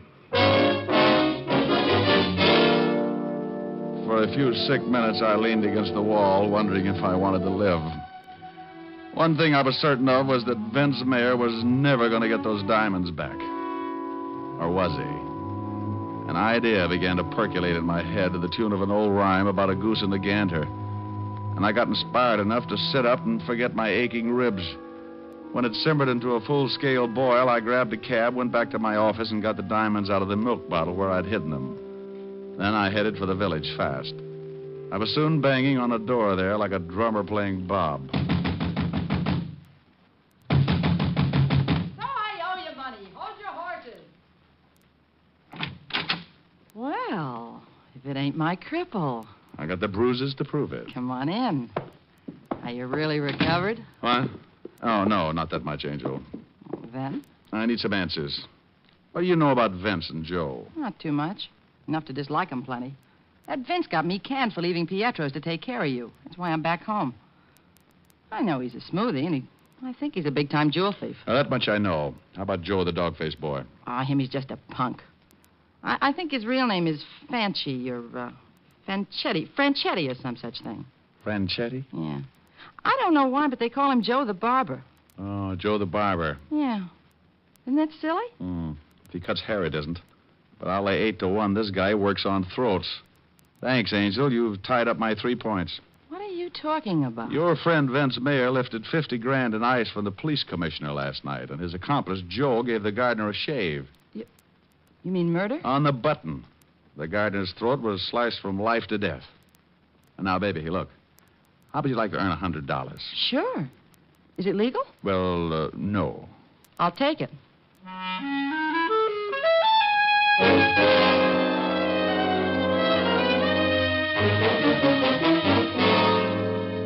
Now, where is he? Will you tell me? Where's Rick? I know where I'd like him to be. I'm worried, Otis. Seriously. Rick is in this thing up to his ears. You mean he was in on that job? Don't be stupid, Otis. Of course not. Rick's no crook.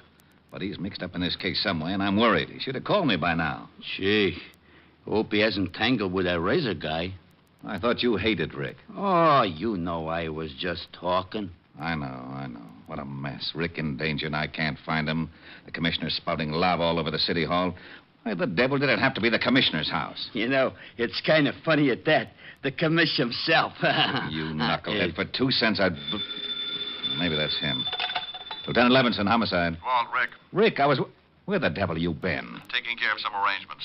Arrangements? Never mind, just listen. I was picked as a pigeon, and some of those diamonds were planted on me this morning. What? I've traced your hoods.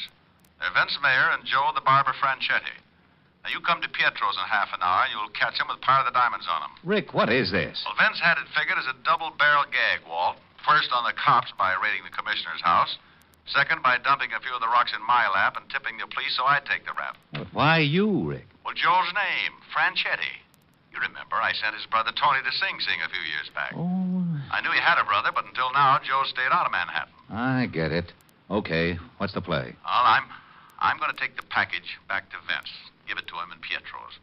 The girlfriend will be raising so much fuss, no one will notice me. Then as Vince and Joe leave, you nail him with the diamonds. And no alibi for having him. Right. You said half an hour? In front of Pietro's.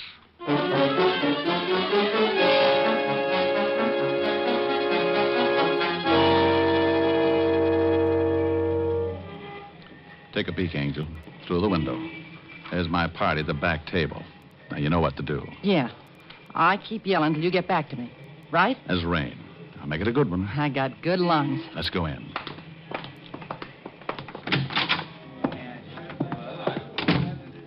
Okay, over to the bar. Luck, Rick. There he is now, Joe. I told you he'd show up. Hello, Diamond. You got something for me? That's right, Vince.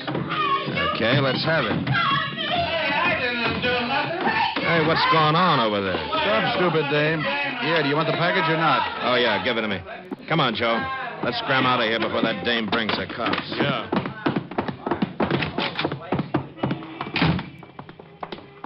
That's an easy way of getting back to 10 grand, ain't it, Vince? Shut up. Come on. Take it easy now. Okay.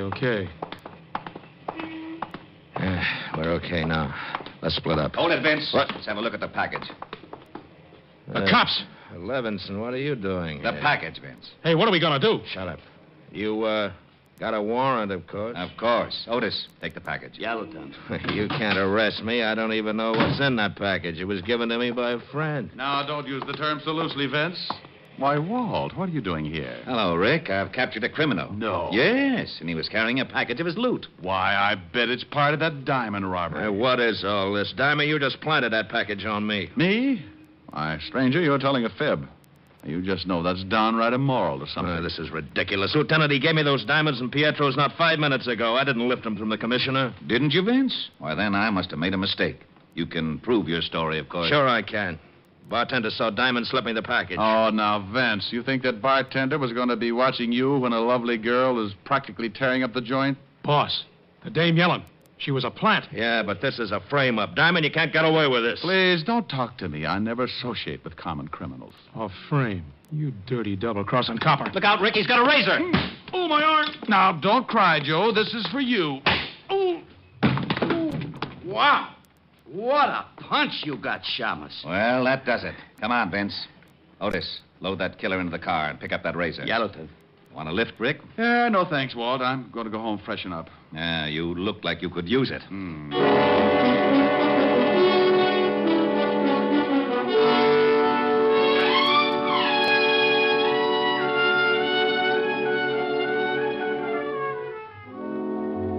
I left Walt and headed for my apartment, where I grabbed a stomach full of vitamins and planted myself under the hot shower.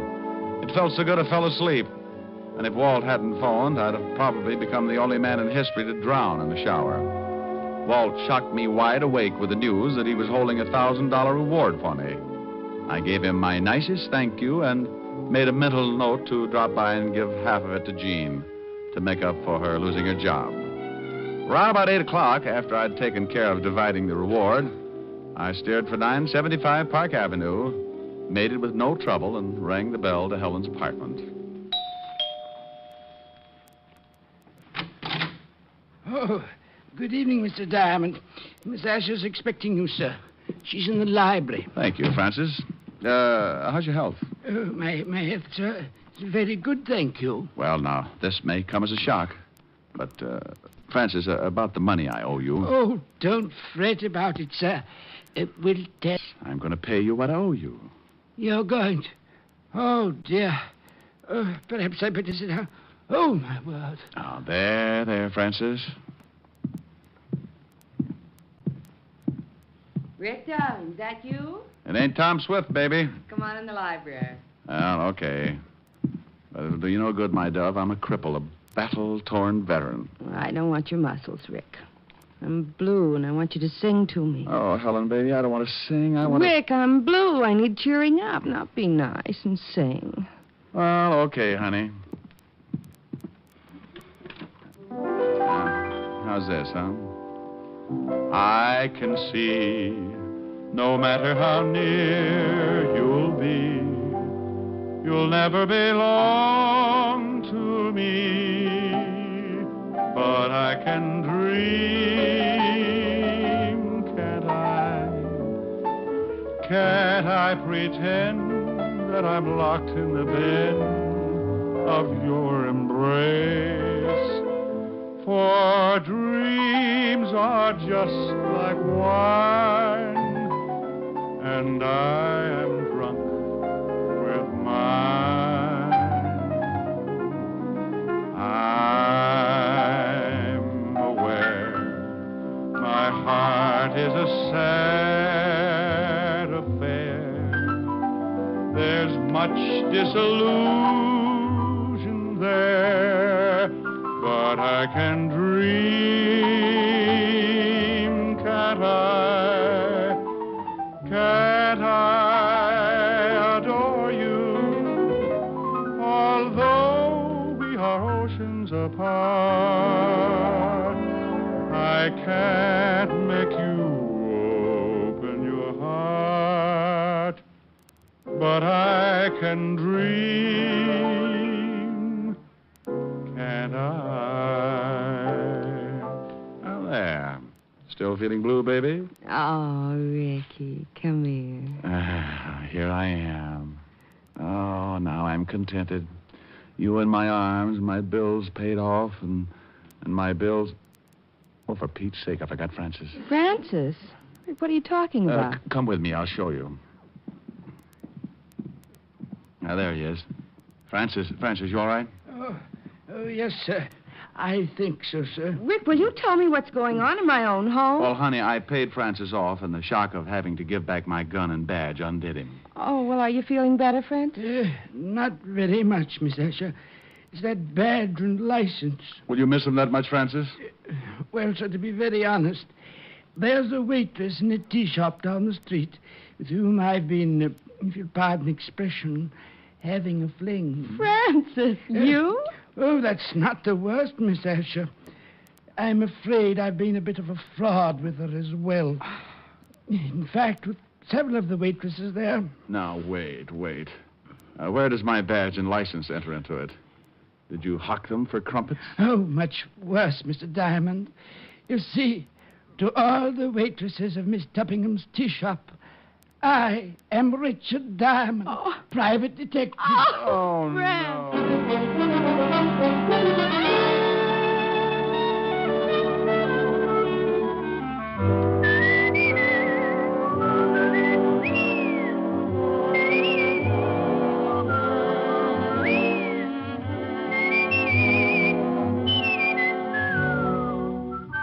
You have just heard Richard Diamond, Private Detective, starring Dick Powell. Helen was played by Virginia Gregg, Jean Tatum, William Conrad, Tal Avery, and Bob Carroll. Music was under the direction of Frank Worth. Tonight's story was written by Herb Purdom and edited and directed by Blake Edwards. See the Richard Diamond picture story in the December issue of Movie Stars Parade. Dick Powell soon will be seen in the screen version of the best-selling novel, Mrs. Mike. Now, this is Eddie King inviting you to be with us again at the same time next week when we will again bring you Dick Powell as Richard Diamond, Private Detective.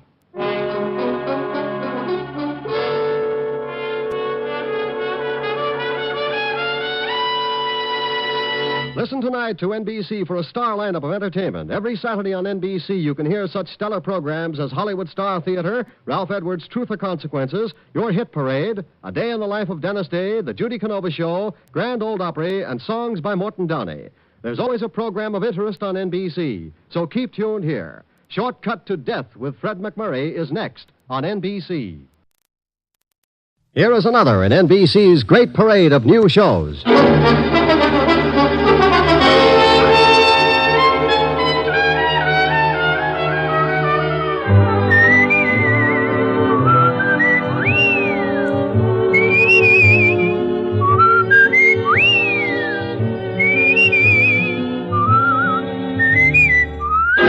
Now, Dick Powell as Richard Diamond, Private Detective.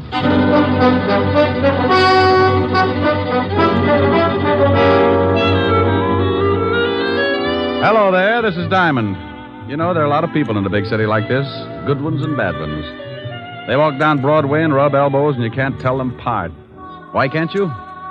Because a lot of them were poured out of the same mold, brought up in the middle of garbage cans and gang wars, weaned on the smell of slums and conditioned to the taste of dirt and a kick in the ribs. By the time they get old enough to raise their fist, they're given two choices, two ways to beat the gang wars and garbage cans. One guy picks himself up, shakes off the filth, and jumps over on the right side of the fence. The other guy picks himself up, too.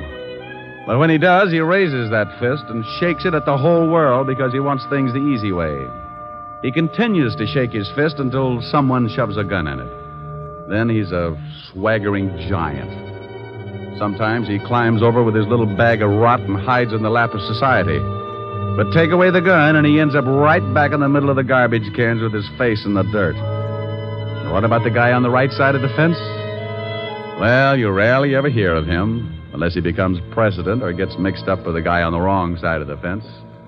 Like the case I bumped into a couple of days ago. It all started in Central Park.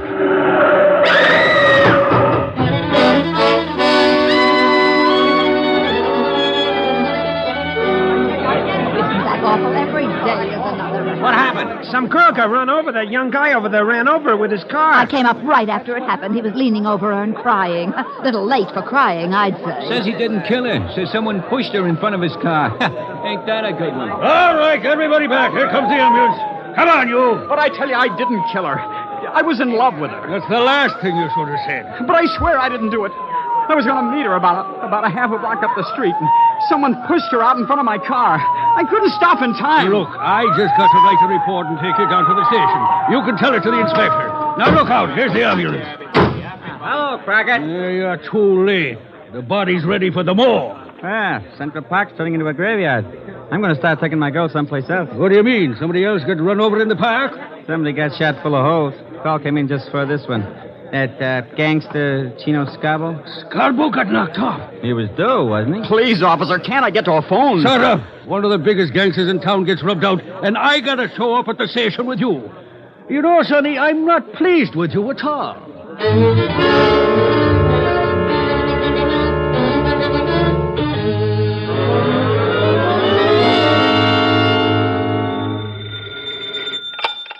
Diamond Detective Agency, corpses designed with you in mind. Rick, Oh, hello, Helen, baby. where do you get all those awful slogans? Ghost Rider. Ho, ho, ho. Get it? Rick, Wasn't a riot. no, Rick, was a bomb. Okay, maybe this will get a yuck. Oh, here's a beaut. Are you lonely? Join the Lonely Souls Club and find your perfect soulmate. All ages. Guarantee satisfaction and money refunded.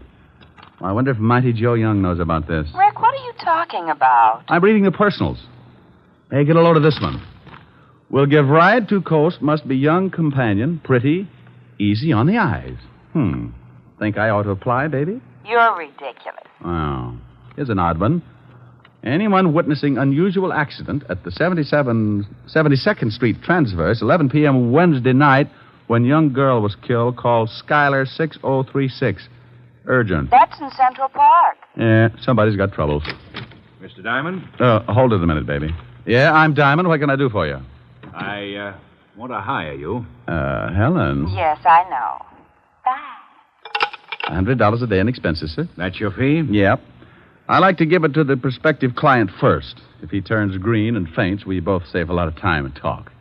How do you feel? About the fee? Fine. Well, what else is bothering you? My son is being held on a manslaughter charge. Well, if you killed somebody, that's a job for the police. But he didn't do it intentionally. The girl was shoved in front of his car. That's his story. Yes, it is. And I believe him. Who was the girl, and why do you think anyone would want to kill her? Her name was Jean Cooper. My son was in love with her. Why anyone would want to kill her, I really can't say. Uh-huh. Your name and your son's name, where he's being held. My name is Cook, Earl Cook. My son's name is Tom. He's at the 5th Precinct Police Station. Oh, wouldn't you know it? I beg your pardon? Forget it. What's your business, Mr. Cook? Politics. Where can I reach you? I live at 261 Riverside Drive. My phone is Skylar 6036. Hey, wait a minute. What's the matter? I don't know. That phone number's familiar. Where did your son run over this girl, Mr. Cook? The 72nd Street Transverse. 11 o'clock Wednesday night? Why, yes. How did you know? I read the papers. This your ad in the personal column? Yes, it is. You see, the police claim there were no witnesses, but I had hopes that there might have been someone who had seen the accident. Well, if anyone called you, let me know. Now, I'll take $100, Mr. Cook. That's a retainer in case I run into trouble and have to get buried in a hurry. I hate to strain my relatives. He wrote me out a check, and I closed the office and headed for the 5th Precinct Police Station. An automobile death isn't exactly up my alley, but if someone had pushed the girl out in front of the car, then it was murder. And that was a territory I knew my way around in. Well, good morning, Sergeant Otis. Oh, where did you come from, Shamus? Sugar and spice and everything nice. Huh? That's what little boys are made of. You're crazy. That's what little girls are made of. Why, Sergeant, you peeked. You want to see the lieutenant? I think that would be lovely. Go on.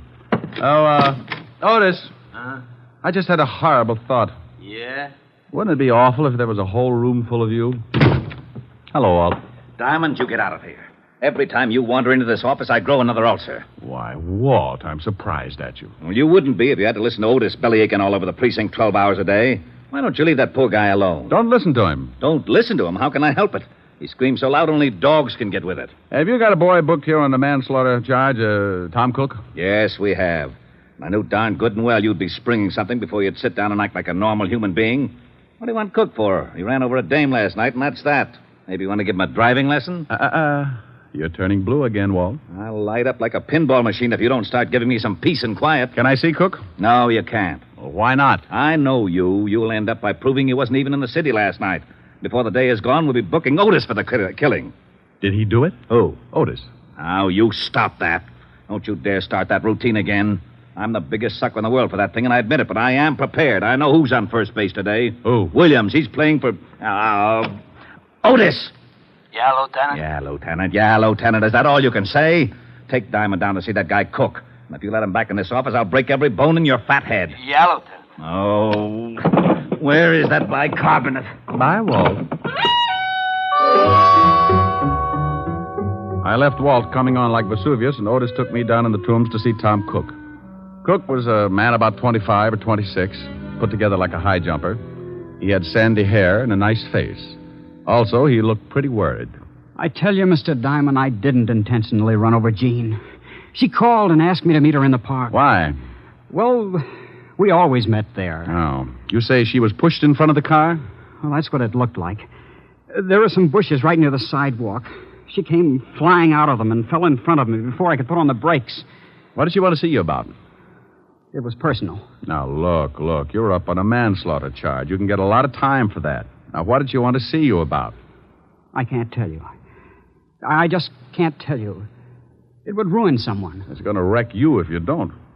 Then it'll have to. Okay. Did she have any enemies at all? Boyfriends, girlfriends, ex-husbands, jealous icemen? She had an ex-husband. When did she separate from him? About a year ago. Why? Do you think maybe Cooper was jealous? Is his name Cooper? Yes, John Cooper. Oh, live in town? Well, he was living at 498 West 81st Street, but that was a year ago. Okay. Tell me where your girl was living. 383 Madison Avenue, apartment 206. She was living under her married name, Cooper. Sure you don't want to tell me what she wanted to see you about? I can't, Mr. Diamond. Okay, but I hope the person you're protecting appreciates it. 5 years in Sing Sing is stretching loyalty a long way. This person's worth it. Otis, let me out of here. You locked me up with a Boy Scout.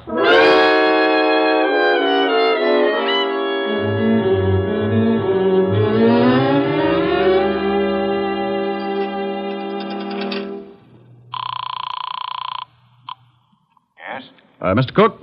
Yes? Who is this? This is Diamond. Diamond, I'm so glad you phoned. Oh? Remember my ad in the personal columns? Yes? Well, I just received a call from someone who claims he saw a man push a girl in front of my son's car. Oh. He said he was in a hurry, so he didn't wait around to see the rest. Can you imagine that? In too much of a hurry to stay round. No, I can't imagine it, unless he was running away from something, didn't want to be caught. Did he tell you anything else? No, I asked his name, but he hung up. Oh. Well, if you hear from him again, call Lieutenant Levinson of the 5th Precinct. And I'll call you later. All right, Mr. Diamond. But now I'm sure my son is innocent. Well, I hope I can come up with more than your confidence. I knew a guy who yelled frame all the way to the electric chair. They fried him like a lean pork chop. I left the phone booth and took off for John Cooper's apartment. I found the place and gave my rabbit's foot a pat on the hock. The little bunny was still with me because a John Cooper was listed on the mailboxes. I took the steps two at a time. Yeah, who is it? The name's Diamond. I don't want any. I'm selling a homicide, complete with samples. You better open up. Hey, what are you talking about? I'm talking about your ex-wife. She was killed last night. What? Mind if I come in? No, come on in. Jean dead. How did it happen? She was run over by a car. Oh, that's awful. Are you from the police? You got a gold star. Where were you at 11 o'clock Wednesday night? I was right here in my apartment. You can prove it? Well, I didn't leave. I don't guess I can prove it. I hope you don't think I ran over Jean. I know who ran over her. I'm trying to find out who aimed her.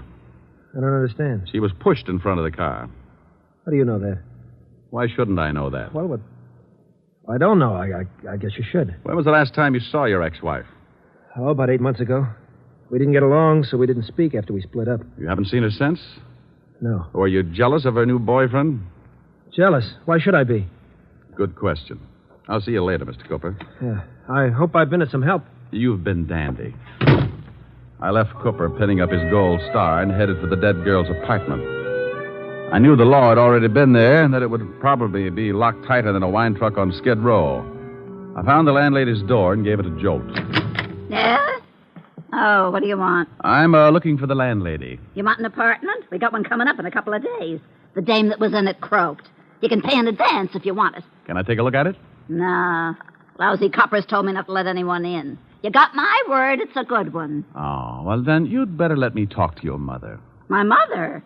My old lady's been dead for 20 years. She has? Aren't you a little young to be running an apartment all by yourself? Hey, Sonny. Yeah? How old do you think I am? Well, it's hard to tell. I'd say, about 28. Come on, I'll show you the apartment. But watch those steps. I think you could use some glasses. Right up here, handsome. Was the poor girl who died married? Used to be, but she got divorced. Here it is. There you are, honey. Go on in, take a look around. I'll go on back downstairs in case the law comes back. I'll have to stall him, I guess. Thanks, beautiful. Oh, that's all right, honey. When you're done, stop in at my place and I'll give you a drink of gin.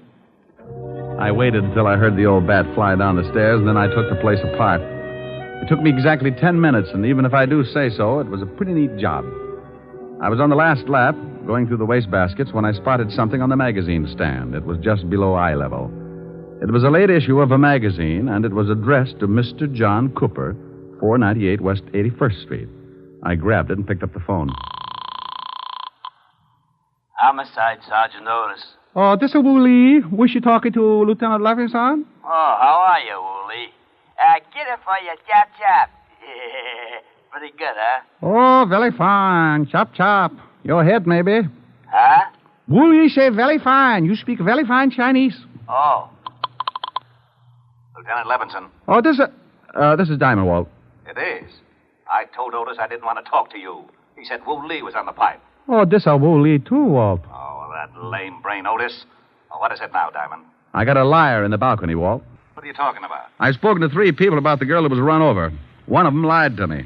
Now, I believe the kid's story. I think she was pushed. So she was pushed. I can't be bothered with that right now. I'm all tangled up in the Scarborough killing. We found the gun that did the job lying in the bushes in Central Park. Wait a minute. In Central Park? Yeah, we traced it to a pawn shop, and the pawnbroker identified one Louis Spiegel as the one that bought the gun. Walt, what time was Scarborough knocked off? Shots were heard about 5 minutes to 11. Hey, that's just about the same time that Cook ran over the girl. You are so right. And Scarborough got killed on the other side of the park. About 5 minutes to run to where the girl got run over. Now, what are you getting at? If you know something about this Scarborough killing, I Walt, want you... some guy called Tom Cook's father and said he saw the girl shoved in front of the car. He wouldn't tell his name because he said he'd get in trouble. Probably a crank. No one would duck out on a deliberate murder. Unless he just rubbed out New York's biggest gangster. Hey. Yeah. Have you got Louis Spiegel on tap? No, he's hiding out. Oh. Well, do me a favor. Check your files and see if you've got a record on a John Cooper. The dead girl's ex-husband? Yeah, then I'll call you back. I've got a guy who might show us where we can find Louis Spiegel and the guy who pushed the girl in front of the car. Killed 2 birds with one stone. It's quite a billiard shot, but give my little stool pigeon 2 bottles of fermented grape juice and he can run the table. I left the apartment and slipped by the landlady's door. I knew she was building a party because I could smell the 100 proof clear out in the hall. I ducked out on the street and headed for Skid Row in a place called the Parrot Club. When I went in, I spotted my man sitting in his usual spot at the bar. His name was Wilbur Truitt. Ah, greetings, Bucko. You have come just in the nick. Not having the necessary funds to purchase another bottle of strength, I asked yon bartender to put it on the cuff. Wilbur, Whereupon he handed me this can of rat poison. It turned out to be rather soothing in a toxic sort of way. Bucko, you know me. I do not wish to deprive the little rodents of their daily constitution, so I would much rather nurse on the succulent end of a bottle. Wilbur, I'm looking for someone. I have been looking for someone all my life, preferably a brewery owner. Bartender, bring me a bottle. Oh, noble sir, your overkindness doth wring tears from me. I do embrace your offer. Now, you don't wrap your hooks around this jug until I find out where Louis Spiegel is. That is indeed a difficult problem. Mr. Spiegel carried a rather large gun under his arm. Then if I sit here and gaze at that bottle for any great period, I shall become cotton-mouthed and surely choke to death. Mr. Louis Spiegel might be found in the freight yards, hiding in an old shack at the end of 50th Street now. Bucko, I'm rusting. Here you are, Wilbur, and thanks. Farewell. Lord knows when we shall meet again. I have faint, cold fear thrills through my veins. But no matter. I have never let a cork confuse me before. Bartender, a corkscrew, and bring the cat. I owe him a drink.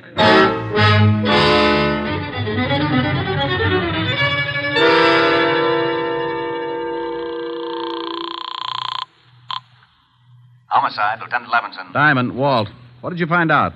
John Cooper has no record, Uh-oh. but George Kingsley has. Oh, alias? Yeah.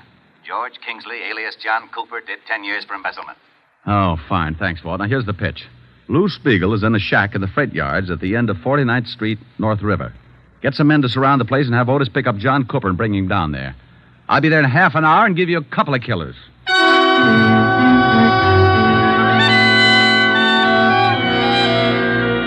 All I needed was a motive, so I hung up the phone and headed for the house of my client, Earl Cook. Oh, come in, Mr. Diamond. I'm very glad you've come. Mr. Cook, did you... I want to show you something. Here. What are they? Letters to my son. Blackmail letters. Oh? Where'd you find them? I was going through my son's things, trying to find something that might help uncover the motive for his accident. Mind if I take a look? Well, I can save you the trouble. They're about me. About you? Yes. I told you I'm in politics. Well, I am, and I'm a big power. When I began my rise, I was a young criminal lawyer. I had to accept a lot of cases that I might have turned down under different circumstances. I see. And the opposition tried everything to discredit me. Smear campaigns. Saying that I was getting acquittals for common thugs who were known to be guilty. And later, when I became a judge, they switched the campaign and said that the men I sentenced were innocent. Were they? Of course not. But in those letters to my son, the blackmailer said that he had definite proof that could ruin me. My son knew about my past, and when he started receiving the letters, he was afraid to confront me with the evidence, for fear I might have to admit my dishonesty. Have you talked with your son? I just left him. That's why he didn't tell you anything. He thought he was protecting me. His girl, Jean, found out who was sending him the letters, and, well, she was killed before she could tell him. Well, that fits. If the girl found out, then the blackmailer would not only have to know your son pretty well, but he'd also have to know her. You think you know who he is? See this magazine? Mm-hmm. Well, some of the pages are cut up.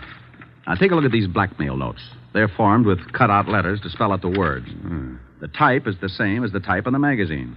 Where did you get that magazine? In the girl's apartment. Well, then she must have had something to do with it. She found the magazine, all right, but it wasn't hers. Look, Mr. Cook. Yes? Did you ever send a man to prison named Kingsley? Yes, I believe so. For embezzling. Thanks. Where are you going? I'll call you later. I've got a date at the freight yards.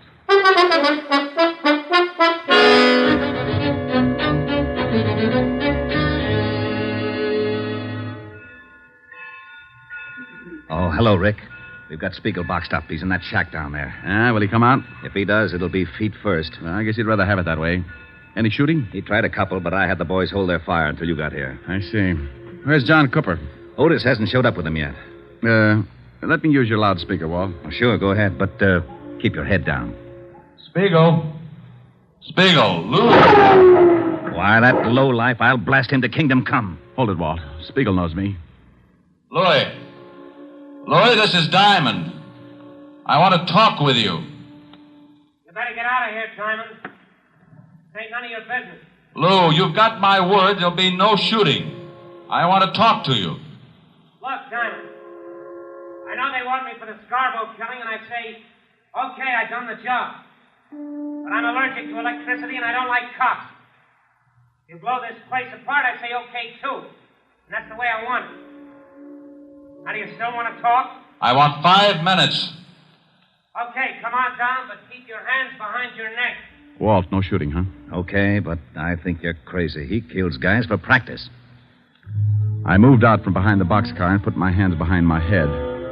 I started down toward the shack, and I could see Spiegel looking at me over the barrel of a .45. One bad move from any of the men stationed around the yards, and I was going to get dead quick. I walked up to the shack and went in. That's far enough, Diamond. You've got 5 minutes. It won't take that long, Lou. Keep your hands where they are. Oh, I thought you might want a cigarette. Oh. Yeah, as a matter of fact, I'm all out. Yeah. Keep the pack. Just one. I got a date. Yeah. Light? I can make it. 4 minutes, Diamond. Did you see a girl shoved in front of a car the night you knocked off Scarborough? Yeah. I called some guy and I told him about it. I read his ad in the personals, but I couldn't do anything about it. Yeah, because then the law would know you were in the park. Looks like it don't make much difference now. The kid who ran over the girl is in on a manslaughter rap. You'll get 5 or 10. That's tough. You got 3.5 minutes. Lou, did you get a good look at the man who gave the girl the shove? Sure, I'd remember him. Rick? What do they want? I'll see. With your hands up, you'll see. Sure. What is it, Walt? Otis has got Cooper. Lou, will you do me a favor? I don't know. I want you to tell me if the guy they've got up there is the one who pushed the girl. Sure. But I can't see him from here. I'll have him brought down. I hope you ain't up to something. I don't want to see no kid get sent up on a bum rap. But if you get funny, you get holes. Walt, how about us bring Cooper halfway down to the shack? He doesn't want to go. Then drag him. I've only got 2 minutes. They bringing him? Yeah, here he comes. Okay. Out that door. What are you doing? I'm doing you a favor. I'm tired of this shack, and I'm walking out with you in front of me. Okay. Don't get too far ahead. Rick, what's Spiegel up to? I don't know. Hold your fire. I'm surprised at you. Even if I identified this guy, it wouldn't hold water. I got a bad reputation. Hey, what's going on? Take it easy, Otis. You can't do this to me. What's this all about? That's the guy, Diamond. I don't know what you're talking about. Sure you do. I saw you push that dame in front of the car. You're crazy. Now, I don't like that. You got just 10 seconds to admit it. I won't admit anything. Then I shoot you. Hey, you can't. Shut up, Flatfoot. Stay out of this, Otis. I tell you, I won't admit anything. 5 seconds. Come on, Cooper. I found out all about your prison record. I know Cook sent you up and you wanted to get even. You found those letters Tom wrote to your ex-wife, so you started blackmailing him. And I know you lied when you said you hadn't seen your ex-wife. I found a magazine in her apartment with your address on it. Time's up. No. All right, I did it. You're too late. I'm on schedule. Oh, you idiot. Why did you shoot him? What's the difference? I kill people, he kills people. Besides, he wasn't polite. So long, Diamond. You got your favor. He's making a break. You'll never make it. Spiegel, in the name of the law, stop! For what?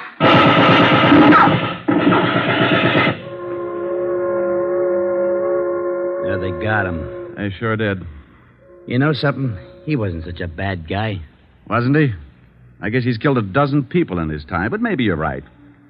Maybe he kissed them all goodbye before he pulled the trigger. Well, I got a right to an opinion. Yeah, and it scares me a little.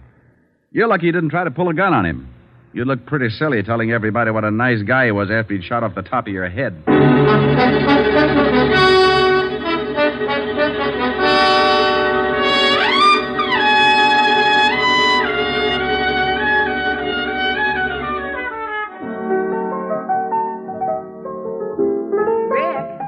How do you want it? Lots of lemon, honey. What's that you're playing?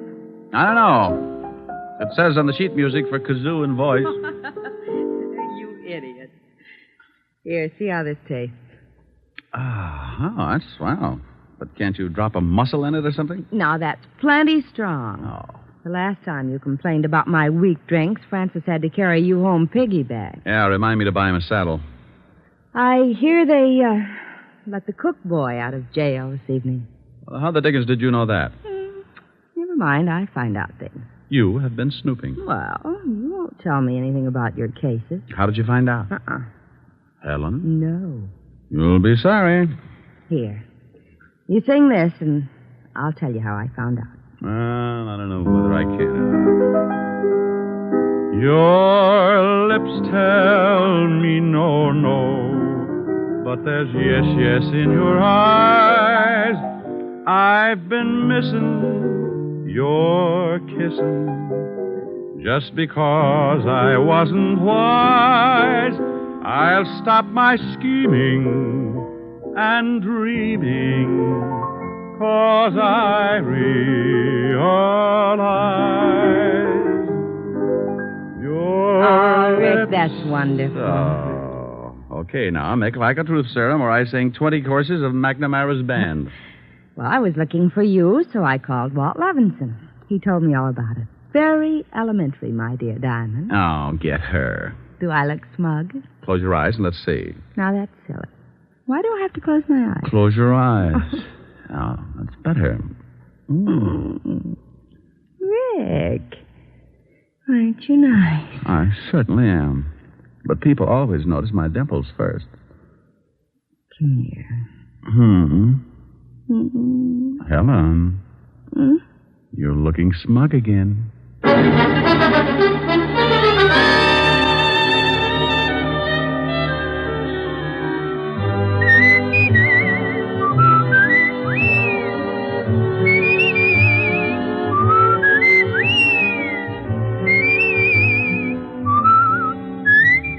You have just heard Richard Diamond, Private Detective, starring Dick Powell. Helen was played by Virginia Gregg, Lieutenant Levinson by Ed Begley. Also in our cast were Wilms Herbert, Eleanor Audley, William Johnstone, Sam Edwards, David Ellis, and Frank Lovejoy. Music was under the direction of Frank Worth. Richard Diamond is written by Blake Edwards and directed by Richard Sandville. And now, Dick Powell. Friends, I want to remind you of the wonderful group of programs NBC has on tap for tomorrow afternoon and evening. Shows like Hollywood Calling, Guy Lombardo, Four-Star Playhouse, The Ethel Merman Show, and the NBC Symphony. For the best in radio listening tomorrow and always, keep your dial tuned to your favorite NBC station. Dick Powell soon will be seen in the screen version of the best-selling novel, Mrs. Mike. Now, this is Eddie King inviting you to be with us again at the same time next week when we will again bring you Dick Powell as Richard Diamond, Private Detective.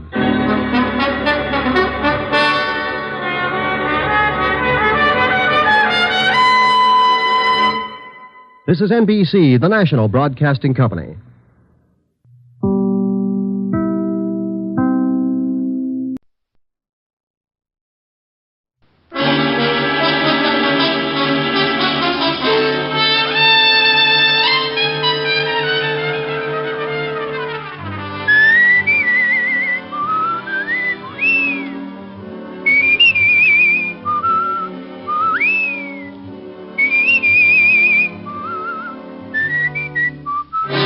The National Broadcasting Company presents Dick Powell as Richard Diamond, Private Detective.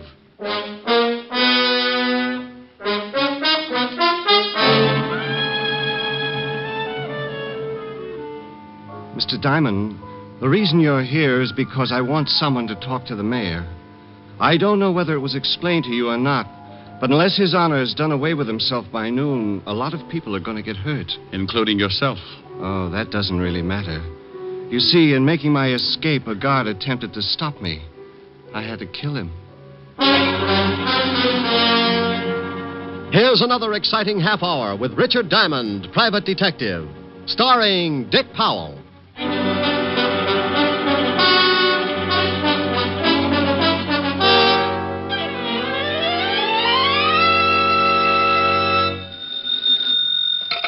Diamond Detective Agency, there's no corpse like an old corpse. Oh, Rick, that's awful.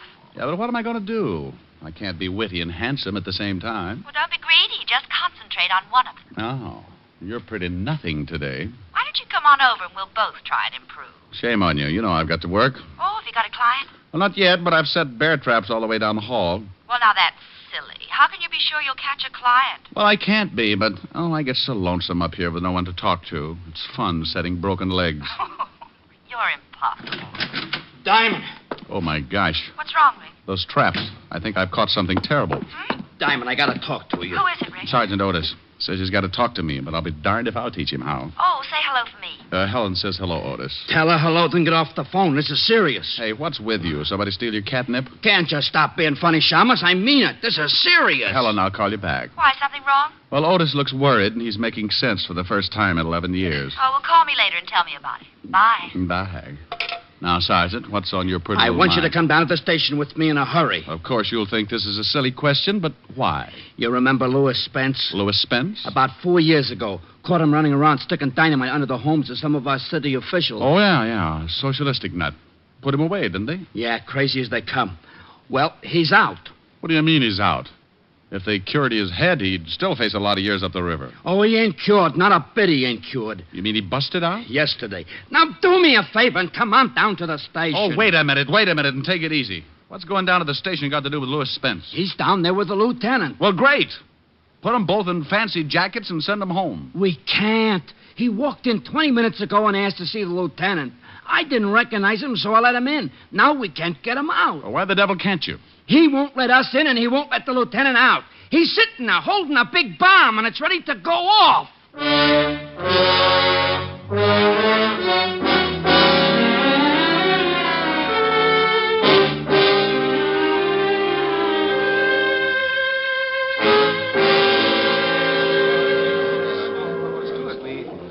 Well, it looks like a convention. Everyone's trying to think of something to Well, do. why is Spence doing this? What's he going to do? Just sit in there? You'll really get a boot out of this, Shamus. If the mayor don't jump off the top of the city hall by noon, Spence blows up the whole 5th precinct. What? That's right. Hey, Otis, get Diamond in there. It's 11 o'clock. Hello, Charlie. Hello, Rick. What do you mean, get me in there? Didn't you tell him, Otis? No, I ain't had time. Well, come on. Why me? What do you want me in there for? Spence wants someone Levinson can give direction to. He says no cop. Levinson buzzed out and told us to get hold of you. Okay. Wait a minute. Talk to the lieutenant on the intercom. Spence won't know who's walking through the door and maybe blow the whole joint up. Otis, you amaze me. Oh, I ain't so smart. It was Spence's idea. Come on.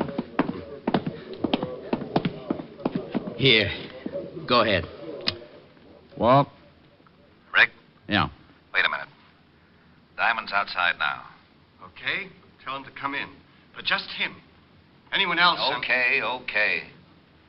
Rick, come on in, but no one else. All right. Otis, stick right here. I may want to talk to you. Sure. Diamond. Yeah? Nothing. You're so right. Hello, Rick. Walt? This is Mr. Lou Spence, Rick. Mm-hmm. How are you, Mr. Diamond? What's the matter, Spence? You want an early 4th of July? Rick. You think I'm kidding, Mr. Diamond? You think I'm not serious about this thing? Is that the bomb? Right here in my lap. He's got it rigged so it goes off the minute he relaxes his hand. You see, I thought maybe the police would want to take it away from me. If you shoot me, try to knock me out, well, it goes off. Then you won't mind if I take a look, huh? Rick, please. Stay right where you are. And I'll stay over here. Well, just as you say, Mr. Spence.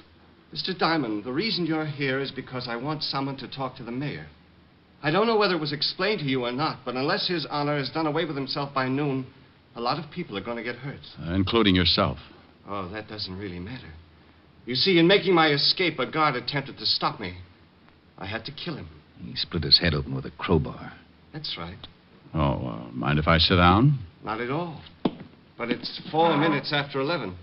I hope you don't plan on staying too long. Cigarette? No, thank you. You look like a pretty reasonable guy, Spence. Well, thank you. It's too bad Lieutenant Levinson didn't think so when they arrested me. Now I'm going to have to show him I'm not as insane as he thought I was. Oh, well, you'll have to excuse that, Spence. Walt thinks everybody's a little, well, you know, even me. That's very interesting. Oh, and with good reason. Ever take a look at his sergeant? Mr. Diamond, when the lieutenant arrested me, I was putting an explosive under the mayor's house. He stopped me in my first attempt to rid the community of a political Judas. But now, as you see, I have a second chance. You really think the mayor's going to jump off the city hall? He better. And by 12 o'clock.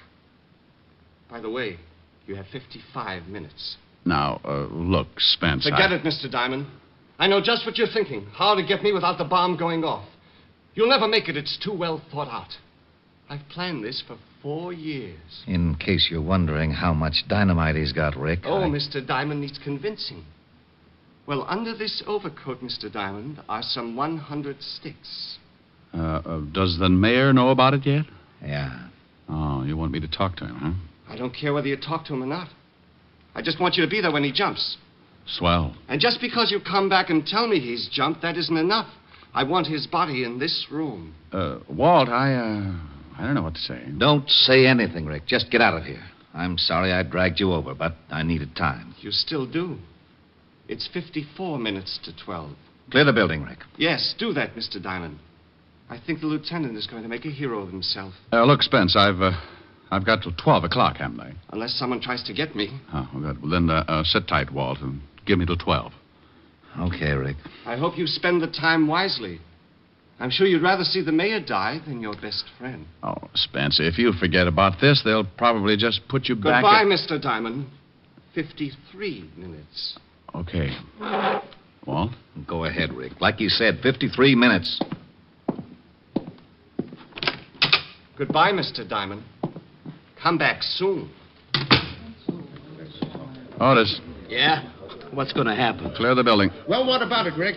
Lieutenant wants the building cleared. Okay, come on, you guys. Levinson says clear the building, so we clear the building. Good luck, Rick. Thanks, Charlie.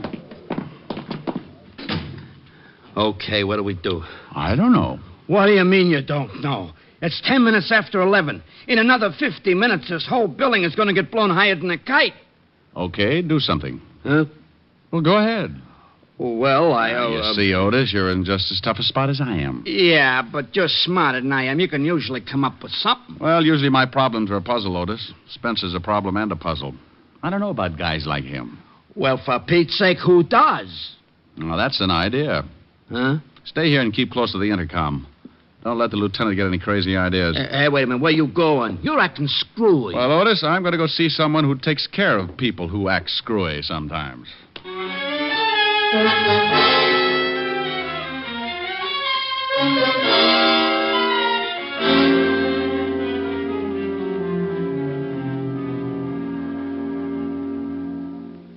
Well, that's the story, George. You're a psychiatrist. What do I do now? Well, we solved your problem with that little blonde dancer in Flatbush. Maybe we can do something about this. Of course, she didn't have 100 sticks of dynamite. Oh, she didn't, huh? What do you think I talked about for 6 weeks on that couch over there? Look, George, this isn't anything like that. This is a real mess. Now, Rick, take it easy. It's only a mess because you're used to working with something that has a pattern. Maybe not at first, but you know there's one there and you set out and find it. But with Spence, you feel there's no pattern. Oh, there's a pattern, George. Just wait for 38 minutes, then duck.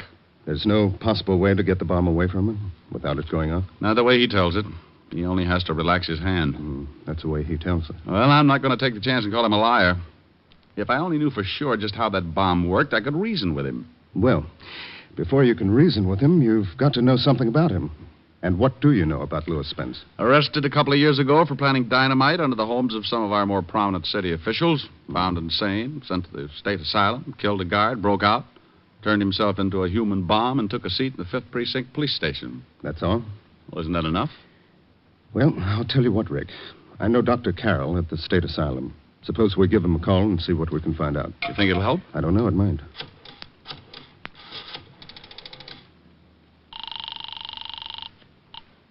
Long distance. Operator, this is an emergency. This is Dr. George Thacker, and I want to speak to Dr. Robert Carroll at the state asylum immediately. What was the name again? Dr. Robert Carroll. One moment, please. It'll be a minute, Rick. What time is it? 25 after. You got another phone here, George? Yes, I've got several lines in the other office. Good, I'll make a call. Let me know when you get Dr. Carroll on the line. Operator, would you please hurry? I hate the use of the expression, but this is a matter of life and death.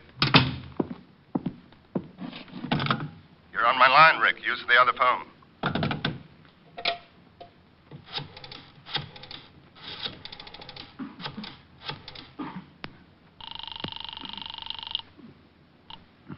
Yeah? Otis? Yeah. Where the devil are you? It's almost 11:30. You talked to the lieutenant since I left? Yeah, once. He wanted me to get out of the building. Now, you just stay put until I get there. I don't want Walt to try anything stupid. Yeah, well, I want to know what you're doing. I'm trying to get an idea, Otis. Just one little idea. Trying to get an idea. I suppose you've been spending the last 20 minutes sitting in Central Park waiting for one to come to you. Rick, come in here and pick up the other phone. I've got Dr. Carroll on the line. Bye, Otis. I've explained the situation to him. I won't interrupt unless I think it's necessary. Fine. Hello, Dr. Carroll? Mr. Diamond? That's right. Now, Doctor, I really don't know what good this is going to do, but tell me everything you know about Louis Spence and as fast as possible. Well, first of all, he's an aggressive paranoic with homicidal tendencies. Mm-hmm. He feels persecuted by society, or rather by those who help to govern society. Why does he feel this way? He believes in a great many things, all of which he thinks himself capable of achieving. Paranoiacs are frustrated to a point where they perhaps imagine themselves as capable artists or great scholars, such as in the case of Louis Spence, society being his Judas goat. Pardon me for interrupting, Bob, but don't you think Spence is capable of doing this sort of thing? Oh, absolutely, George. You see, he's doing this whole thing purely because he enjoys the agony of it, but he's nonetheless ashamed. But what about the mayor jumping off the city hall, Doctor? Just to be ridiculous for the moment. What if His Honor did jump? Would Spence then give up the bomb? I doubt it. If the mayor jumped, it would give Spence a certain amount of satisfaction. But I still think he'd set the bomb off as a climax to his own cleverness and persecution. Pardon again, Bob. Any usual therapy that you used on Spence? Yes, as a matter of fact. Spence, as I've said, imagined himself a great talent. And he seemed to lean particularly toward the more artistic accomplishments, such as painting and music. In his quieter moments, we saw that he had a radio. How does this music affect him, Bob? He allows it to lull him into a sense of security. Sometimes even believes he's written it. You see, Mr. Diamond, he believes that his environment is against him, that it is trying to debase, degrade, and persecute him. He fights off any acts of moral turpitude by becoming the thing he imagined. Oh, I hate to break it up, boys, but it's 25 minutes to 12. I've got to leave. Thank you, Doctor. I hope I've been some help. Well, you've given me an idea anyway. Goodbye.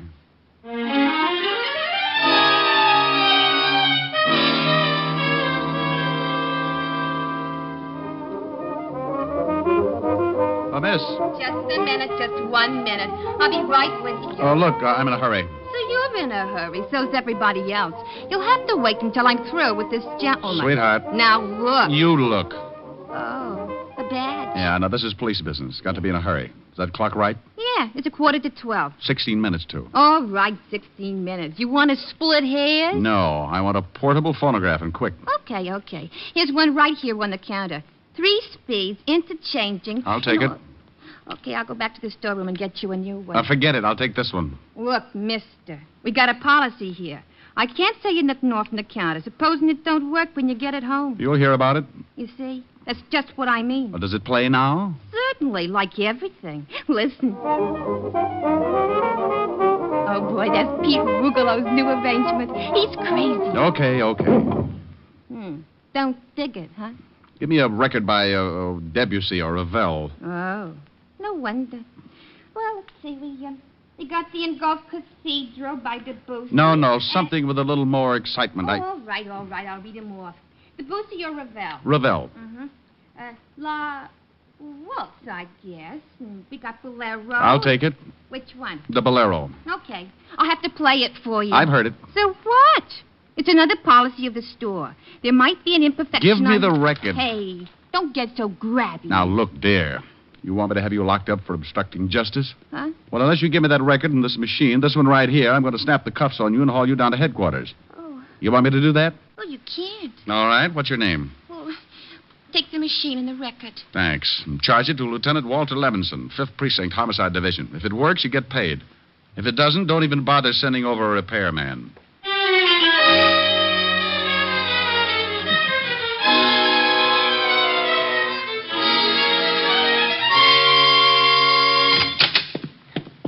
Diamond, oh, my gosh. Do you know what time it is? What, exactly? Exactly 6 minutes, too. What the devil you got there? A photograph. A phonograph? You talked to Walt since I left? No. Now, what's the idea with a phonograph? Hunch, Otis. Maybe we can save this whole mess. Well, for Pete's sake, can I help? Sure you can, Otis. Now, take this machine in the other room and play this record. You know how it works? Well, I can find out. You got less than 5 minutes to find out, so make it good. I don't want to hear anything until you're ready to let it play all the way through. Okay. Diamond. Yeah. Go on. Whatever you're going to do, if I louse it up, I louse up everything, huh? You won't louse it up, Otis. Oh, I'm so stupid. But I'll try. Otis. Yeah? You don't have to wind it. Just plug it in. Oh, yeah. I heard about them kind. All right, then get going. Okay. Yeah? Walt, it's Diamond. What's up? Careful, Lieutenant. Oh, I'm getting sick of this. Walt. Yeah? Relax. I want to come in. How about it, Spence? By all means. Have Mr. Diamond come in. All right, Rick.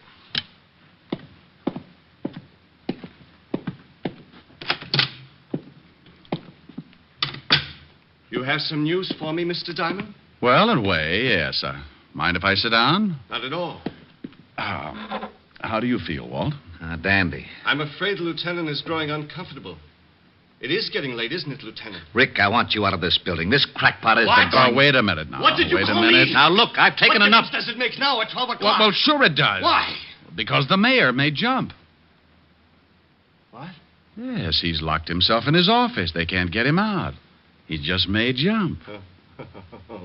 Really, Mr. Diamond?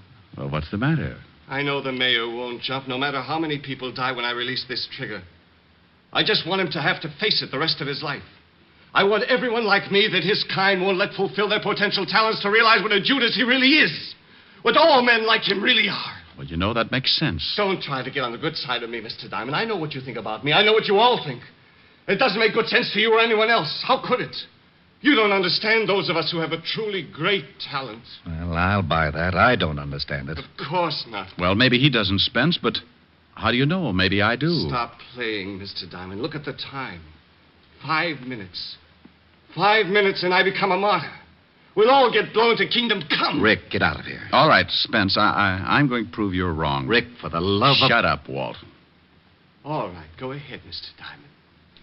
What are you going to prove? I'm going to prove that I know more about you than you think. Of course you know a lot about me. Criminals have records. Oh, I don't mean that. I mean more about yourself. What you think, your talents. What do I think, Mr. Diamond? You fool. How could you know what I think? Because a talent like yours is easy to spot.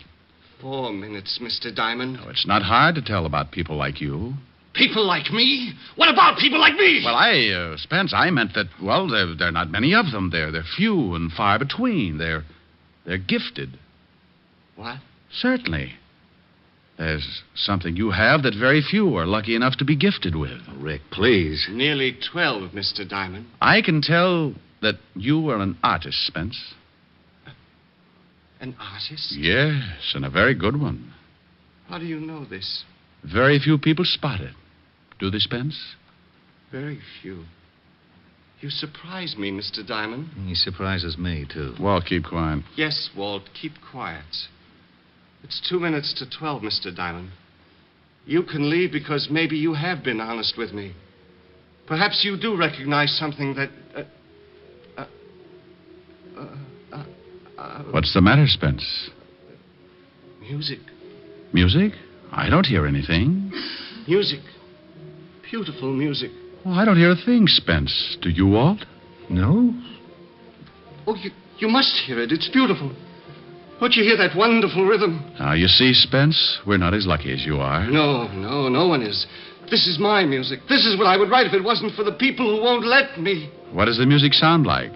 Oh, poet's words. The power and strength of death. It makes you imagine things, doesn't it? Yes, oh, yes.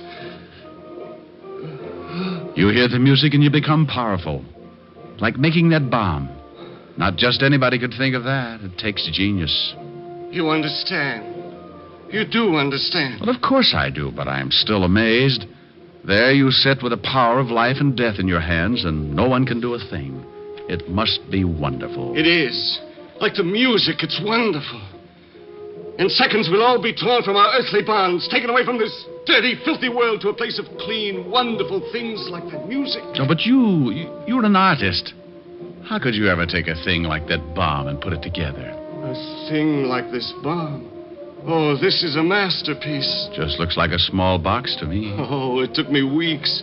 Just a small box. Oh, no, you see, if my finger relaxes... Yeah, I know about that. But this took genius. It's not just relaxing my finger. It's how I put it together so as to get the required result. It's like the hammer action on a gun, but it's reversed. Well, I'll be darned. You mean when you release your finger, that makes the hammer fall? I can see you appreciate things of genius. I wish you could hear the music, too, Mr. Diamond. You'd really appreciate that. It's so wonderful. Well, tell me more about the bomb. When you release your finger and the hammer falls, what does it hit? Well, that's a simple part. I'm surprised at you. I just wanted to hear you tell me. After all, you invented it. Yes. It strikes a cap. It's that simple. Simplicity can be beautiful. Don't you agree? Absolutely. Listen to that music. It builds and builds. Tell me, Spence, what would happen if something got in the way of the hammer? I mean, between the hammer and the cap. Nothing can. There's nothing big enough in the box that the hammer wouldn't tear right through. Simplicity, Mr. Diamond. I'd sure like to take a look at it. Of course. There's nothing you can do. So by all means, look. Well, you've got glass over the end of the box. That's right. See my finger on the trigger? If I release it, that hammer falls and strikes that cap. Why the glass? So I could look in when I set it and see that everything was all right. Oh, that's very clever. That music is getting so big, I can't think. What time is it? Plenty of time, Spence. Yes. When the music finishes. It's nearly done now. What? I thought you said you couldn't hear it. It's a phonograph from the other room, Spence. What? Tell me, Spence, what happens if I jam my hand through that glass between the hammer and the cap? What? That music! That music! Grab him, Walt, grab him. Let me go!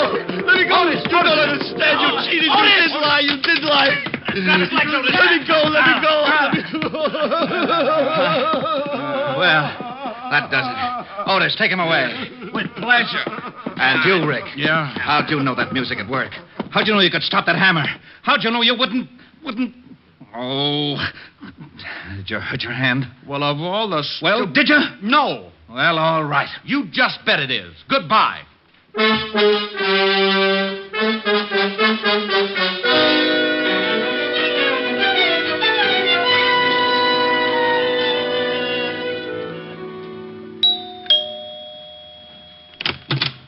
Hi. Rick, what are you doing here? Well, now, that's nice.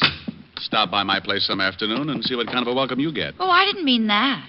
I meant, what are you doing here so early? Well, things were getting boring. I thought I might come over and beat you up or something. Oh, now, isn't that sweet? Oh, Rick, what in the world have you... Oh, the hand? Oh, it's nothing. I know, Red Heart, but what did you do to it? Well, I kind of hurt it. Yes, I can see that, but how? Playing the piano. Oh, how could you hurt your hand playing the piano? Well, you know how I live my songs. Mm-hmm. Well, truthfully, I was singing The Brother of the Wild Goose, and I got to that part about a wandering foot or a heart at rest, and while I was trying to make up my mind, my heart was resting, but my foot wandered up on the keyboard and stepped on my hand. And stepped on your hand. That's exactly what happened, yeah. Well, I think you've got that bandage on just so you won't have to sing anything. Honey, have you ever seen me not want to sing? Well, sometimes it's a struggle. I don't even know whether I can play or not. Well, why don't you find out?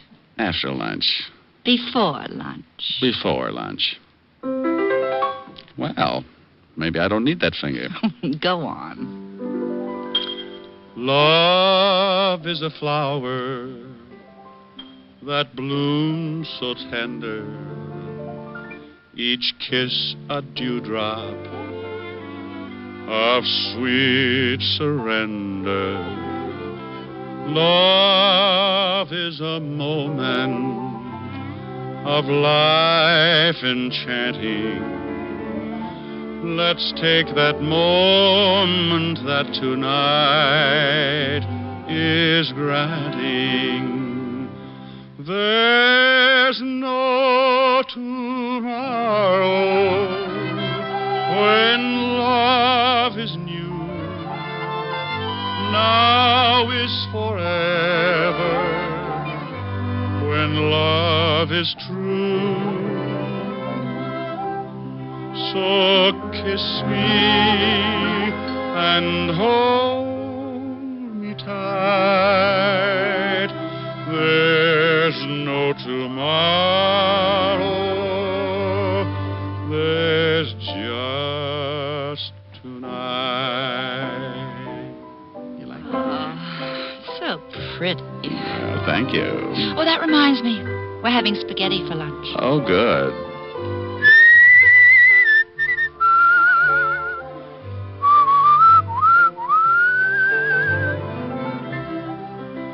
So kiss me and hold me tight. tight. There's no tomorrow. There's just tonight.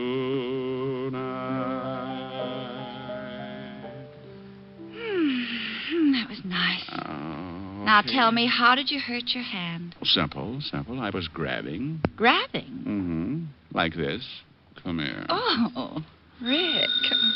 Oh, of all times. Hello? Hello? Walt? Yeah, I just thought I'd call and... Oh, you did you? Well, you sure picked a nifty time to do it.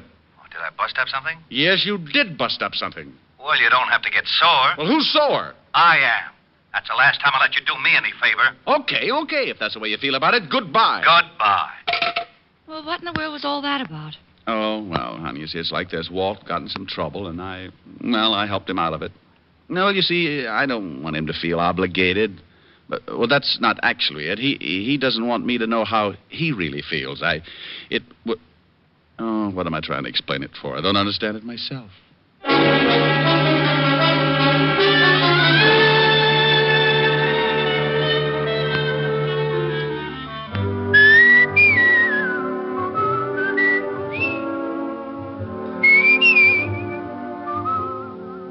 You have just heard Richard Diamond, Private Detective, starring Dick Powell. Ed Begley played Lieutenant Walt Levinson. Also in the cast were Wilms Herbert, Francis Robinson, Stanley Waxman, Cynthia Corley, and Paul DeBob.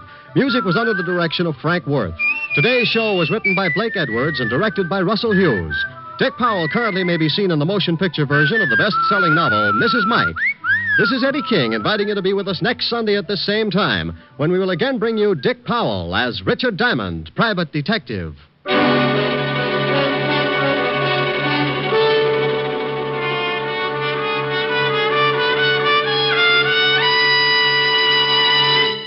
There's more great listening in store for you today on NBC. You'll hear the hilarious Phil Harris and Alice Faye show. And this evening on Theater Guild on the Air, Gertrude Lawrence and MacDonald Carey will star in Lady in the Dark. Next, hear guest star Deborah Alden on The Harvest of Stars on NBC.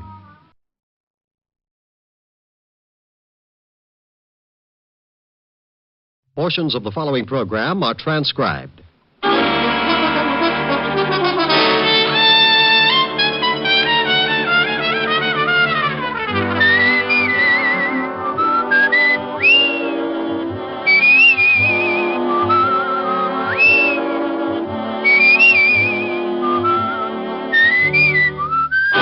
Here's Dick Powell as Richard Diamond, Private Detective.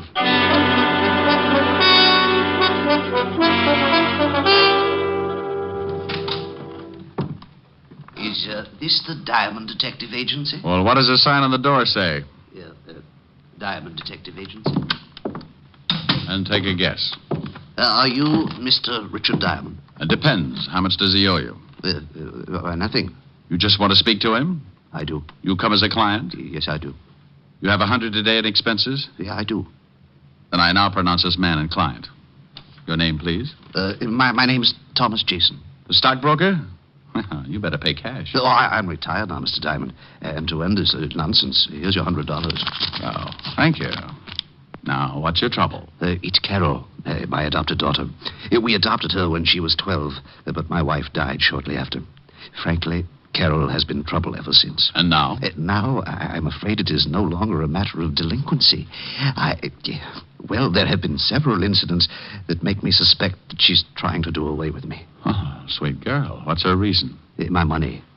In my will, she is my only heir. Why not change the will? I said I suspected her, but I'm not certain, Mr. Diamond. And you understand, it would be terrible to disinherit her. If I am wrong about my suspicions, I simply must be sure before I change my will. She have any idea of your suspicion? Yes. This morning I did speak to her. They mentioned the possibility of cutting her from my will. She flew into a rage, made several terrible threats. Oh, what do you want me to do? Well, sir, I want you to... Oh, excuse me. Diamond Detective Agency, we have the only corpse with the lie-down design. Oh, Rick. Why don't you answer the phone right? Okay, Helen, baby. Diamond Detective Agency, Mr. Richard Diamond speaking. What? See, it throws you. Mr. Diamond. Honey, I'll see you tonight. I got a client. She? He. Good. Aye. You were saying, Mr. Jason, before I was so nicely interrupted. Yes, I want you to either prove my fears to be true or groundless. If I am right, I will change my will, of course. Where do I start? Come to my house at 3 this afternoon. Here's the address. I'll introduce you to my stepdaughter, Carol, as a business acquaintance. After you've met and talked with her, I'll give you what details I have about her threats and actions. Okay, Mr. Jason, I'll be at your place at 3 this afternoon. Good day, Mr. Diamond.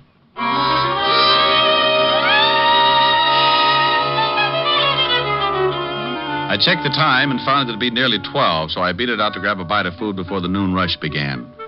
Cafes in downtown Manhattan at lunchtime can only be compared to a can of sardines after all their relatives move in. When I had downed my daily bread, I went back to the office, did a little washing, and found myself with still time to kill. So being interested in my new client's problems and always liking a clear view of a new case, I dropped in at the 5th Precinct to see what Lieutenant Levinson had on the Jason family. When I walked into the squad room, I found Sergeant Otis tilted back in his chair with his number 14s crossed on the desk in front of him. From the sounds he was making, he was either sleeping or gargling with molasses.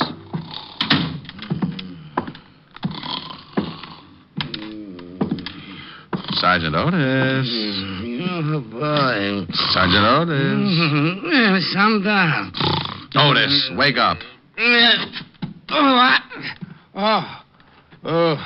It's you, Shams. Patrol Leader Diamond with his stout-hearted brownies who were shocked by your dreams.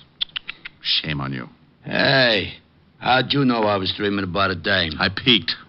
You know, I think I'll tell the lieutenant that you were sleeping on the job. Well, no, please don't do that, Shamus. You'll start me pounding the beat again. Please don't tell him. Well, maybe I'll let you off the hook, but only if you tell Walt we're pals. That might stop him from giving me the devil about ribbing you. Pals? You mean friends? Buddies. Oh, no, I couldn't stand it. Hello, Walt. Okay, so where's the body? No body. You lost one? Now you stop that. Well, get you. All mad because I can't find a body for you. Oh, please, Rick. What do you want? I just wanted any dope you might have on the Thomas Jason family.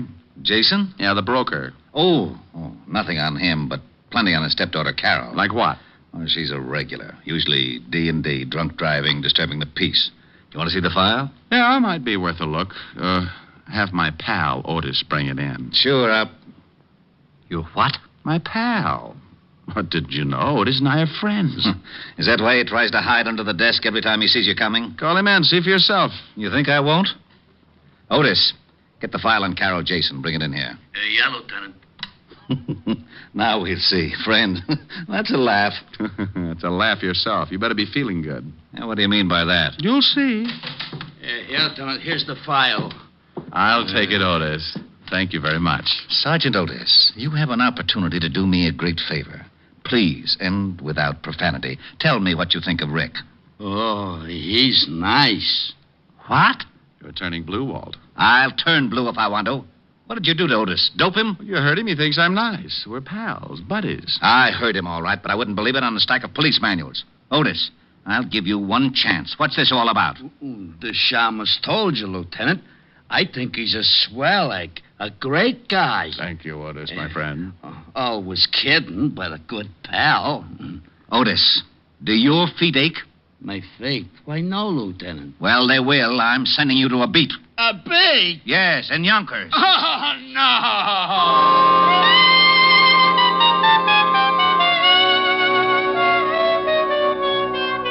I went through the file on Carol Jason and found out Walt hadn't been kidding. She'd been picked up for everything from kicking dogs to slugging her boyfriend with a champagne bottle. Real nice girl. I left Walt trying to third-degree the truth out of Otis and headed for what I hoped would be a nice, easy case. In a few minutes, I was in front of my client, Jason's house on East 66th Street. It turned out to be a modest little shack of some 30 rooms with a brownstone cover. I was ushered in to wait in the library for Thomas Jason, but I got a surprise. Mr. Diamond? Well, now, I'll bet you're Carol. Your stepfather's told me so much about you. You're a friend of my stepfather's? Well, you might say we have things in common. Where is he? I'm afraid you can't see him, Mr. Diamond. You see, he's become quite ill. Oh, ill so quickly? I talked to him a few hours ago. He's about as sickly as Paul Bunyan. Mr. Diamond, will you please leave? Not until you tell me what happened to Jason, where he is, and why I can't see him. Get out. Do you hear me? Get out. Oh, put a cork in it, honey. Your father suspected trouble. Apparently it came quicker than he thought. Me, I want to know all your little secrets. Just who are you? Policeman? Private policeman, dear. Your father hired me this morning. Well, I'm firing you this afternoon. Father's ill, and I will not allow him to be disturbed. He paid me for a day's work. Tomorrow you can fire me. Is he here? No. Now will you get out, or do I call the real police? No, maybe you'd better, dear. There's a smell around here that isn't a room full of roses. All right. If it's going to save trouble, I will tell you this much. Father had a serious mental condition. This afternoon, a couple of hours ago, he had an attack. And I was forced to have him taken to a place where he could be treated properly. With what? Embalming fluid? Why, you insulting. Where was he taken? Who's the doctor? I think I've answered all the questions I need to, Mr. Diamond. My actions are entirely legal. If you persist in your insinuations, I shall see that your license is revoked and that you are charged with defamation of character. Oh, get you. You've been reading up on the law, and I'll bet I know why.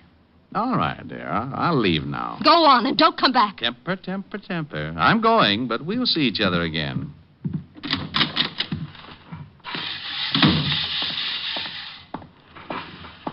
Hello, Pop. Got a minute? I reckon so, mister. What's on your mind? Oh, questions. Like how long you been out here mowing the lawn? Most of the day. Why? Did you, see Mr. Jason leave? Oh, sure. Left in an ambulance, he did. He was wearing a funny white coat with the arms tied in back. My fashion certainly changed. You didn't notice any name on the ambulance, did you? Well, as a matter of fact, I did, mister. Oh, my, it was a silly name. About the silliest I've ever heard of. Oh, the name, Pop. What was it? Oh, don't be in such a dang rush. It was Home Sweet Home Rest Home. Oh, no. Ain't that silly? I don't think my client agrees with you. If he was taken there for a rest, it may be a permanent one.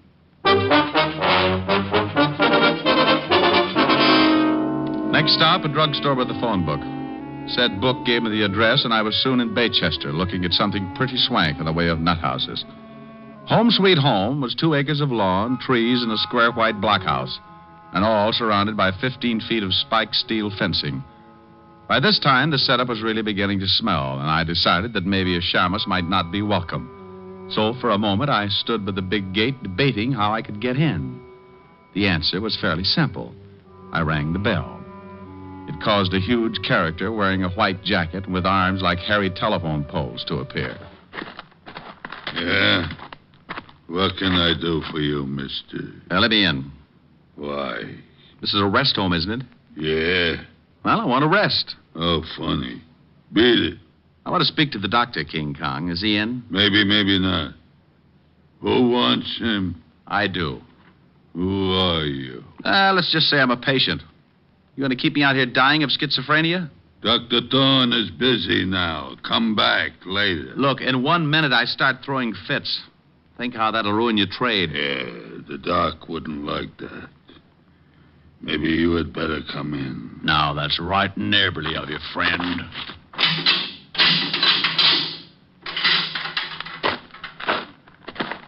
Wow. Nice place. For nuts? Please. I'm a patient, remember? So, if you're a nut, I should care. If you ain't, why should you? Now, that's a homely bit of philosophy. Tell me, what do you do here? Break skulls? I don't think I like you. And I'm a nurse. What a shock this will be to Dr. Kildare.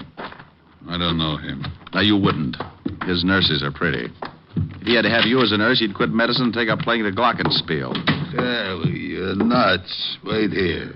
I get the doctor. Yes, nurse. Dr. Thorne, you got a patient, I think. All right, Brazo. I am Dr. Thorne, sir. What can I do for you? He's nuts, Doc. Be quiet, Brazo. Oh, he's right, Doc. I'm nuttier than a squirrel's hideout. Well, I'm afraid I can be of no assistance, Mr. Promise you won't tell? Did I promise? I am Sherlock Holmes. What? H-O-L. I can spell. I'm afraid you've come to the wrong place, Mr. Holmes. This is a private sanitarium, and certain procedures must be followed. I have money, I can pay, and I want to stay here. But, Mr. Holmes, you must be examined by a doctor and committed by a relative. You're a doctor. Examine me. But your relative. You can't commit yourself. Why not? I demand my rights. Oh, this is preposterous. This is not a hotel. You can't just come in and register. tell me, who's your doctor? Where is your home? Well, look. Tell you what. You let me stay here for the day, and I'll tell you who my doctor is. And if you don't let me stay, I'll tell everyone what a bad place you have. You said something about having money. Just how much money? I've got a mattress full. Can I stay? Perhaps it can be arranged. Though, of course, I must examine you. Of course. And there will be a certain fee, you understand? I'm beginning to. Tell me, Mr. H-O-L... Stop! You certainly are most annoying. Tell me, why do you want to stay here anyway? Well, I've got to stop the plot. The plot? You know about that? Sure. You plan to rub out Fearless Fosdick, but I'm not going to let you. Oh, I see. Tell me, do you have any dreams? Well, of course. I have dreams about eating ice cream cones, and oh, what a mess they are. What's so messy about eating an ice cream cone? My mouth is always filled with BBs. BBs? For my air rifle, stupid. How else could I stand off the Indians? Well, what Indians? Well, the Indians who want to steal my ice cream cones. Now, why would Indians want your ice cream cones? Oh, they're mad about pistachio. You are crazy, aren't you? Brazo, take Mr. H-O-L. Oh, never mind. Take him to observation room B, Brazo. I don't have time for the examination now. Wait, can't I be with the other patients? I get lonely. Later. Come on, Sherlock. This way.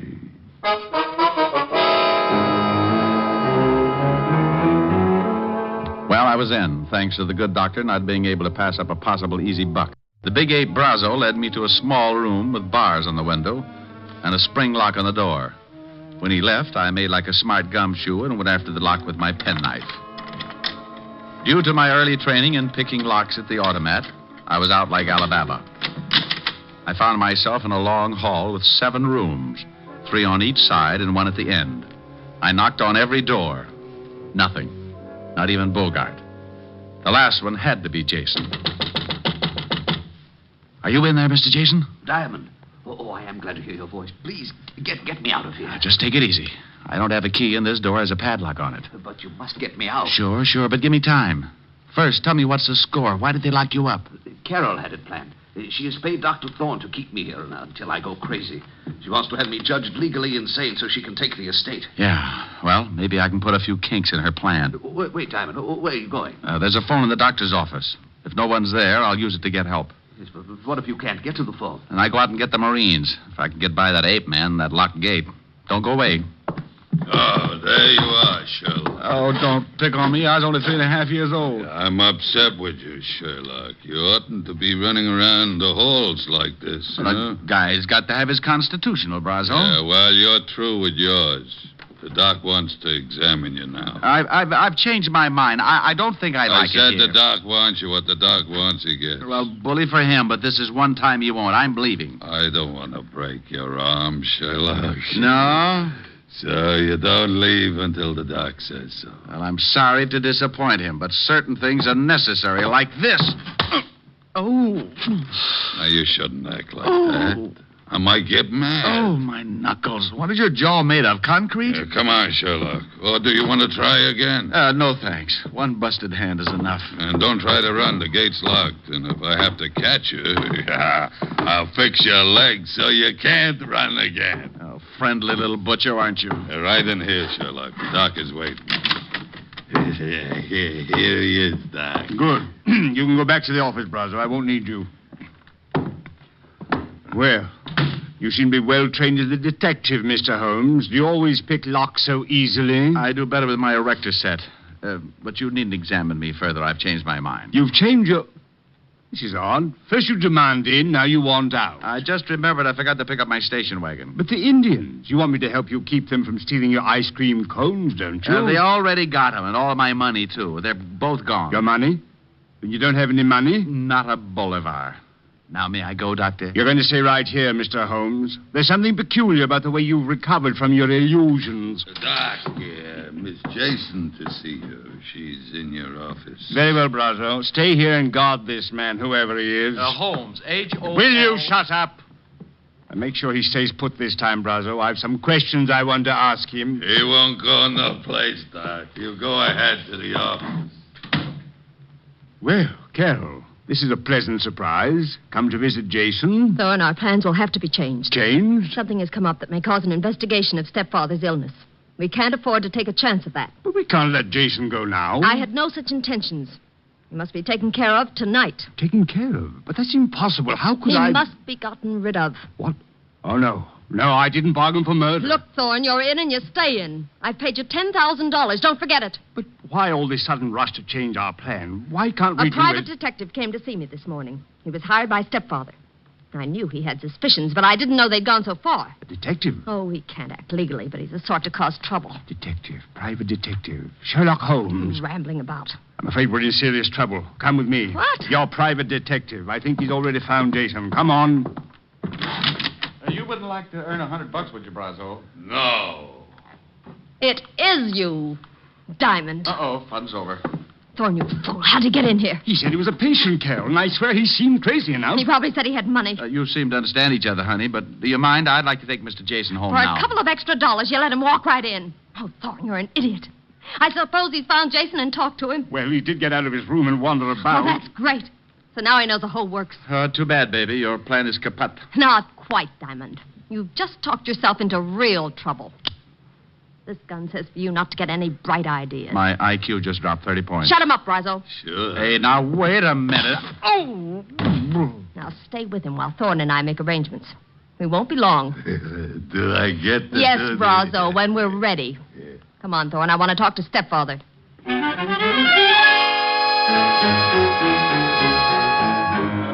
Brazo's fist was made of the same stuff as his jaw. By the time I came around, darkness had painted the window, and the room was full of shadow and Brazo. The big hulk was squatting a few feet away, paying no attention to me. So I waited till my mind was clear while I eased off my right shoe. The heel was leather with a steel plate in it. I could only hope it was harder than Brazo's skull. With the shoe in my hand behind me, I was ready. Only to have him catch me stirring. Coming to, Shamus? Yeah, hand me my cigarettes, will you, Brazo? You need a smoke, Sure. Where are they? Fell out of my pocket, over there behind you. Where? I don't see it. Say, that's not... Need another? Stop that. Oh, come on, Buster, fall. Well, is little old Brazo finally getting sleepy? Happy New Year, Buster.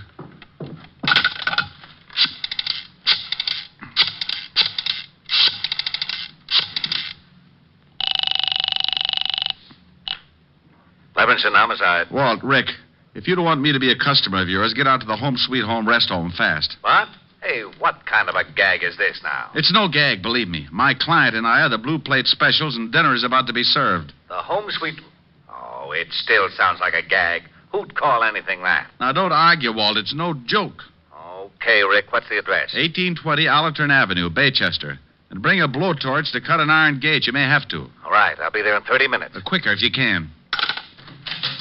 Stand right there, Diamond, or I'll use this gun. Good afternoon. I represent the Sleep Looks like Tight I came just in time. Only now that you've fixed Brazo, you have to dig your own grave. Dig my own grave? Oh, honey, is this trip really necessary? Keep moving, or I'll kill you right here. I move.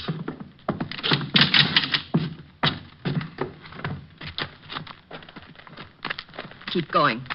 Over there behind those trees where Thorne and Jason are. Well, is Jason... He's alive, but not for long. Where's Brazo? I thought he was going to... Diamond knocked him out. They can dig their own graves. There, the shovels. Get busy. Carol, please, you may have the money. I swear... Shut up and dig. Carol, this is... Just work the shovel.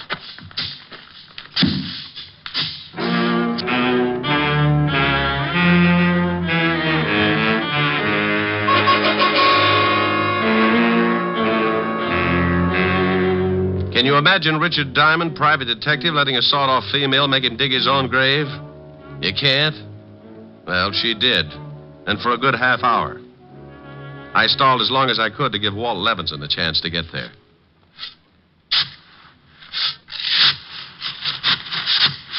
That's enough. I said that's deep enough. Oh, please, I'm just started. You're finished. Jason, get into that hole with him. Very well. I guess this is it, Diamond. Sorry to have dragged you in. Well, that's a horrible way to say it. Don't we get time for a last cigarette? No. Thorne, take this gun. What? Oh, no, I'm not going to kill them. Shut up and take this gun. Oh, don't do it, Thorne. Be a man about it. Here, Thorne. Don't be such a weakling. 2 shots and it's over. No, it was your idea. I'm no murderer. Atta boy, stick up for your rights. You shut up. Thorne, do you do the job or do I make you number 3 in that grave? You wasn't there. You need me. Atta boy, Thorne, tell her. Go on, Thorne, take the gun. No, I can't. I just can't. Not like this. You weakling. I'll do it myself. Now turn around, Diamond. Oh, now look, baby, this thing's getting out of hand. You shoot me and the law will be all over the place. Not until I've filled that grave in over you. I called him, baby. Oh, you're lying. Am I? Well, just turn around and take a look at that lovely big fat policeman standing over there by that tree. Oh, you really don't expect me to fall for an old stunt like that. Well, if you don't, you'll fall for something. It's your funeral. No, it isn't. It's yours. All right, lady, drop it. What? Why, you... Smarty. I'll tell you anyway. Carol.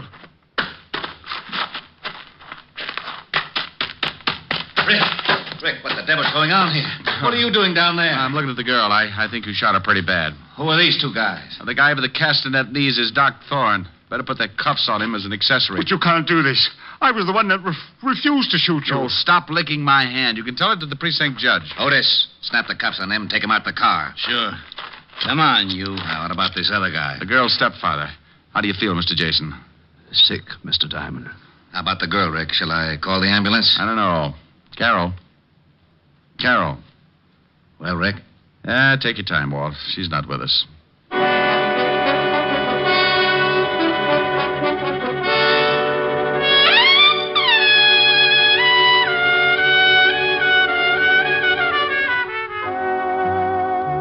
I gave Walt the story, then took Jason to his house. Stayed there long enough to brush the dirt off my clothes, wash my hands, and then I headed for a delayed date. At 975 Park Avenue, I found a big fireplace and a lovely redhead waiting for me. A redhead wearing a dress that was part green silk and part... Well... I'm the library, darling. Come on in. Hello, Helen, baby. You sound like you found oil in the basement. What's with the cheer? Me? Isn't it always? I like you. I like the way you say that.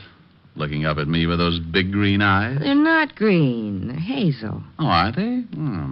Let me look closer. Not until you sing for me. Sing?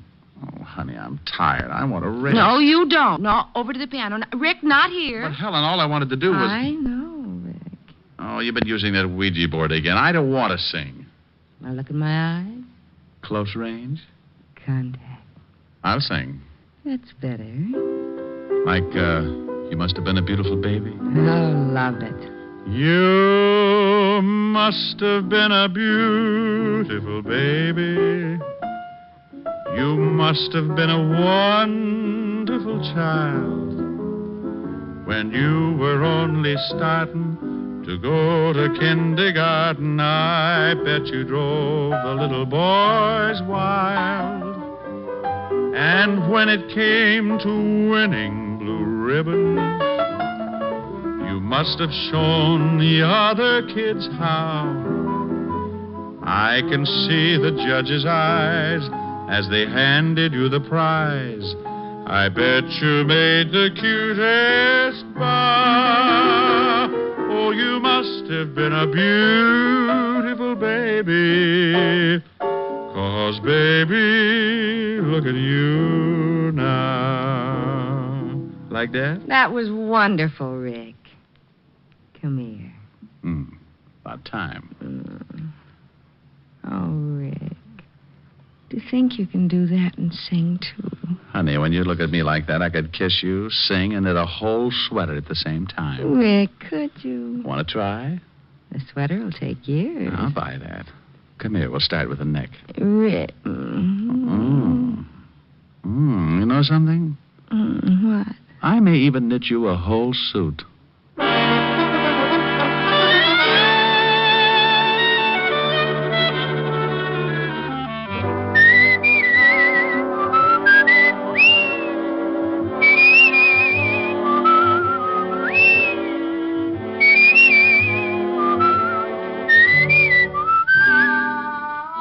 You have just heard Richard Diamond, Private Detective, starring Dick Powell. Helen was played by Virginia Gregg, Lieutenant Levinson by Ed Begley. Also in our cast were Wilms Herbert, Hy Averback, Betty Moran, Howard McNear, Edwin Max, and Jane Obello. Music was under the direction of Frank Worth. Tonight's story was written by Herb Purdom and edited and directed by Blake Edwards. Portions were transcribed. Dick Powell soon will be seen in the screen version of the best-selling novel, Mrs. Mike. Now, this is Eddie King inviting you to be with us again at the same time next week when we will again bring you Dick Powell as Richard Diamond, private detective.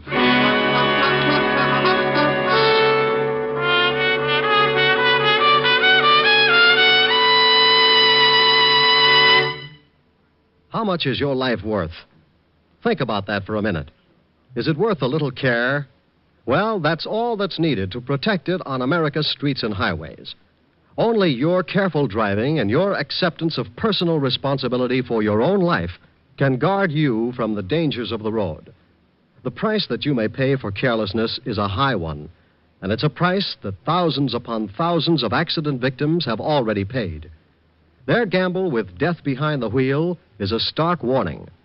A warning that an accident can happen to you.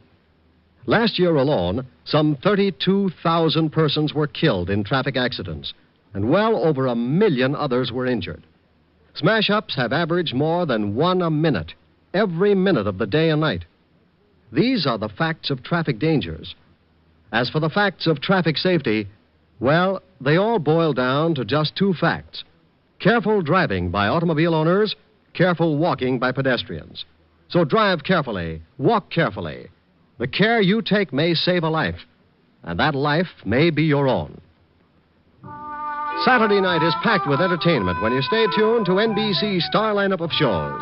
Each Saturday, make it a point to listen to NBC. You'll hear Hollywood Star Theater, Ralph Edwards' Truth or Consequences, Your Hit Parade, A Day in the Life of Dennis Day, The Judy Canova Show, Grand Ole Opry, and songs by Morton Downey.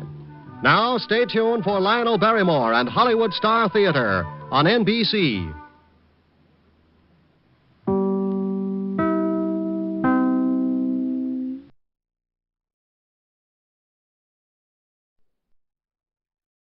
Here's another in NBC's great parade of new shows.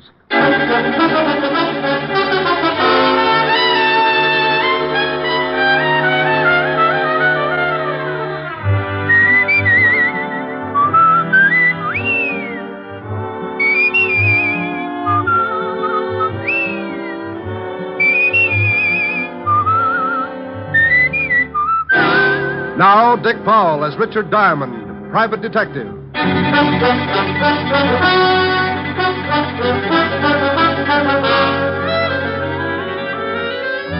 Hello there, this is Diamond. You know, if you've ever got a few idle minutes and you need a good chuckle to keep you going, just turn to the personals in any of the local papers. Now, I'm a guy with a strange sense of humor, and it really takes something right out of left field to get a spasm out of my funny bone. But just listen to this one out of the Little Rock Bugle. Oh, yeah. Bachelor, sincere young man, 4 feet 10, 190 pounds, handsome, out of work for a year, desires to meet woman who can straighten him out. See what I mean? If this guy does find a woman who can straighten him out, she'll probably do it with a flat iron. Oh, and get this one. Young man with large personality desires to meet woman with big bank account and small sense of humor. Object, murder. Oh, excuse me, that's merger. Oh, and here's a real whizzer. Attractive, intelligent girl, 30 years old with bubbling enthusiasm for life. Neither smokes, drinks, nor stays up late. Vegetarian and hates comic books. Would like playmate who enjoys active recreation. There'll be a month of fasting after that one. Oh, yeah, I knew I had something else. That case I got mixed up in last week. If you think those personals are silly, wait till you hear about this. It all started about 11 o'clock one morning in my office. Mr. Richard Diamond, private detective? I was out with a hula dancer last night. Wait, I'll look in the mirror and tell you. Come on in so you can see, too. My name is Jerome J. Jerome. Well, I'm not going to ask you what the J stands for. You are Mr. Diamond, aren't you? It's my face, all right, but I'm sure the rest of me's on vacation. Don't you feel well? I don't feel at all. Ever danced the hula for 6 hours straight? I'm a past master of all forms of dancing. Care to waltz? What? Forget it. What can I do for you, Mr. Jerome? It's not what you can do for me, Mr. Diamond. It's what I can do for you. Well, that's a switch, but let's give it a whirl. What can you do for me, Mr. Jerome? I'm a millionaire, Mr. Diamond. Well, bless your little pointed head. I'm also a G-man. I knew this would jump the track sooner or later. Tell me, if you're a G-man and a millionaire, where do you work? The U.S. Mint? I write songs, too. By the light of the silvery moon, I want to... Mr. Jerome. Yes, did you like it? You didn't by any chance write Swanee River? No, I believe Stephen Foster wrote that. You don't say. Yes, he stole the melody from me. I think we'd better waltz after all. Oh, Mr. Diamond, that's ridiculous. I'm glad somebody noticed. But you take a good zippy foxtrot now. Oh, now, wait a minute. Hold it! Hold it! Oh, you follow beautifully. Oh, I went to Vassar. Now, slow down before I pick you up and stuff you into a bottle. Oh, I'm sorry. Yeah. Now, would you mind telling me how long you've been hiding out with the squirrels? Squirrels? Oh, I have a mink farm. You should do well. Look, Mr. Jerome, I think maybe you better go soak yourself in some hot tar or something. I came here to do you a favor, Mr. Diamond, and I do not intend to leave until you hear me out. Oh, wow. Okay, what is it? You need a bodyguard. Operator, give me Bellevue. Mr. Diamond, please, there's no need to call Bellevue. Oh, stop being so narrow-minded. They'll give you a nice, quiet room, all by a little old lonesome. Well, go ahead and call them if you want to, but it will do you no good. Why not? They'll just think you're crazy. I'm on the staff there. Oh, yes, I should have known. I think you're making fun of me. I came up here because I knew of your reputation as a detective, and I want to help you with your work. You get in trouble, don't you, all the time? Habitually. Well, I want to protect you. Now, that's nice, but I really don't need a bodyguard. Early stages of schizophrenia, also a slight persecution complex. Have you seen a good psychiatrist, Mr. Diamond? It's certainly a thought. Well, when do I start work? Well, you see, it's like this. I'm awfully sorry, but I have my own nutcracker. Oh, no. I mean as your bodyguard. I'm afraid the requirements are too tough. What are they? Well, first you have to find a freshly murdered corpse. It's kind of like a treasure hunt. Oh, I've got that. You got what? A freshly murdered corpse. That's one of the reasons I came up to see you. I thought you'd like to know. Oh, well, now, I'll tell you what you do. You go back and see if the corpse is still there. If it is, call me at once, okay? All righty. I'm off. Amen. Mr. Diamond? Yes? Remember, hopping hop toads have no hair. Oh, no. Mr. Diamond? Huh? Oh. I thought you'd better know something. I can only be your bodyguard for a week. I'm getting married. Congratulations. Who's the lucky girl? It's Miss America. But don't breathe it around. I want time to check her measurements. I'll send you a fruitcake. Just bring it in. You're invited. Goodbye. Diamond's Rest Home. We specialize in nervous disorders, ingrown scalps, and the world's largest bowling alley. Oh, don't laugh. If you'd seen what just walked out of here, you'd go back to yo-yos. Well, what did just walk out of there? I'm not sure, but he had lovely blonde hair. He did? Yeah, all over him. Rick, what in the world are you talking about? I'm talking about nothing in the world. Come on, tell Helen. Well, I've got to get it all straight first. If I figure it out, I'll come over and we can throw sesame seeds at each other. Oh, I'd love to. When will you be here? As soon as I shine up my elk's tooth and lock the office. Bye.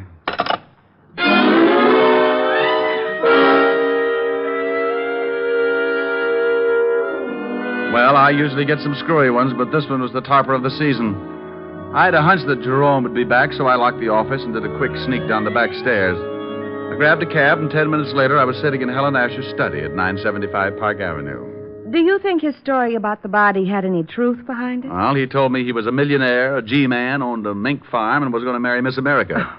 Now, tell me you think there's some truth behind it, and I'll have you committed. Well, all right, but if he continues to pester you ought to call the authorities about him. Yeah, I guess I'll have to. Poor little man. It's a poor little man like that who ends up hanging his grandmother on a meat hook. Oh, he doesn't sound dangerous to me. Sometimes the harmless ones work themselves right into a storm. Now, take me. You would never guess that somewhere in the back of my head a square knot is being tied. Rick, now stop that. See? You didn't know it, but at high noon I grow fangs and long claws. Now stop it. You do that every time a good-looking girl walks past. Rick. You complete idiot.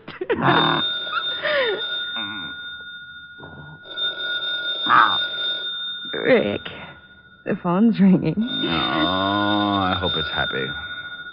It might be something important. Oh, Rick, you're mussing my hair. No, stop that and answer the phone. Oh, you woman are a fiend. Harold Appleknocker's Happy Home for Hogs. Rick. Who is this? What's the matter with you all? Ain't you got your ear trumpet tip right? I know it's you, Diamond. No, it ain't. This is old Harold Appleknocker. I'll let you talk to my gal, Lulabelle. Say hello to the Lieutenant, Lulabelle. Howdy.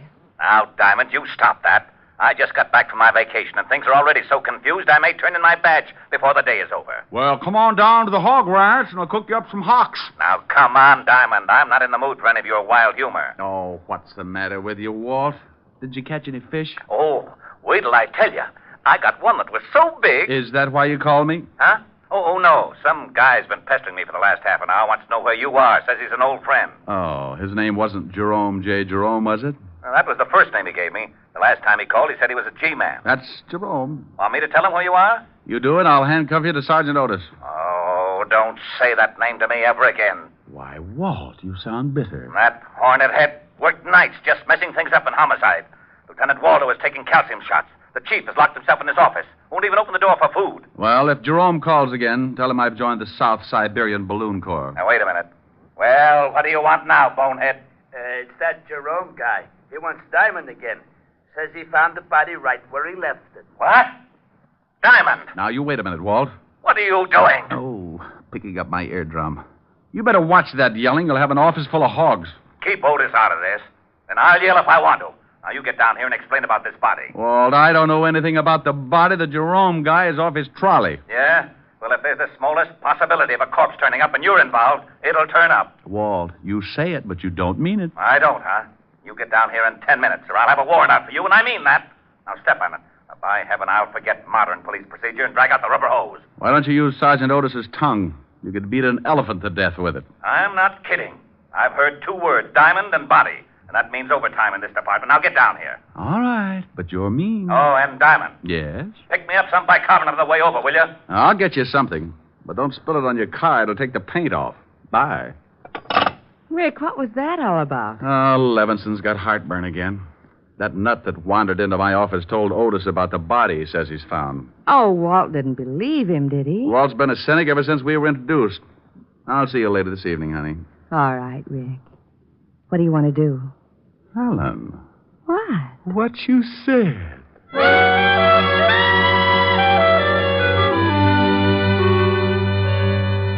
I had a mental picture of Walt eating his way through his desk, so I got some bicarbonate at the drugstore and hurried over before he got to the wiring and shorted out the whole department. As usual, the king of the forest met me in the squad room. Well, you're in Dutch, Shamus. I guess you're right, Sergeant Otis. How about lending me your wooden shoes?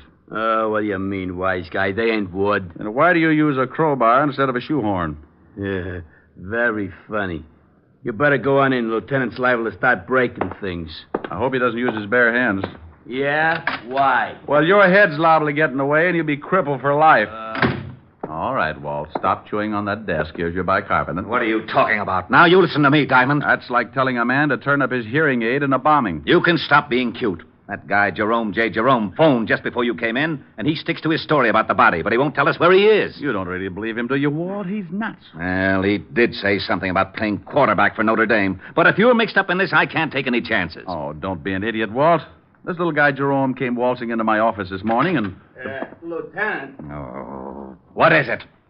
That guy Jerome's on the phone again. He wants to talk to Diamond. Rick, pick up that phone and find out about that body. Oh, now, come on, Walt. You can use the extension in here. Go on. I promise you'll be sorry. You pick it up and say hello. Not to this guy, you won't. You'll come back with hopping, hop toads have no hair or something. Hello, Jerome. Oh, Mr. Diamond. Good. I've been trying to get you for some time. The body's here, all right. Where, Jerome? Anyone here? No, Jerome. Well, I thought maybe they had the line tapped. They do that, you know. Yes, Jerome. Now, where are you? I'm at the Osterham place. And if you don't want this corpse, I'm calling in Hawthorne of the death squad. Jerome, please. Now, where are you? The Osterham place on 74th Street. I'll be right over. Don't let the corpse get away. Oh, it won't.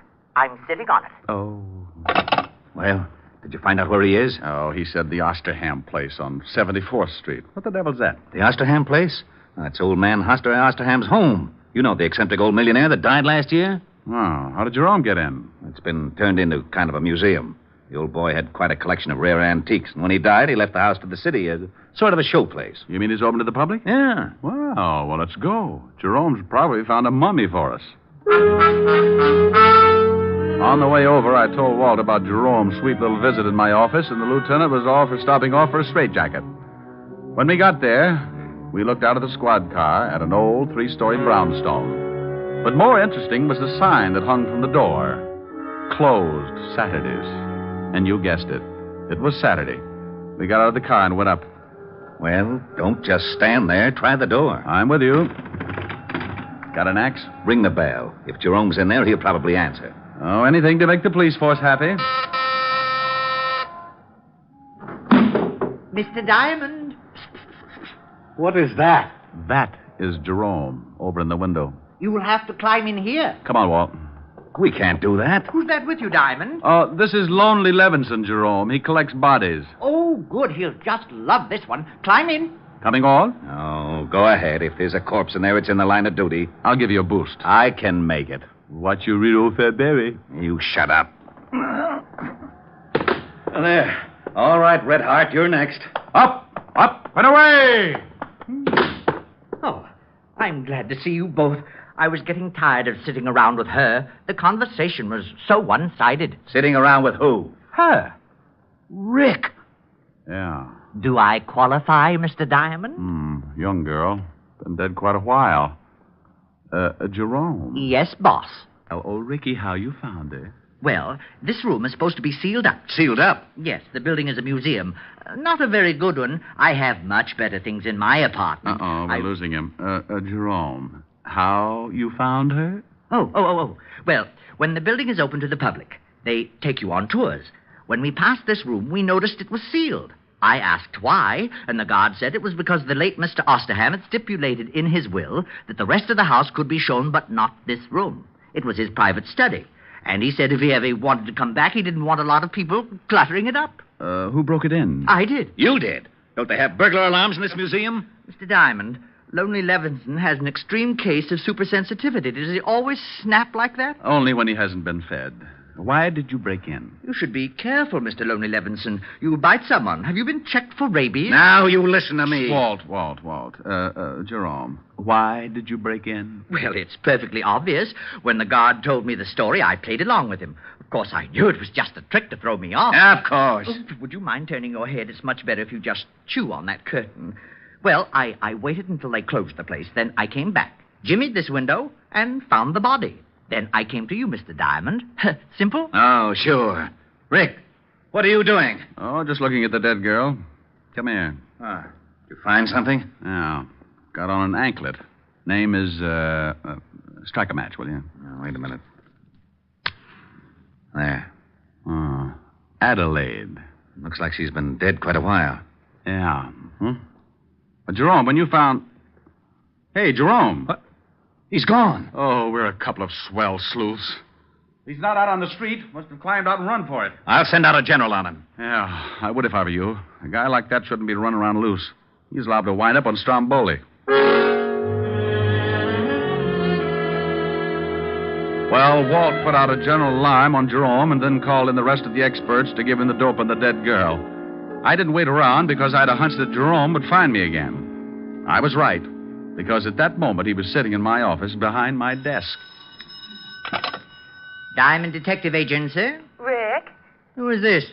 Oh, now stop clowning. This is Helen. Never heard of you. Why don't you dames leave me alone?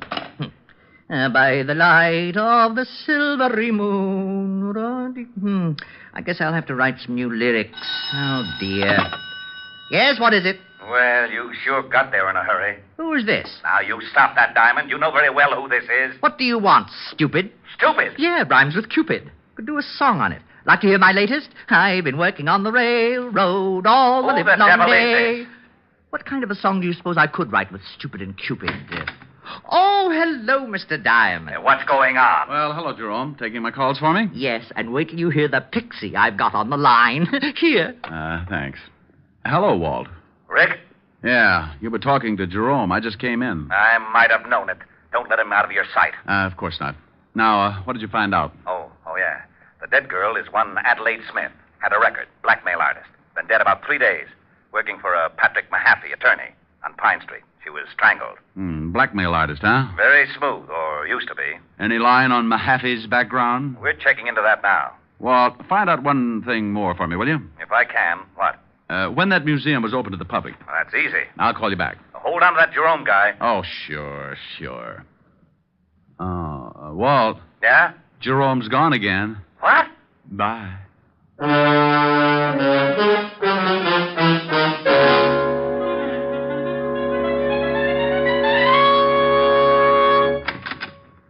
Sorry to bust in, but you seem to be missing your secretary. Come in. My secretary just walked out the other day. I haven't had time to get another from the agency. Are you Patrick Mahaffey? Yes. What can I do for you? Was your secretary's name Adelaide Smith? Why, yes. How did you know? Oh, from the police. They just put a tag on her down at the morgue.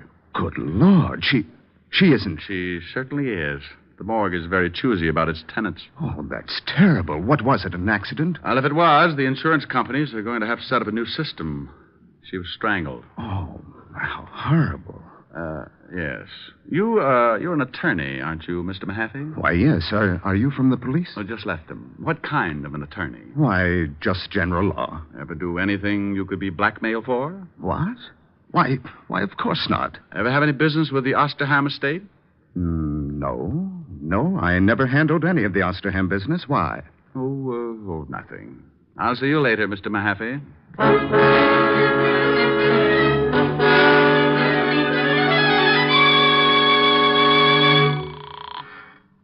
Homicide, Lieutenant Levinson. Walt Diamond. What did you find out about Mahaffey? Rick, there's something fishy. You got to stop going to these cheap restaurants. Oh, be serious. That Mahaffey guy was executor for the Osterham estate. What? Yeah, funny coincidence. Coincidence, my shoulder holster. I just left him, and he told me he'd never even heard of the Osterham estate. Now, why would he do that? He's certainly smart enough to know we could check. Maybe he wanted time enough to skip. You think he's mixed up in the killing? Oh.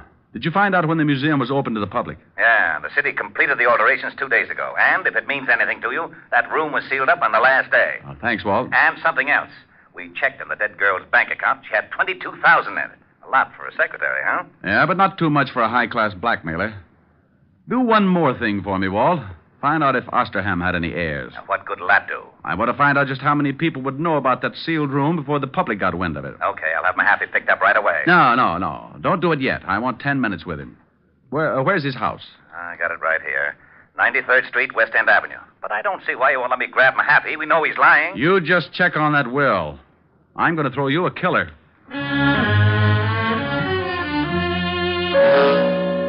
I left the phone booth and headed for West End Avenue and Patrick Mahaffey's residence.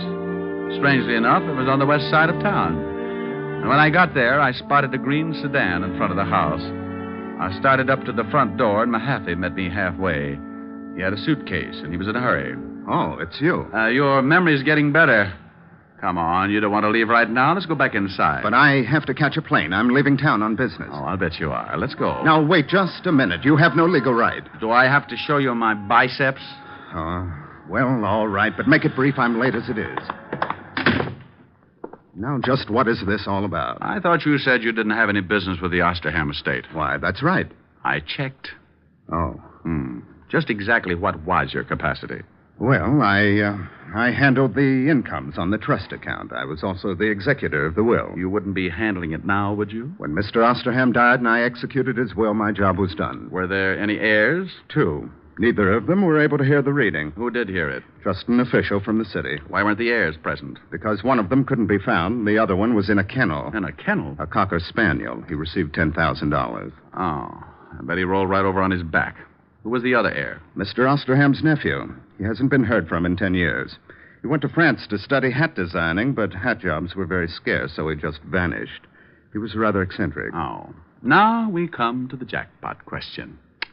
What you got in the bag? What? You look a little green. Open it up. Now, look, you can't do this to me. It's against the law. Where's your warrant? I got a fistful of them, see? Oh. All right. There. Dump it out. But I've got to catch a plane if I dump all this... Dump it out. Well. Yes. It's a lot of money, isn't it? Sure is. Isn't it lovely? Well, I'm glad you like it. Go ahead, take half. I was hoping you wouldn't say that. Why not? Because I'll hate myself for the next 2 years. Put it back in the bag and let's go. But I'm offering you $100,000. You must be a fool. Oh, this is a very elementary deduction. Come on, you can figure it out in Sing Sing. I don't think so. You should have looked in my pocket, too. Oh, I hope that's an old pipe you're pointing at me. I hate to disappoint you. It's a 38. Now you're turning green. Now, you better answer it. It's the police, and they know I'm here. All right, but you say one thing wrong, and I'll have to shut you up permanently. Yes? Is Diamond there? Yes. Let me talk to him. All right. You were right. It's for you. Go ahead, talk to him. But I warn you again. Hello? I'm getting tired of dialing. Everything all right? Just dandy. What did you find out? There were 2 heirs, and get this. One of them was a... Cocker Spaniel. Yeah, how did you know? What else? Well, that guy Mahaffey's a crook. We checked and found out that there's only about 10,000 left in the trust fund. The bank says Mahaffey had power of attorney, and he'd drawn out about 200,000. You got him there with you? Yeah, but it's all in the way you look at it. Oh, it's like that, huh? See if you can stall him. There ought to be a prowl car nearby. Goodbye, Walt. Did you get the information you wanted? Yeah, you killed the girl. Probably because she found out you were dipping into the till. You paid her $10,000 and got her over to the museum and strangled her. I took the money, yes. But you're just guessing about the murder. No one else but you knew about that closed room until after it was sealed and the public was told. The girl was killed the day before the room was sealed. You figured she'd never be found, but a little guy named Jerome J. Jerome went in and found the body. And if I'm right, little Jerome is really the missing heir. Impossible. Wasn't the museum rigged with a burglar alarm? Yes. Well, we found Jerome inside and the window open. He'd climbed in, but the alarm hadn't gone off. Simple. A member of the family might still have a key. He found the alarm and disconnected it. I don't believe it. But you must, Mr. Mahaffey. What? No, it can't be. Oh. Well, you really throw a beautiful left jab, Mr. Diamond. Oh, thanks for turning his head, Jerome. Now, would you mind telling me something just to sort of clear things up a little? You mean, am I really cracked? No. Like Mr. Mahaffey said, just a little eccentric. You see, I found out the money was missing, so I looked up the girl. She told me for $20,000 she'd show me the thief. She told me to meet her at the museum that night and the thief would be there. When I got there, she was dead. Well, I knew I couldn't solve the case myself, and if anyone found out who I really was, I might be held. So I became Jerome J. Jerome and hired Richard Diamond. Correction, I was not hired. Correction again. You'll receive a very substantial check as soon as the estate is settled. And thank you. Thank you. Oh, you might do me one more favor. If you know anyone who would like to buy a hat, I have got some dillies. I'll speak to Hedda Hopper in the morning.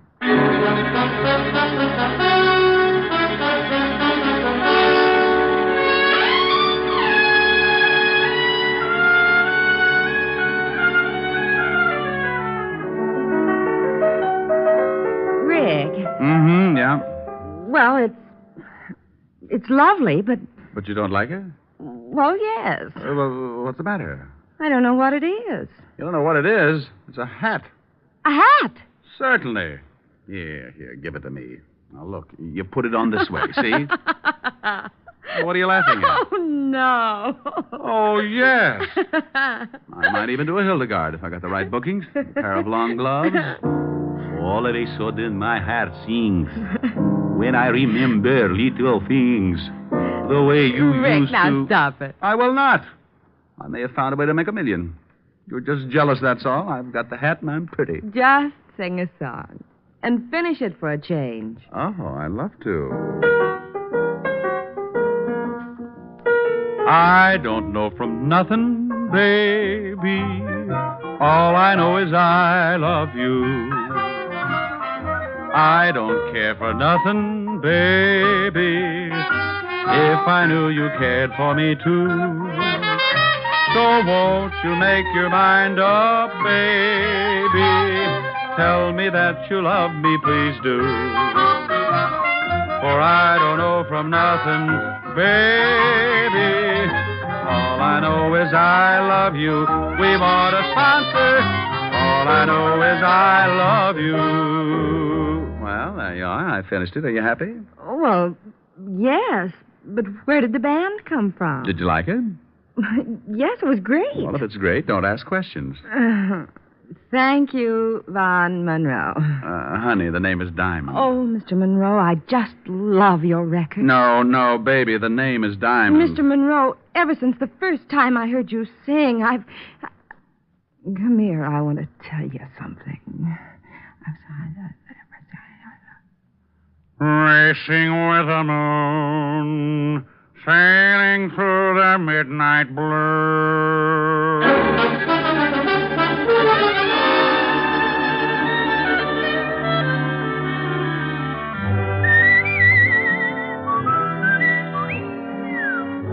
You have just heard Richard Diamond, Private Detective, starring Dick Powell. Helen was played by Virginia Gregg. Lieutenant Levinson by Ed Begley. Also in the cast were Wilms Herbert, Joseph Kearns, and Stanley Waxman. Music was under the direction of Frank Worth. Richard Diamond is written by Blake Edwards and directed by Richard Sandville. Dick Powell soon will be seen in the current screen version of the best-selling novel, Mrs. Mike. Now, this is John Storm inviting you to be with us again at the same time next week, when we will again bring you Dick Powell as Richard Diamond, Private Detective.